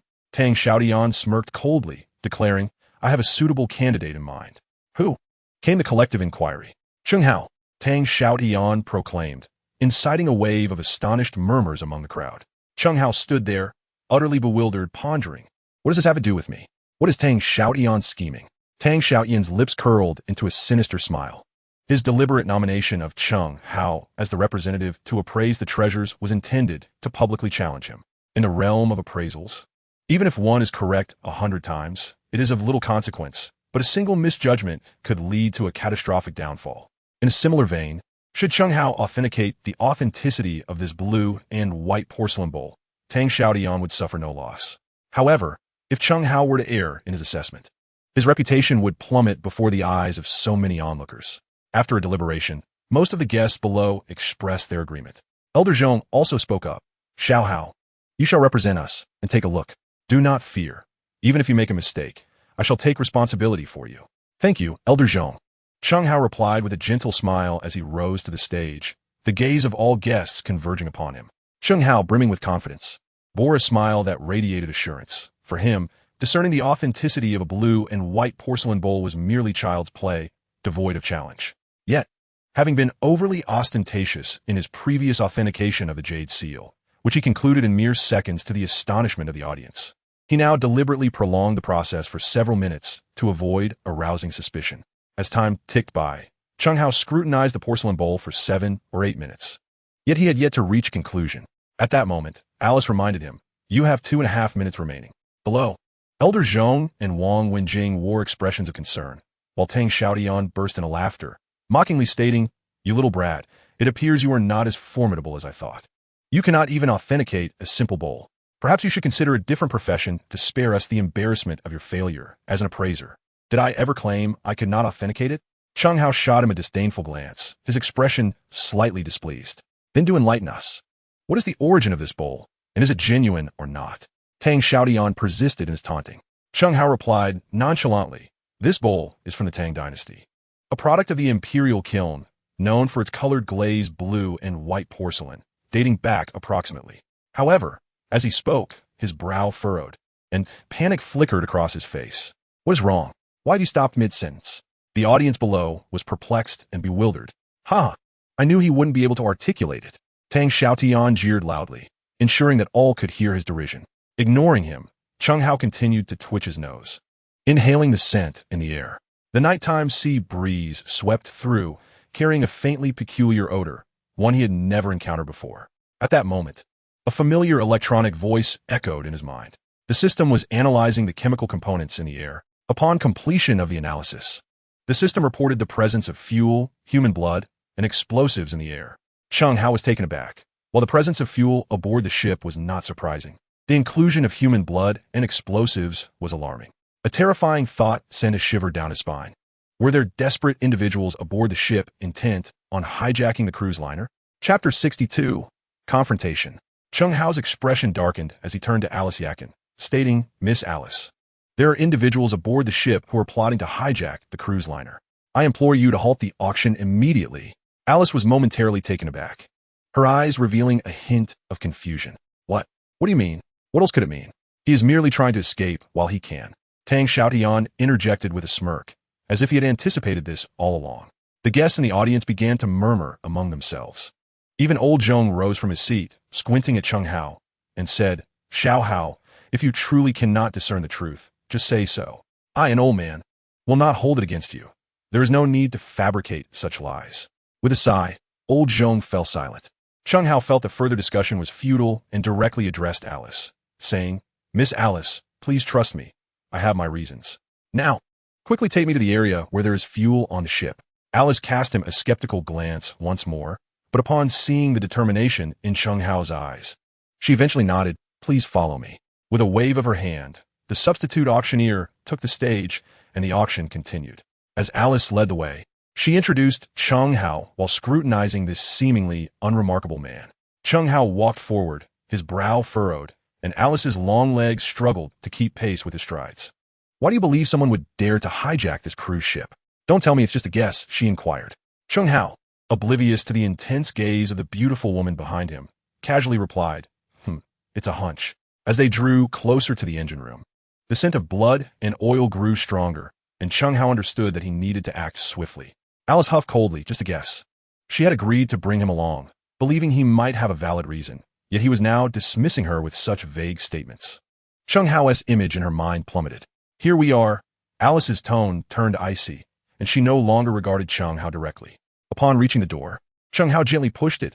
Why is this door unlocked? Only then did Alice notice the peculiar absence of security personnel around them.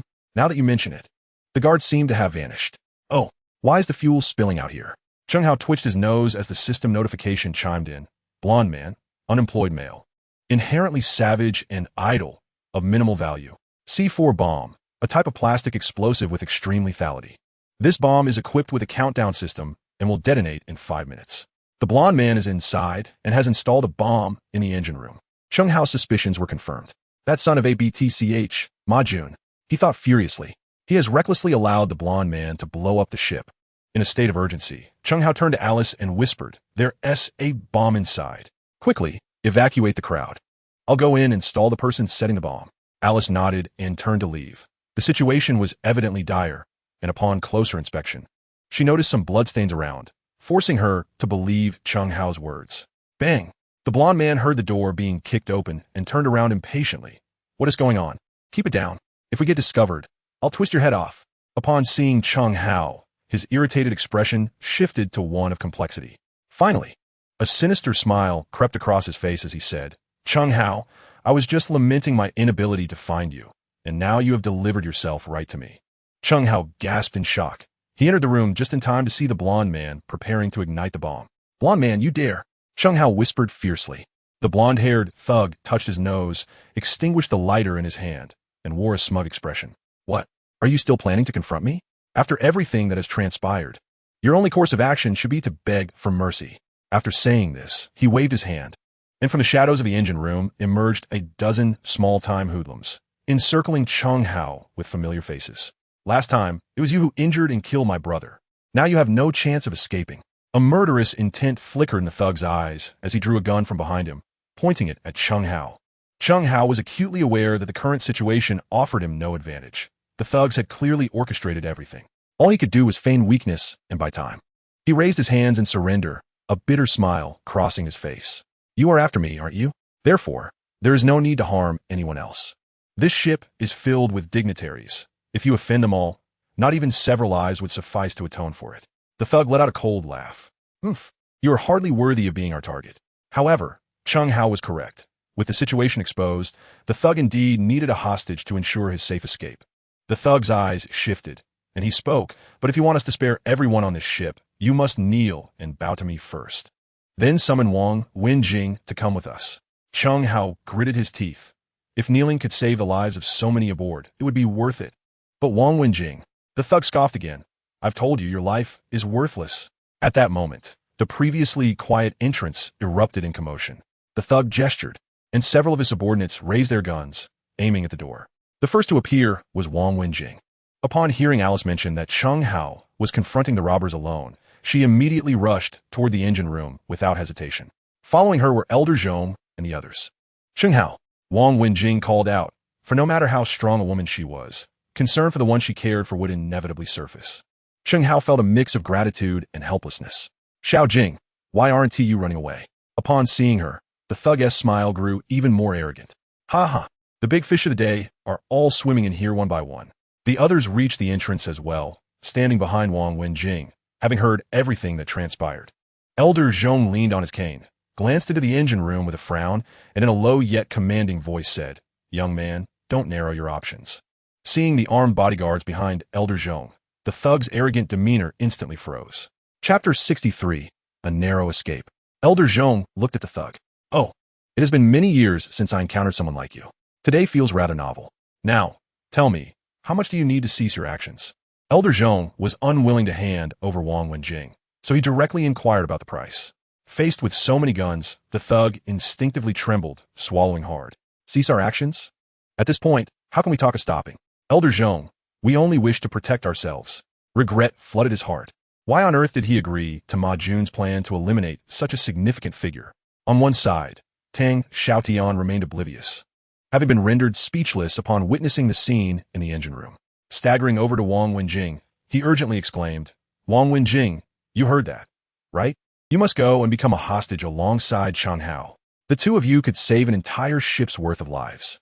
Chen Hao shot him a disdainful glance, while Old Zhong's expression darkened instantly. Previously, Old Zhong had silently commended Tang Xiaotian for his courage in following Wang Wenjing without hesitation. But it was now apparent that he was nothing but a fool. In contrast, Chen Hao's character was leagues above his. Xiaotian, be quiet. Old Tang reprimanded, sensing the gravity of the situation, and promptly pulled the disgraceful Tang Xiaotian behind him. After mentally noting Tang Xiaotian's foolishness, Old Zhong turned his attention to the young man with the yellow hair. How about 10 billion? A chance for everyone to live. The mention of 10 billion momentarily stunned the young man, as it was 50 times the sum of 2 million. However, he quickly regained his composure. It was evident that this was merely Old Zhong's delaying tactic. With his life at stake, he had no guarantee of being able to spend that money. Forcing a smile, the young man replied, Old Zhong, we lack the courage to accept your generous offer. We only seek the life of young Master Jing. Old Zhong fell silent, merely narrowing his eyes at the young man. The atmosphere crackled with tension. At that moment, Chen Hao suddenly received an alarming message in his mind. The update read, the explosion time for the C4 explosives is down to 1 minute. Please ensure your personal safety. Chen Hao was taken aback. Setting aside the sudden intelligence of the system, the imminent explosion was a pressing concern. Ignoring the menacing guns pointed at him, Chen Hao shouted, there is a time bomb here, and only 1 minute remains. Before anyone could react, the previously quiet Alice swiftly drew a miniature handgun from behind her. Bang! In an instant, the young man with yellow hair was shot in the head, his expression one of surprise. Everyone froze for a moment. His subordinates, already a disorganized mob, hesitated to fire their weapons. Now, with their leader dead, they disregarded their own safety and fled in a panic. Seizing the opportunity, Chen Hao grabbed one of the thugs, wresting the gun from him and pressing it to his forehead. Speak, how do we deactivate this bomb? The thug, trembling in fear, stammered the code. You need the code. Only the boss knows it. Let me go, I don't want to die. It appeared that halting the bomb was impossible. Thus, Chen Hao gritted his teeth, glanced at Wang Wenjing, and approached the bomb. I'm sorry, Wenjing, I have no choice. He contemplated taking the C4 and jumping into the sea, reasoning that since he had survived being beaten by the young man and his gang, perhaps he possessed some extraordinary ability. The thug urgently interrupted. What are you doing? Don't touch the bomb. It has a gyroscope. Moving more than 10 steps will trigger the explosion. Upon hearing this, even Tang Yun, who had been feigning calm at the entrance, could no longer maintain her composure and turned to flee. Tang Xiaotian, terrified, stumbled away in a desperate scramble. Those who had gathered to watch alongside Elder Zhong began to sense the dire situation and hastily retreated. An urgent update indicated that there were merely 20 seconds left until the detonation of the C4 explosives. In this critical moment, Chen Hao conceived a bold idea. His prior knowledge of these devices had been superficial. He had never attempted to fully assimilate the information of a single item. Should he take the gamble? Lost in thought, he crouched before the bomb and closed his eyes. The proximity intensified the acrid scent, and an overwhelming influx of data regarding the bomb flooded Chen Hao's mind, revealing every flaw in each component, yet the password eluded him. At that moment, Wang Wenjing finally managed to push through the crowd to Chen Hao's side, tugging at him urgently. We must leave now, or we'll be too late. To be precise, it was already too late. The majority of the people had yet to evacuate the cruise ship, and fleeing now was merely an attempt to avoid immediate annihilation. Chen Hao's mind was inundated with a torrent of information, causing a throbbing pain that felt as though it might split his head. Not yet. I can decipher the password imminently. Trust me. A flicker of hesitation crossed Wang Wenjing's eyes, but upon witnessing Chen Hao's agonized yet resolute demeanor, she sighed. Alas, you are truly foolish. With that, she knelt beside him, steadfast in her support. The more he recited the password, the more elusive it became. An update echoed in his mind. C4 bomb countdown, 10, 9, 8, 7, 6, 5, 4, 3, 2, 1 in the final second. Chen Hao suddenly lifted his head and swiftly inputted the string of numbers that had just flashed in his mind. With a precise click, as he pressed the last digit. The bomb's incessantly flashing red light finally extinguished. Wang Wenjing's voice trembled with disbelief. It worked. The bomb has stopped. Chen Hao's expression relaxed at last. Yes. Splendid, yet before he could finish his sentence, he rolled his eyes and collapsed. Upon fainting, Chen Hao felt as though he were submerged in an ocean of information, struggling against waves of data that threatened to drown him. Just as he spotted a rocky outcrop ahead, he desperately reached out and grasped it. To his surprise, the stone was soft. Instantly, the ocean of information vanished, replaced by a cold system notification resonating in his mind.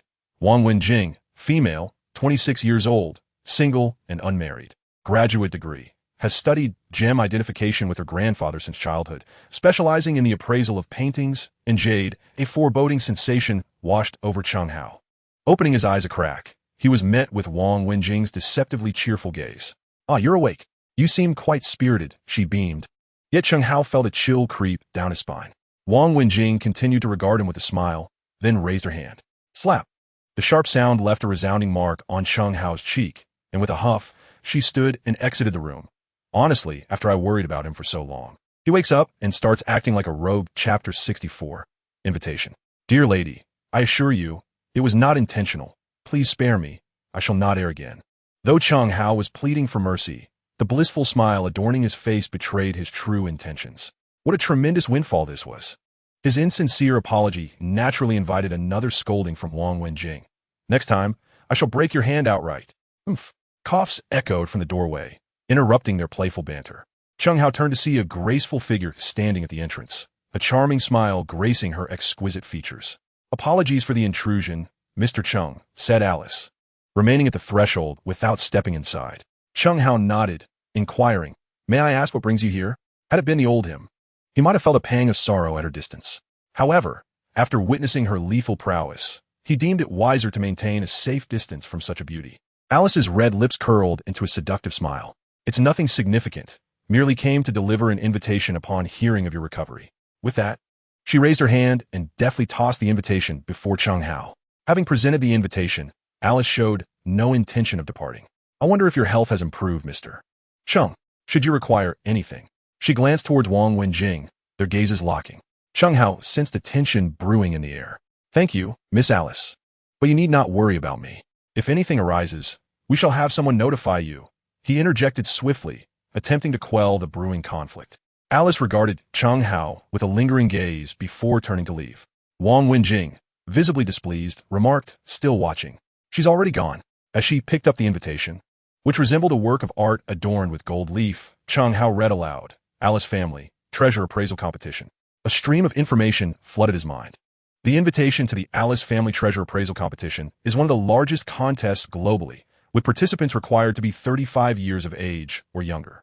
The winner receives substantial rewards, and entry necessitates an invitation, divided into special and general categories. This invitation is a rare special invitation. Wow, does this mean I'm a VIP for this grand contest? What an honor, Chen Hao exclaimed, tucking the invitation away. By the way, Xiaojing, do you have an invitation?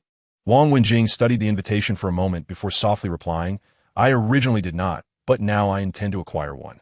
She then proceeded to update Chen Hao on the current situation aboard the ship. As for the henchmen left by the yellow-haired man, some had managed to flee, while the majority were captured by Elder Zhong and Elder Tang's men. It's Ma Jun, Wang Wenjing stated coldly. Grandfather has informed everyone on the ship, and soon enough, he will face the repercussions without us needing to intervene. Chen Hao nodded, as he had anticipated. This lawless fellow was finally going to pay for his actions. Once again, the door was met with a cacophony of noise. Mr. Cheng, good day. A plump middle-aged man stood at the entrance, holding a small box. Chen Hao's mind immediately conjured his relevant information. Sun Kai, a gem merchant and the chairman of the international gem company Kairoe, engages in a multitude of business ventures spanning various industries, and possesses considerable credentials in the realm of antique collection, with high value. Chen Hao nodded, and the middle-aged man promptly entered, approaching Chen Hao's hospital bed and presenting a box along with a business card. This matter is truly thanks to you, Boss Cheng. I cannot express my gratitude adequately. Please accept this modest gift as a token of my appreciation. As he spoke, a sincere smile illuminated his face, entirely incongruous with the ruthless business acumen described in the documents. Chen Hao accepted the small box, and the familiar chime echoed in his mind. Inside lay a blue diamond weighing 10 carats, sourced from a neighboring country where a 125-carat blue diamond rough had been discovered, sharing the same origin as the renowned Hope diamond. Though its polish and historical significance may not rival that of the Hope diamond, it was equally crafted by esteemed hands and held immense value. Chen Hao was both astonished and elated, yet his curiosity prompted him to inquire, "Such a precious gift. What is your intention, Mr. Sun?" Sun Kai waved his hand dismissively. "Oh, it's well-deserved. You have saved countless lives this time. Please accept this small token." After exchanging pleasantries and complimenting Wang Jingwen, he exited. "Should you need anything in the future, do not hesitate to ask. I will not decline if it is within my capability." Sun Kai stepped out, but turned back momentarily to add. Chen Hao, still feeling somewhat weak and unable to rise, could only clasp his hands in gratitude. As soon as Sun Kai departed, Chen Hao eagerly opened the small box. A crystalline blue gemstone lay serenely amidst the purple velvet, its luster and cut nearly flawless. "Wow, Xiao Jing, do you have any idea how much this diamond is worth?"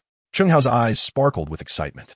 Wang Wenjing, observing his reaction, found it amusing that, after experiencing such turmoil, he still had the presence of mind to ponder monetary value. "Although I'm not particularly knowledgeable about jewelry, a diamond of this quality must be worth at least several million." Chen Hao had prepared himself for this revelation, yet when Wang Wenjing voiced it, he could not suppress a small cheer. "Several million. My dream of becoming a millionaire has just materialized." Wang Wenjing gently patted his head. "Don't act so naive. There will be more visitors soon. Stay composed." Chen Hao chuckled sheepishly, gazing at the gemstone until the next knock on the door prompted him to reluctantly stow it away. As Wang Wenjing had predicted, a steady stream of visitors came to see Chen Hao upon hearing of his awakening, many of whom brought gifts. Although the most valuable offering remained the blue diamond from Sun Kai, nearly all expressed their gratitude by referring to him as their savior. And Chen Hao could genuinely feel their sincerity. Ultimately, Wang Wenjing ushered everyone out under the pretext of his need for rest, graciously accepting the business cards and gifts on his behalf. In that moment, he distinctly sensed a thread amidst the flood of information guiding him toward answers. Though fleeting, the sensation was unmistakable. What could this be? Chapter 65, At the End of the Road. A female inspector, noticing the arrival of Chen Hao and his companion, approached them politely and inquired, "So, you two are the primary witnesses to this incident, correct?" Chen Hao nodded. The inspector, appearing youthful and possessing an exceptionally delicate countenance, especially her remarkably clear eyes, gazed curiously at him, causing him to feel somewhat bashful. This case had been assigned directly from above, with orders to apprehend individuals involved, and they had been instructed to attend to the two witnesses with particular care. Consequently, prior to Chen Hao's arrival, everyone had been speculating about the significant figures who warranted such attention. Ultimately, among the two, the woman exuded an air of distinction, while the man seemed rather unremarkable, almost resembling a dependent. Although the young inspector was intrigued, she refrained from probing further. After organizing some materials, she led the pair to a recording room, stating, "Let's commence the documentation now." Over the ensuing 2 hours, the inspector inquired about matters pertinent to the case, touching upon the death of Huang Mao only briefly before allowing the duo to leave. "This is my first visit to the inspector's bureau," Chen Hao remarked as he stepped out of the recording room, surveying his surroundings with a sense of novelty. Wang Wenjing scoffed. "Oh, really? I thought you were acquainted with that young lady, as she seemed quite intent on observing you." "Naturally, it's my chart at work. Are you feeling a bit envious?" Chen Hao replied, glancing at Wang Wenjing, who was pouting slightly, bringing him an inexplicable joy. Always with the banter, Wang Wenjing retorted, rolling her eyes at him. They did not rush to leave, but instead meandered towards the interrogation room, having heard that Ma Jun had been detained, and decided to take a look. Just as they approached the door, two familiar voices echoed from within. "What are you doing? Let go of me. Do you know who I am? You must have made a mistake. How could they arrest him? He hasn't done anything." Chen Hao and Wang Wenjing exchanged glances before entering. Ma Jun was seated in the interrogation chair, looking haggard with bloodshot eyes. Lu Tingting was seated nearby, sobbing uncontrollably, her makeup ruined. Upon seeing Chen Hao and Wang Wenjing enter, Ma Jun's expression twisted into one of rage as he hissed, "Chen Hao, I knew it was you behind this. Just wait until I get out. I'll make you pay." Currently handcuffed, he could only resort to empty threats. Chen Hao, witnessing Ma Yun is disgraceful demeanor, felt a sense of satisfaction and retorted coldly, "Ma Jun, you reckless fool. Do you still dream of getting out?" "Not a chance." Ma Jun glared at Chen Hao and scoffed, "Huh? You think you're something special? With my family's resources, do you really believe I can't get out? Chen Hao's expression turned icy. You certainly won to escape. Do you realize how many enemies you've made with your scheme to blow up the cruise ship? The entire Jiangnan will rise against you. Your family's assets cannot protect you. Lu Tingting, upon hearing this, went pale, crying as she rushed to Ma Jun's side, demanding, is that true? Ma Jun, is what he said true? What have you done? Ma Jun, visibly irritated, shouted back, so what if it is? If it weren't for you, I would never have been involved with this jinx. Chen Hao, it's all your fault. Now get away from me. Upon hearing these words, Lu Tingting wept even more violently, her expression one of profound sorrow. However, as soon as she caught sight of Chen Hao extending his hand towards her, she hurriedly stepped forward and grasped his hand. Chen Hao, I am truly sorry. I was blind to the truth before. I beg for your forgiveness. I will heed your every word from now on. Considering how well I treated you in the past, let us reconcile. Please, I implore you, she sobbed. Witnessing Lu Tingting's obsequious demeanor, Chen Hao sighed internally and shook her hand off, subsequently taking Wang Jingwen's hand instead. Indeed, you were blind, but I owe you no obligation to forgive. With that, Chen Hao turned away, holding Wang Jingwen's hand as they departed, indifferent to the heart-wrenching cries of Lu Tingting behind them. Meanwhile, Ma Wei had just arrived in Myanmar today and, with no time to rest, made his way directly to the mine. However, before he could enter, a group of mercenaries wielding MK rifles blocked his path. Ma Wei's expression darkened. Do you know who I am? How dare you impede my way? Call your boss out. No need for that. I am right here, responded Boss Wu, stepping forward with his hands clasped behind his back. Sensing the tension, Ma Wei quickly exited his vehicle, offering a cigarette with a forced smile. Boss Wu, I didn't realize you were here. It's Ma Wei. You don't remember me? The power in the dealings of raw stones ultimately lay with the mine owner. And even though Ma Wei was a regular customer, he found himself at the mercy of Boss Wu's disposition. I know you, my boss. You are precisely the one I am blocking, Boss Wu remarked, brushing aside the offered cigarette. Ma Wei's expression stiffened, a sense of foreboding creeping into his mind. But I'm a loyal customer, Boss Wu, and we urgently need this batch of goods. Surely we can set aside the jokes? Boss Wu shook his head and turned away, signaling for the mercenaries to escort Ma Wei out. Faced with a row of ominous gun barrels, Ma Wei dared not advance further, his anxiety mounting. He shouted across the mercenaries, Boss Wu, are you raising prices? How much will it be? 500 per pound. How does that sound? Upon hearing this, Boss Wu paused, slowly turning to face Ma Wei, sighing deeply. Alas, my boss, I will not sell any price. You may blame your precious son for offending my benefactor. Indeed, it was Chen Hao, just the day prior, prompted by that young man's words. He had undergone a medical examination, only to discover early-stage lung cancer. If he delayed treatment for another half-month, it would be too late for salvation. Undoubtedly, he owed his life to Chen Hao, and thus felt compelled to honor the promises made to him. Ma Wei was momentarily stunned. His son had Ma Jun, in addition to incurring significant losses for the company, also offended a powerful figure. Although today was filled with frustration, he was not prepared to concede defeat. Chapter 66, Fortunate Misfortune. Despite Boss Wu's refusal to conduct business with him, this did not signify that he could not acquire raw stones in Myanmar. Time was of the essence, and he swiftly redirected his convoy towards another location.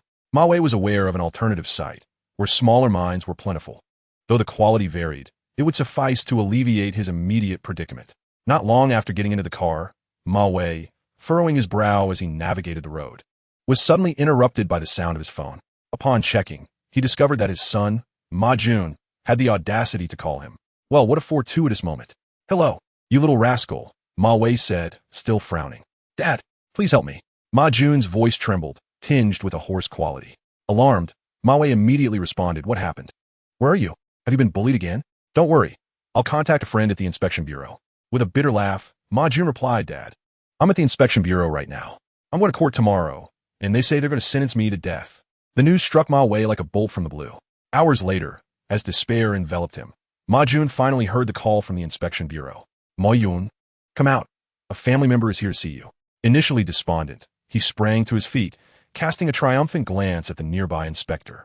Dad, you're here. Listen to me, I've been wronged. Ma Jun exclaimed, his face lighting up, still believing that Ma Wei could resolve everything. However, he was met with a fierce glare from Ma Wei, who coldly commanded, Silence, you ungrateful child. Taken aback, Ma Jun noticed his father's demeanor had drastically changed. His eyes were bloodshot, a stark contrast to his usual calm. What is wrong, Dad? Ma Jun's voice faltered as he began to grasp the gravity of the situation. With a resounding slap, Ma Wei struck Ma Jun across the face. Stunned, Ma Jun could hardly believe it. He had never been struck in his life. What kind of enemies have you made? The quarry in Myanmar has cut off our supplies, and throwing money at the problem 1T help, Ma Wei lamented, suddenly appearing much older. I can't save you this time. We've sold the company and the house. And we only have enough to smooth over relations so that they 1T kick you while you're down. You must fend for yourself now. Meanwhile, Chen Hao finally found the time to reflect on the changes occurring within his own being. Closing his eyes, he once again felt as if he were swept away in a torrent of information, but this time, instead of feeling a painful pressure in his head, he experienced a warm sensation flowing through his nose. This delightful feeling led him to revel in the moment, and when he opened his eyes again, night had fallen. Stretching lazily, he emerged from his bedroom and immediately spotted Wang Wenjing, clad in pajamas, sitting on their sofa, munching on potato chips while watching television. Oh, you're awake? Wang Wenjing turned her head, greeting him casually. Without a trace of makeup, her skin still radiated beauty. Her features, typically adorned with cosmetics, now appeared as pure as jade. More importantly, the thin fabric of her pajamas accentuated her perfect figure, captivating anyone's gaze. Noticing Chen Hao's lingering, somewhat inappropriate gaze, Wang Wenjing stood up and playfully winked at him. You've really worked hard these past few days. Come over here. Chen Hao, having abandoned all rational thought, forgot her remarkable agility and opened his arms, moving towards her. Suddenly, he collided with a solid thud as he took a tumble. Chen Hao, supporting his neck, rose from the ground, muttering, "What on earth?" I knew such good fortune was too good to be true. He quickly nodded. All right, let's not mention merely borrowing a place. I wouldn't mind sharing my bed with you. Upon hearing this, Wang Wenjing did not respond with sarcasm, but instead turned her head, replying softly, Chen Hao felt momentarily bewildered, unsure whether this sister was teasing him again or if there was something more. He shook his head, dismissing the audacious thoughts. Realizing that lingering here would only lead to further confusion, he promptly turned, saying, all right, no more jokes. I'm gonna freshen up now. The guest room is over there, so you should get some rest. With his goddess sleeping next door, and especially one who had come forward so willingly, Chen Hao found it impossible to remain composed, waking early the next day. As soon as he awoke, a familiar notification tone echoed in his mind. Wang Wenjing, female, 26 years old, single and unmarried, with a graduate degree. Having studied gemology with her grandfather since childhood, she excelled in the appraisal of paintings and jade. Boasting remarkable driving skills, capable of racing F4 formula cars, as well as exceptional culinary talents. This startling revelation caused Chen Hao to leap out of bed. What? Wang Wenjing is in my room? He glanced around, finding no trace of her. Stepping out with a sense of suspicion, he discovered Wang Wenjing leisurely seated in the living room, enjoying her breakfast.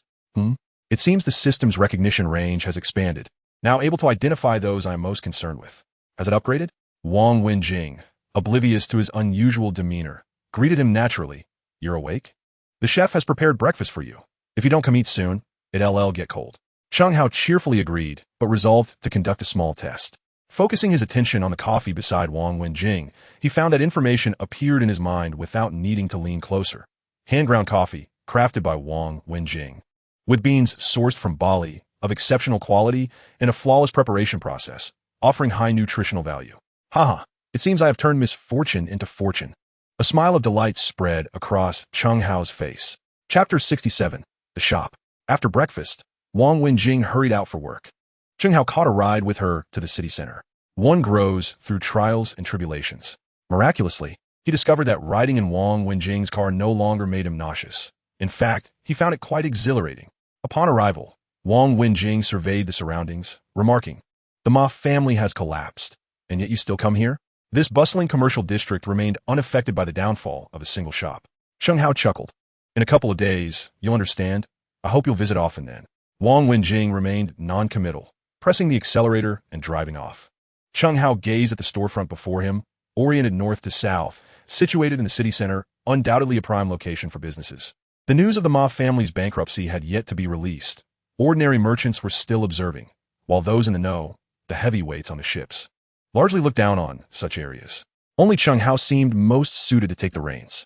Before reaching the shop, Chen Hao noticed the Xiong waiting awkwardly at the entrance. Chen Hao nodded, as the Xiong had previously been an employee here and was most familiar with the place, so he had arranged for him to conduct a preliminary inspection. What's the matter? Why are you waiting here? De Xiong stammered. Brother Hao, I thought you had already made arrangements with the shop, so I came directly to inquire. Who knew they would refuse us entry, claiming that someone else had already set their sights on the place, telling us to scram. Chen Hao was momentarily taken aback, then replied, Let us go. I'll accompany you to take a look. The two had barely taken a few steps before arriving at the shop's entrance.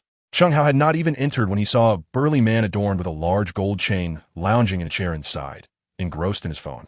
Flanked by several bodyguards, he was clearly a nouveau riche. Chen Hao strode in and inquired, Are you the landlord of this shop? The man glanced at Chen Hao, then disregarded him, returning to his phone. Another arrogant young man, who thought having a bit of money entitled him to such a prime location. Chen Hao repeated, Are you the landlord of this shop? I wish to rent it. Name your price. The man, visibly irritated, stood up, shook off his excess flesh, and looked down at Chen Hao. You think you can rent this place just because you have money? It's already been claimed by the Zhong family. You should just leave. The Zhong family? Chen Hao was taken aback. He had never heard that old Zhong was interested in this property. Are you certain it's the Zhong family? Chen Hao asked, his disbelief evident. The man waved his hand dismissively. Why are you asking so many questions? Go on. The people from the Zhong family will be here to inspect the shop soon. Don't just stand around. His words sparked Chen Hao's curiosity. He wanted to see who would dare to challenge the Zhong family's reputation for this property. You're talking nonsense. Our brother Hao is the son-in-law of the Zhong family. How could anyone from the Zhong family compete with him for this place? De Xiong blurted out. Unexpectedly, the man was taken aback by this revelation and burst into laughter. Ha ha ha. You say this kid is from the Zhong family? The man scrutinized Chen Hao with a hint of disdain in his triangular eyes. Chen Hao, who had simply intended to rent a shop today, had dressed in a manner that was simple yet neat, not overly extravagant. Don't speak foolishly in that shabby attire. How could young Master Jing take notice of you? By that logic, I, Lu Dazhuang, could stand shoulder to shoulder with old Zhong. What a daydream. As he spoke, he waved his hand behind him, and several bodyguards quickly moved to usher the two out. Lu boss, who were you just saying could stand shoulder to shoulder with old Zhong? A familiar voice suddenly came from the entrance, and Chen Hao turned to see Wang Chunlin. Lu Dazhuang immediately turned his head, replacing his earlier obsequious demeanor with a more servile expression as he approached Wang Chunlin. I wouldn't dare. I was just rambling here. A small fry like me is only fit to shine old Zhong's shoes. At this moment, Chen Hao finally pushed through the bodyguards and stepped forward to Wang Chunlin. Boss Wang, long time no see. Lu Dazhuang gazed at the audacious young man who dared to approach his esteemed client with such familiarity, feeling a surge of indignation as he raised his hand to seize him. My apologies, Boss Wang. This fellow is merely here to create a ruckus. We have not handled the situation properly. I ask for your understanding.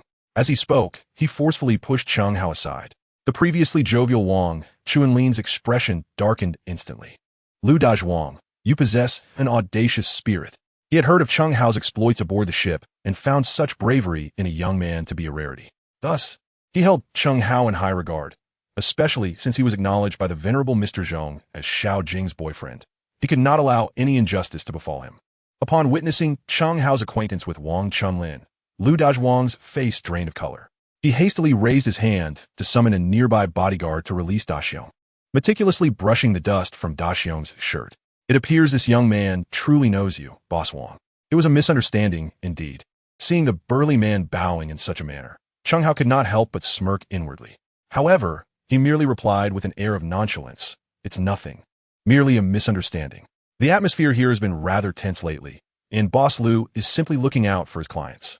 Instantly, gratitude flickered in Lu Dazhuang's eyes, his demeanor almost suggesting he might kneel in reverence.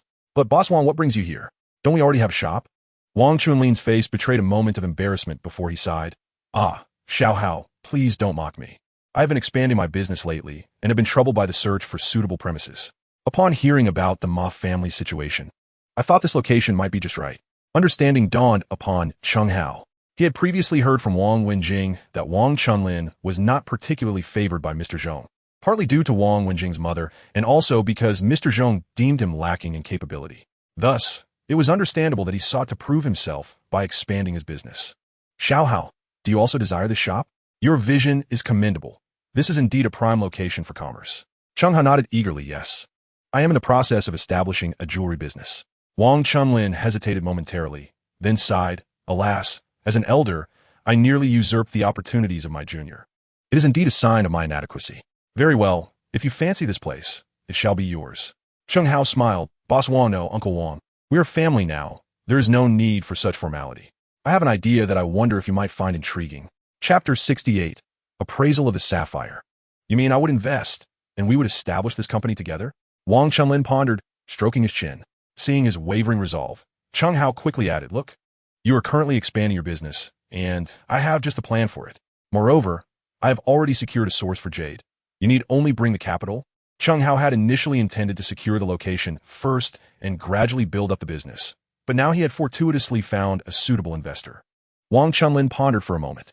According to Chen Hao, the capital he needed to invest was nearly 100 million, an astronomical figure. If he could not turn a profit from the first batch of raw stones, the financial chain of his antique business might very well collapse. This venture entirely hinged upon Chen Hao's capabilities. Excuse me for interrupting, but you two are preparing to engage in the jewelry business, correct? Lu Dazhuang, who had been quietly listening, finally discerned the crux of the matter.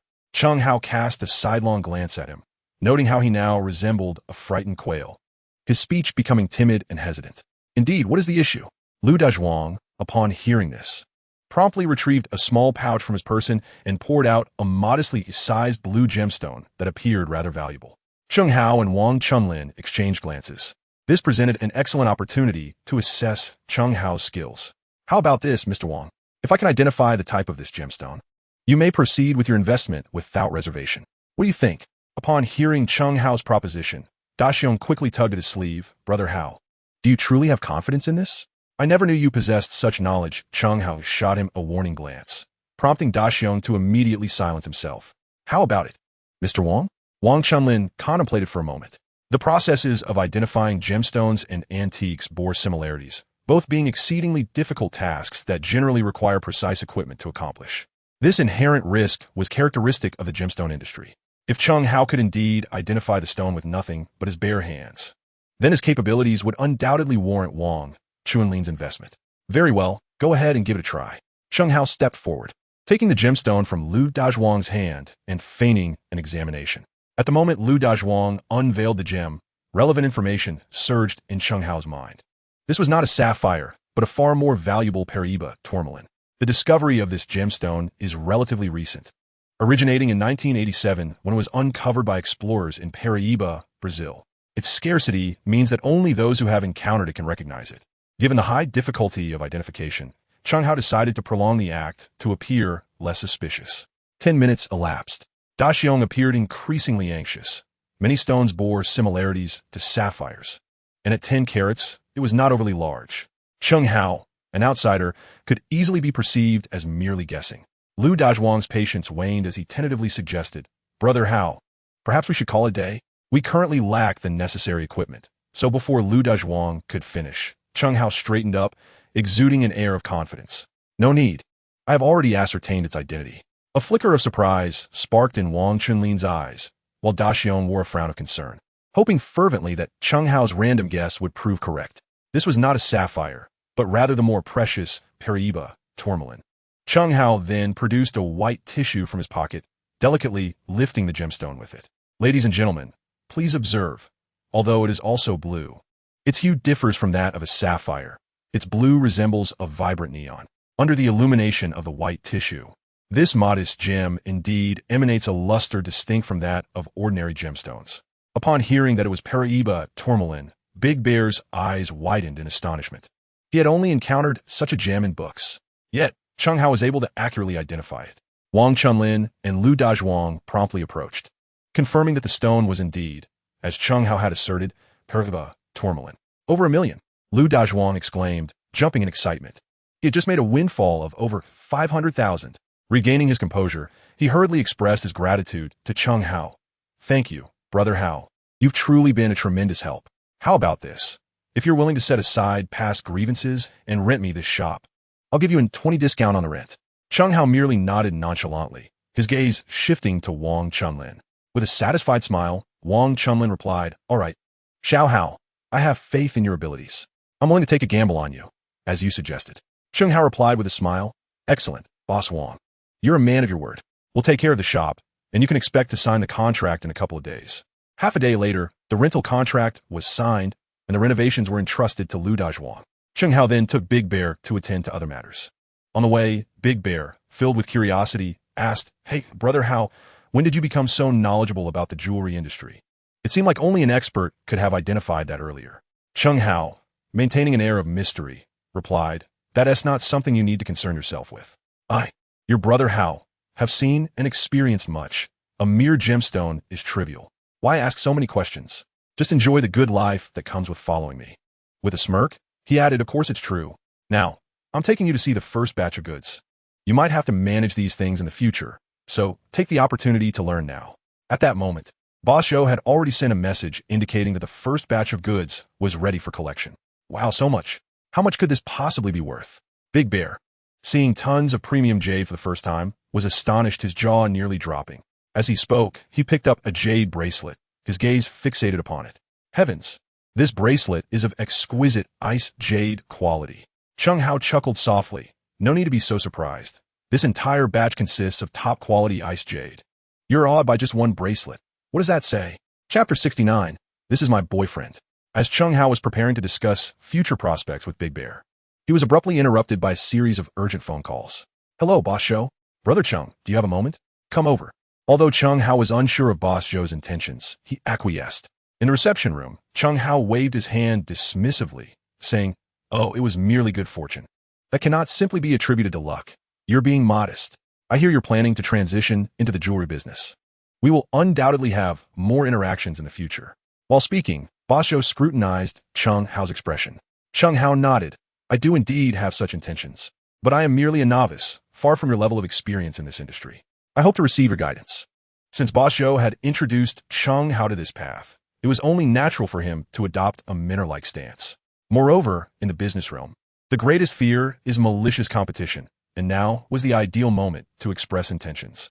Upon hearing Chen Hao's words, Boss Zhou finally felt reassured. After exchanging a few pleasantries with Chen Hao, he allowed them to depart with their goods. On their way out, Chen Hao made a whimsical decision to purchase a white rose. However, as he reached the entrance, he began to feel a twinge of regret. As a grown man, it seemed rather inappropriate. Yet, having arrived, he could only muster the courage to wait at the door. Half an hour passed, and those exiting the company cast scornful glances at the disheveled man who appeared so out of place. "Ah, isn't that Chen Hao? What are you doing here, waiting? Did the boss abandon you?" A sharp female voice pierced the air. Chen Hao looked up to see a woman, adorned in gaudy attire, deliberately unbuttoning her blouse. Who was she? She seemed familiar, yet he could not recall her name, prompting him to scrutinize her further. To his surprise, she exclaimed, "What are you staring at? Pervert!" As she spoke, she used her striking red LV bag to shield her modesty. Recognizing the overly extravagant bag, Chen Hao suddenly remembered that this was his cousin, Zhang Qianli, whom he had previously met during a blind date. She was still employed at the company. "I am not a pervert." Chen Hao furrowed his brow and began to explain, intending to ask her to lower her voice. However, Zhang Qianli had no intention of listening. She commenced her loud outburst. "There's a pervert here. Security, come quickly." Upon hearing the commotion, a crowd quickly gathered, many of whom were self-proclaimed defenders of justice. A sharply dressed man stepped forward and shoved Chen Hao, exclaiming, "What are you doing, you scoundrel? How dare you act inappropriately in broad daylight?" Chen Hao shot him a disdainful glance. Thinking how this man had been ogling Zhang Qianli's chest the moment he approached, yet had the audacity to accuse him. A few women, seemingly eager to escalate the situation, gathered around Zhang Qianli, voicing their disapproval of Chen Hao. "Look at his scruffy appearance. He clearly is a good-for-nothing rogue. He has been loitering here like a mangy dog." Staring at the women, Chen Hao could no longer contain himself and was about to retort when Zhang Qianli, feigning distress, began to cry out, "It's this scoundrel. He has been following me every day for the past few days. I haven't been able to sleep well because of him. Now, he has come to my workplace." Chen Hao was taken aback, astonished by the woman's theatrical performance. Was she not suffering from a delusion of persecution? The onlookers, incensed by her claims, grew more agitated, and someone even summoned security.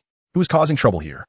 The security personnel pushed through the crowd, their gaze inadvertently drifting to Zhang Qianli's chest. "It's him. This man has previously harassed Boss Wang. After she ignored him, he started bothering me." Zhang Qianli escalated her accusations, her sobs growing louder.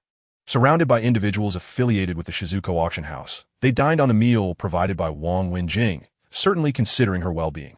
Among them were several male employees who idolized Wang Wenjing, trailing behind the security guard, their demeanor a blend of eagerness and hostility, as if they yearned to tear Chen Hao apart. Chen Hao, with an air of indifference, clarified, "I am not entangled with Xiao Jing. We are truly just friends." The mention of Xiao Jing infuriated the male employees. "Is she someone you can address so casually?" One of the male staff members stepped forward, snatched the flowers from Chen Hao's hand, and hurled them to the ground with a forceful gesture. The security guard, observing the scene with a look of disdain, quietly brandished his stun baton, the sound echoing ominously. "Aren't you all off work? What are you lingering around here for?" A soft inquiry emerged from the outskirts of the crowd. Chen Hao turned to see a graceful figure emerge, his heart swelling with gratitude. The crowd fell silent, instinctively parting to create a path for Wang Wenjing. Clad in a simple white dress, her unadorned attire accentuated her radiant beauty and added an air of elegance. The security guard, seldom encountering Wang Wenjing, found himself momentarily entranced. Once he regained his senses, he hurriedly approached her, his face alight with a servile smile. "Boss Wang, it's nothing serious. Just a rogue bothering one of the employees, and we were about to escort him away." Upon seeing Zhang Qianli and Chen Hao, Wang Wenjing had already surmised the situation. The security guard's explanation prompted her to chuckle. "This fellow truly finds trouble wherever he goes. No need to chase him away." The security guard hesitated, and everyone turned to Wang Wenjing in confusion. She raised her hand toward Chen Hao. "Why are you still standing there? Come over here." Chen Hao quickly approached her, still processing the situation, when she embraced him around the neck. "This is my boyfriend, not some rogue. Please do not mistake him again." Instantly, everyone present seemed to freeze, with the previously indignant male employees rendered utterly speechless. Chapter 70, The Agreement. After speaking, Wang Wenjing coldly inquired, "Who was it that claimed he was being unruly?" Several female employees hastily stepped aside, promptly identifying Zhang Qianli. "It was her, she said it. We were merely here to watch the spectacle and knew nothing." Wang Wenjing approached Zhang Qianli, whose once acceptable appearance now seemed plain in comparison to Wang Wenjing's breathtaking beauty. Bowing her head, Zhang Qianli dared not meet Wang Wenjing's gaze. "I recall your name is Zhang Qianli, correct?" Wang Wenjing spoke slowly, a faint smile gracing her lips. Yet each word sent shivers down Zhang Qianli's spine. Yes. You claim my boyfriend was being unruly. Pray tell, how was he being so?" At that moment, Zhang Qianli's eyes darted about. Although they professed to be in a romantic relationship, it did not necessarily imply cohabitation. Wang Wenjing likely deemed Chen Hao's humble abode unworthy of her. After a brief pause, she, with reddened eyes, implored, "Boss Wang, you must stand up for me. Do not be deceived by your boyfriend. He appears honest and straightforward, yet in the past few days, he has been secretly pursuing me behind your back." Wang Wenjing remained silent, gesturing for Zhang Qianli to continue. Believing her provocations had taken effect, Zhang Qianli continued her performance. "He even lurked outside my door last night. Boss Wang, you must see clearly. He is nothing but a scoundrel." After finishing her dramatic monologue, she feigned sobs, attempting to appear delicate. Wang Wenjing smiled, a look of sudden realization dawning upon her. "Ah, I see now. It appears I truly misjudged him." Zhang Qianli eagerly nodded. Yes, Boss Wang, you must believe me." Chen Hao, unable to bear the farce any longer, muttered, "Sister, stop acting." At that moment, Zhang Qianli suddenly grasped that Wang Wenjing's exaggerated performance was merely a jest at her expense, causing her face to blanch. Wang Wenjing then burst into laughter, playfully pinching Zhang Qianli's chin as she asked, "You say he was guarding your door all night, yet he was with me the entire time. How could he have made it to your house?" Upon hearing this, the previously stunned male employees snapped back to reality, their blood pressure rising as they glared at Chen Hao with a mix of jealousy and resentment. Chen Hao reveled in their attention, feeling a sense of secret satisfaction, although he couldn't shake a feeling of inexplicable disappointment, realizing they had merely occupied separate rooms. That must be a mistake. It was the day before yesterday, when Zhang Qianli saw through my ruse, he thought, exchanging a glance with Wang Wenjing. With a sigh, she released Zhang Qianli. "Oh well, if one cannot even tell a proper lie, it is rather dull." After saying this, Wang Wenjing departed gracefully, leaving Zhang Qianli to collapse onto the ground. Once in the car, the two enjoyed the evening breeze as they sped down the road. "Xiao Jing, how unfair of you to use me as a pawn," Chen Hao remarked. Wang Wenjing raised an eyebrow, a playful smile gracing her lips. "Oh, what makes you say that?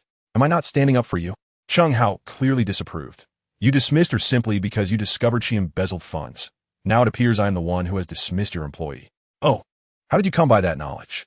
Wang Wenjing seemed unfazed. Chen Hao had previously surprised her in so many ways that this revelation was hardly shocking. Chen Hao faltered, unable to confess that he had merely sensed it. I just know, he retorted, and, using the excuse of being a couple, aren't you the least bit embarrassed? Chen Hao brushed it off, but then noticed that Wang Wenjing had grown unusually quiet beside him. Typically, this was a precursor to imminent trouble, prompting him to remain vigilant regarding her expression. She came to a halt. Surely, this sister was too fierce. Was she preparing to confront him? Surely, being exposed wasn't enough to warrant such a reaction. Yet, contrary to his expectations, Wang Wenjing did not rise, but rather turned to gaze intently at him. Her enchanting eyes nearly captivated his soul. Let me ask you, would you genuinely wish to be my boyfriend? She inquired. Sister, are you jesting again? Chen Hao suddenly snapped back to reality. Observing Wang Wenjing's earnest expression, he realized she was indeed serious. As the goddess suddenly confessed her feelings with such earnestness, Chen Hao found himself hesitating. However, he lamented his lack of a distinguished lineage, not to mention his absence of a car or a home. He had even taken the bus to see her today, and he had no flowers to present. Observing Chen Hao's uncertainty, Wang Wenjing felt a twinge of disappointment. But you must believe me, I will become a man worthy of responsibility. At that time, you may consider being my girlfriend. Resolutely, Chen Hao thought to himself. How foolish he was to succumb to such timidity while confessing to the goddess. All right, she softly replied, leaving Chen Hao momentarily stunned. What a pity it would be if your bathroom broke down today, too. You would be welcome at my place. Wang Wenjing shot him a disapproving glance. What on earth are you thinking, fool? With that, she slammed the door shut. Huh, who would have thought I would experience such a moment? The goddess he had longed for had confessed to him. After joyfully rolling about on his bed, Chen Hao sat up once more. As he had previously stated, he possessed nearly nothing. Even if Wang Wenjing found him appealing, others would still look down upon him as an insignificant nobody. Thus, what he needed most was development. Lost in thought, he rose and rummaged through the bag he had used during the auction on the cruise, finally extracting a business card. Time flew by, and soon a week had passed. Chen Hao's company was finally ready to launch. Is there some grand event today? Why are so many distinguished guests here? The shop Chen Hao occupied was situated in the heart of the business district, surrounded by knowledgeable shop owners. I have no idea, but it seems a new company is preparing to open. A new company opening garners such an audience? Look over there. Is that Mr. Zhong? Who is the owner of this company, then? Chapter 71. The grand opening of the new company. The entire commercial street was teeming with people. Luxury cars abounded. Chen Hao stood atop the building, gazing at the throngs below, and could not help but marvel at the reality of the saying, do not underestimate the youth in poverty. Brother Hao, did you invite all these people? De Xiong rushed up from downstairs, incredulity written all over his face as he looked at Chen Hao. Chen Hao waved at De Xiong with a smile and replied, you should go down and attend to our guests. Those who have come to support us deserve to be remembered for future gratitude. De Xiong nodded vigorously before hastily descending the stairs. Brother Sun, you are here too? Huh. Now that Mr. Zhong is here, why should I pretend to be humble? Besides, we must not forget the immense favor Brother Cheng has done for us. The spacious jewelry exhibition hall buzzed with conversations like these. Old Zhao, did I not choose wisely this time? Wang Chunlin, delighted, spoke to his old friend Zhao Shuqing while surveying the diverse crowd. Hearing Wang Chunlin's words, Zhao Shuqing could not help but pout in discontent, internally grumbling that indeed, this old fellow had made a fortunate choice. Why did he not have a daughter as beautiful as a flower?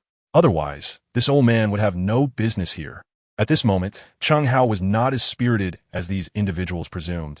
He was currently facing a public denunciation on the top floor. So, Chen Hao, you have partnered with my father to start a company? I had no idea. If it weren't for my grandfather asking me whether I wanted to join, I would remain completely in the dark. Wang Wenjing, perched atop Chen Hao's desk, scrutinized him from her elevated position. Chen Hao stood across the table. A cheerful smile plastered on his face as he regarded the exquisitely dressed Wang Wenjing. Xiao Jing, wasn't I doing this to surprise you? He replied. Wang Wenjing let out a cold huff. Indeed, it is quite a surprise, a rather significant one. Well, it's getting late. I should be heading out. Shall we continue this discussion tonight? Chen Hao tentatively suggested. What did you say? Wang Wenjing appeared not to have caught his words. Chen Hao, fearing to repeat himself, merely offered a vague response, and then grasped her hand, leading her toward the exit. Let go of my hand. If you don't, I shall take action. Wang Wenjing warned, her face darkening. Nevertheless, Chen Hao did not relent. He feigned ignorance and continued to pull her along until they reached the ground floor, where he finally released her just before being exposed to the crowd. Sensing an unfamiliar sensation in her fingertips, Wang Wenjing gazed at the back of the man before her, suddenly overwhelmed by a feeling of uncertainty. Brother Cheng has arrived. Congratulations, Brother Cheng. Cheers erupted from the crowd, and Chen Hao grinned widely, graciously accepting their well wishes. Let us welcome our chairman, Mr. Chen Hao, to the stage for a speech. Da Xiong stammered into the microphone, overwhelmed by the presence of the billionaires before him, individuals he had never even glimpsed before. Chen Hao was unconcerned with such superficial matters. He boldly strode onto the stage. Welcome, everyone. Today I am here to... As Chen Hao spoke eloquently, Elder Zhong in the audience couldn't help but nod and smile. Wang Wenjing, noticing her grandfather's expression, leaned down to whisper, Grandfather, are you happy? Elder Zhong nodded in affirmation, this young man. Before he could finish his thought, a loud interruption cut through the air. You pretentious fraud. Why do you have to speak here? Instantly, all eyes turned toward the source of the interruption, including Chen Hao S., who glanced toward the entrance. A somewhat disheveled figure stepped inside, prompting frowns from the assembled tycoons. Wang Wenjing and Elder Zhong exchanged bewildered glances. Ma Wei, the chairman of the Ma Group and father of Ma Jun, was known for his ruthless cunning. Chen Hao's mind echoed with the familiar voice of the system. Ma Wei, what do you intend to do? Zhao Shuqing shouted from the side. Are you planning to plant a bomb here, as your family did before? Upon hearing this, the other magnates recalled the previous incident aboard the cruise ship and were instantly filled with indignation, turning to confront Ma Wei. Ma Wei remained silent, his gaze fixated intensely on Chen Hao on the stage. Beside him, Boss Zhou had already ascended the platform, clearly concealing something substantial within his waistband. Cheng, perhaps you should lay low for a while. Although Chen Hao felt an undeniable sense of anxiety, he understood that leaving now would irreparably tarnish his impression in the eyes of these influential figures. Most importantly, he had not received any mental warning about impending danger. Everyone seems rather relaxed today. Another voice chimed in at the entrance, greeting the guests who had come to offer their congratulations. It was Lin Junda. Wang Chunlin, unable to contain his frustration, shouted at the newcomer. Lin Junda, unfazed by Wang Chunlin's ire, directed his attention towards Elder Zhong, offering a respectful gesture. Elder, I have a matter I wish to trouble you with today. Although Elder Zhong was displeased, he acknowledged that Lin Junda had committed no egregious error. With a dismissive grunt, he inquired, what is it that demands your attention today? Lin Junda, having perceived Elder Zhong's discontent, opted not to respond directly, instead gesturing to Ma Wei. Ma Wei retrieved a slender box from behind him and handed it to Lin Junda. As Lin Junda slowly opened the box, he spoke deliberately. The Ma family's business has faltered, and thus Ma Wei wishes to sell a treasured heirloom to me. However, I am uncertain and have come to seek your esteemed judgment. A treasure? Elder Zhong paused, and the surrounding guests leaned in with curiosity. The prospect of Elder Zhong personally appraising a family heirloom, especially from the Ma family, was a rare spectacle indeed. Elder Zhong signaled for Wang Wenjing to bring the box closer, but unexpectedly, Lin Junda did not pass the box to Wang Wenjing.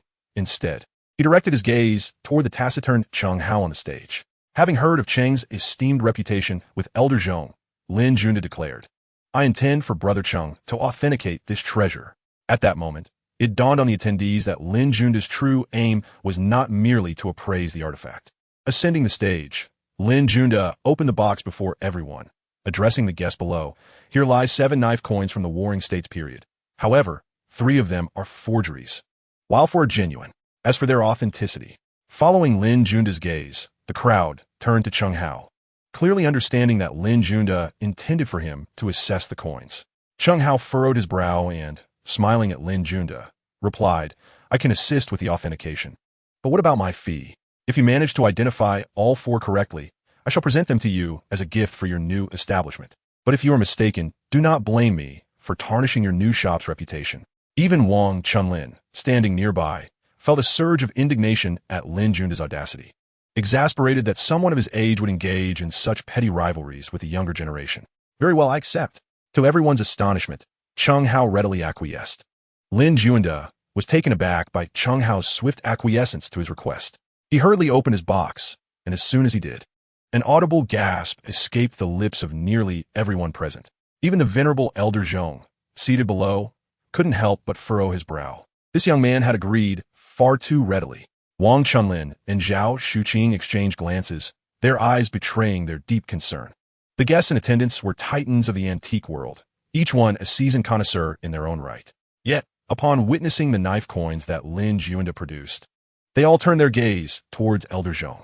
Lin Juanda relished their reactions, particularly the furrowed brows of Wang Chunlin and Elder Zhong, which filled him with a sense of triumph. These knife coins were meticulously selected by him, having been authenticated by advanced technology after being acquired by his shop. The human eye could scarcely ascertain the age of such coins. At least, Lin Juanda certainly could not. Today, I shall see you utterly disgraced, he muttered menacingly, casting a glance at Chen Hao, who appeared unflustered on stage. He hoped that everyone present would act as impartial judges, for both he and Chen Hao would bear the consequences of this encounter. You must be joking, interjected Boss Zhou, unable to contain himself. Although his expertise lay in gemstones, he was not entirely ignorant of antiques. Moreover, the reactions of those around him clearly indicated that these items were not easily appraised. He could not allow his brother Cheng to suffer public humiliation. Chen Hao, pay him no mind. We run a jewelry company, not an antique appraisal firm. There is no need for us to authenticate anything. I will have my men escort these troublemakers out. With that, he prepared to signal his bodyguards to remove Lin Juanda and Ma Wei. Boss Zhou, Chen Hao raised his voice slightly and interjected, there is no need for that. Since Boss Lin has graciously offered us a gift for our grand opening, it would be ungracious to eject him. But Boss Zhou attempted to protest, but was silenced by a look from Chen Hao. Lin Juanda, hearing Chen Hao's words, couldn't help but smile faintly, his confidence bolstered. Chen Hao, I shall raise the stakes. If you can guess all correctly today, I will add an additional 5 million to your opening gift. What say you? Lin Juanda's audacity drew a reaction from Wang Wenjing, who struggled to contain her frustration, but was swiftly restrained by Elder Zhong. Grandfather, how can we remain indifferent when Chen Hao is in trouble? Seeing the reproachful gaze of his granddaughter, Elder Zhong's lips twitched. This girl was already blaming her grandfather for a man before she was even married. Words are futile. Let us witness this young man's prowess today, he declared solemnly, fixing his serious gaze upon Chen Hao, who was intently observing the proceedings. While others might be oblivious, Chen Hao was keenly aware of his own capabilities. To discern these items, one merely needs to take a whiff of each. However, due to the swiftness of one's actions, not all can be displayed. Observing the increasingly delighted smile of Lin Juanda, Chen Hao intentionally furrowed his brow. The audience, witnessing Chen Hao's expression, couldn't help but break into a slight sweat. Wang Wenjing clenched her fists, while Elder Zhong appeared noticeably tense. Chen Hao, if you cannot do it, you might as well admit it. Lin Juanda's voice trembled, clearly overwhelmed with excitement. Similarly, Ma Wei, witnessing the architect of his son's imprisonment, felt an urge to howl at the heavens in condemnation. Chen Hao, just confess. Before Lin Juanda could finish his mocking remarks, he noticed Chen Hao taking action on stage. Chen Hao nonchalantly moved his hands, dividing the 7 coins before him into 2 groups, for coins on one side, 2 on the other, with 1 solitary coin set aside. Lin Juanda, would you care to take a closer look? Lin Juanda, taken aback by Chen Hao's words, swiftly dashed to his side. Gazing at the coins, his lips quivered slightly. Chen Hao seized the opportunity, presenting the box to Elder Zhong. Ladies and gentlemen, I trust you all have faith in Elder Zhong. The crowd nodded in agreement, with Elder Zhong, eager and attentive, extracting his magnifying glass for a meticulous examination. Without pause, Chen Hao produced a coin, stating this knife coin, as you all know, primarily dates back to the spring and autumn and warring states periods, predominantly crafted from bronze. The 4 coins Lin Juanda previously presented are all common knife coins from the state of Qi during the warring states period, while the 2 others are modern high-tech replicas designed to mimic the bronze patina of the era. However, one critical aspect has been overlooked. The oxidation levels of each antique vary considerably over time. Those 2 replicas, though seemingly perfect knife coins, are rendered false precisely by their flawlessness. As Chen Hao's words resonated, Elder Zhong straightened up, nodding toward the audience. What Chen Hao has stated is entirely correct. His classifications are accurate. At that instant, Lin Juanda shouted, "No, impossible. How could you discern these items so effortlessly? You must be colluding." Yes, colluding. He pointed emphatically at Elder Zhong and Chen Hao, inciting a cold smile from Wang Chunlin. Are you implying that my esteemed father-in-law and Chen Hao conspired against you? Wang Chunlin's words ignited indignation among the attendees. It dawned on Lin Juanda that he had misspoken. Disregarding Chen Hao, he truly could not afford to provoke Elder Zhong. whose depth and connections were formidable indeed. Zhong Lao, Lin Juanda, wished to elucidate, yet to my astonishment, Zhong Lao's gaze was steadfastly fixed upon the coin, which Chen Hao had singularly retrieved. Following Lin Juanda's line of sight, nearly all present turned their attention to Zhong Lao. Grandfather? Wang Wenjing, observing her grandfather's demeanor, curiously ventured a query, yet Zhong Lao remained oblivious to her presence, instead lifting the coin that lay apart. Chapter 73, An Overwhelming Gift. Is this a Xian dynasty coin? Zhong Lao's voice bore a hint of uncertainty as he shifted his gaze towards Chen Hao. Chen Hao nodded affirmatively. It should be. Upon utterance of these words, the mouths of nearly everyone present fell agape. A Xian dynasty coin? The one from Wang Mang's era? Upon hearing Chen Hao's words, Lin Juanda disregarded all notions of respect and seized the coin from Zhong Lao's hand. How is this possible? Lin Juanda's lips quivered once more, though this time not from excitement, but from anguish. Nearby, Boss Zhou, unaware of the implications, turned to a connoisseur of antiques beside him for clarification. You see, the Xian dynasty was brief, and the coins that remain are exceedingly scarce. Thus Lin Juanda has suffered a significant loss. Oh my! Upon hearing this, Boss Zhou could not contain himself, exclaiming a curse without regard for decorum. He then burst into laughter, proclaiming, "The unfortunate Lin, who sought to swindle my brother, has instead been ensnared himself." Boss Zhou, being a carefree individual, allowed his joviality to resonate throughout the room, his words clear to all. "Lin Boss, I trust you will honor your promise and present the coin along with 5 million. Wang Wenjing approached, taking the Xian dynasty coin from Lin Juanda's hand, stating matter-of-factly. Meanwhile, De Xiong, who was initially rendered speechless by the unfolding scene, eventually regained his composure and handed Lin Juanda a blank check. "Lin Boss, thank you for your support of our company." The audience was filled with expressions of schadenfreude, while Wang Chunlin and others chuckled derisively. Lin Juanda, trembling as he filled out the check, cast a dark gaze at Chen Hao and remarked, "We shall see next time." With that, he descended from the stage, grasping Ma Wei's arm, and hastily exited the company's premises. "Are you happy?" Wang Wenjing inquired as she drove, glancing at Chen Hao in the passenger seat. Chen Hao, already beaming at the revenue figures De Xiong had sent him, was further elated by Wang Wenjing's proposition to treat him to a celebratory meal for the business opening. How could this be a mere celebration? It was clearly a date. Joyful indeed, Chen Hao repeated several times. "What would you like to eat?" Wang Wenjing asked once more. "Whatever suits you. I am open to anything, be it delectable or otherwise, as long as you are treating." Such flattery. Wang Wenjing rolled her eyes, yet within her heart, she felt a twinge of sweetness. As two individuals searched for a restaurant, Chen Hao's phone suddenly rang, revealing that it was none other than his mother, Lin Fong, calling. "Xiao Hao, where are you?" she inquired. "I'm out dining." "What is it?" Chen Hao found it perplexing that his mother would call at such an hour, considering that according to his parents' usual routine, they should have retired for the night by now. "Was that girl you dined with last time truly your girlfriend?" Lin Fong's voice carried a hint of timidity. This question left Chen Hao in a quandary. To say yes seemed inaccurate, yet to deny it felt even more so. Observing Chen Hao's hesitance, Wang Wenjing furrowed her brow and asked, "What's the matter?" "My mom," Chen Hao replied, visibly troubled.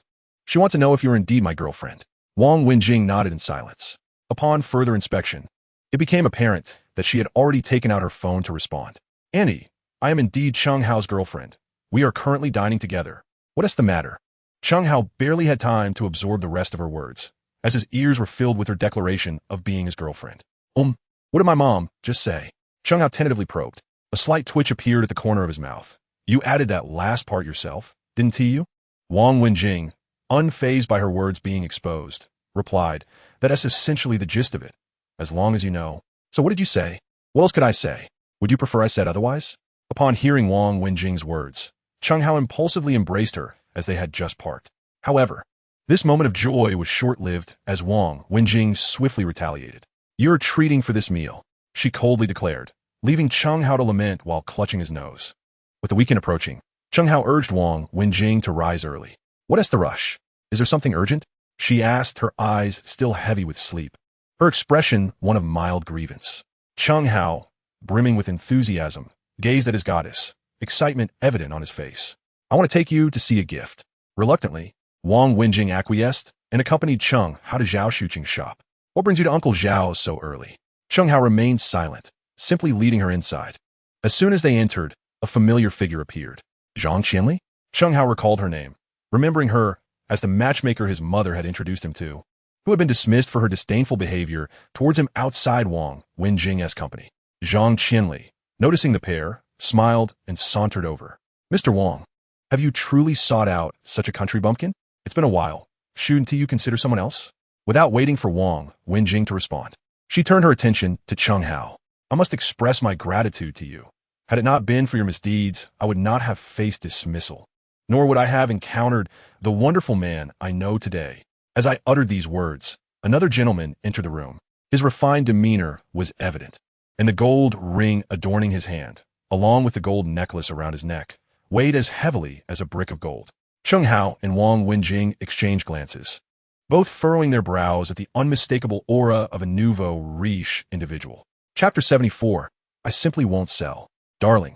Zhang Qianli's voice was suddenly sweet to the point of being cloying as she immediately leaned toward the man. The affluent gentleman smiled briefly, casting a glance at Chen Hao without much regard. But when his gaze swept over Wang Wenjing, a glint of gold sparkled in his eyes. Chen Hao became displeased at the sight of this man's gaze lingering on Wang Wenjing, inhaling sharply as images of the man's profile flashed in his mind. Zhao Long, the second son of Zhao's jewelry, with a low IQ but ample family wealth. He is known to be ruthless and lecherous. What are you doing, dear? Zhang Qianli noticed Zhao Long's gaze on Wang Wenjing and was instantly irked, giving Zhao Long a firm shove. Did you not promise to gift me the finest jewelry? Yes. Zhao Long nodded in agreement, then turned to Wang Wenjing with a smile, saying, I'll give it all. Wang Wenjing snorted coldly, preparing to reprimand the young man, but to her surprise, Chen Hao intervened. Do you wish to assist him? Wang Wenjing's voice was chillingly frosty. Chen Hao quickly shuddered and replied, No, I have a far better idea. I ordered a piece of jewelry from Uncle Zhao, but he didn't ask how much it would cost. I intend to. Observing the closeness between Chen Hao and Wang Wenjing, Zhao Long felt a surge of anger rising within him. Darling, I want this. Zhang Qianli's voice suddenly pierced through the air, prompting Zhao Long to approach and smile as he glanced at her. A mere 50,000 yuan was nothing more than pocket change to him. Certainly not a significant expense. Darling, you'll buy it for me, right? Zhang Qianli asked softly, fearing she would lose face in front of Chen Hao and Wang Wenjing. It's just a trivial sum. Of course, I'll purchase it. Zhao Long's voice boomed, his gaze fixated on Wang Wenjing. As expected, Wang Wenjing glanced over and then pulled Chen Hao toward her. Observing the jewelry Zhang Qianli was pointing at, she exclaimed joyfully, This is beautiful. I want it too. Chen Hao waved his hand grandly, proclaiming by it, Excuse me, sir, but this item has already drawn inquiries. An employee unfamiliar with Chen Hao politely informed him. However, Chen Hao seemed unconcerned by such details, waving his hand again, declaring, I can offer more money. Whatever my woman desires, I shall procure, no matter the cost. Upon hearing Chen Hao's words, Zhao Long could not help but laugh, inwardly lamenting. You think you can outspend me? I won't let you off that easily. I'll offer 100,000. Chen Hao exclaimed loudly. I'll bid 200,000. Zhao Long hastily called out a price, simultaneously flashing a smile at Wang Wenjing. 500,000. Chen Hao seemed determined to secure this gesture, directly increasing the bid by 300,000. This left Zhao Long astounded. Could this fellow truly produce 500,000 to amuse a woman? Do you know this guy? Zhao Long nudged the side of Zhang Qianli. Zhang Qianli nodded, Yi-do. This fellow is merely a pauper. If he has wealth, it belongs to the women around him. Upon hearing this, Zhao Long began to comprehend the situation. This lad was none other than the fabled gigolo. I'll bid 600,000. Zhao Long had already formulated his plan. After he called out his price, he would refrain from further bids and watch how this gigolo would fare. Chen Hao and Wang Wenjing exchanged glances and then nodded. I'll bid 100, but I want to raise further. Spending such a large sum on this item would be tantamount to insanity. What? Zhao Long's mind was overwhelmed, feeling as if 1,000 alpacas were galloping past. He had prepared to mock you, and now you refuse to raise the bid? Just then, Zhao Shuqing emerged, holding the violet jade necklace that Chen Hao had commissioned. Zhang Qianli immediately noticed the exquisite necklace, unable to tear her gaze away. How could such beautiful jewelry exist in this world? Darling, I want this. Zhang Qianli pointed at the necklace presented by Zhao Shuqing. Wang Wenjing couldn't help but cast a glance as well, her eyes equally entranced. Zhao Long had been closely observing Wang Wenjing, and upon noticing her keen interest in the necklace, he felt a surge of confidence. If he could procure this necklace, Wouldn't he be able to embrace beauty tonight? Old man, how much for this necklace? Zhao Long asked arrogantly, directing his gaze at Zhao Shuqing. Zhao Shuqing chuckled, shaking his head at Zhao Long. Not for sale. Old man, do you know who my husband is? The second son of the Zhao group. Are you looking down on my husband? Poor Zhang Qianli mistakenly believed Zhao Long was inquiring about purchasing the necklace for her. The second son of the Zhao group? And what of it? This necklace is not for sale. Zhao Shuqing maintained his calm demeanor, unfazed. You two have arrived? Zhao Shuqing addressed Chen Hao and Wang Wenjing with warmth. Uncle Zhao, what about this necklace? Zhao Long's voice had escalated, filled with agitation. The Zhao group? What is Zhao Changyan to you? Zhao Shuqing inquired with a smile directed at Zhao Long. You know my father? Zhao Long's voice was filled with astonishment, his eyes wide with surprise as he regarded Zhao Shuqing. Yet I have never heard my father mention you. You don't believe me? Zhao Shuqing glanced at Zhao Long with a hint of amusement. Zhao Long nodded. I don't believe you. If I'm not mistaken, you, old man, must have heard my father's name and are trying to intimidate me here. Haha, let me tell you, I'm not fooled by such tactics. Darling, you're so clever. Zhang Qianli gazed at Zhao Long with admiration. Zhao Long gestured to Zhang Qianli, indicating that she need not be overly ostentatious, and then shifted his gaze towards Zhao Shuqing. If you can connect me with my father today, I, Zhao Long, shall willingly submit to your whims. Zhao Shuqing chuckled and turned his attention to Chen Hao. Is this the audacity with which today's youth speak? Young man, why not call your father yourself and inform him that you have offended someone named Zhao Shuqing, along with a woman known as Master Jing? Chapter 75. Who is the poor? Zhao Long replied confidently. All right, but we must agree that if my father does not recognize you, I shall not let this deceit pass lightly. Zhao Shuqing nodded with a smile. Very well. If Zhao Changyan truly claims not to know me, then this necklace shall be yours, given freely. However, I have one more request. I wish to select a set of jewelry from your collection. What do you think? Zhao Long pressed further. No problem. Zhang Qianli, overhearing this exchange, felt her heart swell with joy, blissfully unaware that Zhao Long's intentions were not for her, but rather to procure a gift for Wang Wenjing. Old man, prepare for your demise, Zhang Qianli declared, feigning authority as she thoughtfully assisted Zhao Long in dialing the number, holding the phone to his ear. Hello. A robust voice resonated from the receiver. Dad, there has been a situation. I've been bullied. Zhao Long spoke cautiously, aware that he could not afford to be as casual as before when addressing his father. On the other end, Zhao Chengyun expressed surprise at his son's words. Who dares to provoke someone from the Zhao group? Indeed, this old man claimed to know you. Zhao Long replied. Knows me? What's his name? Zhao Long. Glancing at Wang Wenjing, who was admiring a violet jade necklace, smiled and replied. He calls himself Zhao Shuqing. What did you say? Zhao Changyun's tone shifted to a more serious register. Hearing his father's reaction, Zhao Long felt an unsettling apprehension. Could this old man truly be someone of significance? Chen Hao noticed the sweat beading on Zhao Long's forehead and shook his head, realizing that this fellow's bravado was not as formidable as it appeared. Meanwhile, Zhang Qianli, noticing Chen Hao's smirk, felt her anger intensify. You scoundrel! You shall forever remain a pauper in my eyes. Once my husband completes this call, I will ensure he gives you a proper thrashing. Dad, you wouldn't happen to know this old man, would you? Zhao Long ventured, sensing the ominous silence on the line. Of course. Are you unaware of our family's benefactor? Without this distant uncle of yours, our family would have perished long ago. Zhao Changyun's voice grew louder, but Zhao Long could no longer decipher the words that followed. His mind echoed with the notion of the distant uncle. Indeed, could he be our only benefactor? If that is the case, our troubles may not be insurmountable. Suddenly, Zhao Changyun interjected. What? Are you referring to Master Jing? Zhao Long was beginning to lose his footing. Although his intelligence was not particularly high, he was certainly not a fool. He recognized that he had encountered a formidable opponent. You little rascal, what on earth have you done to provoke young Master Jing? Have you forgotten who old Master Zhong's granddaughter is? What have you been learning all these years by your elder brother's side?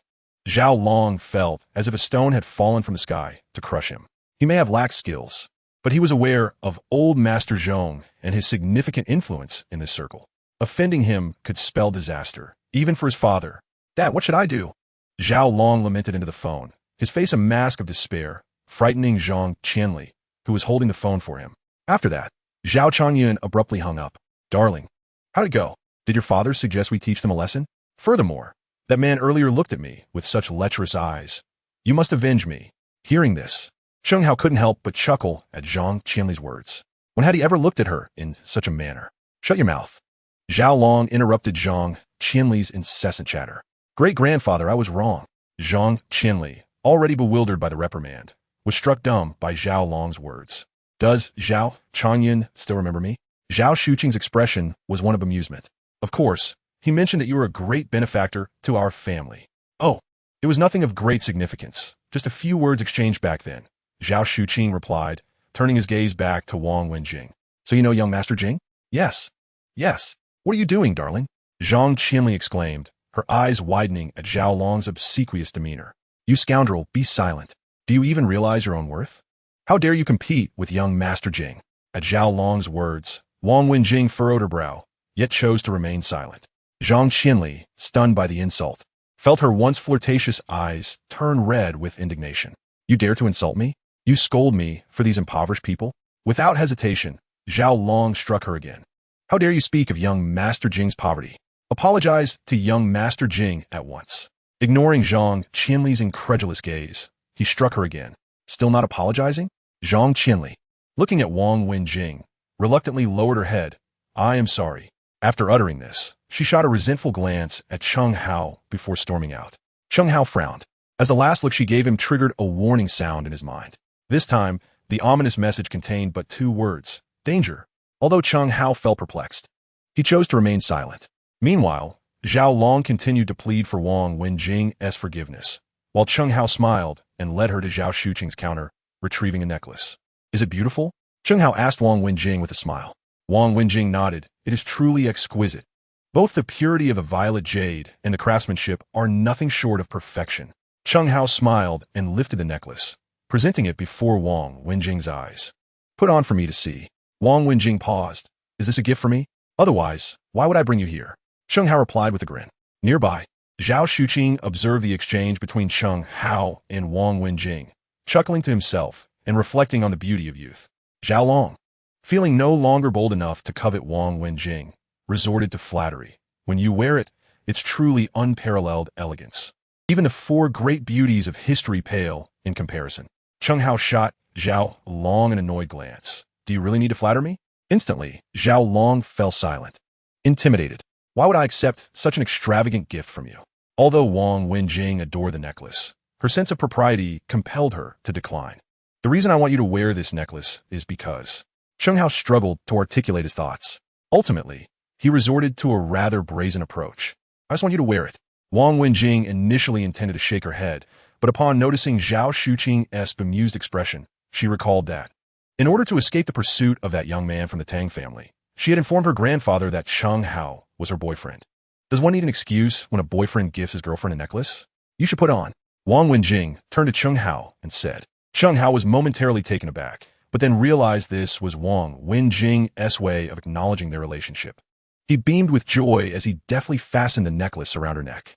As the saying goes, a Buddha is adorned in gold. A person is dressed in finery. Wang Wenjing, already a beauty, became even more captivating with the necklace adorning her, causing the young men present to momentarily lose themselves. Chen Hao, initially elated, soon felt displeased upon seeing Zhao Long's foolish demeanor. Approaching Zhao Long, he kicked him lightly and exclaimed, What are you staring at? You have your own troubles to contend with. Zhao Long, fully aware of the disparity between himself and Chen Hao, dared not retaliate. Despite his foolishness, he understood that a man who could have a necklace custom-made by Zhao Shuqing and win the affection of the elegant Wang Wenjing was no ordinary individual. The thought of this only intensified his frustration towards Zhang Qianli, the woman who had insisted that this fellow was a mere pauper. How could a poor man afford such an expensive necklace? Zhao Shu, we're leaving. Wang Wenjing, clearly eager to depart, urged Zhao Shuqing.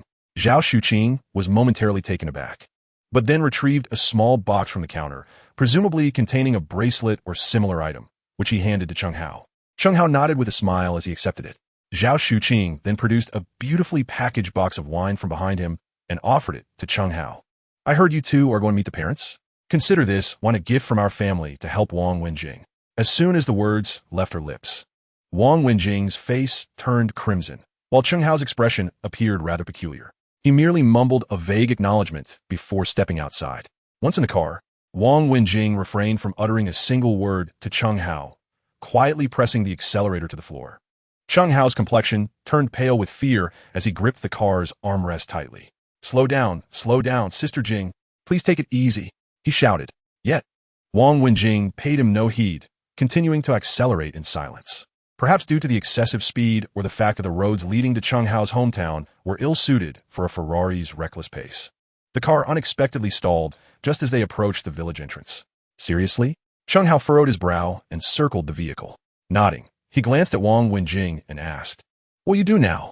Wang Wenjing surveyed the desolate surroundings and replied, "It seems I must remain here and keep watch over the car." Chen Hao nodded in understanding, not wasting any time as he strode towards the village. Upon entering, he sensed an unusual atmosphere. Nearly everyone in the village fixated their gazes upon him, whispering and pointing. Chen Hao frowned, his heightened sense as a result of past experiences. Who knows? The youth of today often speak without thought, listening to the gossip of the village women. He felt a sense of resignation. This was the rural way. When there was nothing to do during the off-season, even the slightest tidbit of news could spark hours of chatter. Hastening into his family's courtyard, he discovered it teeming with people. "Mom, why are there so many guests?" he inquired curiously, spotting Lin Fong busily working in the kitchen. Lin Fong looked up at the sound of his voice, her face lighting up upon seeing her son. Yet, her expression shifted to one of peculiarity when she noticed he was alone. "Son, why are you the only one here? Where's Wenjing?" "Mom, our car broke down at the village entrance. I came in to fetch a vehicle. Wenjing is waiting by the car," Chen Hao explained. Lin Fong's demeanor relaxed upon hearing that Wang Wenjing was nearby. Chen Hao then frowned slightly. "Everyone's here?" Lin Fong nodded. "Indeed. Your father and I spent hours on the phone yesterday." Chen Hao, before he could respond, a stylishly dressed middle-aged woman approached him, whom he recognized as his third aunt. "Chen Hao, I must say, if you truly cannot find a job, you should speak with your cousin Xiao Cheng. He could help you secure a position. At least you would earn some money instead of remaining idle. I heard he recently started working at a jewelry company with promising prospects." Chapter 77, BMW versus Ferrari. "Yes, cousin, if all else fails, I could assist you," a slender man emerged from behind, smiling at Chen Hao. "It's been ages since we last met." Chen Hao gazed at the slender man and could not help but chuckle, taking a deep breath as the familiar alert echoed in his mind. Li Cheng, a company employee, ostentatious in demeanor, lacking genuine ability. "Then I must thank Brother Cheng," Li Cheng proclaimed grandly, waving his hand with great flair. "No problem at all." Chen Hao remained silent beside him. His second and third aunts grinned at Lin Fong, remarking, "Sister-in-law, look at how much more perceptive these kids are. They know to seek help from those with real skills." Chen Hao's second aunt further escalated the commentary. "Indeed, Li Cheng is far superior to Chen Hao." Upon hearing this, Lin Fong could not suppress a rebuttal. "What nonsense is this? On what grounds do you claim Li Cheng is better than my Chen Hao? My Chen Hao contributed 500,000 to the family last time." 500,000? Are you joking? Chen Hao's mother? Li Cheng and the others expressed their disbelief, immediately countering her claims. Lin Fong had intended to respond further, but to her surprise, Chen Hao intervened. "Brother Cheng, how did you arrive?" Chen Hao inquired. "Li Xing Sumilat. I just bought a new BMW for 300,000. How else would I have come?" "What were you about to say, Chen Hao? Your cousin's new car worth 300,000. Does that bother you?" Seeing the crowd gathering, the third aunt eagerly boasted. The onlookers gasped at the third aunt's words and soon flocked to Li Cheng, commending him. "Who knows? Why is our Xiao Hao so quiet?"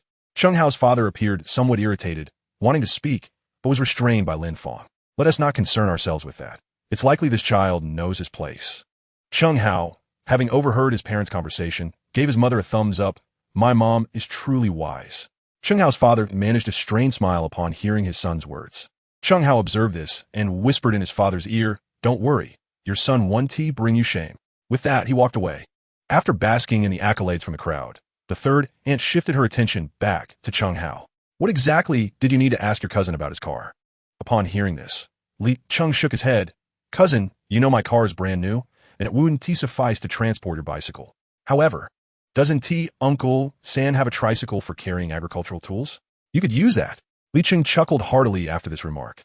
Chen Hao, unfazed by the gazes of others, simply took hold of Uncle San, who was standing at a distance, and rode the agricultural tricycle to the village entrance. At that moment, Wang Wenjing's peculiar Ferrari had already drawn considerable attention from the village children. Observing Chen Hao seated in the back of the tricycle, even Wang Wenjing could not help but smile. "How about it? Is this vehicle powerful enough?" Chen Hao proudly patted the tricycle's metal frame, addressing Wang Wenjing. She nodded with a grin, quite powerful, and it has a certain flair. Chen Hao laughed, while Uncle San, who had accompanied him, was also captivated by the unusual vehicle. After circling the vehicle 3 times, I rushed over to Chen Hao's side. "Child, why is your car so peculiar? It's not practical at all." Chen Hao was taken aback. "What do you mean it's not practical?" Uncle San patted the expensive car door and exclaimed, "Just look at this contraption of yours.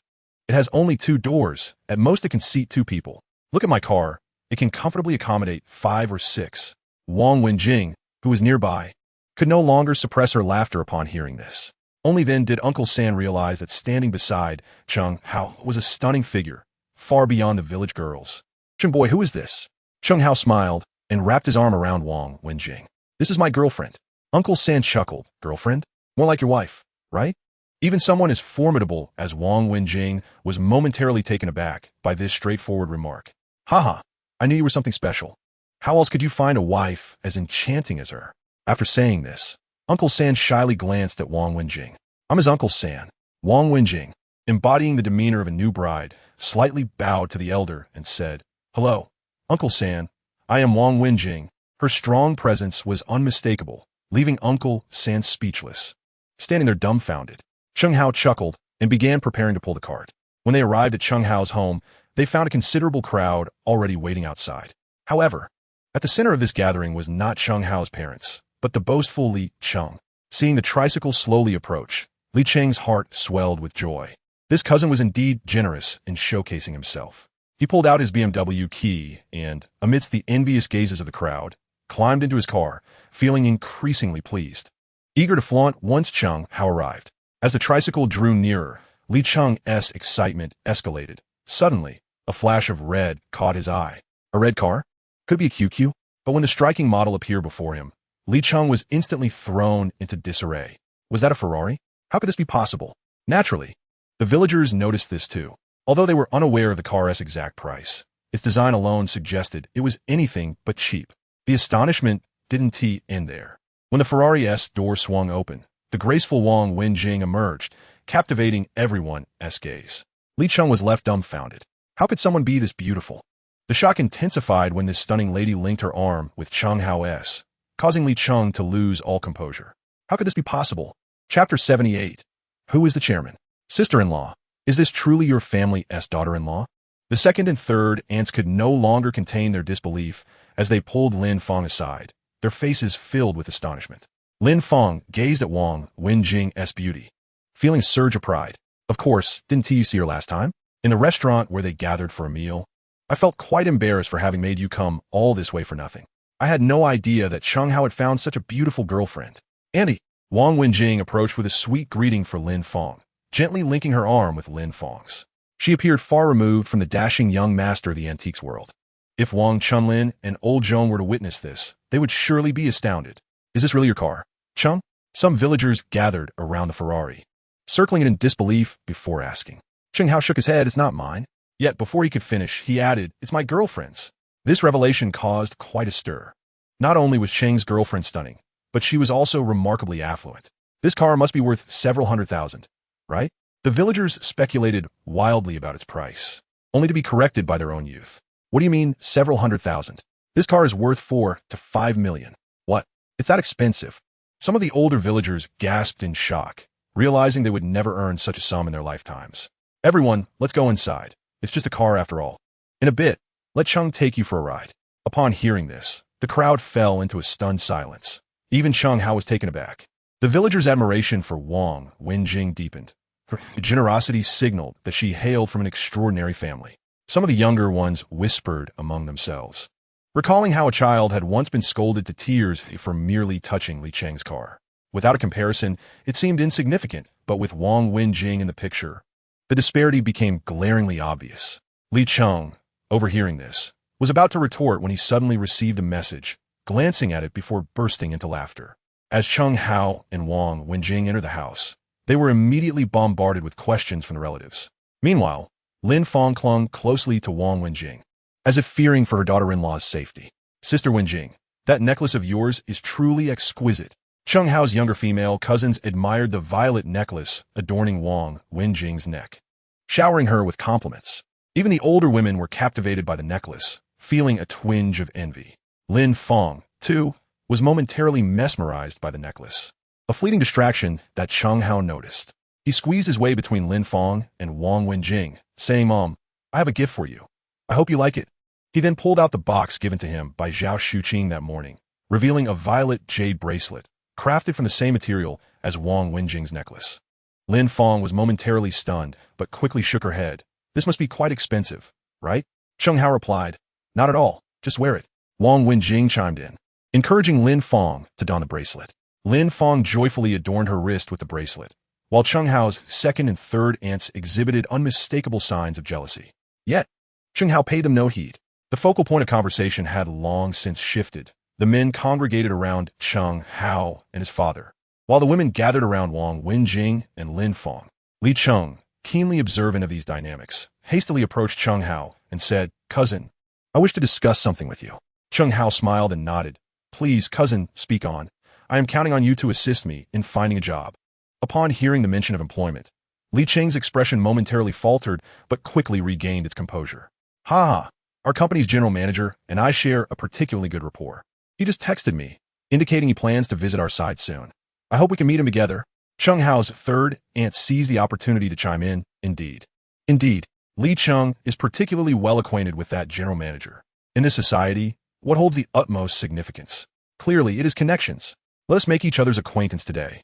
The others readily concurred, engaging in mutual conversation.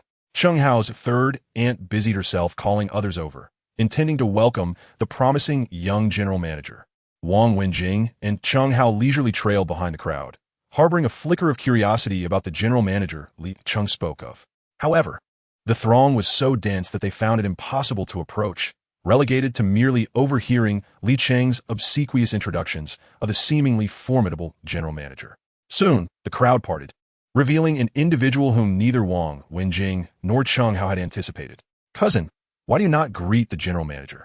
Li Sheng raprokfuli skulda, Chen Hao. Meanwhile, the third and second aunts derisively remarked, Ultimately, he has never encountered such grandeur. He cannot even muster the courtesy to greet a distinguished figure. Onlookers were similarly taken aback. How could such eloquent individuals suddenly forget their manners in the presence of someone so esteemed? Was it true, as suggested, that they were rendered speechless by their lack of exposure to the grander world? At that moment, the esteemed figure bowed toward Chen Hao and proclaimed loudly, Greetings, Chairman. Greetings, young Master Jing. What? Li Cheng felt utterly bewildered, as if he were dreaming.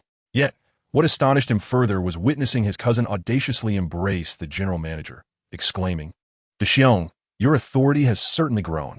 The usually stern general manager, who had always maintained a serious demeanor in Li Cheng's presence, now laughed and playfully implored his cousin for mercy. Chapter 79. Running away? Brother Hao, this isn't about asserting dominance. I can tell that this fellow looks down on you. De Xiong whispered while draping an arm around Chen Hao's shoulder. Hearing De Xiong's words, Chen Hao chuckled and patted his shoulder. What kind of employees did you recruit back then, to have let in such a character? Upon hearing Chen Hao's words, De Xiong's expression shifted. At that time, I merely glanced at his resume and noticed he hails from the same hometown as you. I only intended to lend a helping hand to a fellow local. Who could have anticipated he would turn out to be such a person? Had I known. Before De Xiong could finish his sentence, Wang Wenjing interrupted him. Have you two not had enough? Just look at how everyone is watching you. She turned to the crowd. My apologies, esteemed villagers. It has been a long time since our chairman and I last met, which is why we are like this. Chen Hao, overhearing De Xiong's words, felt his face flush. Long time no see. Didn't we just meet yesterday morning?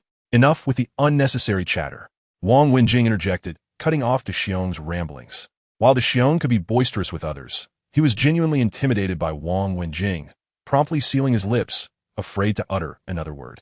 Satisfied with De Xiong's silence, Wang Wenjing nodded and instructed Chen Hao to welcome everyone inside. Little Chen Hao, what kind of chairman are you really? An elderly man, whose age was evident, finally voiced his curiosity regarding Chen Hao. Chen Hao smiled. Chairman is merely a title used outside. You may call me Xiao Hao. Upon hearing this, the old man broke into a smile, revealing his few remaining teeth.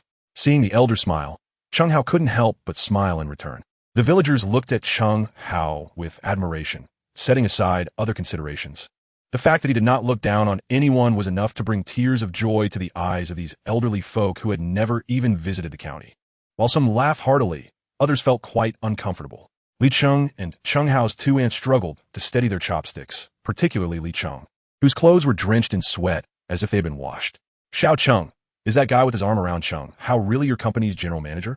Li Cheng cast a glance at De Xiong, who was drinking with Chen Hao's father, and swallowed hard before nodding. That's right. So, does that mean Chen Hao is truly your chairman? This is unbelievable. He doesn't look the part at all. Hey, Li Cheng, come here. De Xiong beckoned Li Cheng and continued. What were you doing alone while I was drinking with Uncle Cheng? And I heard you look down on our chairman?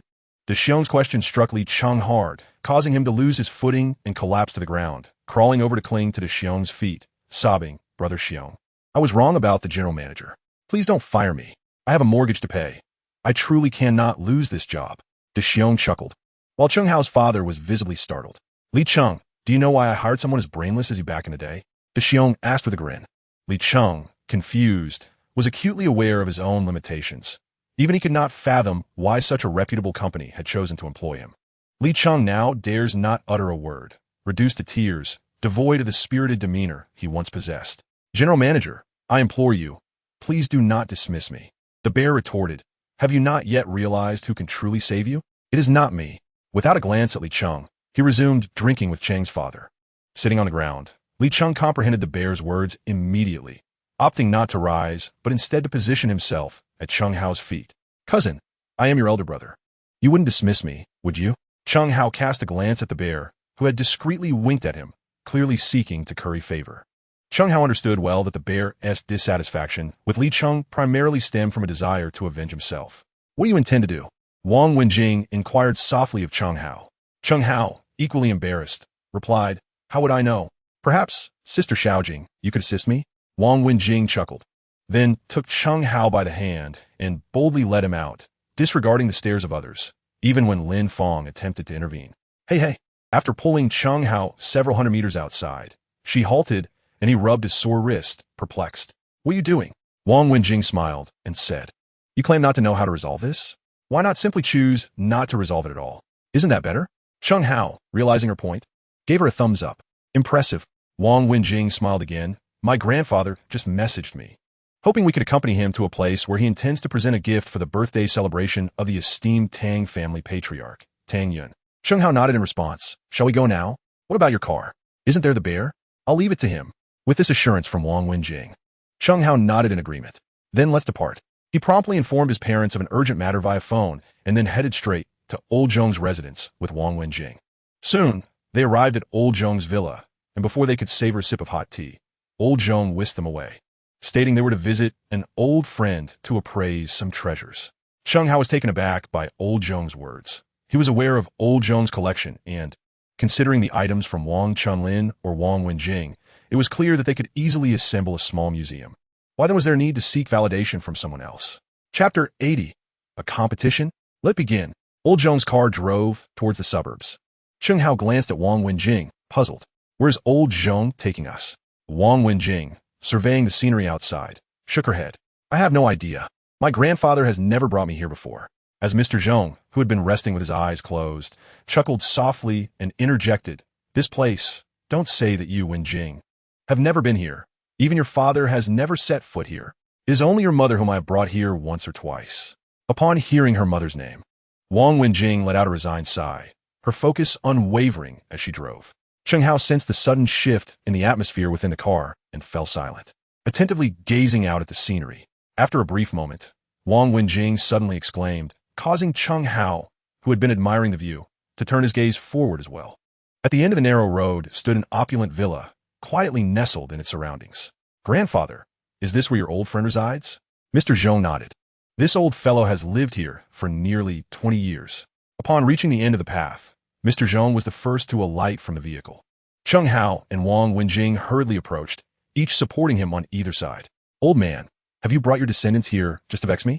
A frail voice echoed as they entered. Chen Hao and Wang Wenjing began to survey their surroundings, noting the antique decor imbued with an indescribable luxury, where precious artifacts were scattered about, rivaling the grandeur of a small museum. Chen Hao inhaled sharply, his eyes widening in astonishment. A rosewood 8 immortals table, dating back 300 years, a gift from the imperial palace, exceedingly valuable. A golden silk Nama bookshelf, likely from the Qing dynasty during the reign of Qianlong, designated for royal use. A Ming dynasty replica of Xuanda furnace, highly prized. Good heavens, this place is more of a museum than a museum. Allow me to introduce you, Mr. Zhong said. This old man is my senior apprentice. This young lady is my granddaughter, and this gentleman is my granddaughter's husband. Upon hearing the term grandson-in-law, the elderly man perked up and approached Chen Hao, giving him a scrutinizing glance. I've heard of you. Chen Hao was taken aback. When had he become so well known that even this reclusive old relic had heard of him? Old sir, spare me the pleasantries. I simply wish to know, are you truly in a romantic relationship with this old fellow's granddaughter? At this question, Chen Hao's heart skipped a beat, and he unconsciously glanced at Wang Wenjing, who returned the gaze with an unapproving look at the old man, only to be lightly chastised by Mr. Zhong. Realizing that he could not rely on Wang Wenjing for assistance, Chen Hao steeled himself and replied affirmatively. Do you know Tang Xiaotian? That lad is my half-apprentice. He lamented to me for quite some time about how you stole his love. Chen Hao managed an awkward smile, but Wang Wenjing could no longer contain herself. Ignoring Mr. Zhong's attempts to intervene, she stepped forward and declared, the nature of my relationship with Chen Hao does not require the opinions of others. Furthermore, the phrase stealing love does not quite apply here. There is nothing romantic between Tang Xiaotian and me. Chen Hao felt a surge of joy upon hearing Wang Wenjing's words. Truly, she exemplified the essence of a goddess, unfazed by any identity, ready to confront all with her sharp tongue. The elderly gentleman beside him chuckled at Wang Wenjing's remarks. Indeed, she is a renowned young Master Jing, a true heroine among women. You bear a striking resemblance to your mother. Wang Wenjing paused, while the old man exchanged glances with Zhong Lao, both shaking their heads in disbelief. Never mind. I have no desire to meddle in the disputes of the younger generation. The old man glanced at Wang Wenjing and said, to which Chen Hao breathed a sigh of relief, only to find that the old man was not yet finished. However, have you sparred with that brat Tang Xiaotian? It appears he suffered a resounding defeat at your hands. This matter cannot simply be dismissed. I have already contacted the young man from the Tang family. Shortly, I shall procure some items, and you shall compete once more. Chen Hao smiled at the old man's words. A competition is agreeable, but it must be established that you cannot be the sole judge. Very well, young man. We can have Zhong Lao join me as a judge. Chen Hao nodded. That arrangement is satisfactory. The old man clearly did not expect Chen Hao to be so accommodating. Young man, is that truly sufficient? Are you not concerned that I and that young rascal from the Tang family may conspire against you? Chen Hao shook his head. I have faith in my own abilities. After uttering these words, Chen Hao disregarded the old man and wandered off to examine the myriad of peculiar antiques. Meanwhile, Zhong Lao exchanged a knowing glance with his old friend, pride evident in their silence. Do not get too cocky, Zhong Lao. It remains to be seen whether this young man possesses genuine strength. Boasting is a skill anyone can master. Prepare your items. Wang Wenjing, overhearing this, couldn't help but cast several sidelong glances at her grandfather, as if she had something to express. Seizing the opportunity while everyone was otherwise engaged, Chen Hao inhaled deeply, and the familiar sound of a prompt echoed in his mind. Lu Ronghua, a top antique appraiser from Yanxia, and also the esteemed head of the Lu family. Chen Hao scrutinized Lu Ronghua, a sense of calculation stirring within him. This old fellow seems quite formidable. Master, I have arrived. A sharp voice pierced the air outside the villa, and, as anticipated, Tang Xiaotian cheerfully entered, greeting Lu Ronghua and Zhong Lao before turning to Wang Wenjing with a smile. Wenjing, it has been quite some time, hasn't it? Following this, Wang Wenjing approached Chen Hao and gently linked her arm through his. You insolent boy, today I shall demonstrate to you what it truly means to be a master. Tang Xiaotian threatened Chen Hao before swiftly ascending the stairs, indicating a familiarity with the place. Zhong Lao stole a glance at Chen Hao, observing his unperturbed demeanor, and a satisfied smirk crept onto his lips. This young man remains composed even in the face of disaster. Such calmness in adversity marks him as one with potential. Little do they know, Chen Hao's confidence stems not from mere bravado, but rather from his infallible instinct. Due to the presence of Elder Zhong and Lu Ronghua as judges, Wang Wenjing was left with the responsibility of arranging the competition venue. An unusual trio indeed, consisting of two elderly gentlemen and a beautiful lady. In Chapter 81, the contest turns into a gamble. Wang Wenjing had just ascended the stairs with the two elderly men when she positioned herself directly in front of her grandfather and Lu Ronghua, her expression grave as she demanded, "Shouldn't you provide me with an explanation? What is the true purpose of this competition?" Listening to her words, both Lu Ronghua and Elder Zhong exchanged awkward smiles. Lu Ronghua nudged Elder Zhong and sighed. "I told you we couldn't keep this a secret. I suspect that young man downstairs is already aware of it." Elder Zhong stroked his beard contemplatively, replying, "And what if he knows? This was always intended as a test." Wang Wenjing remained serious. "It must be more than just a test, right? Look at her. She is as clever as her mother." Lu Ronghua praised Wang Wenjing. "In truth, I have been coveting an item belonging to your grandfather, but he refuses to part with it, hence the wager." Elder Zhong admitted with a smile and a nod towards Wang Wenjing. "This is also a trial for Chen Hao, especially with the upcoming family appraisal meeting of Elijah Qinqin. It's beneficial for the young man to become familiar with it." Upon hearing this, Wang Wenjing's expression softened as she began to fiddle with the item in her hands. After nearly an hour, the upstairs was finally ready. Chen Hao and Tang Xiaotian ascended together from below, finding the second-floor living room transformed entirely into an appraisal pavilion. Lu Ronghua and Elder Zhong sat opposite each other, with 3 enormous boxes draped in red cloth before them. "I have prepared everything you need. You may take whatever you desire." Lu Ronghua gestured towards the array of tools, including magnifying glasses and flashlights, set aside. "This competition focuses on coins, the 4 treasures of the study, and exquisite antiques. Once you've selected your tools, you may commence at any time." Elder Zhong added. Tang Xiaotian and Chen Hao responded in unison, then made their way to the designated area for tools. Perhaps due to his awareness of Chen Hao's capabilities, Tang Xiaotian did not underestimate him this time and took nearly all the tools available on his side. Conversely, Chen Hao, in stark contrast, merely picked up a flashlight and proceeded to leave. Observing this, Tang Xiaotian felt a surge of delight, thinking to himself, "This fellow is truly foolish. It has been stated that the theme revolves around coins and the 4 treasures of the study, yet he chooses a flashlight meant for examining gemstones." Wang Wenjing, equally astonished, wanted to cough to draw attention, but hesitated to interrupt Chen Hao. Meanwhile, the judges Lu Ronghua and Elder Zhong exchanged glances, their expressions unchanging as they nodded in acknowledgement. "Let us begin with the first item, coins," Wang Wenjing announced, stepping forward to unveil the red cloth covering the first box, from which she produced a most peculiar coin. "Gentlemen, please come forward to examine." At present, Wang Wenjing has reclaimed his illustrious identity in the antique realm, reminiscent of the renowned Master Jing. Chen Hao stepped forward, initially intending to seize the coin, only to be unexpectedly preempted by Tang Xiaotian. With no choice but to relinquish his attempt, he stood in place and blew a gentle kiss towards Wang Wenjing, causing her cheeks to flush.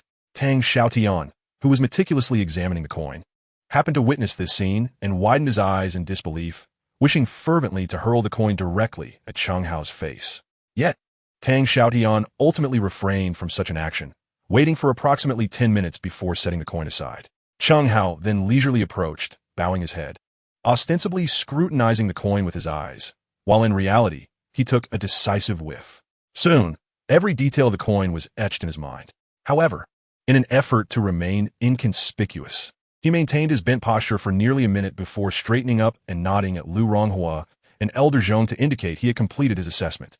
"I shall speak first," Tang Xiaotian eagerly declared, addressing Elder Zhong and Lu Ronghua. "This coin must be the original Qin dynasty Tongbao, the very first set of currency to circulate nationwide in Yinxia, originating from the great Qin Empire established by Qin Shi Huang. Its collectible value is immense." Elder Zhong and Lu Ronghua nodded in agreement, yet remained silent. "I believe his description aligns perfectly with the characteristics of this coin."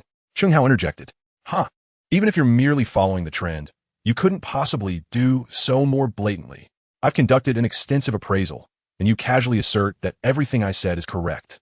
I could just as easily find a primary school student to do the same. I protest.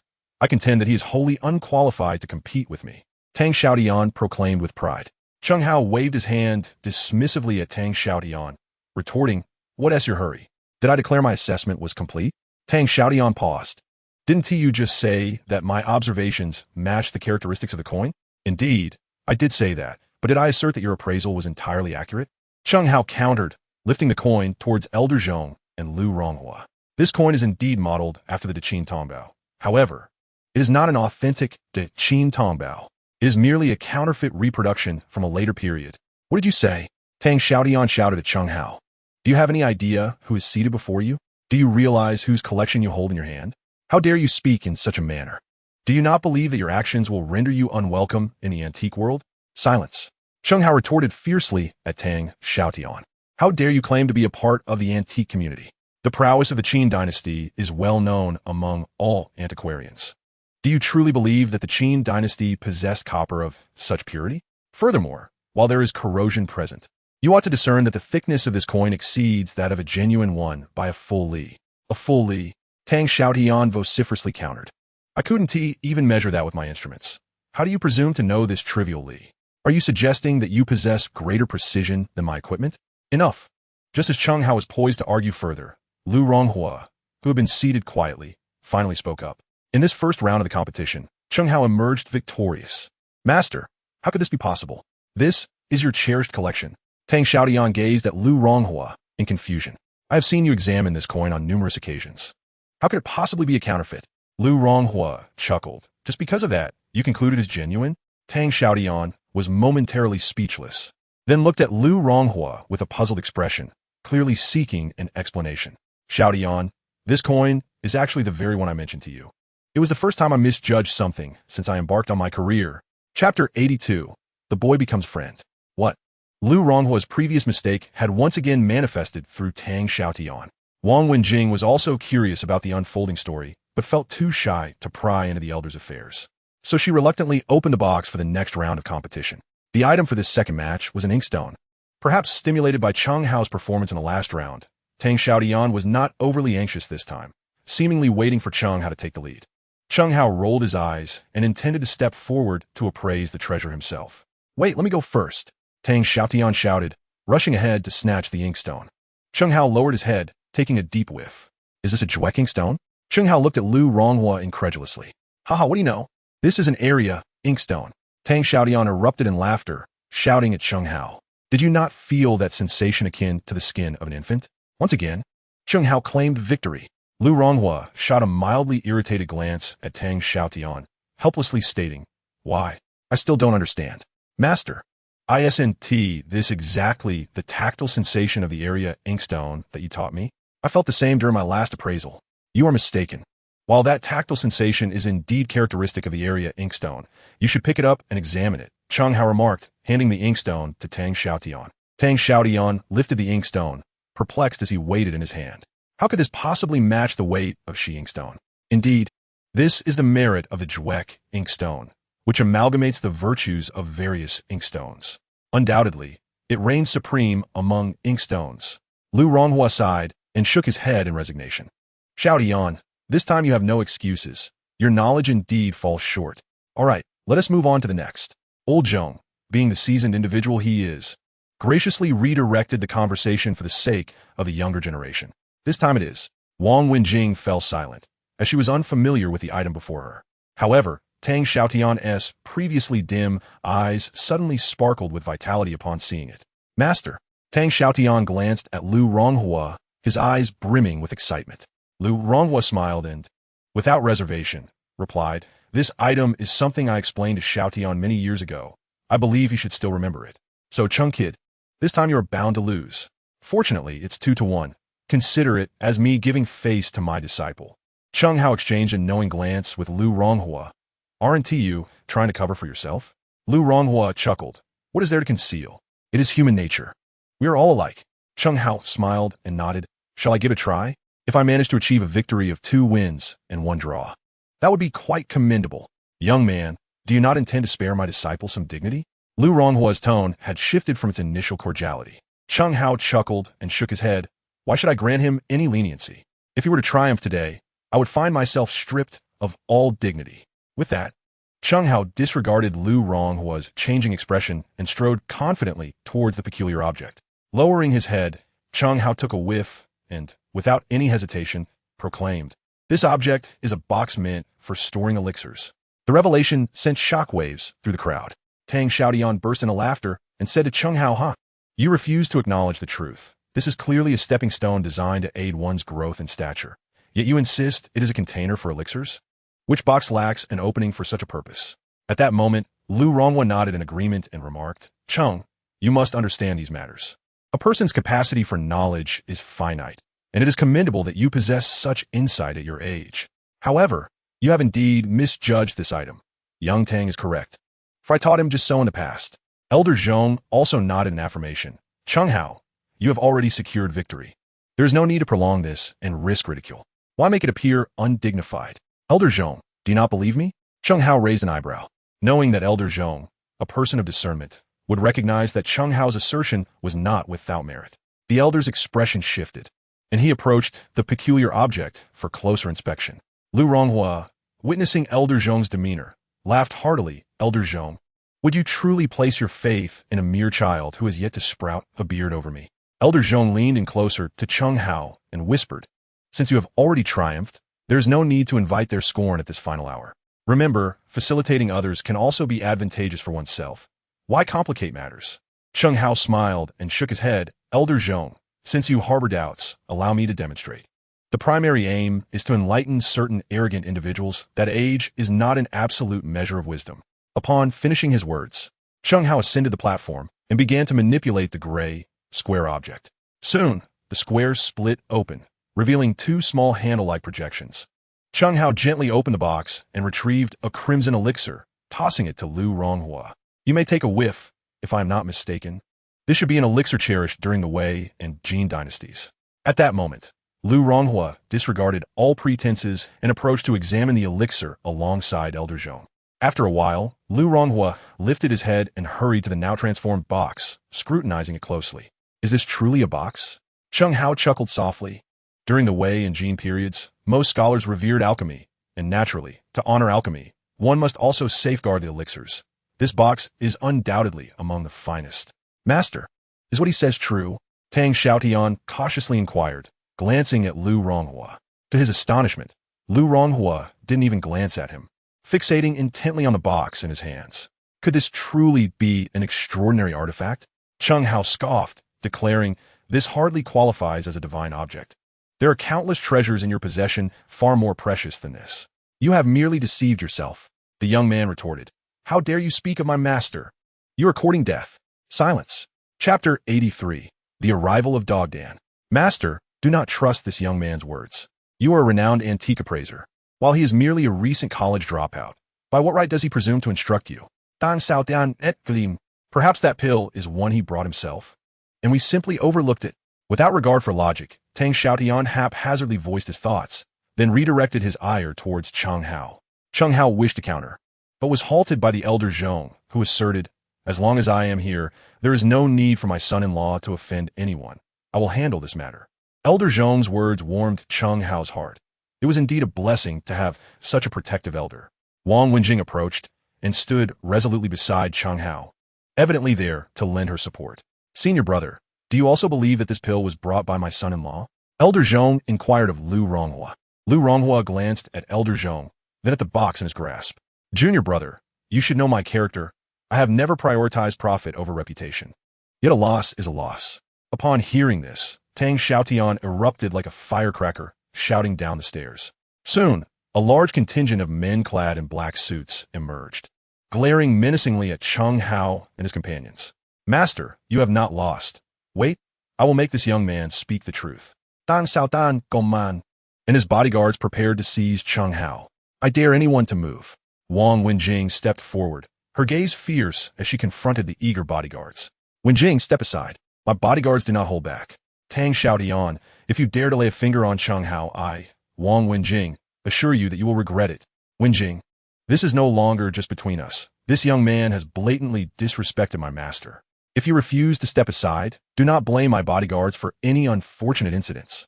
Tang Xiaotian declared, issuing orders to his men. We must capture this young man at all costs. The bodyguards, emboldened by their master's command, advanced to restrain Wang Wenjing and Chen Hao. Wang Wenjing exchanged a glance with Chen Hao and nodded, preparing to engage. Just as she was about to assume a fighting stance, a thunderous voice interrupted. I dare anyone to touch my granddaughter. Elder Zhong, frail yet determined, approached with a stern expression directed at Tang Xiaotian. Grandfather, Wang Wenjing rushed forward to support the visibly agitated Elder Zhong. while Chen Hao hurriedly stepped in front of Wang Wenjing. After catching his breath, Elder Zhong pointed a trembling finger at Chen Hao. "This is my son-in-law. If anyone wishes to harm him, they must first consult me. Elder Zhong, but he has so shamelessly insulted my master. Should I simply let this go?" Tang Xiaotian cast a glance at Elder Zhong, a flicker of trepidation crossing his features, yet he mustered the courage to speak. "Xiaotian, to whom are you addressing your words? Who granted you the audacity to speak so to Elder Zhong?" Lu Ronghua's tone was stern as he regarded Tang Xiaotian. "Master, it is not that I lack words." Tang Xiaotian attempted to interject. "Silence. Do you not even comprehend the rules?" Lu Ronghua thundered once more at Tang Xiaotian. "Junior brother, my disciple has been disrespectful. I hope you will not take offense." Elder Zhong cast a cold glance at Tang Xiaotian before snorting disdainfully and departing with Chen Hao and Wang Wenjing. As he watched the retreating figures of Elder Zhong and the others, Lu Ronghua furiously hurled the box he held to the ground, the once precious container shattering into fragments. "Master." Tang Xiaotian gazed at Lu Ronghua, eager to speak, but was interrupted. "Now that Elder Zhong is with him, do you intend to declare war against the Zhong family? We have lost this round, but next time he shall not be so fortunate." Despite the lingering resentment in his heart, Tang Xiaotian recognized the truth in his master's words, his gaze coldly fixed on the receding car. Meanwhile, Elder Zhong and his companions had narrowly escaped danger, sighing in relief. Though Chen Hao remained silent, his complexion ashen in the passenger seat. "Chen Hao, fret not. I shall handle this matter," Wang Wenjing reassured him, mistakenly thinking he was anxious about Tang Xiaotian's potential retaliation. "No, Xiaojing, this matter is far from simple." Elder Zhong, seated in the back, appeared considerably more at ease. Wang Wenjing nodded, ready to respond. When Chen Hao interjected, "Elder Zhong, there is no need for your assistance. Allow me to resolve this myself." Wang Wenjing was perplexed, thinking, how could he possibly manage it alone? It was rare for my grandfather to offer help, and yet he declined it. To Wang Wenjing's astonishment, her grandfather acquiesced. "Chen Hao, have you truly made up your mind?" Elder Zhong's countenance turned serious.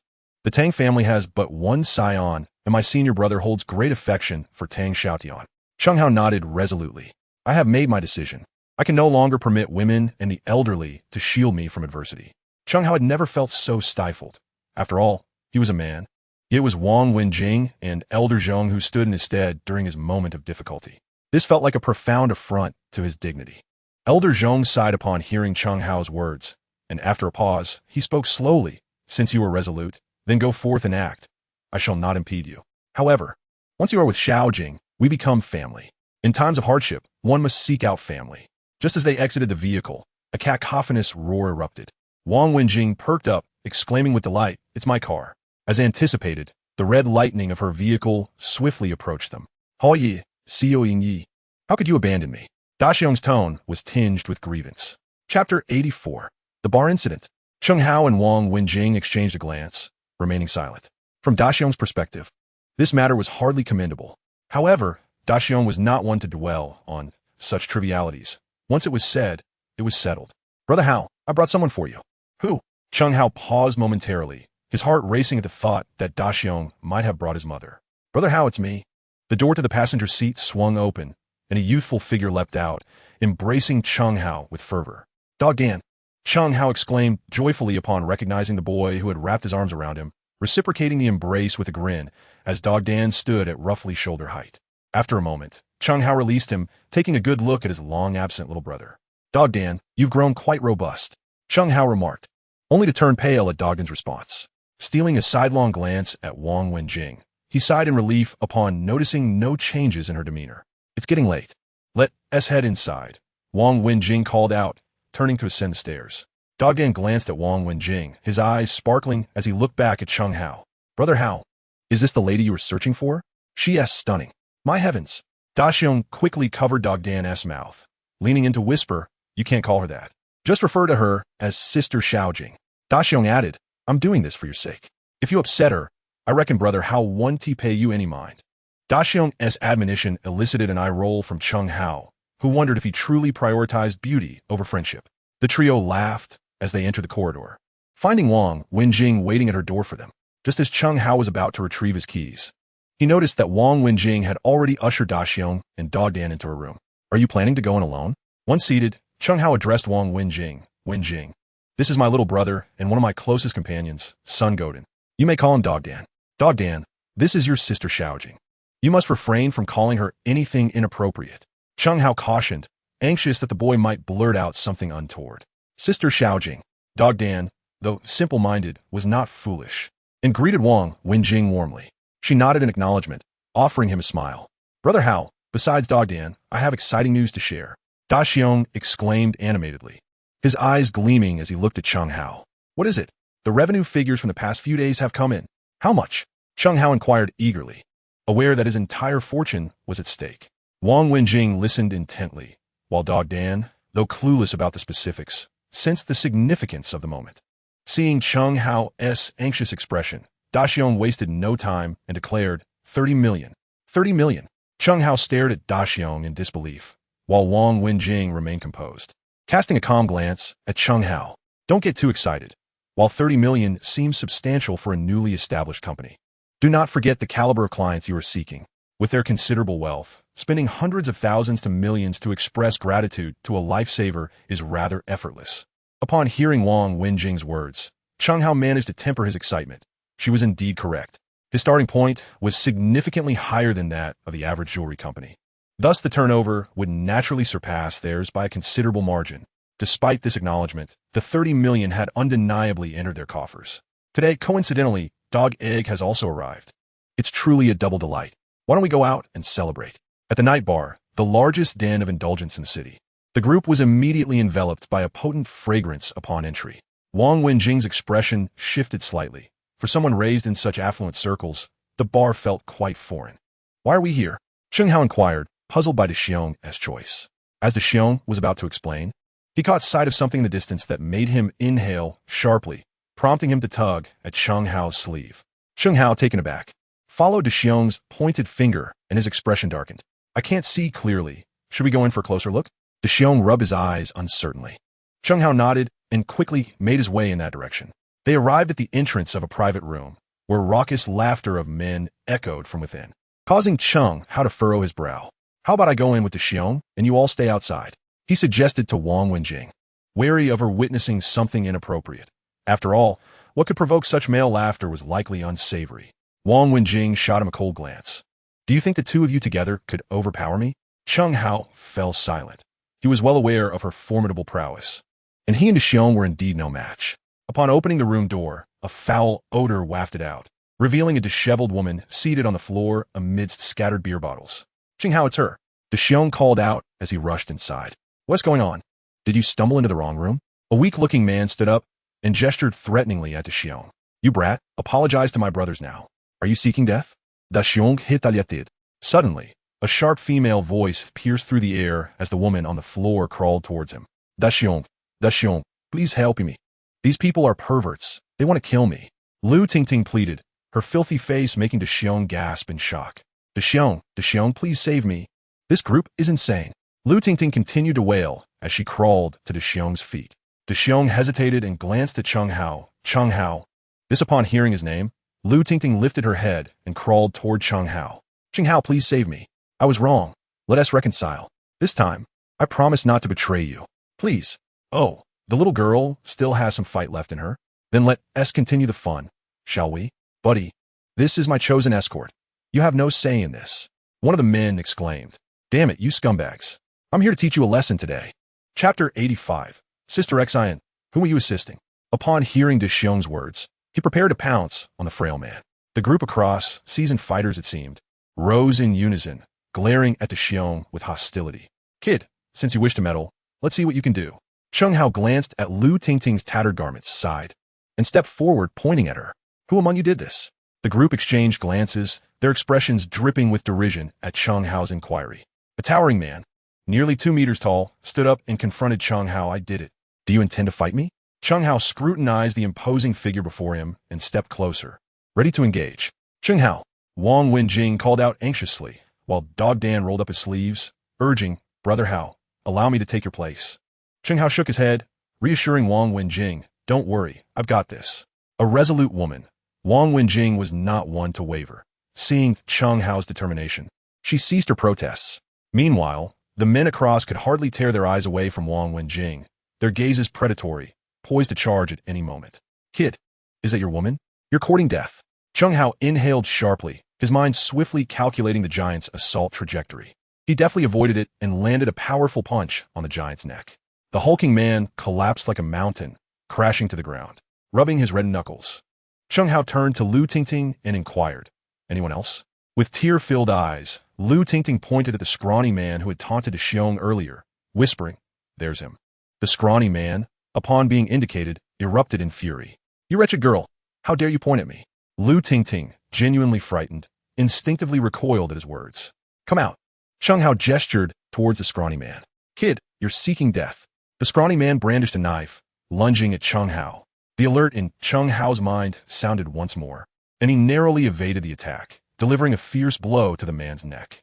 The scrawny man fell to the ground, defeated. Chen Hao did not spare him another glance, instead fixing his gaze on the rest of the group. "Is there anyone else willing to step forward?" The onlookers exchanged glances, and this time, none dared to advance. "Listen, kid, the owner of this bar has a good rapport with us. I suggest you leave quietly, taking the woman behind you with you for our enjoyment." Upon hearing this, Chen Hao, incensed, prepared to teach these brutes a lesson for their vile intentions towards Wang Wenjing. "Chen Hao, move aside." Wang Wenjing stepped forward, her voice cold and resolute.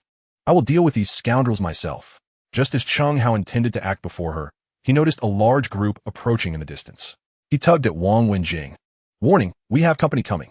"Well, what is this? Has a fight broken out?" Was it the bar's inattentiveness that ignited the ire of a few patrons?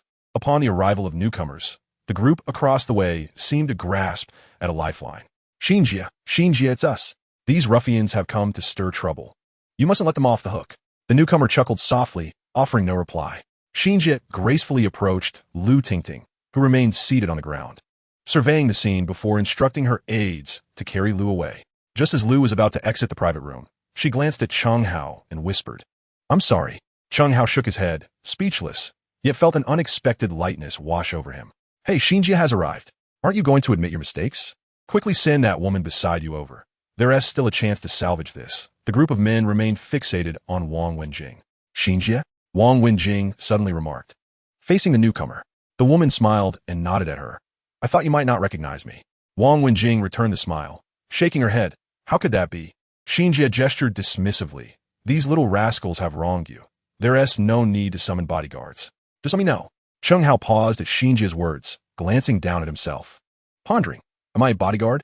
Wang Wenjing shot a sidelong glance at Chen Hao, a smirk playing on her lips, perhaps indulging in a bit of mischief by not clarifying to Xinjie.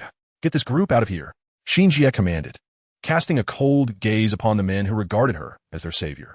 "Xinjie, I had no idea you knew them. Had I known, even with 10 times the courage, I would not dare disrespect this lady." Xinjie didn't even spare them a glance, her expression icy as she retorted, "For your despicable treatment of women. You deserve no mercy." With that, she signaled her subordinates to remove the troublemakers. "Wenjing, what brings you to such a place today?" Xinjie, evidently familiar with Wang Wenjing's temperament, was not angered but leaned closer, lowering her voice. "Could you do me a favor?" "What favor?" Wang Wenjing did not immediately acquiesce. "I have a jade piece that I would like your assistance in appraising," Xinjie implored, her expression tinged with earnestness. Wang Wenjing nodded in agreement, of course. Xinjie's face lit up with joy as she informed Wang Wenjing of the location for their transaction on the second floor, then prepared to depart. "Daong, make sure to have a good time downstairs with Dogdan." Chen Hao called to Daong, giving him instructions. Daong responded with an affirmative gesture, then wrapped an arm around Dogdan's shoulder and headed toward the dance floor. "Do you know her?" Chen Hao asked Wang Wenjing, pointing in the direction where Xinjie had just departed. "I've met her a few times. She is a gem enthusiast and has sought my grandfather's help in appraising some stones. I was with my grandfather during those encounters, which is probably why I remember her," Wang Wenjing explained. "Does she really dabble in jewelry? Her discernment seems lacking. Is it that I resemble a bodyguard so much?" Chen Hao expressed his dissatisfaction with Xinjie's characterization of him. "Forget it. Just be my bodyguard for the night." Wang Wenjing raised an eyebrow and glanced at Chen Hao. Chen Hao immediately stood at attention, his expression serious as he replied, "I am most willing." "Good man." Wang Wenjing gave Chen Hao a light pat before heading towards the private room on the second floor that Sister Xian had mentioned. Chapter 86. Disdain for Bodyguards? As the two ascended to the second floor, they spotted Sister Xian approaching briskly. "Young Master Jing, Are you joining us for dinner later? No need. Let's first take a look at the jade, Wang Wenjing replied. Perhaps sensing her own lack of warmth, she smiled and added, let us discuss dinner after we assess the jade. This provided Sister Xin with a way to save face, and she quickly agreed, all right. We'll eat after we finish looking at the jade. Meanwhile, Chen Hao dutifully trailed half a step behind Wang Wenjing, silent and vigilant. Upon entering the private room with Sister Xin, they were greeted by a resounding snore. As the three settled in, Ouyang Xin gently cleared her throat, prompting a hefty man lounging on the sofa to wobble upright and smile apologetically at her. Miss Ouyang, have you finished your business? Wang Wenjing was guided to a chair opposite the rotund figure, while Chen Hao, as the bodyguard, remained standing. Once they were seated, Ouyang Xin introduced Huang Long.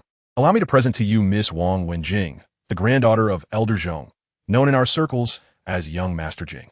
Upon hearing this, Huang Long hastily rose and extended his plump hand towards Wang Wenjing.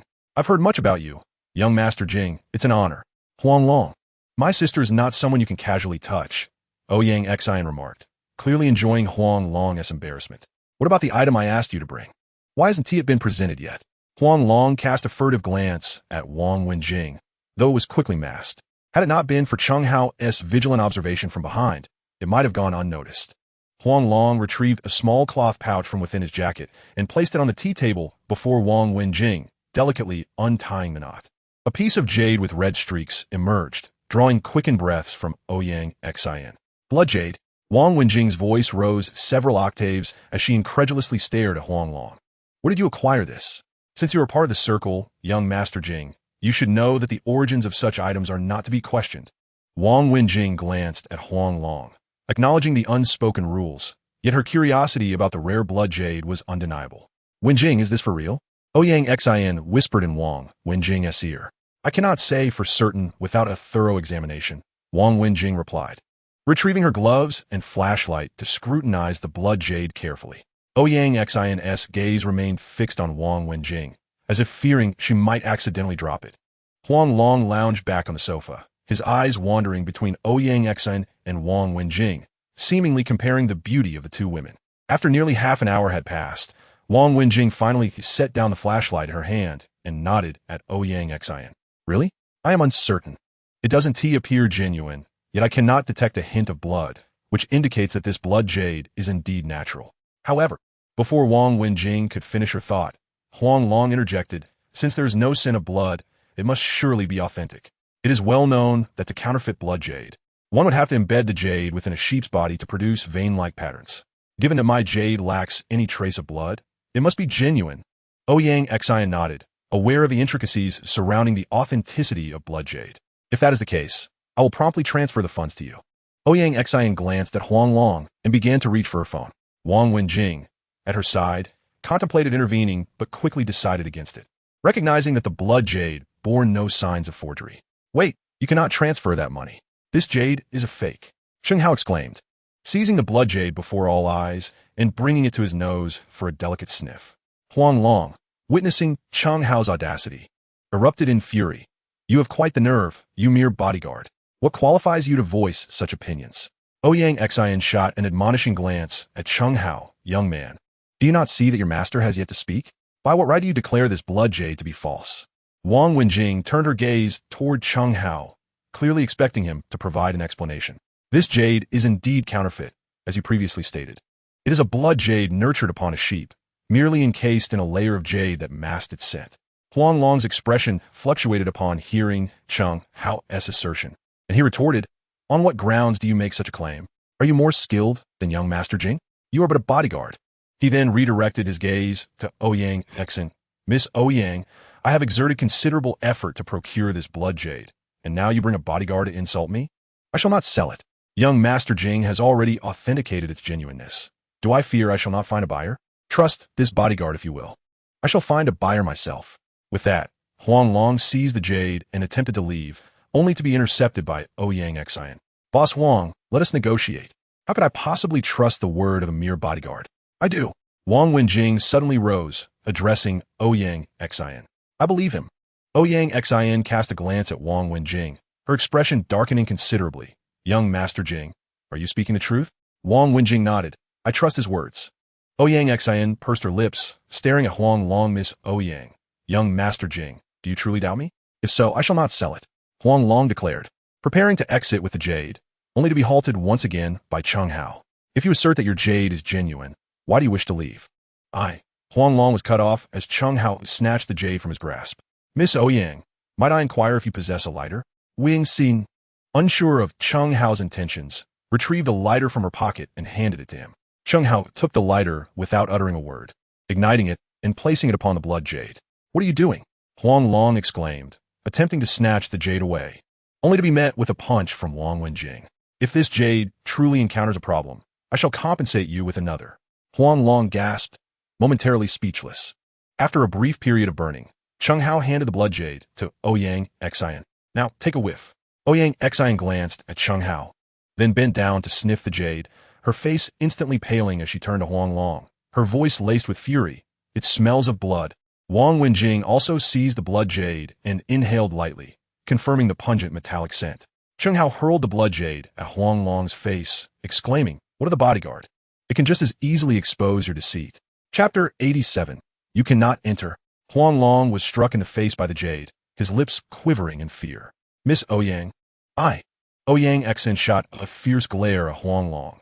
Huang Long, you truly possess the audacity of a bear, daring to deceive me. Miss Ouyang, I was misguided, utterly bewitched. Huang Long prostrated himself repeatedly, blood soon staining the ground. Take him away, break his limbs, and let him fend for himself. Ouyang Xian commanded her subordinates, her expression grim. They complied, dragging the still bowing Huang Long away. Once his cries faded into silence, Ouyang Xian managed to compose herself and turned to Wang Wenjing and Chen Hao, saying, Young Master Jing, I apologize for the spectacle today. Without waiting for Chen Hao to respond, she strode towards the exit. Thank you for your assistance today, young Master Jing. Wang Wenjing shook his head, glancing at Ouyang Xian. I was of little help today. If you wish to express gratitude, let it be to him. Ouyang Xian, understanding, turned to Chen Hao and smiled radiantly. I previously acted discourteously. I hope this gentleman can forgive me. Oh, there is nothing discourteous. I am merely a bodyguard, Chen Hao replied, sensing Wang Wenjing's icy gaze, causing him to shudder and offer a nervous smile before hastily exiting. Young Master Jing, take care. Ouyang Xian waved farewell as Wang Wenjing nodded and approached his car.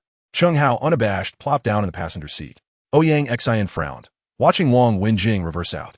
Once they had driven off, she summoned one of her subordinates. Go.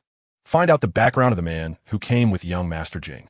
The subordinate acknowledged her command and departed, while Ouyang Xian gazed thoughtfully in the direction Wang Wenjing had gone. A bodyguard, possessing an expertise in antiques that even Wang Wenjing found hard to rival, and capable of compelling him to drive for him. As Wang Wenjing drove, Chen Hao was on the phone with the Xiong, informing him that he had left with Wang Wenjing and instructing him to take good care of Godan. Make sure to rise early tomorrow. Why? The day after his old Master Tang's birthday banquet. Are you planning to let them mistake you for my bodyguard again? Accompanying you to purchase a few outfits and select some gifts for the birthday banquet. Chen Hao rose early to prepare breakfast. The anticipated knock at the door came, and Chen Hao greeted Wang Wenjing with a smile, welcoming her inside. After enjoying their breakfast, the duo proceeded to the shopping mall. Despite Wang Wenjing's persistent nature as a woman, their shopping excursion seemed interminable. Jia Xiaojing, shall we find a place to rest? Chen Hao lamented, striking his thigh with a pained expression. Wang Wenjing rolled her eyes. It's only been a short while. Let's take a look at this store. With a sweeping gesture, she pulled Chen Hao inside. Good day, sir and miss. A woman clad in a black uniform approached them, bowing slightly. I would like to select a few outfits for him. Could you assist me? Wang Wenjing indicated Chen Hao to the sales associate. Certainly, sir. Do you prefer casual or formal attire? The associate inquired with a smile. Either is fine, but I lean toward something more relaxed, Chen Hao replied, as he had always found formal wear to be quite constraining. Very well, sir. Please follow me. I will recommend some loose-fitting styles. Wang Wenjing, casting an incredulous glance at Chen Hao, remarked, could you not select a few pieces that appear more formal? We are attending Tang Yun's birthday banquet, after all. Both Tang Xiaodian and Lu Ronghua will be present. Do you wish to give them another reason to mock you? Noticing Chen Hao's silence, Wang Wenjing appeared slightly anxious. Chen Hao, don't overthink it. I do not mean to belittle you. I simply... Enough, Chen Hao interjected, shaking his head. Chen Hao, I don't mean it like that. Don't think too much of it. I'm not that fragile. I merely agree with your assessment, he replied, leading Wang Wenjing to the area suggested by the sales associate. Wenjing, there are women-esque clothes here as well. You should try some on too, Chen Hao suggested. Glancing at the women's section, I think I'll pass. My main purpose today is to accompany you in selecting outfits. Wang Wenjing declined. Chen Hao insisted. That dress is stunning. You would look magnificent in it. The sales associate, noticing the dress Chen Hao pointed to, chimed in, Sir, you have a discerning eye. This piece is a limited edition. Only one exists in the entire province. Wang Wenjing glanced up and nodded in agreement. Indeed, it is quite nice. Miss, please bring it down for us to try. Sir, this dress is quite expensive. The associate's expression shifted slightly as she hesitated before delivering the news to Chen Hao. Upon hearing the associate's words, Wang Wenjing frowned, seemingly displeased. Chen Hao, unfazed, continued to smile at the associate. Rest assured, we will handle it with care. With that reassurance, the sales associate nodded and prepared to retrieve the dress. This dress is beautiful. Why wasn't it presented earlier? A corpulent woman barged in, forcefully pushing aside the sales assistant who was about to fetch clothes for Chen Hao and the others. Another woman in a sales uniform hurriedly followed, attempting to placate her with a smile. This garment may not be suitable. Not suitable? What do you mean by that? The overweight woman exclaimed, her eyes gleaming at the attire displayed in the window, nonchalantly insisting, I want this dress today. Hurry up and take it down. The sales assistant twitched her lips, responding, There's only one piece of this dress, and I'm afraid there are no other sizes. Upon hearing this, the expressions of those present shifted dramatically. Chen Hao and Wang Wenjing struggled to suppress their laughter, while the corpulent woman's countenance darkened considerably. Miss, just bring it for us to have a look. I estimate she can fit into it, Chen Hao remarked, gesturing towards Wang Wenjing. The sales assistant, glancing at the tall and slender Wang Wenjing, nodded, all right. I will fetch it for you. Chapter 88, Managing Trouble. Hey, didn't you hear me say I want this dress? The overweight woman shouted at the sales assistant, who was approaching to retrieve the garment. The assistant, feeling awkward, replied, But didn't you just say you couldn't wear it? Without hesitation, the corpulent woman advanced to open the cabinet and seize the dress. Chen Hao turned to Wang Wenjing, saying, Xiao Jing, you will look stunning in it. Wang Wenjing, astute as she was, understood Chen Hao's intent and nodded in agreement, as you wish. With her assent, Chen Hao grinned, stepping forward to grasp the corpulent woman just as her hand was about to touch the dress, pulling her back. He then retrieved the garment, handing it to Wang Wenjing. Why not try it on? The two sales assistants rushed forward, ready to assist the corpulent woman, but she forcefully shoved away the assistant who reached out to help, glaring at Chen Hao as she threatened, Are you looking for trouble? Chen Hao disregarded her, his gaze fixed on the changing area where Wang Wenjing was. The overweight woman, incensed by his indifference, turned to the sales assistant who had been trailing her, demanding, Aren't you coming to help me? Do you think the money I've spent here over the year is for nothing? Though the assistant felt wronged, she dared not voice her thoughts, struggling to help the corpulent woman to her feet. Do you truly believe this pauper can afford such a dress? The overweight woman sneered at the two assistants as she regained her balance. The sales assistants exchanged glances, forced to respond with a wry smile. One of them approached Chen Hao, bowing slightly and whispering, Sir, I apologize. Chen Hao waved his hand dismissively, assuring her that all was well on his end. As he glanced back at the overweight woman, still hurling insults, he suddenly heard the sales assistant's excited voice. Sir, your girlfriend has emerged. She looks stunning, absolutely stunning. Chen Hao couldn't help but think to himself, How do I look? Wang Wenjing approached, gracefully twirling in front of him, clearly pleased with the dress. Two sales assistants approached, their faces alight with surprise as they gazed at Wang Wenjing. Miss, you look absolutely stunning in that dress. However, a corpulent woman wore a disdainful expression and sharply remarked, What an enchanting appearance you have. Dressing so beautifully must be a ploy to seduce men tonight, right? Chen Hao cast an irritable glance at the overweight woman, poised to confront her, but halted when he saw Wang Wenjing stride confidently towards the woman. Her skills were more than sufficient to handle the situation. You little vixen, are you coming over here to have me introduce you to a man? The woman taunted. Without a moment's hesitation, Wang Wenjing delivered a resounding slap, sending the woman sprawling to the ground, followed by a forceful kick to her stomach. Watch your mouth. I might just slap you again. With that parting remark, Wang Wenjing turned on her heel and departed. The sales assistants, witnessing her fierce response, quickly cleared a path, fearful of incurring her wrath. Such a beautiful dress must not be damaged. Next time, I could go with you, Chen Hao remarked earnestly to Wang Wenjing. I prefer to handle such people myself. At Wang Wenjing's words, he instinctively sniffed, and the familiar notification echoed in his mind. Wang Wenjing, strong-willed, accustomed to dealing with those who slander her. Deal with it.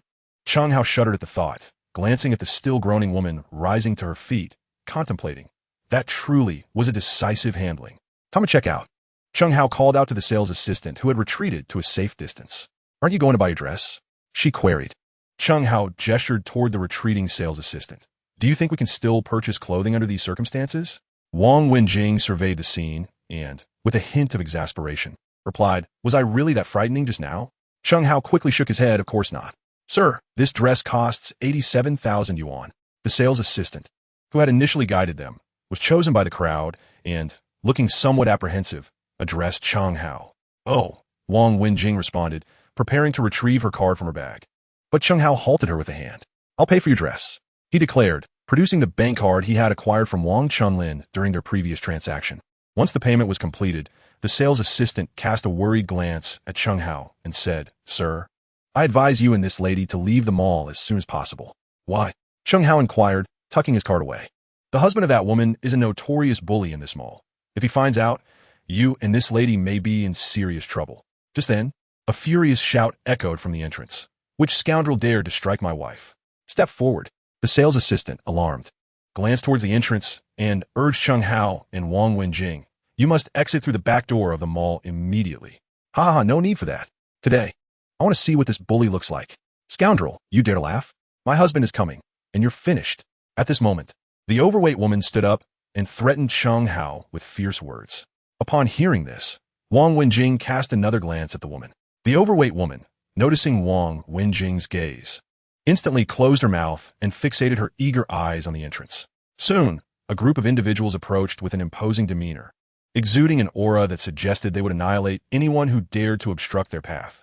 Observing this scene, the overweight woman rushed into the arms of the bald man leading the group, akin to a fledgling returning to its nest. Honey, they hit me, she lamented in an excessively sweet voice to the bald man. He, radiating an aura of authority, patted his chest and proclaimed, Who dares to harm my woman? I'll have my underlings break his legs. Chapter 89. Master Cheng? Honey, it's those two. The overweight woman pointed at Chen Hao and Wang Wenjing. Oh, beautiful lady. The bald man was instantly captivated by Wang Wenjing, his gaze lingering on her before shifting slightly to Chen Hao. This man seems somewhat familiar. He murmured quietly after glancing at Chen Hao. Honey, who do you find familiar? How could you possibly know these poor people?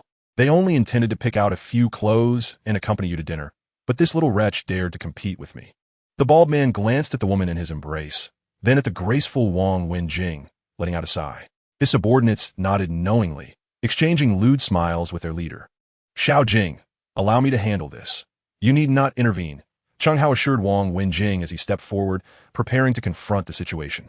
You must incapacitate him, or I will remain unsettled, the overweight woman urged, but her words were abruptly cut off by a sharp slap. Smack! The side of her face, previously untouched by Wang Wenjing, began to swell. Honey, you smack! 2 consecutive slaps landed on the overweight woman's face, and the once menacing bald man now approached Chen Hao with a fawning expression. Ah, sir, if I'm not mistaken, your surname must be Cheng? Chen Hao stared at the bald man in surprise. Do you know me? The bald man nodded obsequiously, stepping closer to shake Chen Hao's hand. I'm a subordinate of Boss Zhou. You may call me Songbald. A subordinate of Boss Zhou? Yes, indeed. I remember you were present when that several-ton jade boulder was unveiled. I recall you cheering for me. Chen Hao chuckled awkwardly, realizing that his focus had solely been on the stone, leaving him oblivious to the cheers around him. The overweight woman approached and whispered, You imbecile. Do you know who this is? This is Boss Zhou's brother. You must address him as Master Cheng. She glanced at Chen Hao. He doesn't seem like it. Smack! Another slap resounded, this time with considerable force, causing the corner of the overweight woman's mouth to bleed slightly. In the realm of ignorance and frivolity, could a woman like you, who spends her days engrossed in television, truly recognize someone like Master Cheng? This time, the portly woman had learned her lesson, nodding vigorously in Chen Hao's direction. Master Cheng, Master Cheng.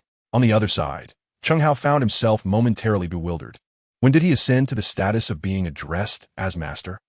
Master Cheng, about today. Song Guangtou gazed at Chen Hao, concern etched upon his face. Chen Hao paused, then turned to Wang Wenjing, inquiring, How do you wish to handle this? Let be. She has already suffered enough. Wang Wenjing's gaze towards Chen Hao was somewhat peculiar. Upon hearing her words, a flicker of hope ignited in Song Guangtuo's eyes. To him, it seemed he was doomed regardless. Fully aware of the ties between Chen Hao and Boss Zhou, severing a business relationship that had persisted for years was no trivial matter. Should Boss Zhou learn that a mere subordinate had offended such a formidable figure, then he would be beyond salvation. Go thank this lady. Song Guangtuo bellowed at his wife. Perhaps enlightened by her husband's words, the portly woman stepped forward without hesitation and bowed deeply to Wang Wenjing. Thank you, dear lady. Thank you. The nearby sales staff, witnessing this scene, instinctively gasped, their gazes towards Chen Hao now laced with trepidation. No wonder he appeared unafraid. He had formidable backing. Yet, upon noticing the faint marks of slaps upon the woman's face, the admiration in their eyes for Chen Hao grew. What manner of man could compel the notorious Song Laohu, a bully feared by many, to submit, even to the extent of striking his own wife, to curry favor? If only they could establish a connection with him, their futures would be secured. With this thought, nearly all the attendants regarded Chen Hao with fervent enthusiasm. Chen Hao, let us depart. We still need to visit my auction house to examine some antiques. Wang Wenjing remarked, sensing a hint of discord. Understood, Chen Hao replied, preparing to leave when a saleswoman suddenly rushed to block his path. Sir, please wait. The saleswoman approached, handing him several packages of clothing. These are sent to you by our boss. Since you are an old friend, he insisted you should not leave empty-handed. Chen Hao looked at the garments in his hands and asked, Who is your boss? Where is he? The saleswoman shook her head. I do not know. The boss said he would prefer not to meet you this time. This time? Has your boss met me before? Chen Hao queried, but she shook her head again. I do not know. That is simply what the boss instructed me to convey. Though filled with curiosity, Chen Hao did not linger, swiftly departing the mall with Wang Wenjing. Perhaps the boss has heard of your esteemed name, Master Chen, and wished to honor you with this gift, she remarked with a hint of amusement. Chen Hao awkwardly chuckled.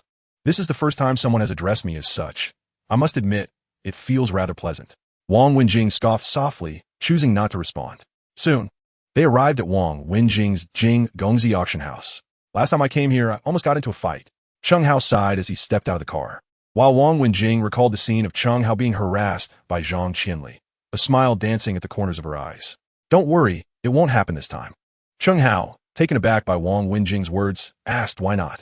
However, she chose to ignore him and walked ahead. Upon entering the company, the security guard merely nodded in acknowledgement, but when Chen Hao followed suit, the guard sprang to attention, saluting vigorously and exclaiming, Good day, Mr. Chen. The sudden outburst startled Chen Hao, who clutched his chest and replied, Brother, are you trying to frighten me to death? The guard smiled silently, maintaining his salute. Feeling overwhelmed at the entrance, Chen Hao hurried inside, only to find two groups of employees lined up to greet him. Welcome, Mr. Chen. What is this? Chen Hao asked, wiping the sweat from his brow. The employees, with rehearsed smiles, replied, Young Master Jing informed us that Mr. Chen would be arriving shortly, and instructed us to welcome you. Oh, Chen Hao said, where is young Master Jing? Young Master Jing mentioned earlier that you should find her in the basement. Not wasting any time, Chen Hao made his way to the basement. There, Wang Wenjing was idly browsing through antiques, picking one up only to shake her head in dissatisfaction and set it back down. You've arrived? Wang Wenjing remarked, suppressing a laugh at the sight of Chen Hao, who was glistening with sweat. Chen Hao managed a wry smile. Did you arrange all that up there? What? Not satisfied? I can have them do it again. Please no. I can barely handle that as it is. Chen Hao quickly interjected. Is it really that serious? Wang Wenjing replied, rolling her eyes. Chen Hao, in silence, began to inspect the antiques scattered around the basement. Even if I hadn't made those arrangements today, their attitude towards you would still be amiable. Do you believe that? Wang Wenjing handed an antique to Chen Hao. Why? Well, I've heard rumors, if they can even be called rumors, around the company. They say Zhang Qianli was dismissed because you whispered sweet nothings in my ear. What? Chen Hao's eyes widened in disbelief. Does that mean I become a gigolo? Stop being silly and choose something quickly. The old master of the Tang family is not easily pleased. Nodding, Chen Hao surveyed the myriad of antiques, realizing that selecting a suitable gift was no simple task. By the way, what did your grandfather and father choose? We can't pick the same item. My grandfather chose a calligraphy piece, while my father selected 3 coin sculptures. Then we shouldn't focus on coins or calligraphy, Chen Hao concluded. Exactly, Wang Wenjing affirmed. Most of the antiques here are either bronze or porcelain. Bronze? A small bronze furnace flashed through Chen Hao's mind, reminiscent of the one he had seen at Wu Laodao's fortune-telling stall. That certainly resembled a piece of bronze. Regrettably, I did not possess such an exquisite sense of smell at that time. Otherwise, I could have discerned the authenticity. What are you daydreaming about? Wang Wenjing suddenly nudged Chen Hao. As they arrived at the bronze section, Chen Hao observed that Wang Wenjing was distracted, so he lowered his head to inhale deeply. Soon, a plethora of introductions regarding the bronze artifacts flooded his mind. Astonishingly effective. Chen Hao, elated, touched his nose. He had merely conducted an experiment to see if he could simultaneously ascertain the essence of various antiques. And to his surprise, he had succeeded. Chen Hao, how do you find these pieces? Wang Wenjing emerged from the basement, holding several exquisitely crafted porcelain items. To her astonishment, Chen Hao was seated on the ground beside a slender golden nama box. Have you already made your selections? Chen Hao nodded, rising to open the box and present it to Wang Wenjing. Is this a bronze sword? Wang Wenjing gazed at Chen Hao in disbelief. You intend to give this to the old master of the Tang family? Chen Hao affirmed, indeed, this is the gift. Chen Hao, do you realize that this bronze sword is undoubtedly one of the least valuable items in my basement? While it is true that our relationship with the Tang family may sour, the old master is a titan in our circle. You cannot afford to insult him like this. Chen Hao chuckled. How is this an insult? Rest assured, this sword will certainly be the piece de resistance of a gift. Are you serious? Indeed. Chen Hao replied with unwavering confidence. Upon seeing Chen Hao's solemn expression, Wang Wenjing refrained from further argument. So what shall we do now? Chen Hao inquired. Seizing the sword box from Wang Wenjing, the night passed without incident, and the following morning, Wang Wenjing and Chen Hao set out with Zhong Lao and Wang Chunlin, 4 of them driving towards the Tang family estate. Xiaojing, what gift have you prepared? Zhong Lao suddenly asked from the back seat. Upon hearing her grandfather's question, Wang Wenjing's expression seemed somewhat unsettled as she softly replied, a bronze sword. A bronze sword? Might that be a tad insufficient? Zhong Lao inquit supli. Not at all. In my view, this sword is sufficiently valuable as a gift. Chen Hao interjected from the front passenger seat. Chen Hao, the old master of the Tang family, is a venerable figure in our circle. Should you offend him during his birthday celebration, it may tarnish our family's reputation. Wang Chunlin expressed his concerns from the back seat beside Zhong Lao. Chen Hao turned a glance at Wang Wenjing upon hearing Wang Chunlin's words. Has he mentioned anything? What did he say? He claimed this sword would be the crowning gift. Wang Chunlin chuckled at Chen Hao's assertion. The crowning gift? Does that mean even my grandfather and I would be overshadowed? Wang Wenjing was about to clarify when Chen Hao nodded affirmatively. If all goes as expected, that should be the case. Zhong Lao and Wang Chunlin were momentarily taken aback by Chen Hao's words. Wang Chunlin replied, the painting by Zhang Zedwan from the Northern Song dynasty, prepared by your grandfather, and the coinage from the Kangxi era of the Qing dynasty that I have arranged. Do you truly believe you can surpass these 2 items? Chen Hao nodded. No problem at all. Elder Zhong burst into hearty laughter upon hearing Chen Hao's words, exclaiming, your remark has only piqued my curiosity regarding your sword even further. Witnessing Elder Zhong's mirth, Wang Chunlin could hardly contain himself, joining in the laughter. Today, let us allow you younger generations to shine.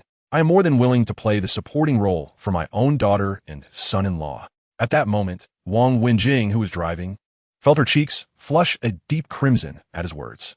The quartet arrived at the Tang family estate amidst joyous laughter and chatter. Since Wang Wenjing was driving Elder Zhong's car, they were soon surrounded by a throng of people upon entering the courtyard. The Tang family's servants hurriedly stepped in to create space between the crowd and the car door, facilitating the disembarkation of its passengers. Look, it's Elder Zhong, and their S-boss Wang and young Master Jing. But who is that young man? I don't know. I've never seen him before. Chapter 91. The banquet begins. The appearance of Chen Hao instantly stirred a commotion, with those familiar with the tale of Elder Zhong's birthday celebration eagerly recounting the events of that fateful night. Who would have thought you'd become quite famous? Wang Wenjing teased, while standing beside Chen Hao. Wang Chunlin chimed in. Chen Hao, it seems you are now renowned throughout the land. Not at all. It's merely due to Elder Zhong's reputation. Chen Hao humbly waved his hand in denial. At that moment, the chief steward of the Tang family approached, bowing to Elder Zhong and stating, Elder Zhong, my master has been awaiting your arrival for quite some time. Elder Zhong nodded, leading Wang Chunlin and the others inside. Upon entering, they heard the servant announce loudly, Elder Zhong has arrived. Boss Wang Chunlin has arrived. Young Master Jing has arrived. When it came to Chen Hao, however, the Tang family servant opened his mouth but faltered, unsure of what to say. the young master of the Zhong family. Chen Hao, Elder Zhong prompted the servant, who, realizing his oversight, summoned all his strength to proclaim, "The young master of the Zhong family, Chen Hao, has arrived." At this announcement, nearly everyone in the hall turned their gaze toward Chen Hao. The title of the young master of the Zhong family? It was common knowledge that the Zhong family had only one female descendant, Wang Wenjing. Unless fate intervened, all of Elder Zhong's legacy would undoubtedly be passed down to his beloved granddaughter, Wang Wenjing. Therefore, this young man must be the prospective heir to the Zhong family. Hearing this proclamation, Elder Zhong smiled with satisfaction and, bowing to the assembly, remarked, "Esteemed guests, I apologize for my tardiness today." The attendees quickly approached to express their warm greetings to Elder Zhong. "Today, I wish to introduce a newcomer to you all." Elder Zhong gestured toward Chen Hao. "This is my family's new son-in-law, Chen Hao. From this day forth, as I step back from affairs, I hope everyone will extend their kindness and support to my grandson-in-law." Upon hearing these words, both the guests present and Wang Wenjing and Wang Chunlin, as well as Chen Hao himself, were utterly taken aback. Elder Zhong's declaration enveloped Chen Hao like a formidable shield. Any who dared to threaten him would find themselves at odds with the Zhong family. "Elder Zhong, you have arrived." Tang Xiaotian approached from a distance, bowing respectfully to Elder Zhong before nodding in acknowledgement to Wang, Chunlin, and the others. "Old Master Zhong, my grandfather has been waiting for you for half a day." Master Zhong nodded and accepted the painting from Wang Chunlin, handing it over to Tang Xiaotian. "Thank you, Master Zhong." Tang Xiaotian expressed his gratitude as he received the painting, and Master Zhong nodded, offering a courteous gesture to those present before departing. Wang Chunlin also handed over a box containing 2 carved mother-of-pearl items to Tang Xiaotian, following closely behind Master Zhong. Aside from the onlookers, only Tang Xiaotian, Chen Hao, and Wang Wenjing remained. The affection of the Tang family's young master for the young lady of the Zhong family was an open secret within their circle. Yet no one anticipated that an unknown individual would suddenly appear to claim her. The crowd exchanged knowing glances, their expressions filled with intrigue. Both the Zhong and Tang families were not ones to offend lightly. Opportunities to observe the clash between the young master of the Tang family and the young master of the Zhong family at such close quarters were indeed rare. "Wenjing, my mother told me yesterday to treat you well. I am not that familiar with you, so please refrain from addressing me in such a manner." Wang Wenjing interjected coldly, wrapping her arm around Chen Hao's. Tang Xiaotian, taken aback by Wang Wenjing's words, visibly soured but forced a smile, saying, "The birthday celebration for my grandfather is about to commence. I must attend to matters." Without sparing a glance at Chen Hao or Wang Wenjing, he swiftly departed. "Mr. Chen, greetings. I am Yang Zhen, the proprietor of Ruaz High. It is a pleasure to meet you."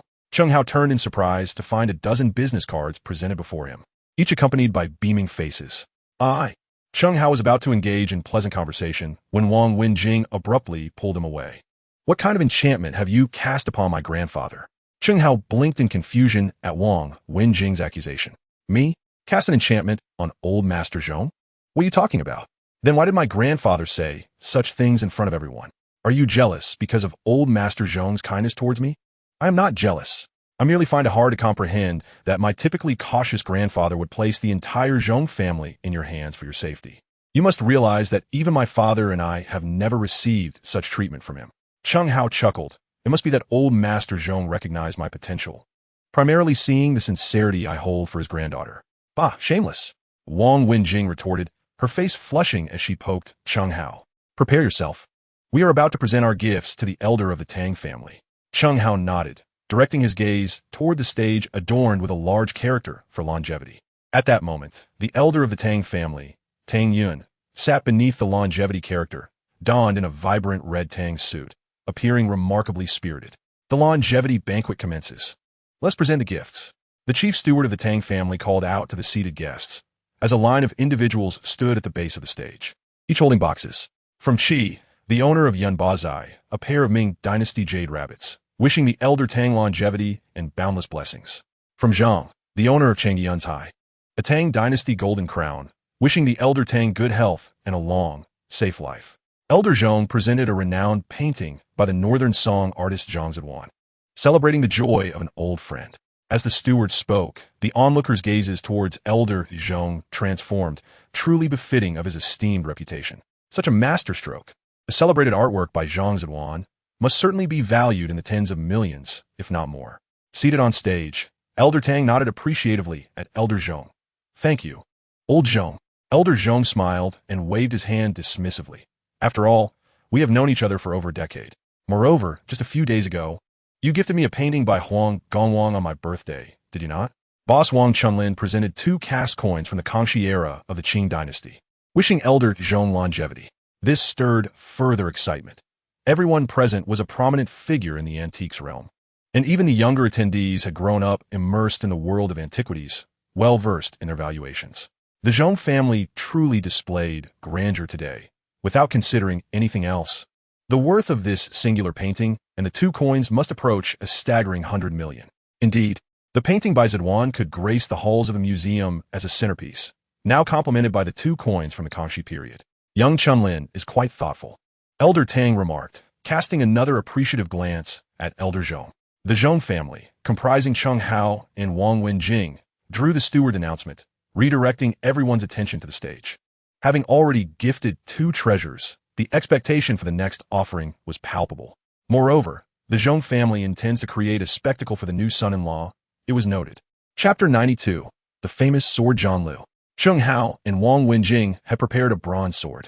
The head steward of the Tang family seemed hesitant to confirm, examining the gift list thrice before speaking. The attendees turned their astonished gazes towards Chen Hao and Wang Wenjing, clearly taken aback. Elder Tang cast a glance at Elder Zhong. Wenjing's boyfriend has a rather contentious relationship with Xiaotian. Elder Zhong nodded. It is common for young people to have some friction, but rest assured, it will not be carried over to today. Observing the crowd's reaction, Wang Chunlin grew anxious, eager to advise Chen Hao, but was preempted by Tang Xiaotian. Chen Hao, what do you mean by this? Are you so intent on humiliating my grandfather simply because of our differences? Tang Xiaotian exclaimed angrily at Chen Hao. Witnessing this exchange, the attendees nodded in agreement, affirming the validity of Tang Xiaotian's sentiments. Indeed, how can disputes among the youth overshadow the celebration of our elders? It is a clear disrespect to us, the venerable ones. Others murmured, it seems that those from ordinary backgrounds lack proper decorum. One wonders what young Jing sees in him. Wang Chunlin felt a sting of embarrassment. Chen Hao, do explain the significance of this sword, Elder Zhong urged, gesturing for him to speak. However, Tang Xiaotian appeared unwilling to grant Chen Hao the opportunity for clarification. Chen Hao, while we may have our differences, you should not cause a scene at my grandfather's birthday celebration. I apologize for my previous actions, but we cannot simply let this incident slide. Our Tang family cannot afford such disgrace. As soon as these words were uttered, several families with close ties to the Tang family responded enthusiastically, praising Tang Xiaotian for prioritizing familial interests, even at the expense of personal grievances. Conversely, some shops aligned with the Zhong family cast their disdainful gazes upon Chen Hao, their eyes aflame with indignation, for they perceived him as the architect of the rift between the Zhong and Tang families.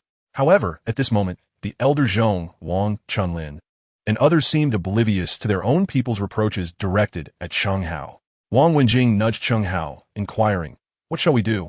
Now that Tang Xiaotian has cleansed himself of all blame, he can justify any future actions against you with a veneer of righteousness. I've been awaiting this very moment. Chen Hao replied, casting a glance at Wang Wenjing before rising to the stage. Addressing the gathered crowd, he declared, ladies and gentlemen, you have all heard clearly. Young Master Tang has apologized to me, and I too shall say this. I accept young Master Tang's apology. The assembly was left in a state of bewilderment, and Tang Xiaotian sneered as he directed his gaze at Chen Hao. And what of my grandfather? Do you think a mere public apology can mend the affront to the Tang family? The younger onlookers erupted in outrage, gesturing vehemently toward Chen Hao.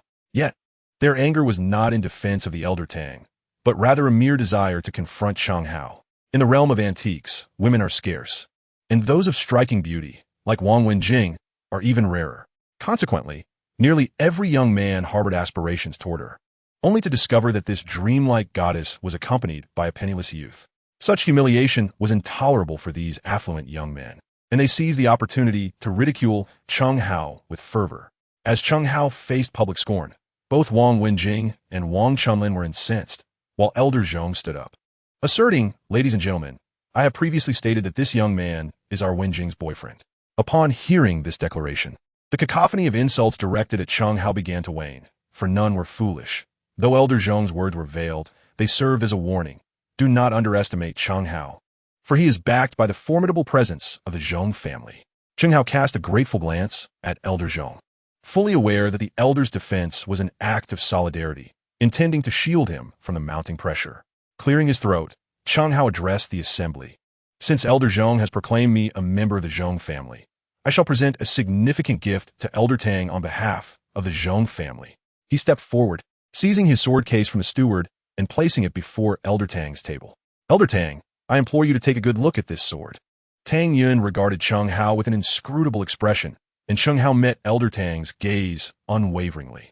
After a moment, Elder Tang nodded slightly, bowing his head to scrutinize the sword. For approximately 5 minutes, he examined it, and, as if he had suddenly uncovered something extraordinary, he abruptly raised his head and called out to the chief steward, "Quickly, bring me the magnifying glass." The audience, now silenced, turned their attention to Elder Tang. Their curiosity piqued. A full 10 minutes had passed before Tang Lao finally lifted his head, causing the magnifying glass in his hand to clatter to the ground.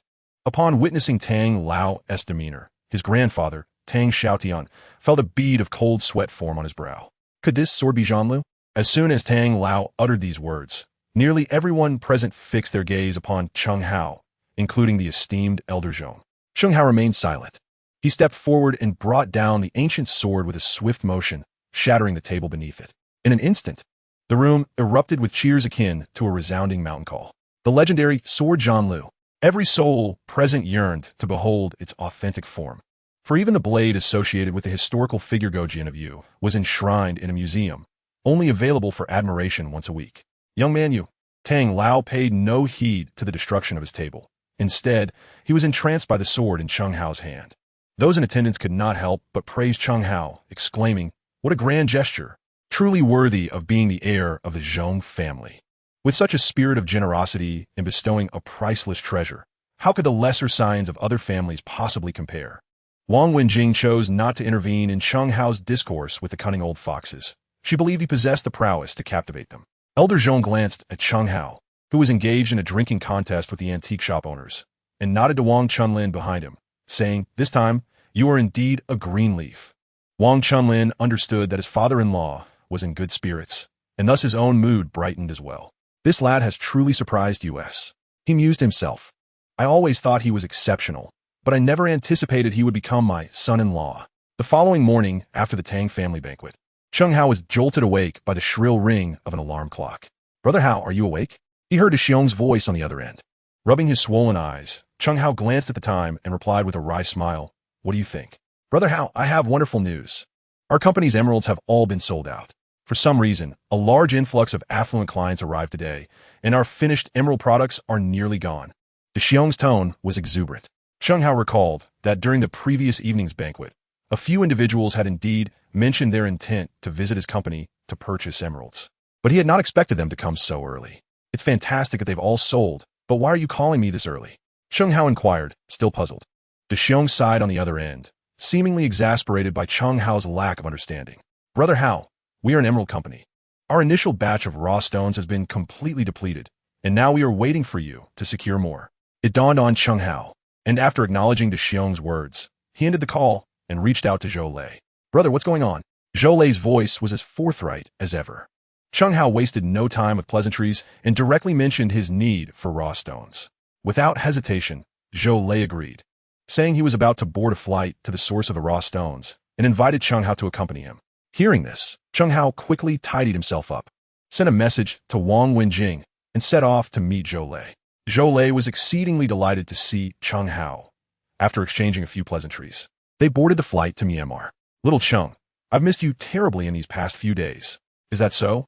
"I'm no beauty, Zhou Ge. Please don't get any strange ideas. My orientation is perfectly normal." "Nonsense. Your orientation is normal too, Zhou Ge." Amidst their playful banter, they arrived in Myanmar, greeted by a group of robust bodyguards wielding firearms. "Zhou Ge, are we still visiting Boss Wu's mine this time?" Chen Hao inquired curiously, glancing at the unfamiliar route through the window. Zhou Lei, with a mysterious smile, replied, "This time, we won't be visiting Lao Wu's place. I'm taking you somewhere truly enjoyable." "Why not?" "The jade quality at that mine is exceptional," Chen Hao questioned, somewhat puzzled. Zhou Lei rubbed his nose and chuckled. When I first ventured into this business, that scoundrel duped me. I figure I'd bring you along to help me settle the score. Settle the score? What do you intend for me to do? Chen Hao was taken aback. Noticing Chen Hao's expression, Zhou reassuringly patted him on the shoulder. Brother, fear not. Would I ever harm you? Just use your expertise and pick whatever you desire. Take as much as you can for me. Shu Ye. One tea I get beaten up for doing this? Chen Hao suddenly remarked, glancing at Zhou. Feeling a bit embarrassed, he fell silent. Gazing out at the scenery beyond the window. After some time, they arrived at a quaint village-like area. Having visited once before, Chen Hao felt no surprise as he disembarked the vehicle and strolled alongside Zhou into the depths of the village. A slender man, cigar in mouth, approached them, extending his arms wide to embrace Zhou from a distance. Zhou, it's been quite a while since we last met. Zhou feigned a smile and introduced Chen Hao. Today, I'd like to introduce you to a new friend. The gaunt man nodded enthusiastically, and Chen Hao stepped forward to shake his hand. Zhou, the rough stones are priced at 7,000 per kilogram. At the dining table, the gaunt man finally broached the main topic. Why? Why is it so expensive? Zhou's expression darkened as he questioned the gaunt man. Zhou, you must understand that those of us operating small mines are nearly being crushed. If I don't buy at this price, how am I to survive? The gaunt man exaggeratedly declared. Zhou seemed poised to respond, but upon seeing Chen Hao shake his head, he held back. 7,000 per kilogram? We'll buy it. Chen Hao nodded at him and added, this time, we haven't brought anything but ample funds. However, I have one stipulation. I must be allowed to select the rough stones without anyone else present. The gaunt man, cigar in hand, nodded at Chen Hao, of course. That is no problem. Then lead us to select the rough stones. Chen Hao urged. Very well, my generous new friend, the gaunt man said, leading the way, while Chen Hao placed a reassuring arm around Zhou's shoulder, cautioning him against impulsiveness. Little Chen, haven't you realized this scoundrel is trying to play us? 7,000 per kilogram is simply outrageous. Why not simply take revenge and end it all with a single shot? Brother Zhou, do not act impulsively. While it is easy to end his life, let's not forget the purpose of our visit. The cost will ultimately fall upon him, even if it amounts to 7,000.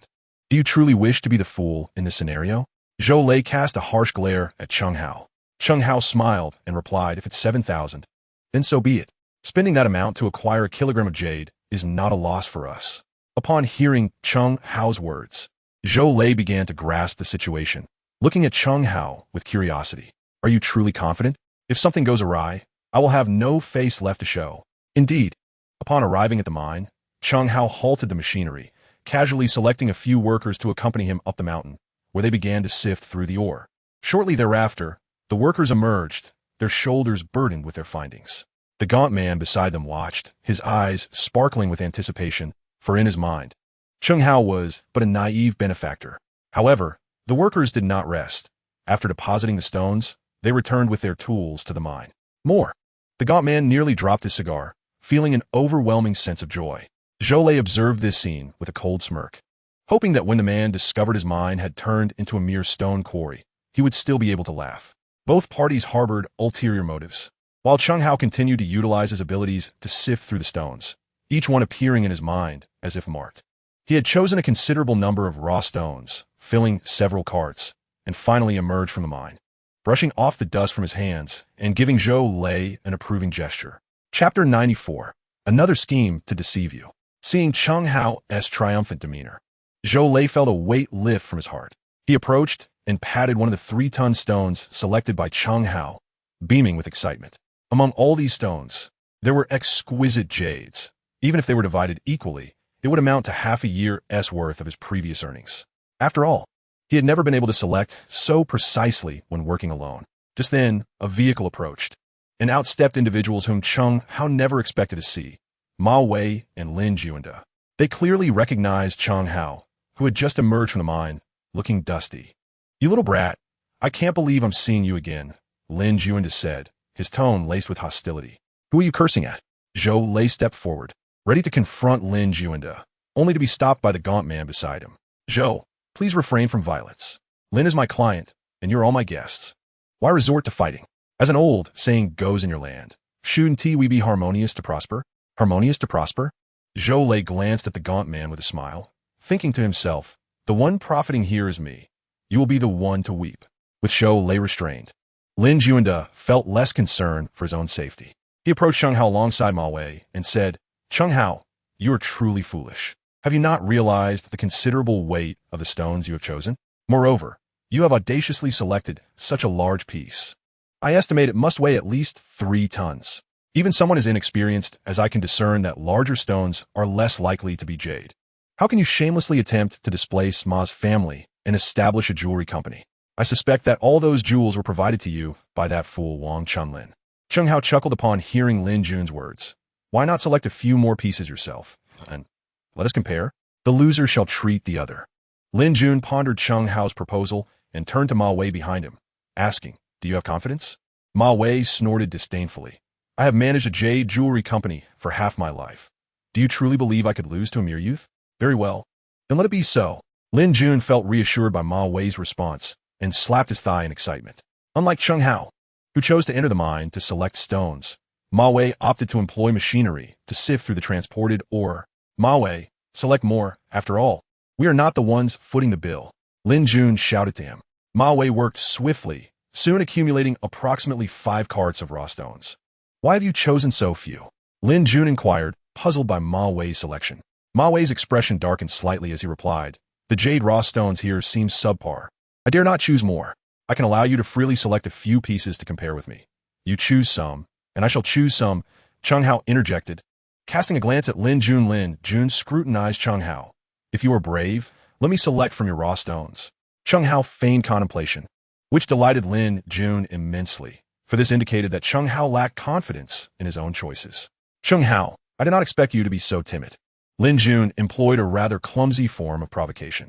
Who claims I am timid? You select first, but I shall also choose from yours. Chen Hao pretended to fall for the bait, addressing Lin Jun with feigned nonchalance. Very well, no problem. Lin Jun, overjoyed, dashed over to Chen Hao's pile. Pointing at the largest stone, I want this one. Chen Hao casually pointed at a few pieces without any scrutiny.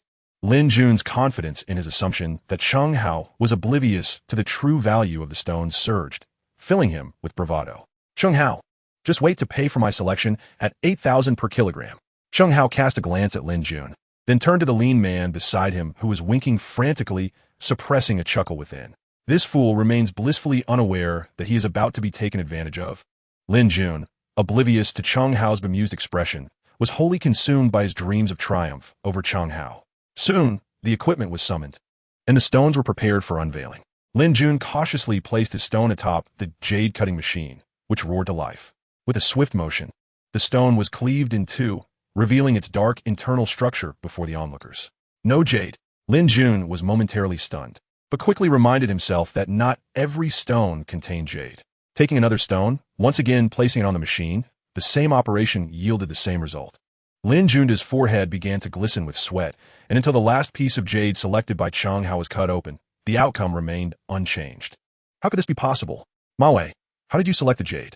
Lin Jun glared at Ma Wei in anger, who had already lost his previous composure, staring at the black stones scattered around in confusion. This cannot be right.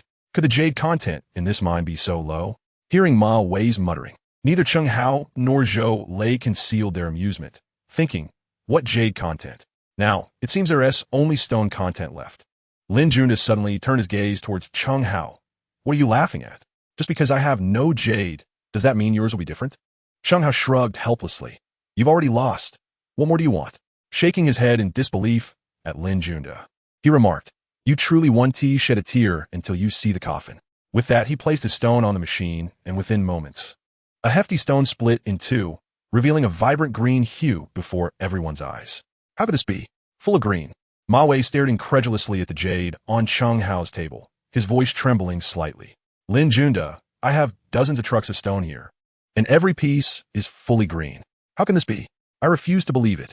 Lin Jun stepped forward, taking another stone from Chen Hao to place on the machine. And once again, it was entirely green. This is impossible. Why is mine all stone? Chen Hao, you must be cheating, right? Chen Hao shook his head and looked at Zhou Lei. It's getting late. Shouldn't we be on our way? Zhou Lei nodded. Yes, it's time to go.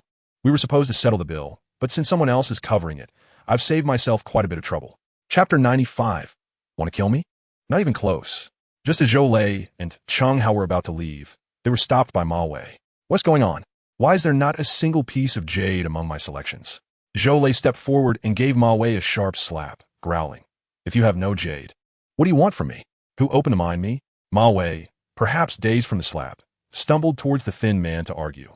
Just as Zhou Lei had predicted, Chen Hao and Zhou Lei exchanged knowing glances, their mischievous smiles evident as they left with several trucks of jade, leaving Lin Junda, who was still in shock, and Ma Wei, who was caught in an argument. In a hotel in Myanmar, Chen Hao and Zhou Lei celebrated with drinks. Brother, your strategy was truly brilliant. We managed to acquire several trucks of jade without spending a single penny. This has been wonderfully executed. Zhou Lei patted Chen Hao on the shoulder with admiration. Hearing Chen Hao's words, Zhou Lei's previously drunken eyes regained some clarity as he waved his hand at Chen Hao.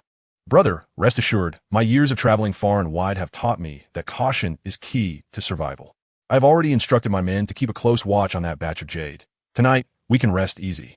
Chen Hao, upon hearing Zhou Lei's words, sensed there might be some discrepancies, yet perhaps due to his inebriated state, he could not recall the details. Ma Wei, how did you manage this? Did you not claim to have spent your entire life amidst jadeite raw stones? Yet you ended up selecting several truckloads of worthless stones for me? And now I find myself swindled out of so much money by that scoundrel Chen Hao. Ma Wei's countenance was far from pleasant. His face twisted in anger as he glared at Lin Junda. Who knows what tricks that rascal employed? The entire mine is filled with stones, yet not a single piece of jadeite. And now you speak of this? What becomes of my money? Perhaps we should take matters into our own hands and eliminate that scoundrel abroad. Lin Junda, casting a wary glance at Ma Wei's icy demeanor, weighed the pros and cons before finally nodding in agreement. Unbeknownst to Chen Hao, he had become the target of a meticulously orchestrated assassination plot. Still reeling from the effects of excessive alcohol, he lay in a stupor on his bed. Suddenly, an alarm blared in his mind, followed by a series of unsettling noises. Chen Hao, momentarily taken aback, sprang to his feet, his previously foggy brain now remarkably alert. Warning to the host. Danger is imminent. Please evade swiftly. Warning. Warning. Without a moment's hesitation, Chen Hao dashed toward the exit. As anticipated, the moment he stepped out, the sound of gunfire erupted from his room. Zhou Lei and the mercenaries soon arrived, and Chen Hao quickly intercepted Zhou Lei, who was about to enter, armed with a submachine gun. Zhou Lei's face lit up with relief upon seeing Chen Hao. Brother, you're not inside? Chen Hao nodded. I had to step out for a moment. I never expected it would turn into this. With Chen Hao unharmed, Zhou Lei felt a sense of reassurance and signaled his mercenaries, who then hurled a tear gas canister inside, subsequently dragging out a young man of local appearance. Chen Hao felt a surge of fortune wash over him as he rubbed his nose, silently grateful. Had it not been for this nose, even with 100 lives, I would have met my end today. Damn it. Who would have thought they wouldn't target my jade, but come after me instead? Zhou Lei's mood soured as he spat at the captured assassin. Brother, he likely wasn't after our jade. Chen Hao's mind conjured the entirety of the assassin's information. Upon hearing Chen Hao's words, Zhou Lei paused momentarily before realization dawned upon him. Could it be that he was specifically sent to kill you? From the two individuals at the mine today? Chen Hao nodded. The information in his mind confirmed that this local man had been hired by Ma Wei to assassinate him. Brother, once I extract the whereabouts of those two, we shall take them down together, Zhou Lei declared, brandishing a dagger, yet Chen Hao restrained him. No need, I already know where they are. At that moment, Chen Hao and Zhou Lei, accompanied by their men, had reached the outskirts of the village, stealthily advancing into the depths of the night. Chen Hao and his companions swiftly moved to the exterior of Ma Wei's residence. Zhou Lei signaled to his mercenaries, who promptly dispersed, preparing for battle. Upon issuing a command, the mercenaries surged into the room from all directions. Ma Wei, having just grasped the pistol resting on his bedside, was swiftly subdued. Who are you? He exclaimed. Huh? Ma Wei, you truly seek your own demise. How dare you send someone to assassinate me? Chen Hao and Zhou Lei strode into the room together. Upon seeing Chen Hao, Ma Wei's demeanor deflated as if he were a punctured balloon. Chen Hao, how are you still alive? Zhou Lei approached, lifting the disheartened Ma Wei by the collar. Have you not learned your lesson after I slapped you? You dare send people to kill my brother? Realizing his impending doom, Ma Wei felt an eerie sense of fearlessness. If you wish to kill me, do it swiftly, otherwise I will find an opportunity to eliminate him as well. You truly court death. Zhou Lei raised his gun, aiming it at Ma Wei's head, only to be halted by Chen Hao's intervention. Ma Wei, I ask you, where's Lin Junda? Chen Hao surveyed the room, failing to locate Lin Junda's presence. Ma Wei glanced at Chen Hao, a hint of regret flickering within him. Had he known this young man possessed such resilience, he would never have chosen to oppose him. Chapter 96. The End of the Ma Family. Chen Hao felt a shiver of trepidation at Ma Wei's words, realizing that Lin Juanda was indeed prepared to take over his enterprise. "Brother, how should we deal with this fellow?" Zhou Lei inquired, gazing at Chen Hao. Chen Hao cast a steely glance at the malevolent Ma Wei and nodded at Zhou Lei. "Brother, I leave it to you." Zhou Lei grinned, raising his firearm. "Rest assured, brother, your Zhou Ji's marksmanship remains precise." Chen Hao nodded at Zhou Lei's assurance, avoiding eye contact with Ma Wei as he exited the room. Just as he stepped outside, a sharp gunshot echoed in the air. Chen Hao sighed, aware that the once mighty Ma family had now become a relic of history. Zhou Lei emerged from the room, wiping his hands and addressing Chen Hao. "It's done. Brother, shall we indulge in some drinks tonight?" Zhou Lei's spirits soared at the prospect of a successful venture. Chen Hao was about to agree when an urgent phone call interrupted him. "Chen Hao, do you have a moment?" Wang Chunlin's voice resonated from the other end. Chen Hao paused, then exchanged an apologetic glance with Zhou Lei. "Uncle Wang, what is it?" "I have a few items that require your expertise for appraisal." "Lao Zhao is here as well, but we are at an impasse," Wang Chunlin admitted, a hint of awkwardness in his tone. "Very well, I shall be there shortly." Chen Hao replied before hanging up, bidding farewell to Zhou Lei as he departed. Before long, Chen Hao arrived at Wang Chunlin's antique shop. As he stepped inside, Zhao Shulin pulled him aside, whispering, "Young man, this time it appears that we two old fellows cannot discern the truth. We are relying entirely on you." Chen Hao nodded and followed Zhao Shulin into the private room behind the antique shop. A young man, seemingly of little age, yet exuding an air of untrustworthiness, sat arrogantly in a chair, leisurely sipping tea. Wang Chunlin was engrossed in studying several coins laid out on the table. "Old Wang, I brought Cheng here," Zhao Shulin called out to Wang Chunlin. Upon seeing Chen Hao, Wang Chunlin beamed and gestured for him to take a seat, handing him a magnifying glass. Chen Hao accepted the magnifying glass, but chose not to use it, instead placing it on the table as he focused intently on the coins. Although for Chen Hao, identifying such items was a trivial task, he spent a good 5 or 6 minutes examining them, wishing to honor his future father-in-law. "Why did you bring someone of similar age to evaluate my coins? If he claims my coins are counterfeit, where do I go for redress?" The young man cast a disdainful glance at Chen Hao and addressed Wang Chunlin. Just as Wang Chunlin was about to clarify Chen Hao's background, Chen Hao interjected. "I am old Wang's apprentice. He called upon me to better familiarize myself with coins. As for whether your items are accepted or not, old Wang has his own judgment, which is beyond the purview of a mere apprentice. At least you have some self-awareness. These coins are invaluable treasures. If my family weren't in urgent need of money, would I sell them to you at such a low price?" Chen Hao nodded slightly in understanding of the young man's sentiment, and then turned to Wang Chunlin. Exchanging a meaningful glance, Wang Chunlin grasped Chen Hao's intent and stepped forward, declaring, "We shall accept these coins." The young man, having received the payment, flashed a smile at Wang Chunlin and promptly exited the antique shop. Uncle Zhao, quickly send someone to follow him and ascertain his origins.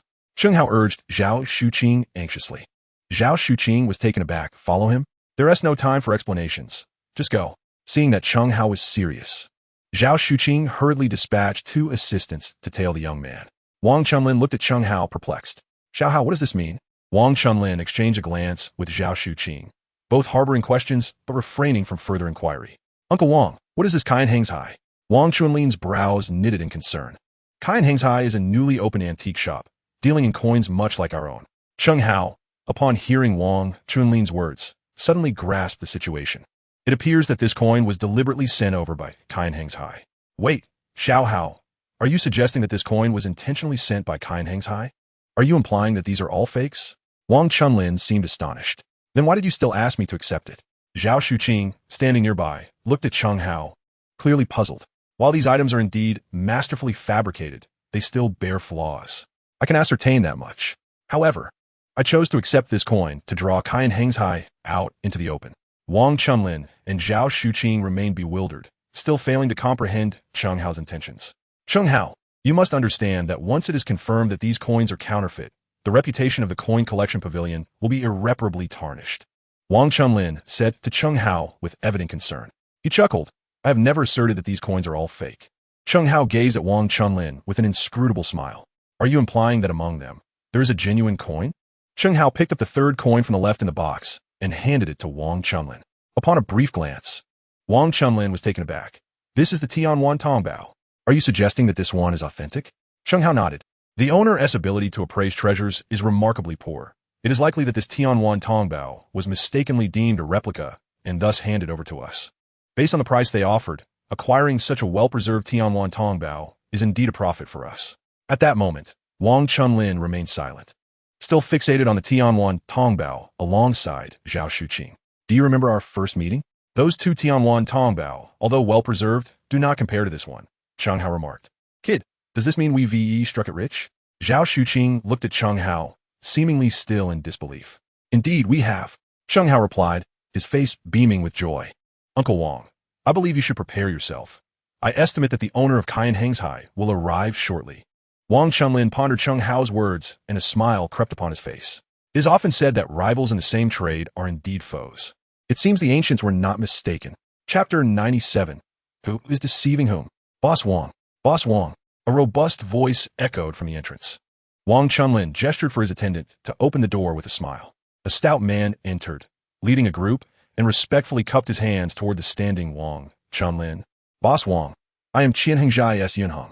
Wang Chunlin returned the gesture with a smile. May I inquire what brings you here today, Boss Yun? Upon hearing this, Yunheng waved his hand, and those behind him approached. These are my customers from Qian Hengzhai. They have long heard of your esteemed name, but have yet to meet you. Coincidentally, I heard that you acquired several rare coins today. I came specifically to learn more. Wang Chunlin let out a cold sneer, but quickly suppressed it, recalling the task Chen Hao had set for him. I wonder how you came to know of this matter. Boss Yun? Such inquiries are unnecessary, Boss Wang. I hope you can enlighten us today, Yunheng said, his demeanor growing increasingly cheerful as he encouraged his companions behind him. Indeed, Boss Wang, we hope you will enlighten us, chimed in the uninformed crowd behind Yunheng. Wang Chunlin's expression darkened momentarily before he nodded, rising to address Yunheng. Very well, I shall present them for your inspection. With that, he signaled his attendant to fetch the coins. After inviting Yunheng and his entourage to sit, he received the coins from his attendant and handed them to Yunheng. I hope, Boss Yun, that you will provide your appraisal. Upon seeing the coins, Yunheng feigned surprise. Boss Wang, you have received these coins? Wang Chunlin affirmed. Indeed, these are the very coins. Boss Wang, we are in serious trouble. To be frank, there was once a young man who sought my expertise regarding these coins, but at the time, I deemed them counterfeit and even took photographs on my phone. After Yunheng finished speaking, he presented the images of the coins to the nearest bystander. Indeed, the crowd nodded in agreement, gesturing towards Yunheng and Wang Chunlin. It was uncertain who had the correct assessment. Boss Yun seems to have made no significant errors. These coins are indeed fake, Wang Chunlin remarked, surveying the chaotic crowd. Yunheng chuckled. So, Wang Boss, does that imply that you're inferior to me, Yunheng? Is your coin pavilion not as esteemed as my Qianheng studio? Such an elementary detail, and yet you failed to discern it? The onlookers nodded in unison, realizing that what Yunheng could identify, Wang Chunlin could not. Was the reputation of the coin pavilion merely inflated? Wang Chunlin, hearing the murmurs, smiled and addressed Yunheng. Your efforts on my behalf are truly commendable, Boss Yun. Feigning ignorance, Yunheng continued. In that case, there seems to be no reason for your coin pavilion to continue operating. It appears you did not fully grasp my earlier statement, Boss Yun. I said some of these coins are fake, not all of them. Wang Chunlin retorted with a cold smirk. What do you mean? Yunheng was momentarily taken aback, staring at Wang Chunlin's confident smile, feeling a twinge of unease. Wang Chunlin produced a well-preserved Tianwan Tongbao and handed it to Yunheng, saying, I must thank you for your generosity, Boss Yun. I acquired such a flawless Tianwan Tongbao for so little. What does this mean? The crowd's gaze turned towards Yunheng. Was this coin one he had sold to Wang Boss? Boss Yun, you are indeed familiar with this person, I presume? Chen Hao and Zhao Shuqing emerged from outside, addressing Yunheng. It turned out that while Yunheng was bringing people to the coin pavilion, Chen Hao and Zhao Shuqing had arrived at Qianheng Studio and apprehended the deceiver. Yunheng's expression changed dramatically, and the crowd understood the unfolding events through Chen Hao's account. Chen Hao, the dutiful half-son-in-law, shifted all the credit onto his future father-in-law, earning admiration for Wang Chunlin's insight and wisdom. Although Wang Chunlin was indifferent to fame and fortune, he appreciated the praise. Seeing Chen Hao attribute his accomplishments to him, he found himself fonder of this prospective son-in-law. Meanwhile, Yunheng left the coin pavilion in disgrace amid the crowd's scorn. The following day, Wang Chunlin learned that Qianheng Studio, which had only recently opened, quietly withdrew its business. However, Chen Hao remained unaware of this, as he received a call from Da Xiong and hurried to the entrance of a KTV. As soon as Chen Hao arrived, he rushed inside, only to hear a commotion. Following the sound, he spotted an enraged Da Xiong and Xiao Tao. Da Xiong, what happened? Chen Hao stepped forward to assist Xiao Tao in confronting Da Xiong, inquiring about the situation. Upon seeing Chen Hao's arrival, Xiao Tao finally exhaled in relief and addressed Da Xiong, saying, "This is my job. Do you intend to have me unemployed?" Da Xiong disregarded Xiao Tao and, with a fierce demeanor, directed his ire towards Chen Hao, stating, "Brother Hao, there's a scoundrel here insisting on taking Xiao Tao out for drinks. As a man, how can I refrain from confronting him?" Chen Hao frowned at this remark, just as Xiao Tao interjected, "That's not the case. Our company is merely holding a welcome party. It's not just the two of us. Other colleagues are also present. Are you not aware that old scoundrel has intentions towards you?" Da Xiong glared at Xiao Tao in anger. "Of course I know. That is why I invited you. Once he sees I have a boyfriend, he will naturally cease his advances." Xiao Tao explained fervently. "I don't care. This time, I am determined to teach that old tortoise a lesson," Da Xiong declared earnestly, casting a serious glance at Chen Hao. "Da Xiong, why don't you heed Xiao Tao's advice and give it a try? If it doesn't work out, then let her resign. You can certainly support her," Chen Hao suggested. After contemplating, Da Xiong nodded. "Shall we both go in together? I fear I cannot handle them alone." Chen Hao, with a resigned nod, agreed, "Very well. I will accompany you." Da Xiong looked at Xiao Tao, pondering for a moment before stating, "If he dares to lay a hand on you, don't blame me and Brother Hao for giving him a beating." Chen Hao shook his head, thinking, "Why must you drag me into your disputes over a girlfriend?" Nevertheless, he was still more than willing to support his friend. Upon reaching the entrance of the KTV private room, alongside Xiao Tao and Da Xiong, they were approached by a middle-aged man sporting a balding Mediterranean hairstyle. Chen Hao glanced at Da Xiong's fierce expression and instantly understood. This must be Xiao Tao's unscrupulous superior. And who might these two be?" the balding man queried, his expression filled with curiosity. Xiao Tao promptly grasped Da Xiong's arm and smiled. "This is my boyfriend. And this is my good friend, Chen Hao." The balding man's expression shifted dramatically, and after a pause, he turned to Da Xiong, forcing a smile. "Since you are all friends of Xiao Tao, let us enjoy ourselves together. I shall cover the bill tonight." Da Xiong ufid jizdain furi, taking Xiao Tao's hand and leading her into the room. Inside the private room, a diverse crowd of men and women were present, and upon Xiao Tao and Da Xiong's entrance, the atmosphere shifted with surprise. After a moment, one man inquired, "Xiao Tao, who is this?" "I am Xiao Tao's boyfriend," Da Xiong proclaimed, deliberately raising his voice. Chen Hao shot an awkward glance at Da Xiong, thinking, "Is this really necessary to announce so loudly?" "Well, since you're Xiao Tao's boyfriend, let's all have fun together," someone suggested, diffusing the tension, allowing the others to resume their revelry. Chen Hao settled into a corner, quietly observing the interaction between Da Xiong and Xiao Tao. A woman clad in a white shirt approached Chen Hao, extending a glass of wine towards him. "Are you also a friend of Xiao Tao?" she inquired. No, I am a close friend of her boyfriend." Chen Hao hurriedly clarified, fearing that if Da Xiong caught wind of this, there would certainly be trouble. "Oh, then I can rest easy. Hello, handsome. My name is Song Shiyan." The woman in the white shirt extended her hand to Chen Hao. Reluctantly, he set down his beer to shake her hand, and she gracefully took a seat beside him, whispering, "Director Liu has been coveting Xiao Tao for quite some time." "Director Liu?" Chen Hao paused, momentarily bewildered. "You mean the balding one?" Song Shiyan nodded affirmatively. "Precisely, that's him." Chen Hao chuckled lightly. "It's all right. I trust Xiao Tao." "What do you mean? My brother is far superior to him." Perhaps due to Chen Hao's tone, it took Song Shiyan a moment to regain her composure. At that moment, Xiao Tao and Da Xiong approached, with Xiao Tao evidently in high spirits. "Shiyan, I've been looking for you. So this is where you've been." Xiao Tao plopped down beside Chen Hao, giving him a light pat on the shoulder. "Chen Hao, let me tell you, Shiyan is the most beautiful woman in our department. And her family background is excellent. Definitely not like your previous girlfriend, Lu Tingting." "You don't have a girlfriend now, do you?" Da Xiong quickly covered Xiao Tao's mouth. Fully aware that Chen Hao and Wang Wenjing were on the verge of officially establishing their relationship, introducing a girlfriend to a man who is already involved? That would be reckless. Chen Hao coughed discreetly to mask his embarrassment and said to Song Shiyan, "I apologize. Xiao Tao is unaware, but I actually have a girlfriend." "I don't recall expressing a desire to be your girlfriend," Song Shiyan suddenly remarked, fixing her gaze on Chen Hao. His face flushed instantly. She was right. She had never mentioned such a thing, and here he was, offering unnecessary explanations. How mortifying. Fortunately, Song Shiyan skillfully redirected the conversation. You all must be cautious today. Director Liu has been glancing this way more than once. He hasn't been without his phone, which suggests he is scheming something.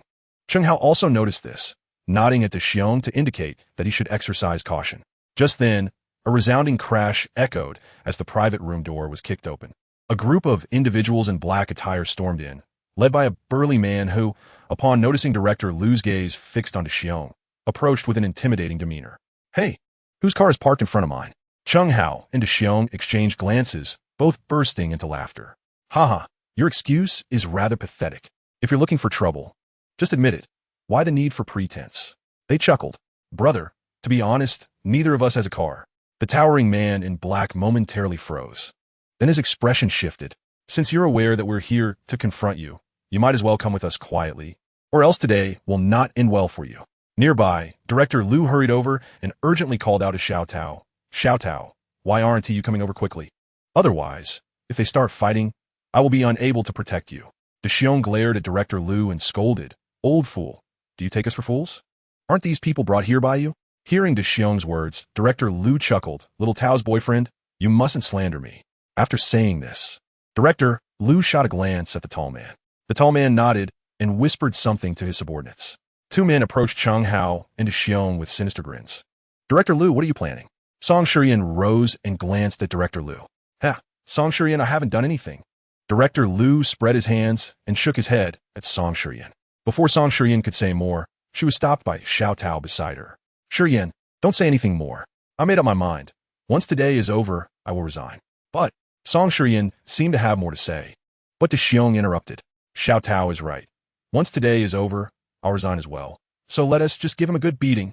After saying this, De Xiong nodded at Chen Hao. Brother Hao, these two are yours. I'm going to teach this Mediterranean a lesson today. Chen Hao glanced at De Xiong. No problem. The two accelerated simultaneously. Despite De Xiong's usually harmless appearance, he was a fierce warrior when it came to fighting. The Mediterranean, having long surpassed the age for brawling and neglecting his physical fitness, was no match for De Xiong. He was swiftly knocked to the ground by a punch. Chen Hao positioned himself between De Xiong and the tall man, using the hints from his mind to fend off the incoming threats. Stop! A commanding voice echoed at the entrance of the private room as a strikingly beautiful woman, her expression as frosty as ice, led a large group of people blocking the door. Who dares to fight on my territory? The tall man's subordinates, upon seeing this woman, ceased their advance on Chen Hao. At that moment, the only one still beating down the fallen Mediterranean was De Xiong. Seeing this, Xiao Tao and the others rushed to restrain De Xiong, who was relentlessly pummeling the Mediterranean. The Mediterranean was already a shadow of his former self, having suffered greatly at De Xiong's hands. His once plentiful hair was now scarce, with only a few strands remaining to cover his bare scalp. Idiot, what are you doing? Did I summon you here to watch me get beaten? The tall man managed a sheepish smile and said to Director Liu, You didn't tell me today a situation would be so dire. But don't worry, Xinjie is here. Now someone will take charge of today's matter. After saying this, the tall man approached the striking woman and bowed his head. Xinjie, today's incident is because. Chapter 99. Avenge Mr. Cheng. Xinzi, these rascals are causing trouble on our turf. You must. Slap. Xinjie delivered a fierce slap to the tall man, leaving him momentarily stunned. Xinjie. Slap. Another harsh slap followed, and she coldly stated, When it's time to be silent, be silent. Do not provoke further. Although the tall man was bewildered as to why he was being struck, he obediently closed his mouth. Mr. Cheng, how do you do? Sister Xin approached Chen Hao with a smile and uttered a few words. Chen Hao was taken aback to encounter her in this place, and, filled with curiosity, inquired, Is this also part of your domain? Ouyang Xin chuckled. Did young Master Jing not inform you? I hold shares in various entertainment venues throughout this city. Chen Hao momentarily froze, but soon comprehended that anyone capable of having Master Zhong authenticate Jade would undoubtedly not be an ordinary person. Who are you? Hey, who is this woman? Director Liu called out to the tall man, utterly perplexed by Ouyang Xin's presence. The towering figure, upon hearing Liu's words, was nearly driven to the brink of violence against him. Silence. Do you even know who this is? This is the illustrious Sister Xin. How dare you show her any disrespect? Have you grown weary of life? Director Liu, scratching his balding head, responded with a look of incredulity. I I wasn't looking for her. You old fool. Did you seek Sister Xin? If you're courting death, do not drag me into it. The tall man hastily clarified.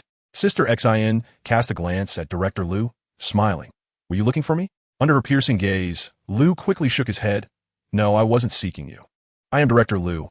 Although lecherous, I am not a fool. His greatest reliance was the imposing figure known as He, yet upon encountering this woman, he dared not even raise his head. Was that not indicative enough? Someone, drag him out and teach him a lesson. Let off some steam from Mr. Cheng. Sister Xin commanded with a wave of her hand, and her burly subordinates moved toward Director Liu. Wait, what are you doing? I am a director. I have wealth. Regardless of Liu's protests, the muscular men paid him no heed and forcibly took him away. Meanwhile, Xiao Tao and her colleagues were left in a state of shock. Their gazes towards Sister Xin filled with fear. Is this the legendary tycoon? Are you courting death? Did you not hear what was said? They intend to avenge Mr. Cheng. Xiao Tao's friend seemed formidable. Chen Hao, however, was not overly concerned. Rather, he felt a tinge of astonishment. His relationship with Ouyang Xin was not particularly deep. They had scarcely exchanged a few words. What compelled her to defend him? Was it to curry favor with Wang Wenjing, or perhaps to repay him for assisting her with the jade authentication?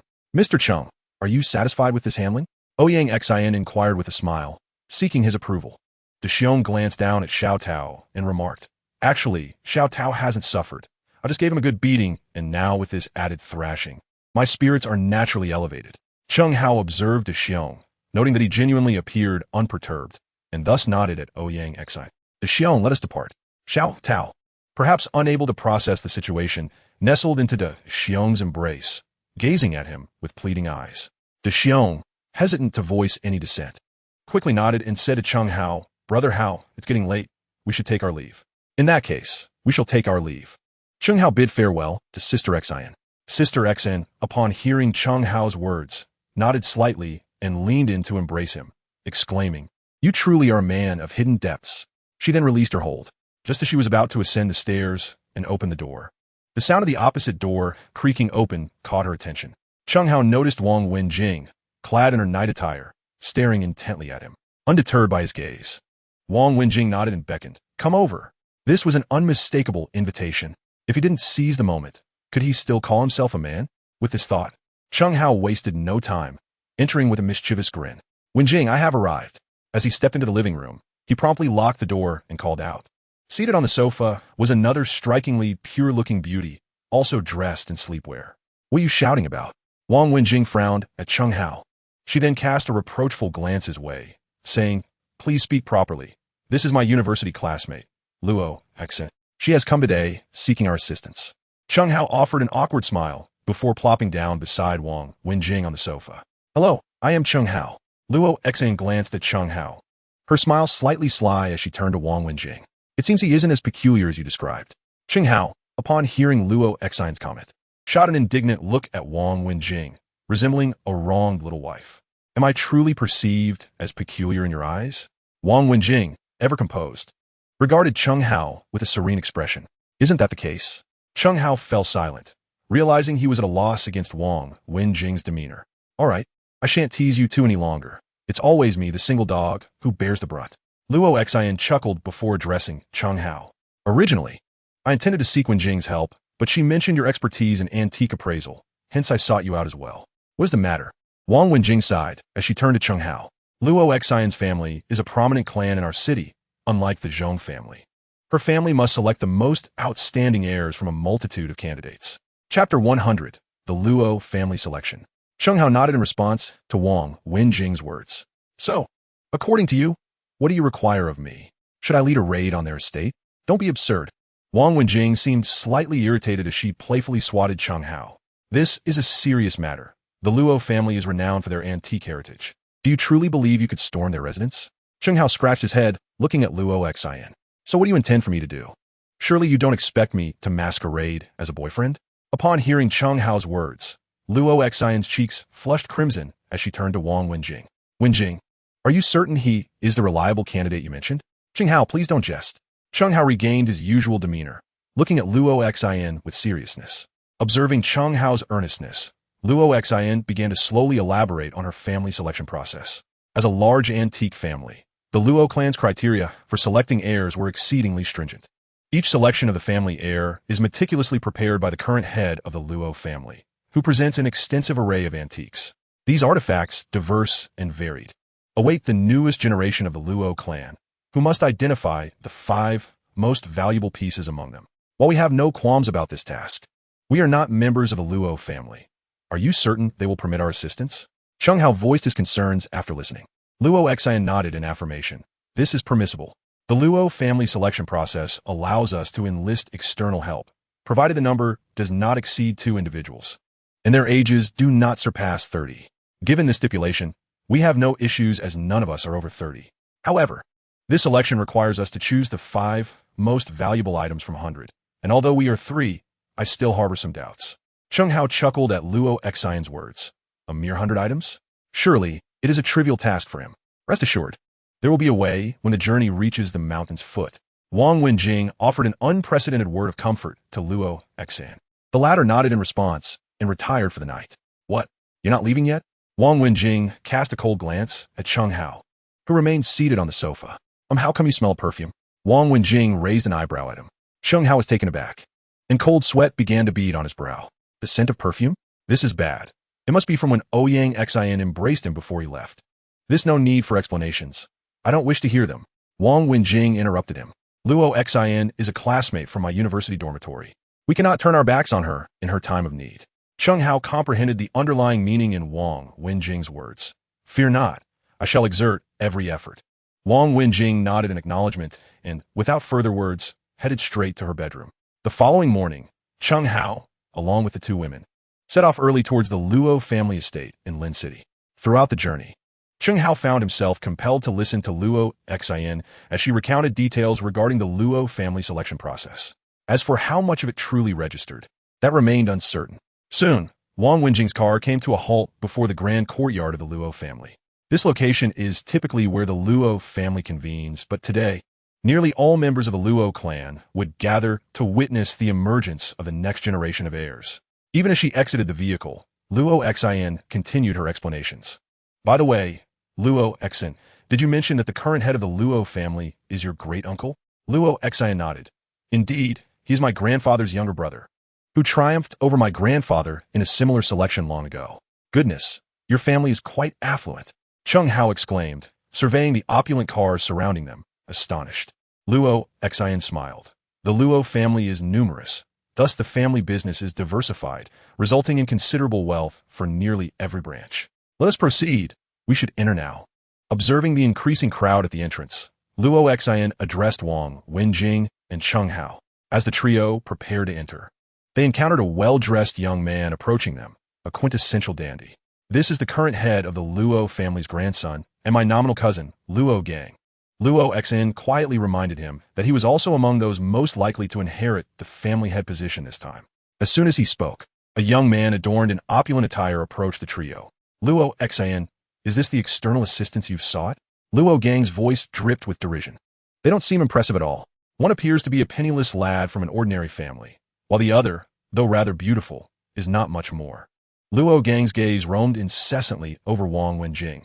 Miss, Haven T, we crossed paths before? Wang Wenjing huffed, perhaps in your dreams, where you were desperately searching for me. Could it be that we truly share some fate? You must feel it too, right? Luo Gang regarded Wang Wenjing with an expression that suggested he had already seen through her in his eyes. Any woman who laid eyes on a wealthy man was destined to be linked with him, with a decent appearance and considerable wealth. He believed he epitomized the perfect boyfriend that every woman yearns for. Wang Wenjing chuckled. Back then, you were just a tadpole. At this, both Chen Hao and Luo Xian could no longer contain their amusement, while Luo Gang appeared utterly bewildered. What does that mean? Ha, young Master Luo. Have you never heard the tale of the tadpole searching for its mother? Chen Hao unabashedly raised his voice. You. Luo Gang finally grasped the implication, his expression turning sour as he glared at the 3. Cousin, we shall take our leave. Luo Xian remarked before leading Wang Wenjing inside. Wenjing, you were truly impressive. At first, I thought you were genuinely attracted to that scoundrel. Chen Hao seized the opportunity to flatter Wang Wenjing. Is that so? Wang Wenjing smiled. At least I don't carry the foul scent of that fellow's cologne. Chen Hao fell silent, sensing that Wang Wenjing might truly be upset this time. Wenjing, What you two discussing? Luo Xian asked, perplexed by the conversation between Wang Wenjing and Chen Hao. Wang Wenjing shook her head. Nothing, I was merely speaking casually. Chapter 101. Who is faster? The Luo family members continued to multiply, nearly filling the entire courtyard. Luo Xian, are all these here to participate in the heir selection? Chen Hao asked, somewhat incredulous. If so many people were present, when would the selection ever conclude? Luo Xian shook his head, not quite. Most are here to witness the selection of a new generation heir. Only about 20 are actually qualified to compete. Chen Hao nodded, signaling his understanding and refraining from further comments, his thoughts solely focused on how to bring joy to Wang Wenjing. The matter of the Luo family's heir was insignificant compared to her. After a considerable wait, someone finally came to escort Luo Xian and the others for the competition. Luo Xian, does your uncle cheat? Not at all. My uncle is a man who prioritizes family interests. He wouldn't resort to cheating. If he did, he wouldn't grant us the opportunity to participate in this competition. The group entered a room and found it already filled with people, among whom stood Luo Gang, who had just been teasing Wang Wenjing at the door. An exceedingly aged man with a white beard ascended the stage, surveying the assembly with a nod. You are all the hope of the Luo family. I have grown old and can no longer lead the Luo family forward. The future helmsman of the Luo family will be chosen from among you, so I hope you all showcase your utmost abilities. Though the elders' words were few, the enthusiasm of nearly all the Luo descendants present was palpably ignited. I hereby declare the competition open. As the elder's voice faded, all the Luo descendants surged toward a common direction. Chen Hao and his companions, though uncertain of their purpose, could only follow along in their leisurely jog. Luo Xin, what is happening?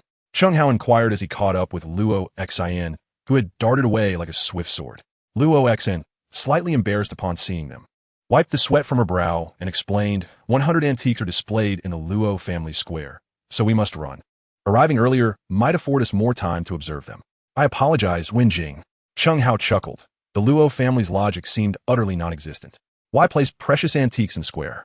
Upon reaching their destination, they found others already there, examining the antiques.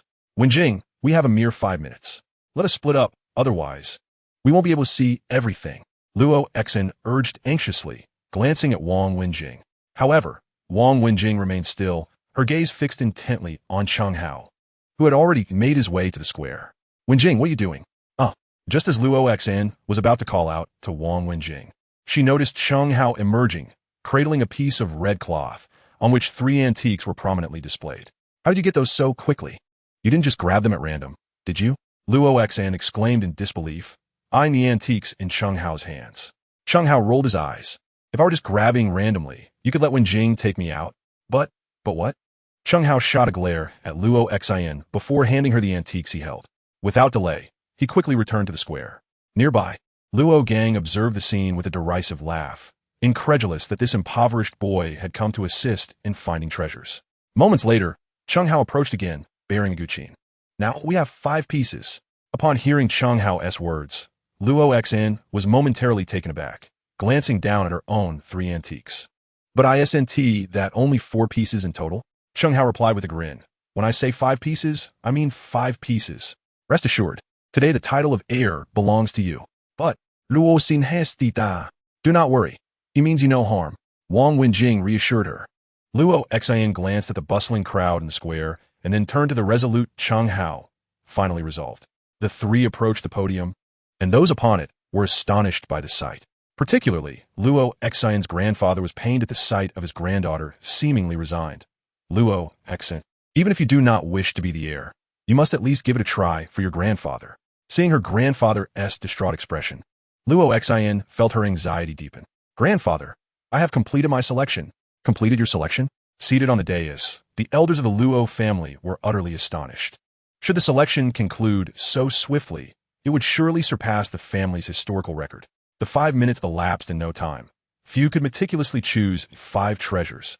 Most merely hastily grabbed a few items to finish. Yet, Luo Gang's 5 treasures appeared to be of considerable value. Alas, it seems that the next heir to the family is undoubtedly Luo Gang. Some elders whispered to one another discreetly from the podium. Upon witnessing those around him uncover antiques, Luo Gang's spirits soared. He approached Luo Xian and said, My dear sister, do you not think my abilities have remained steadfast? Luo Xian merely snorted in response, remaining silent. Undeterred, Luo Gang shifted his gaze to Wang Wenjing. My lady, you were quite disrespectful to the heir of the Luo family just now. Do you truly intend to forego an apology? I could offer you the chance to dine with me. How shameless. Is the heir chosen already? A voice suddenly pierced the air, causing Luo Gang's expression to shift dramatically as he exclaimed, "Who said that? Step forward." "I did." Luo Gang turned to see Chen Hao and burst into laughter. "I was wondering who had the audacity to speak. It turns out to be you, a mere pauper. Just look at your attire. It likely doesn't even amount to 300 yuan, and you dare challenge me? But I have a girlfriend," Chen Hao retorted, then boldly embraced Wang Wenjing's shoulders, whispering softly. To Luo Gang, this appeared as a declaration of war. The woman he, the illustrious young master of the Luo family, could not win over was now in the arms of such a destitute fellow. Was this not a challenge? In truth, Chen Hao's whispered words to Wang Wenjing were not the romantic declarations they seemed. "Xiaojing, I have no choice. Please help me save face." Wang Wenjing, upon hearing Chen Hao's plea, refrained from publicly rebuking him and allowed him to embrace her. However, one of her hands discreetly pinched Chen Hao's waist with considerable force. "The family head has arrived." Someone in the crowd pointed to the podium, where an elderly man with a white beard emerged. "I have been observing your selection of antiques. Today, I declare that the next heir of the Luo family is Luo Xian." What? The moment those words were uttered, chaos erupted in the hall. Luo Xian's grandfather, who had previously resigned himself to the notion of the family head position, stood in disbelief, staring at the head of the Luo family. "Grandfather, what do you mean? On what grounds can she surpass me simply because she found these few treasures?" Luo Gang was the first to voice his incredulity. The elderly man regarded his grandson with visible disappointment, though a semblance of rationality eventually took precedence. The prosperity of the family must remain paramount, not measured by personal gain or loss. "Luo Xian, please raise your treasures for everyone to see." Luo Xian hesitated momentarily before presenting the items she had laid upon the crimson cloth. This first piece is the tiger talisman used by the great leader Li Jing during the Tang dynasty. The second item is a draft pen by the renowned Song dynasty poet Su Dongpa. The third is a rare jade button from the pre-Qin period. The fourth ancient Qin, of even more remarkable origin, is well known to all as belonging to Sima Xiangru. This Qin, known as Qi, was a gift from the king of Liang which I, through immense effort and hardship, had sought out in my youth. As the words of the head of the Luo family fell, nearly all the members of the Luo clan were left in astonishment. Luo Xian's grandfather, witnessing his granddaughter raise the antiques one after another, could not hold back the tears streaming from his eyes. "No, wait. This is only 4 pieces. The rule clearly states that there should be 5. Luo Xian has only found 4. Why should the position of the family heir rightfully belong to her?" Luo Gang shouted toward his grandfather on stage. "Luo Gang, you truly are one who does not shed tears until faced with the coffin." Chen Hao chuckled coldly, casting a glance at Luo Gang. "Who says we have only found 4? Is there not one more right there?" After Chen Hao spoke, he stepped forward and unveiled a red cloth, declaring, "This is the 5th piece." "Ha ha ha. You poor lad, are you a fool? What treasure can this tattered red cloth possibly hold? Each of the pieces here could easily be exchanged for thousands or tens of thousands." Luo Gang mocked Chen Hao. "Hee, dear elder, your grandson is indeed skeptical.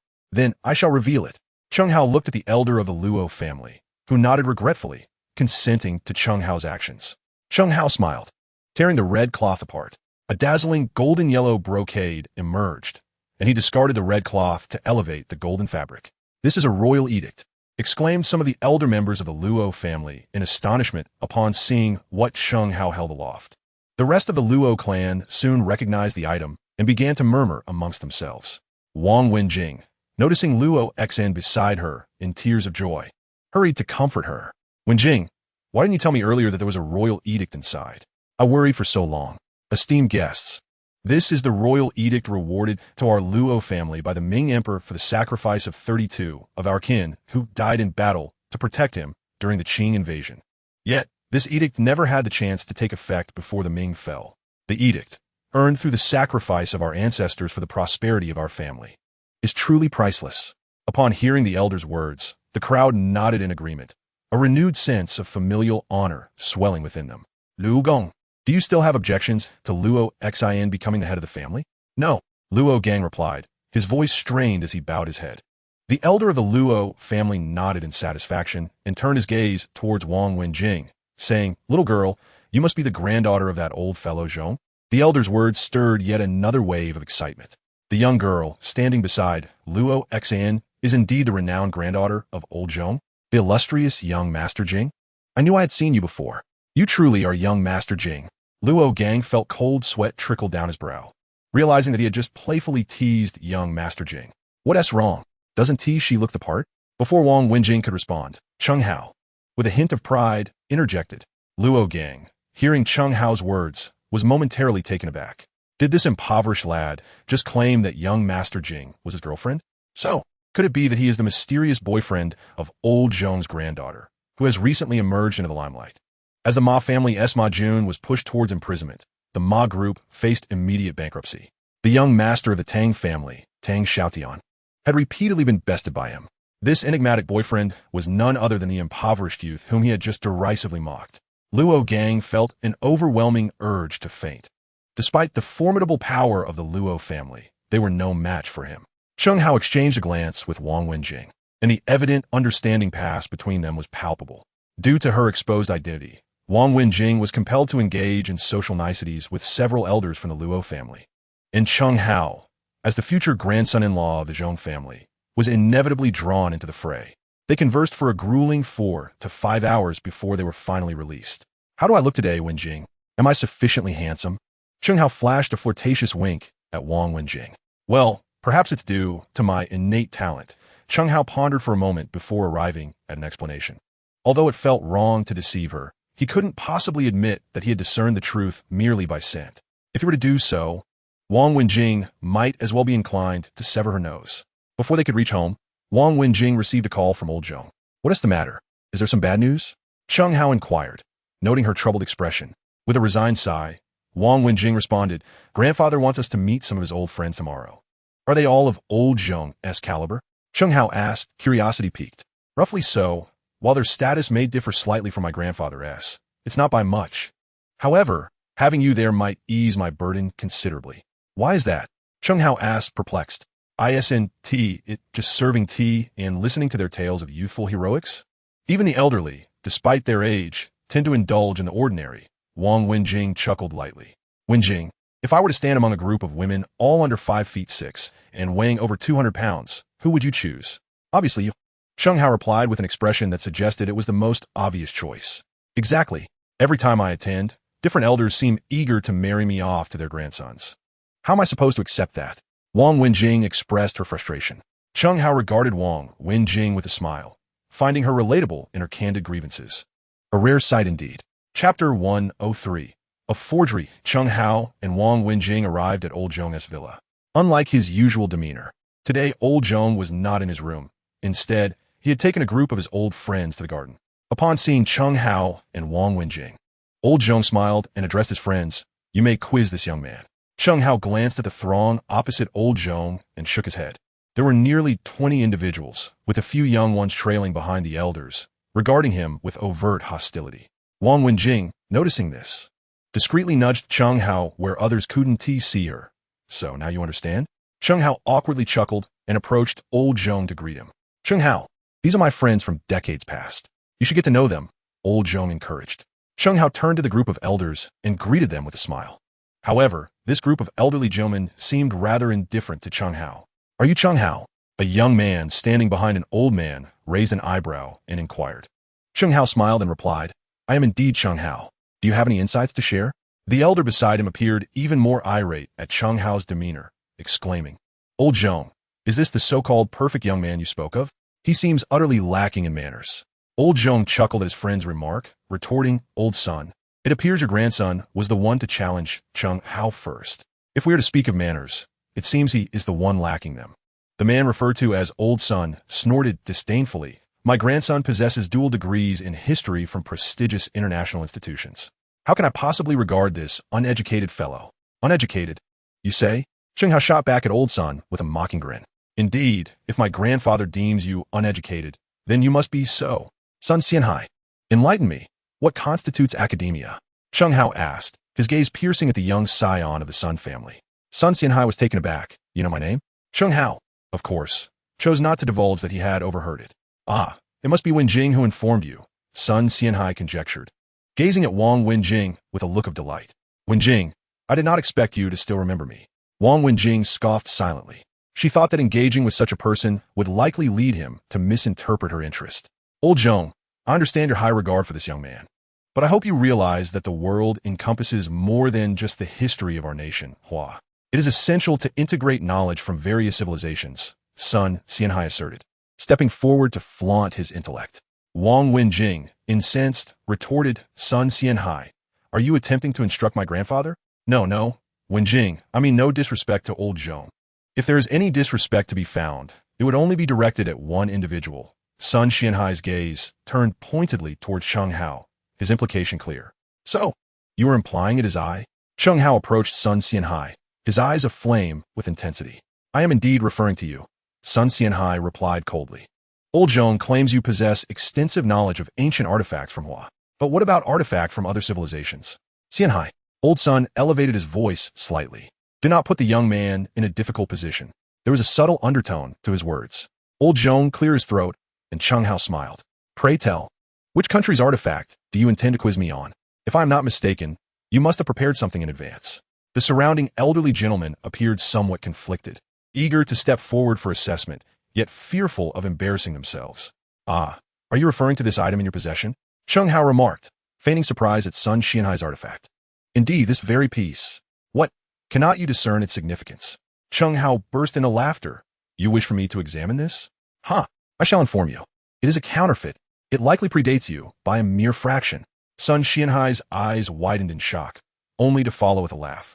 Even my mentor has affirmed this piece as an authentic artifact from ancient Greece, and you dare to declare it false. Even if you are ignorant, no one would mock you for it.